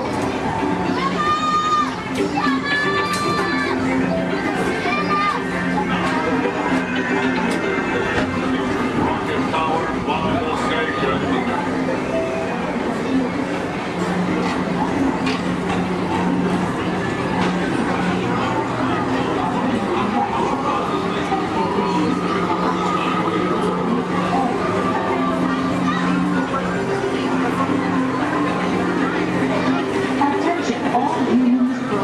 Intergalactic beings. Please keep your arms, legs, and other appendages away from the doors. The doors open automatically. When they do, please collect your belongings and step carefully onto the moving platform. Thank you for choosing Tomorrowland Transit Authority for all your travel needs.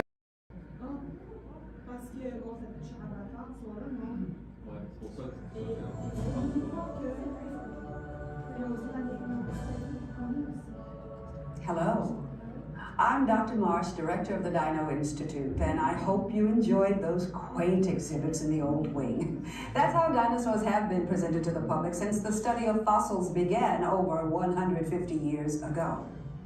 Today, that bare bones approach is about to become extinct, In a perfect blending of science and technology, the Dino Institute has created the Time Rover, an amazing vehicle that will literally transport you to the age of the dinosaurs. How? That's proprietary. But the result is a breathtaking journey through a prehistoric world where you will witness the most spectacular creatures to ever walk the earth. In a moment, you'll be going live to our control center for a comprehensive safety briefing, and then it's on to the tour that will convince you forever that the future is truly in the past.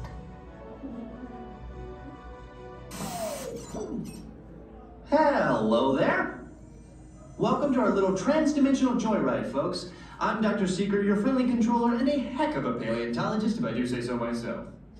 But let's not talk about me, let's talk about you, and how you can help me make history today with the Time Rover.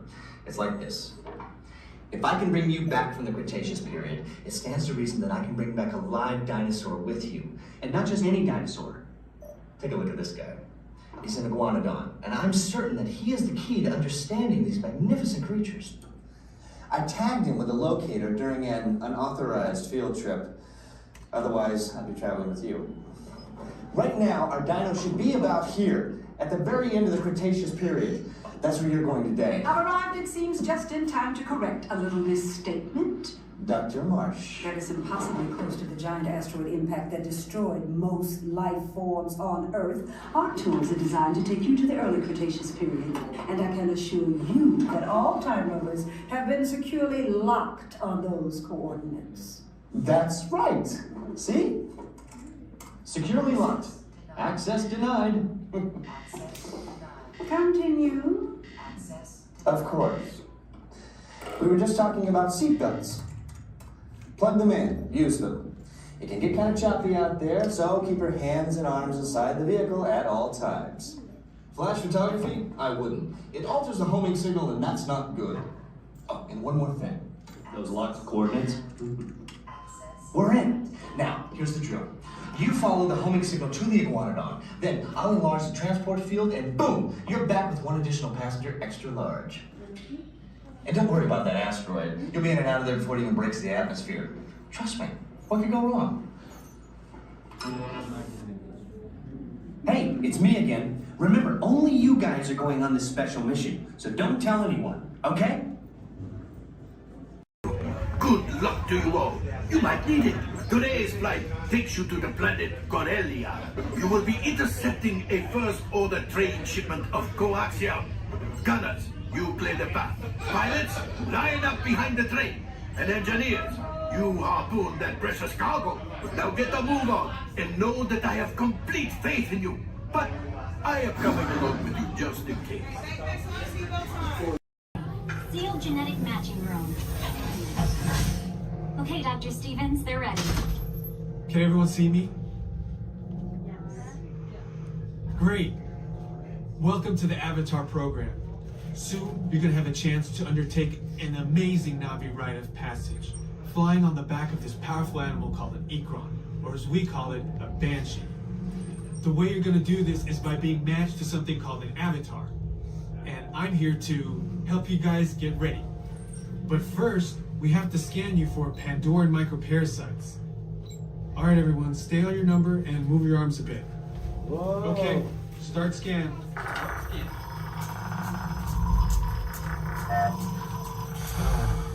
You've all got them. But don't worry, they're very common around these parts. Let's start the decon. Initiating GMR decon. Stand still over your number. You're not going to feel a thing. You're doing great. Almost done here. They're all clear. Great. Now let's go over how all this works. Like I said before, you're going to be matched to these things called avatars, which look a lot like the Navi. They're created by blending human DNA and Navi DNA. Once we match you to an avatar, thanks to a special link chair, your mind will be able to control that avatar. Using avatars to fly this way was all figured out by my boss, Dr. Jackie Ogden. She leads our science team, which is part of the Pandora Conservation Initiative, and we're here in the Valley of Moara studying banshees and their environment. over a generation ago, this enormous company called the RDA created a lot of damage to the area through their bad mining practices and conflicts with the Na'vi. Just like on Earth, it can take decades for ecosystems to recover.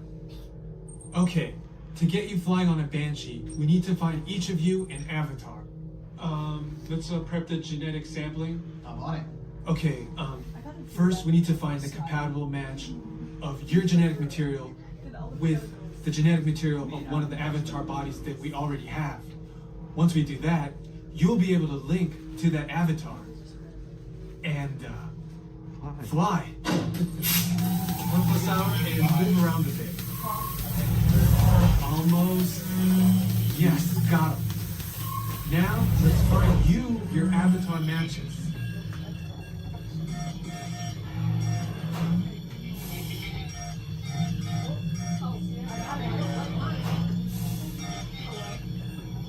Oh, I got a match.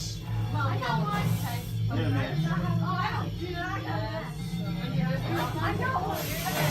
All right, you've all been matched with avatars. Looks like they're ready for you in the next room. When the door opens, please go inside, all the way in, and stand over the same number that you're standing over now. And I'll see you in there.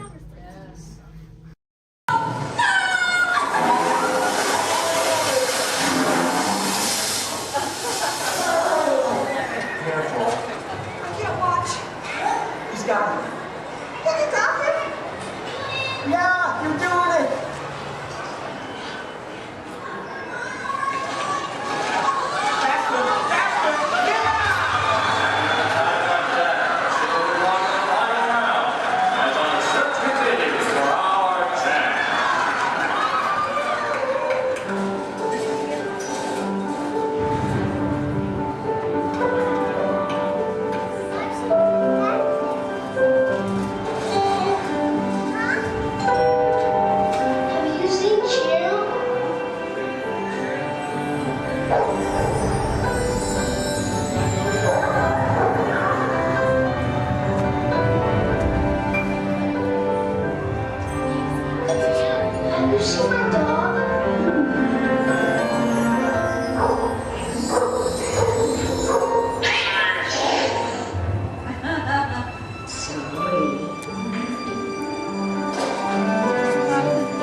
Every picture tells a story.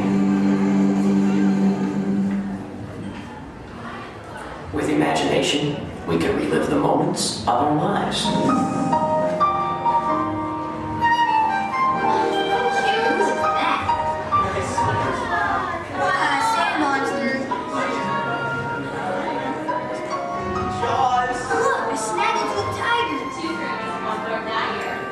Here's my little shortstop. She's got frog feet.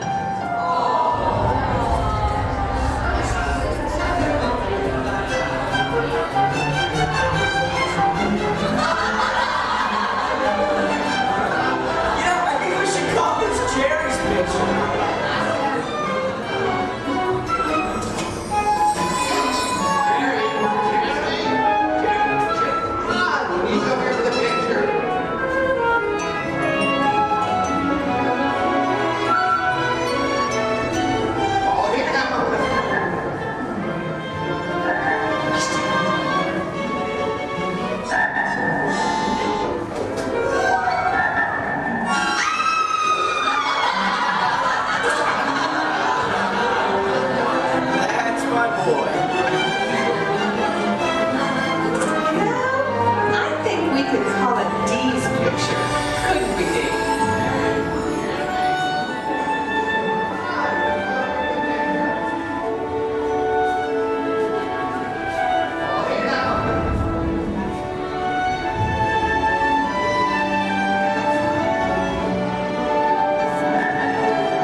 With imagination, anything is possible. I'm gonna be a fireman just like my dad. It's Billy Cartwright stepping up to the plate. Bases are rolling on with a nine. One team from fresh to aerobatic.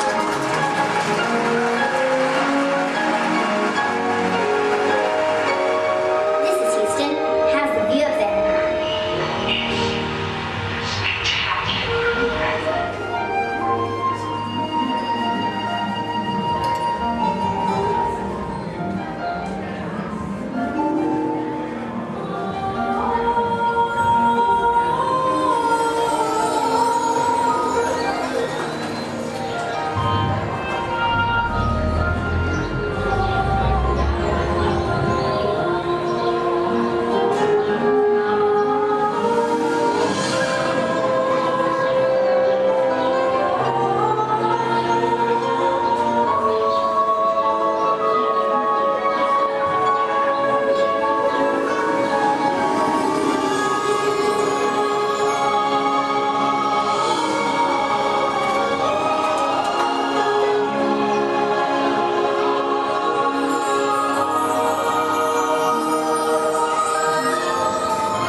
Anything is possible. Well, imagine that.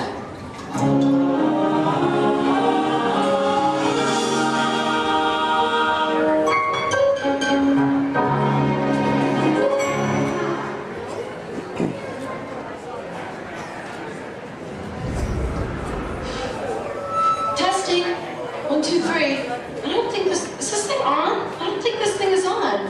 Can anyone hear me? Good, you can hear me. Hi everyone, I'm Christy Smithers, an assistant here at the Institute. We're just about ready for you next door, but before we go in to see today's presentation, here's a message from my boss, the head of the Imagination Institute. Hello, Dr. Nigel Kemp here. Welcome to our annual open house. It is my pleasure to have you here, just as it is your pleasure to be here. For over 100 years, the Imagination Institute has honored the world's leading thinkers, dreamers, and innovators with the Inventor of the Year Award. This year's recipient, Professor Wayne Zielinski, holds patents on numerous unique, one-of-a-kind inventions, including the hands-free phone helmet, the hands-free personal grooming helmet, and his newest creation, the video camera helmet, which, if I'm not mistaken, is also hands-free. But what brought Professor Zielinski to our attention was not headwear, but his incredible shrinking and enlarging machine. Although he's had some small setbacks, he has demonstrated a truly enormous gift for imaginativeness. Today, before receiving his award, the good professor will demonstrate for us his latest inventions, all developed right here at the Institute. Before we begin, I have one special reminder. Do remember, safety goggles must be worn during the presentation. But please, for your safety, do not put on the safety goggles until you are safely seated safely inside the theatre safely. That's right. Now, please gather up your personal belongings and move all the way into the auditorium. See you in a few minutes. Cheerio.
come down for any reason.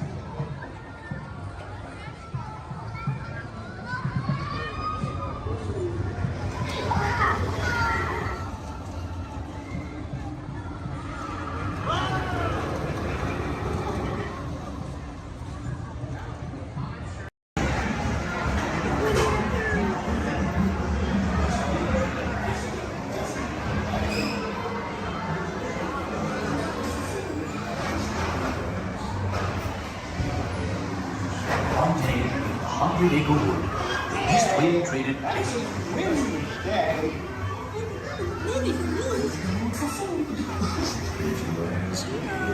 He'll never reach there. Bonnie! Bonnie! Oh dear! Can't even talk to them, Mom. Look, Mama, look! I'm a fight!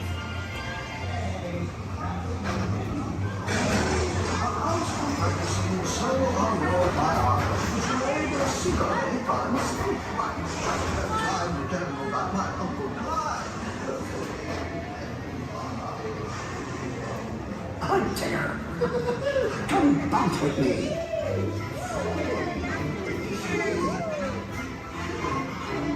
It makes you feel just great, doesn't it?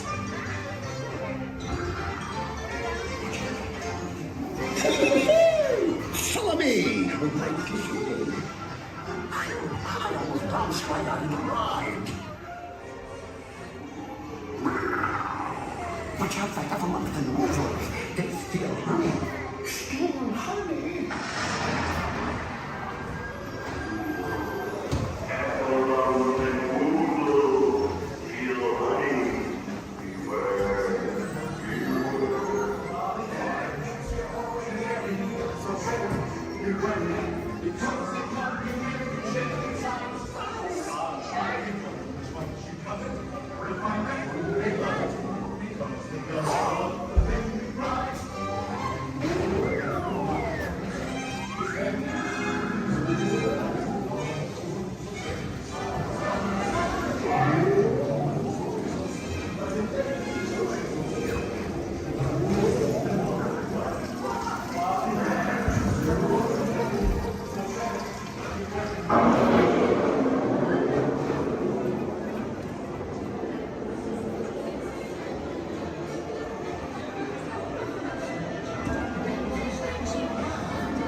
Gathered together to say, Hooray for Boo, too!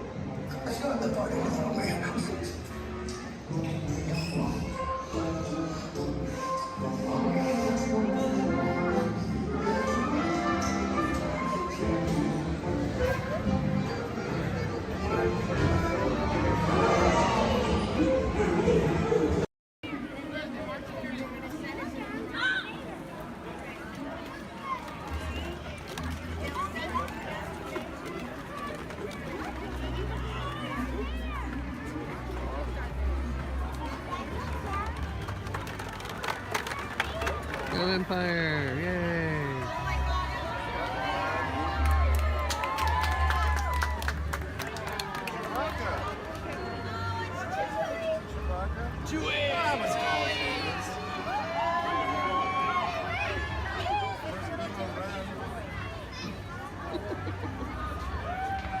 Hello, what's up?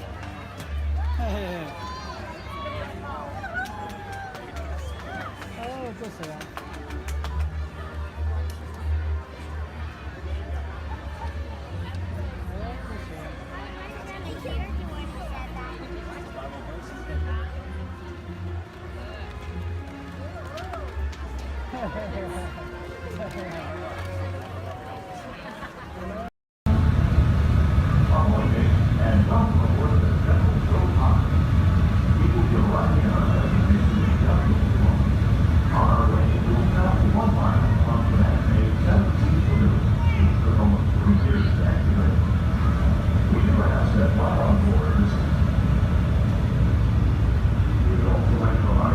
Smoking is not permitted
Everyone else, please remain where you are until we've completed our docking.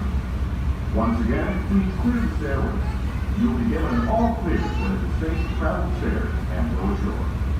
Por favor, manténganse alejados de las escaleras.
under the authority of General Hux. You are here under the authority of me. Stand proud.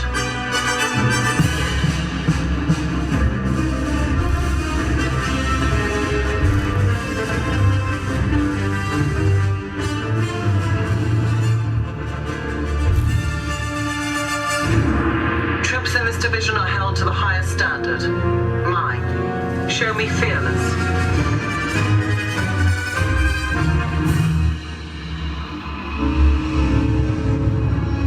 Under my command, you will be proud to wear the armor of a stormtrooper. You will learn discipline, loyalty, and what it means to be a stormtrooper. Battle stance.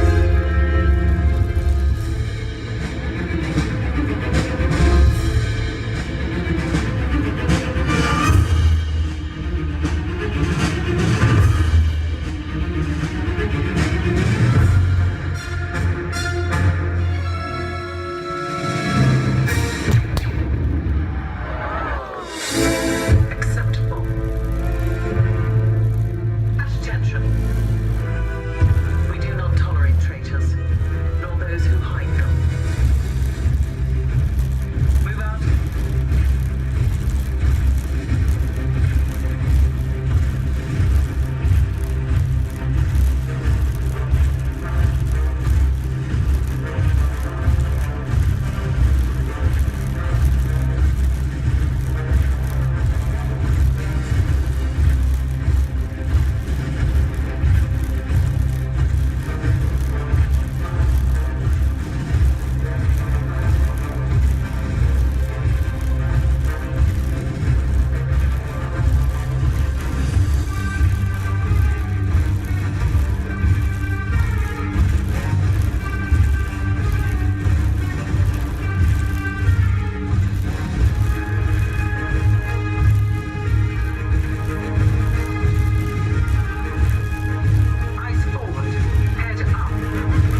It's a special magic that flows through this land.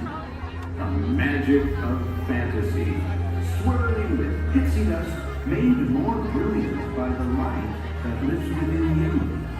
It inspires us to wish upon stars, follow our hearts, and find our happily ever afters.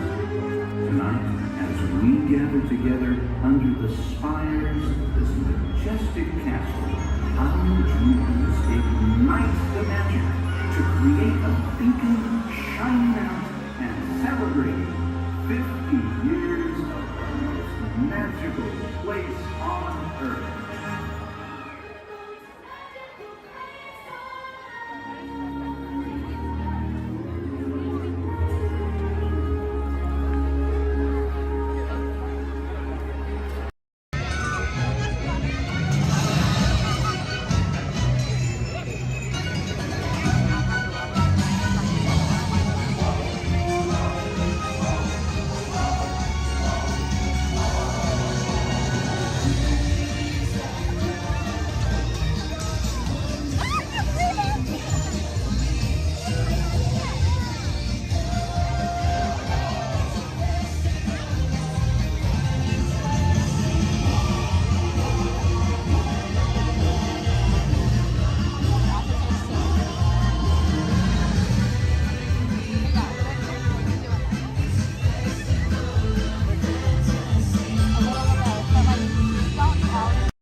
The imagination, and because it has been clinically proven that certain types of music can actually make you smarter, a little Mozart, please.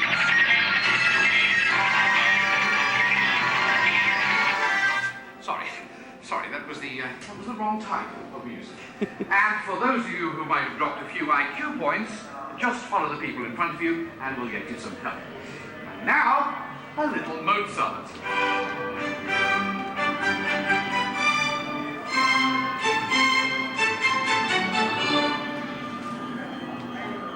Dr. Chang, please pick up line 4, line 7, and 9. Telecommunications. Dr. Nigel Channing here with a quick one of my imagination. Please remain seated with your hands and arms inside the vehicle at all times. Dr. Witt, pick up line 4, please. Dr. Channing, on marking the telephone.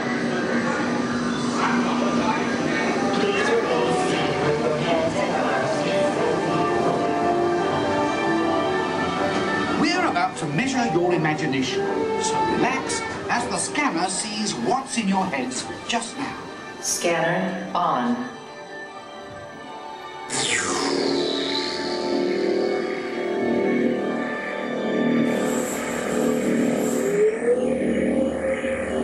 Well, as you can see, there's not much going on upstairs, imagination-wise, but that's just perfect for our experiments. Yeah, I got the same name as Bonnie, the mark right there. Perfect. End of sequence. Give me tones and rapid description.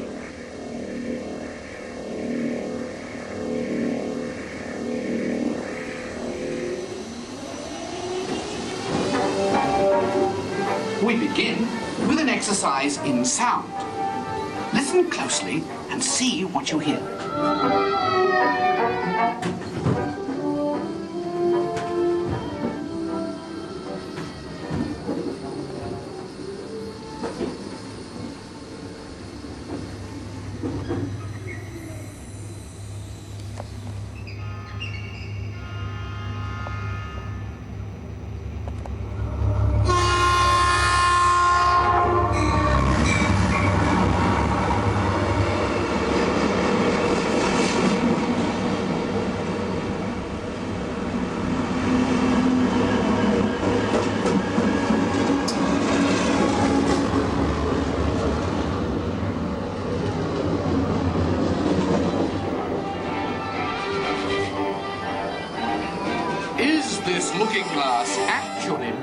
terrifying, or is it your imagination?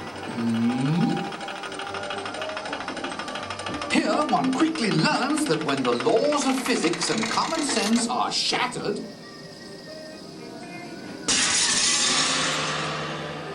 imagination takes over. Welcome to the illusion land, where things are not always what they seem. Looks can be deceiving, can't they? Well then, take a second look. Now what do you see? When you use your imagination, nothing can truly hold you back.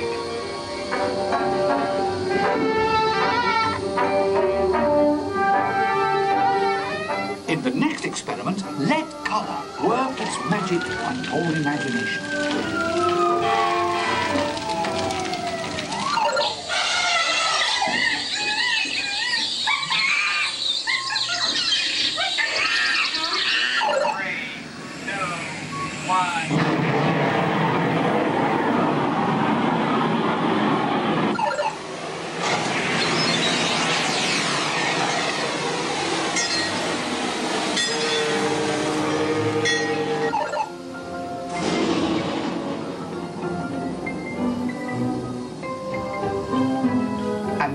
Exercise all about making connections. Stare at these points long enough and your imagination will take flight. You'll see.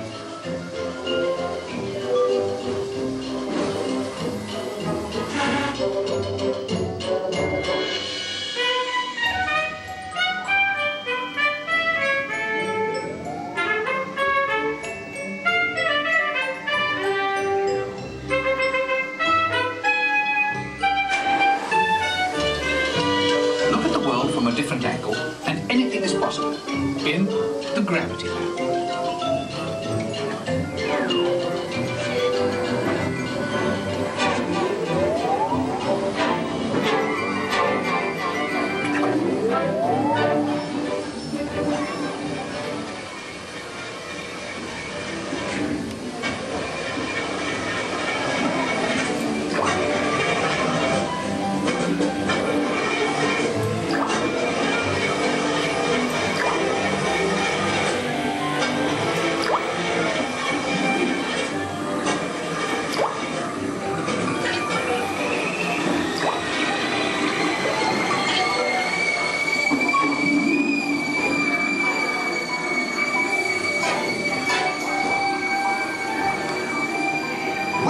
Experiments are now complete.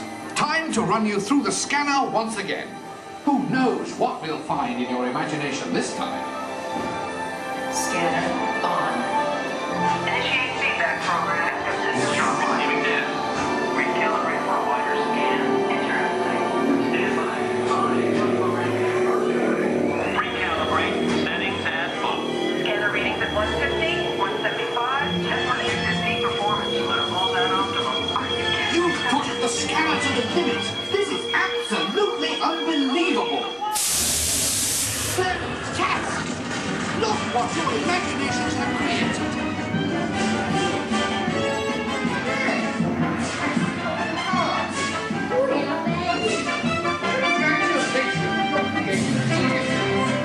Quite clever, all of you. What a brilliant burst of creativity. Incredible, awesome, absolutely fabulous.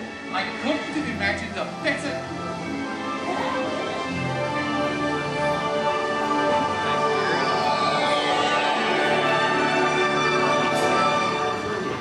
Reality restored.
Commencing in T-minus 10 seconds and counting.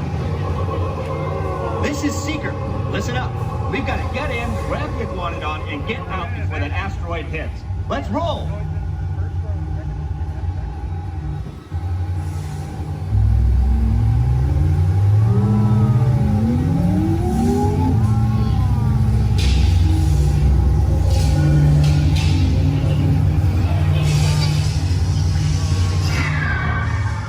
Okay, now, let's go get that dino. Computer, what are you tracking? Styracosaurus. Not our dino. Warning, meteor shower in range. Just little one. Oleoramus. Hadrosaur. Raptor. Time to get serious. Locking autopilot on homing signal now! Hang on! I'm tracking a big dino on the scope. Could be ours. Computer, full stop. Identify. Carnotaurus. Definitely not our dino. Go, go, go!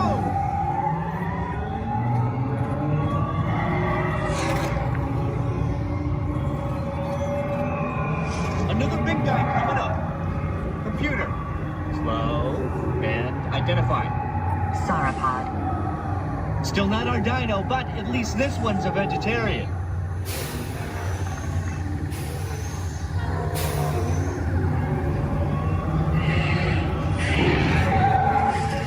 Asteroid impact in 90 seconds. We better move it. Pterodactyl. Incoming!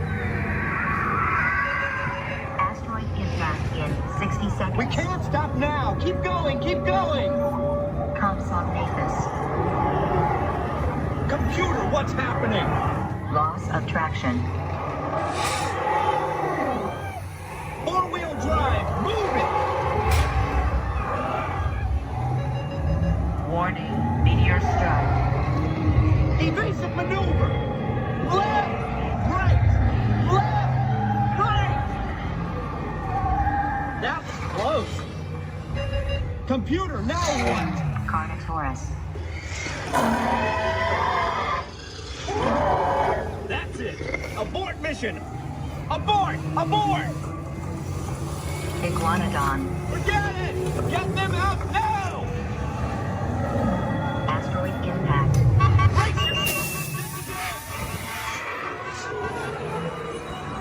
They're not gonna make it! They're not gonna make it! Mission accomplished. You made it! I knew you would, and guess who made it back with you? I better find him before security does. Thanks for everything!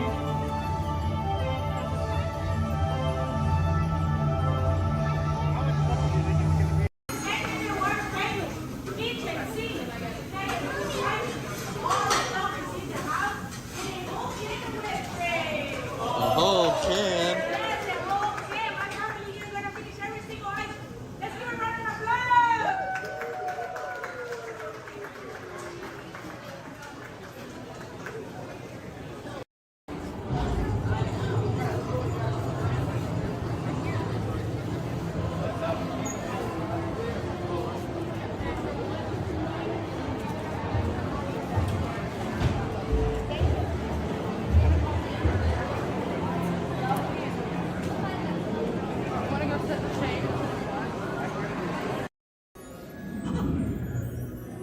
Oh boy! Oh, steady! Whoa! Hi, Mouseketeers! Well, oh yeah, so hang on! Anything goes! You ready? And let the show begin! Here's my pal Walt to tell you how the magic is made! There's a lot of satisfaction in developing ideas into reality. When we consider a new project, we really study it. Not just the surface idea, but everything about it. And when we go into that new project, we believe in it all the way. We have confidence in our ability to do it right, and we work hard to do the best possible job. There's really no secret about our approach. We keep moving forward, opening up new doors, doing new things, because we're curious. And curiosity keeps leading us down new paths. We're always exploring and experimenting. Everybody ready? Then on with the show!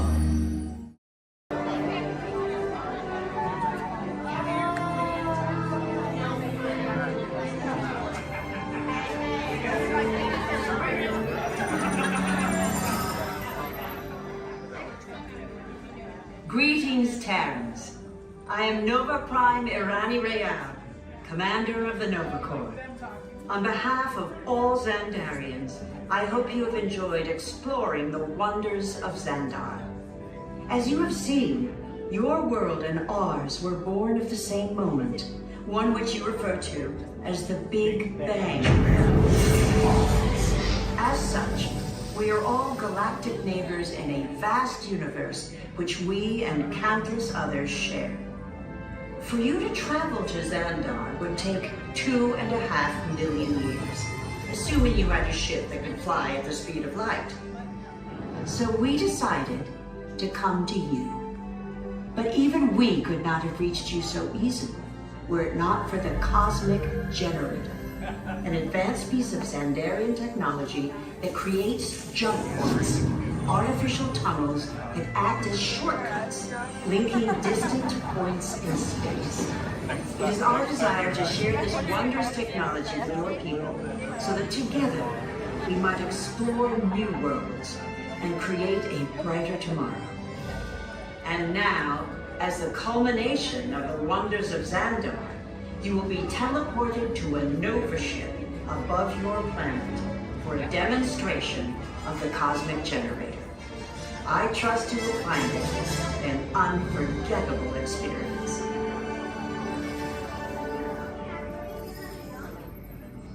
Welcome, people of Epcot, Epcoters, Epcotians, citizens of Epcot.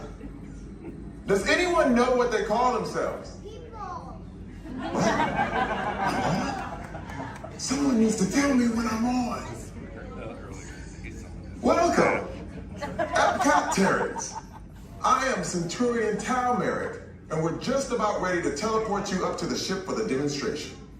As you're about to enter a secure Nova area, I must ask you to put away your Terran communication devices at this time. Recording of any type is strictly prohibited. I am very serious about this. Now, please step forward into the chamber. You're gonna love this.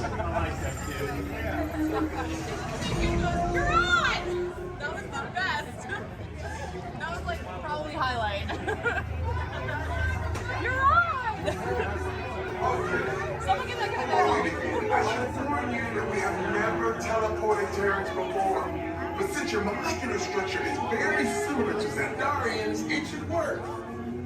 It'll work. So long as you are standing inside the lighted ring. You do not want to know what happened last time someone did not stand where I told them to, okay? Stand by the teleportation. Here we go.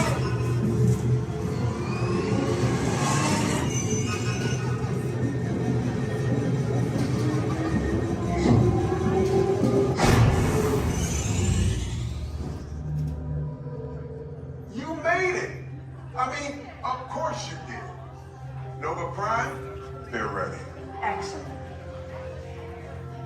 What you see before you is the Cosmic Generator. And in just a few moments, we'll be activating it so you can experience for yourself what's happening. I'm not sure.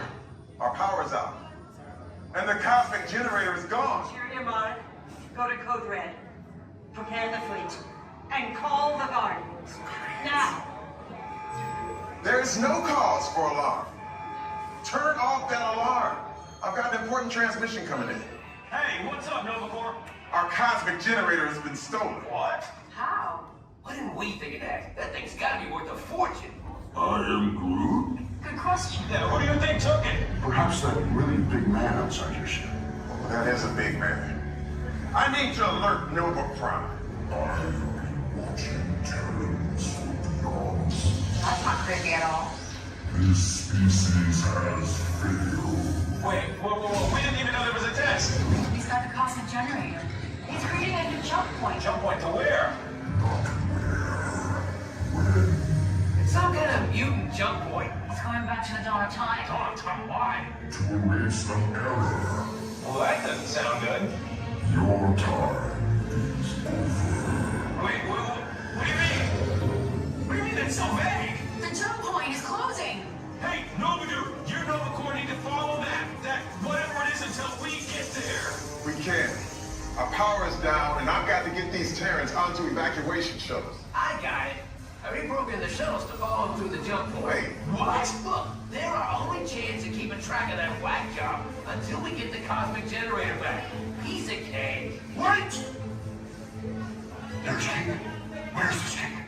The odds are impossible, Yep. but it's our only shot. Good luck. Are you sure you can control it? Come on, it's me. We got this. We're all toast. First there was King, now there is toast. This plan is making me so hungry. Terrans, listen up. We need to make our way to the evacuation shuttles now. We'll follow the plane and get our power. Harder than love well, noise and dance to accompany on his yo-ho.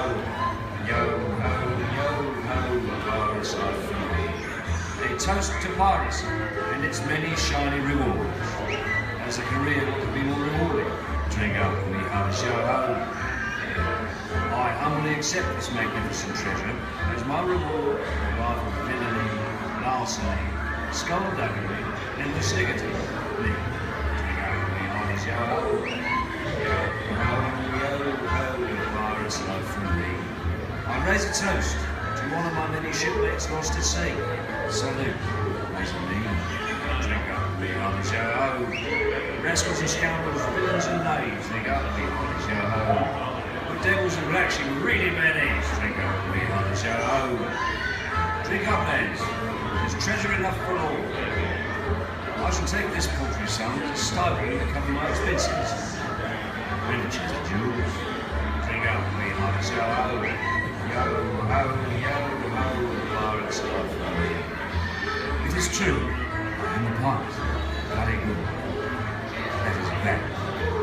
Drink up with me, hardest yo-ho. So much gold just lying about hidden away. Some miscreant might be tempted to steal it, eh? Or order embezzle and even hijack. Drink up with me, hardest yo-ho. Hijack. Ah, my feathery friend, you've a divine singing voice. Do help yourself to a trinket. Small one. Drink up with me, hardest yo-ho.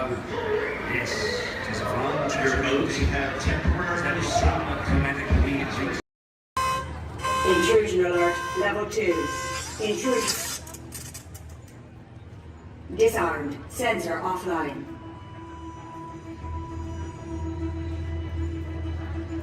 Nothing to see here. Move along.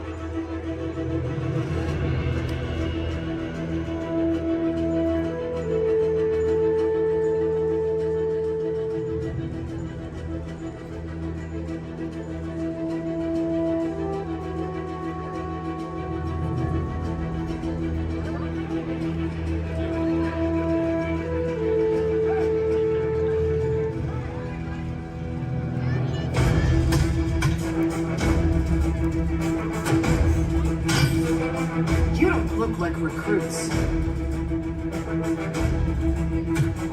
I've got this.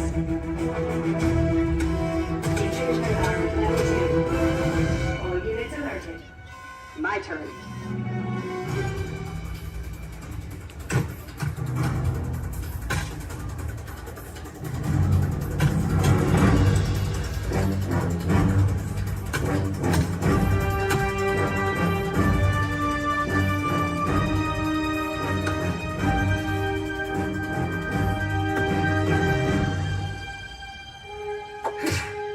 Let's try this again. Who sent you? An old friend. System offline. Assets at risk. Reinitializing. Taskmaster. What do you want? HQ back online. Ms. Romanoff, the Wakandan cargo has been secured safely inside the Quinjet. It's in the jet. Let's go.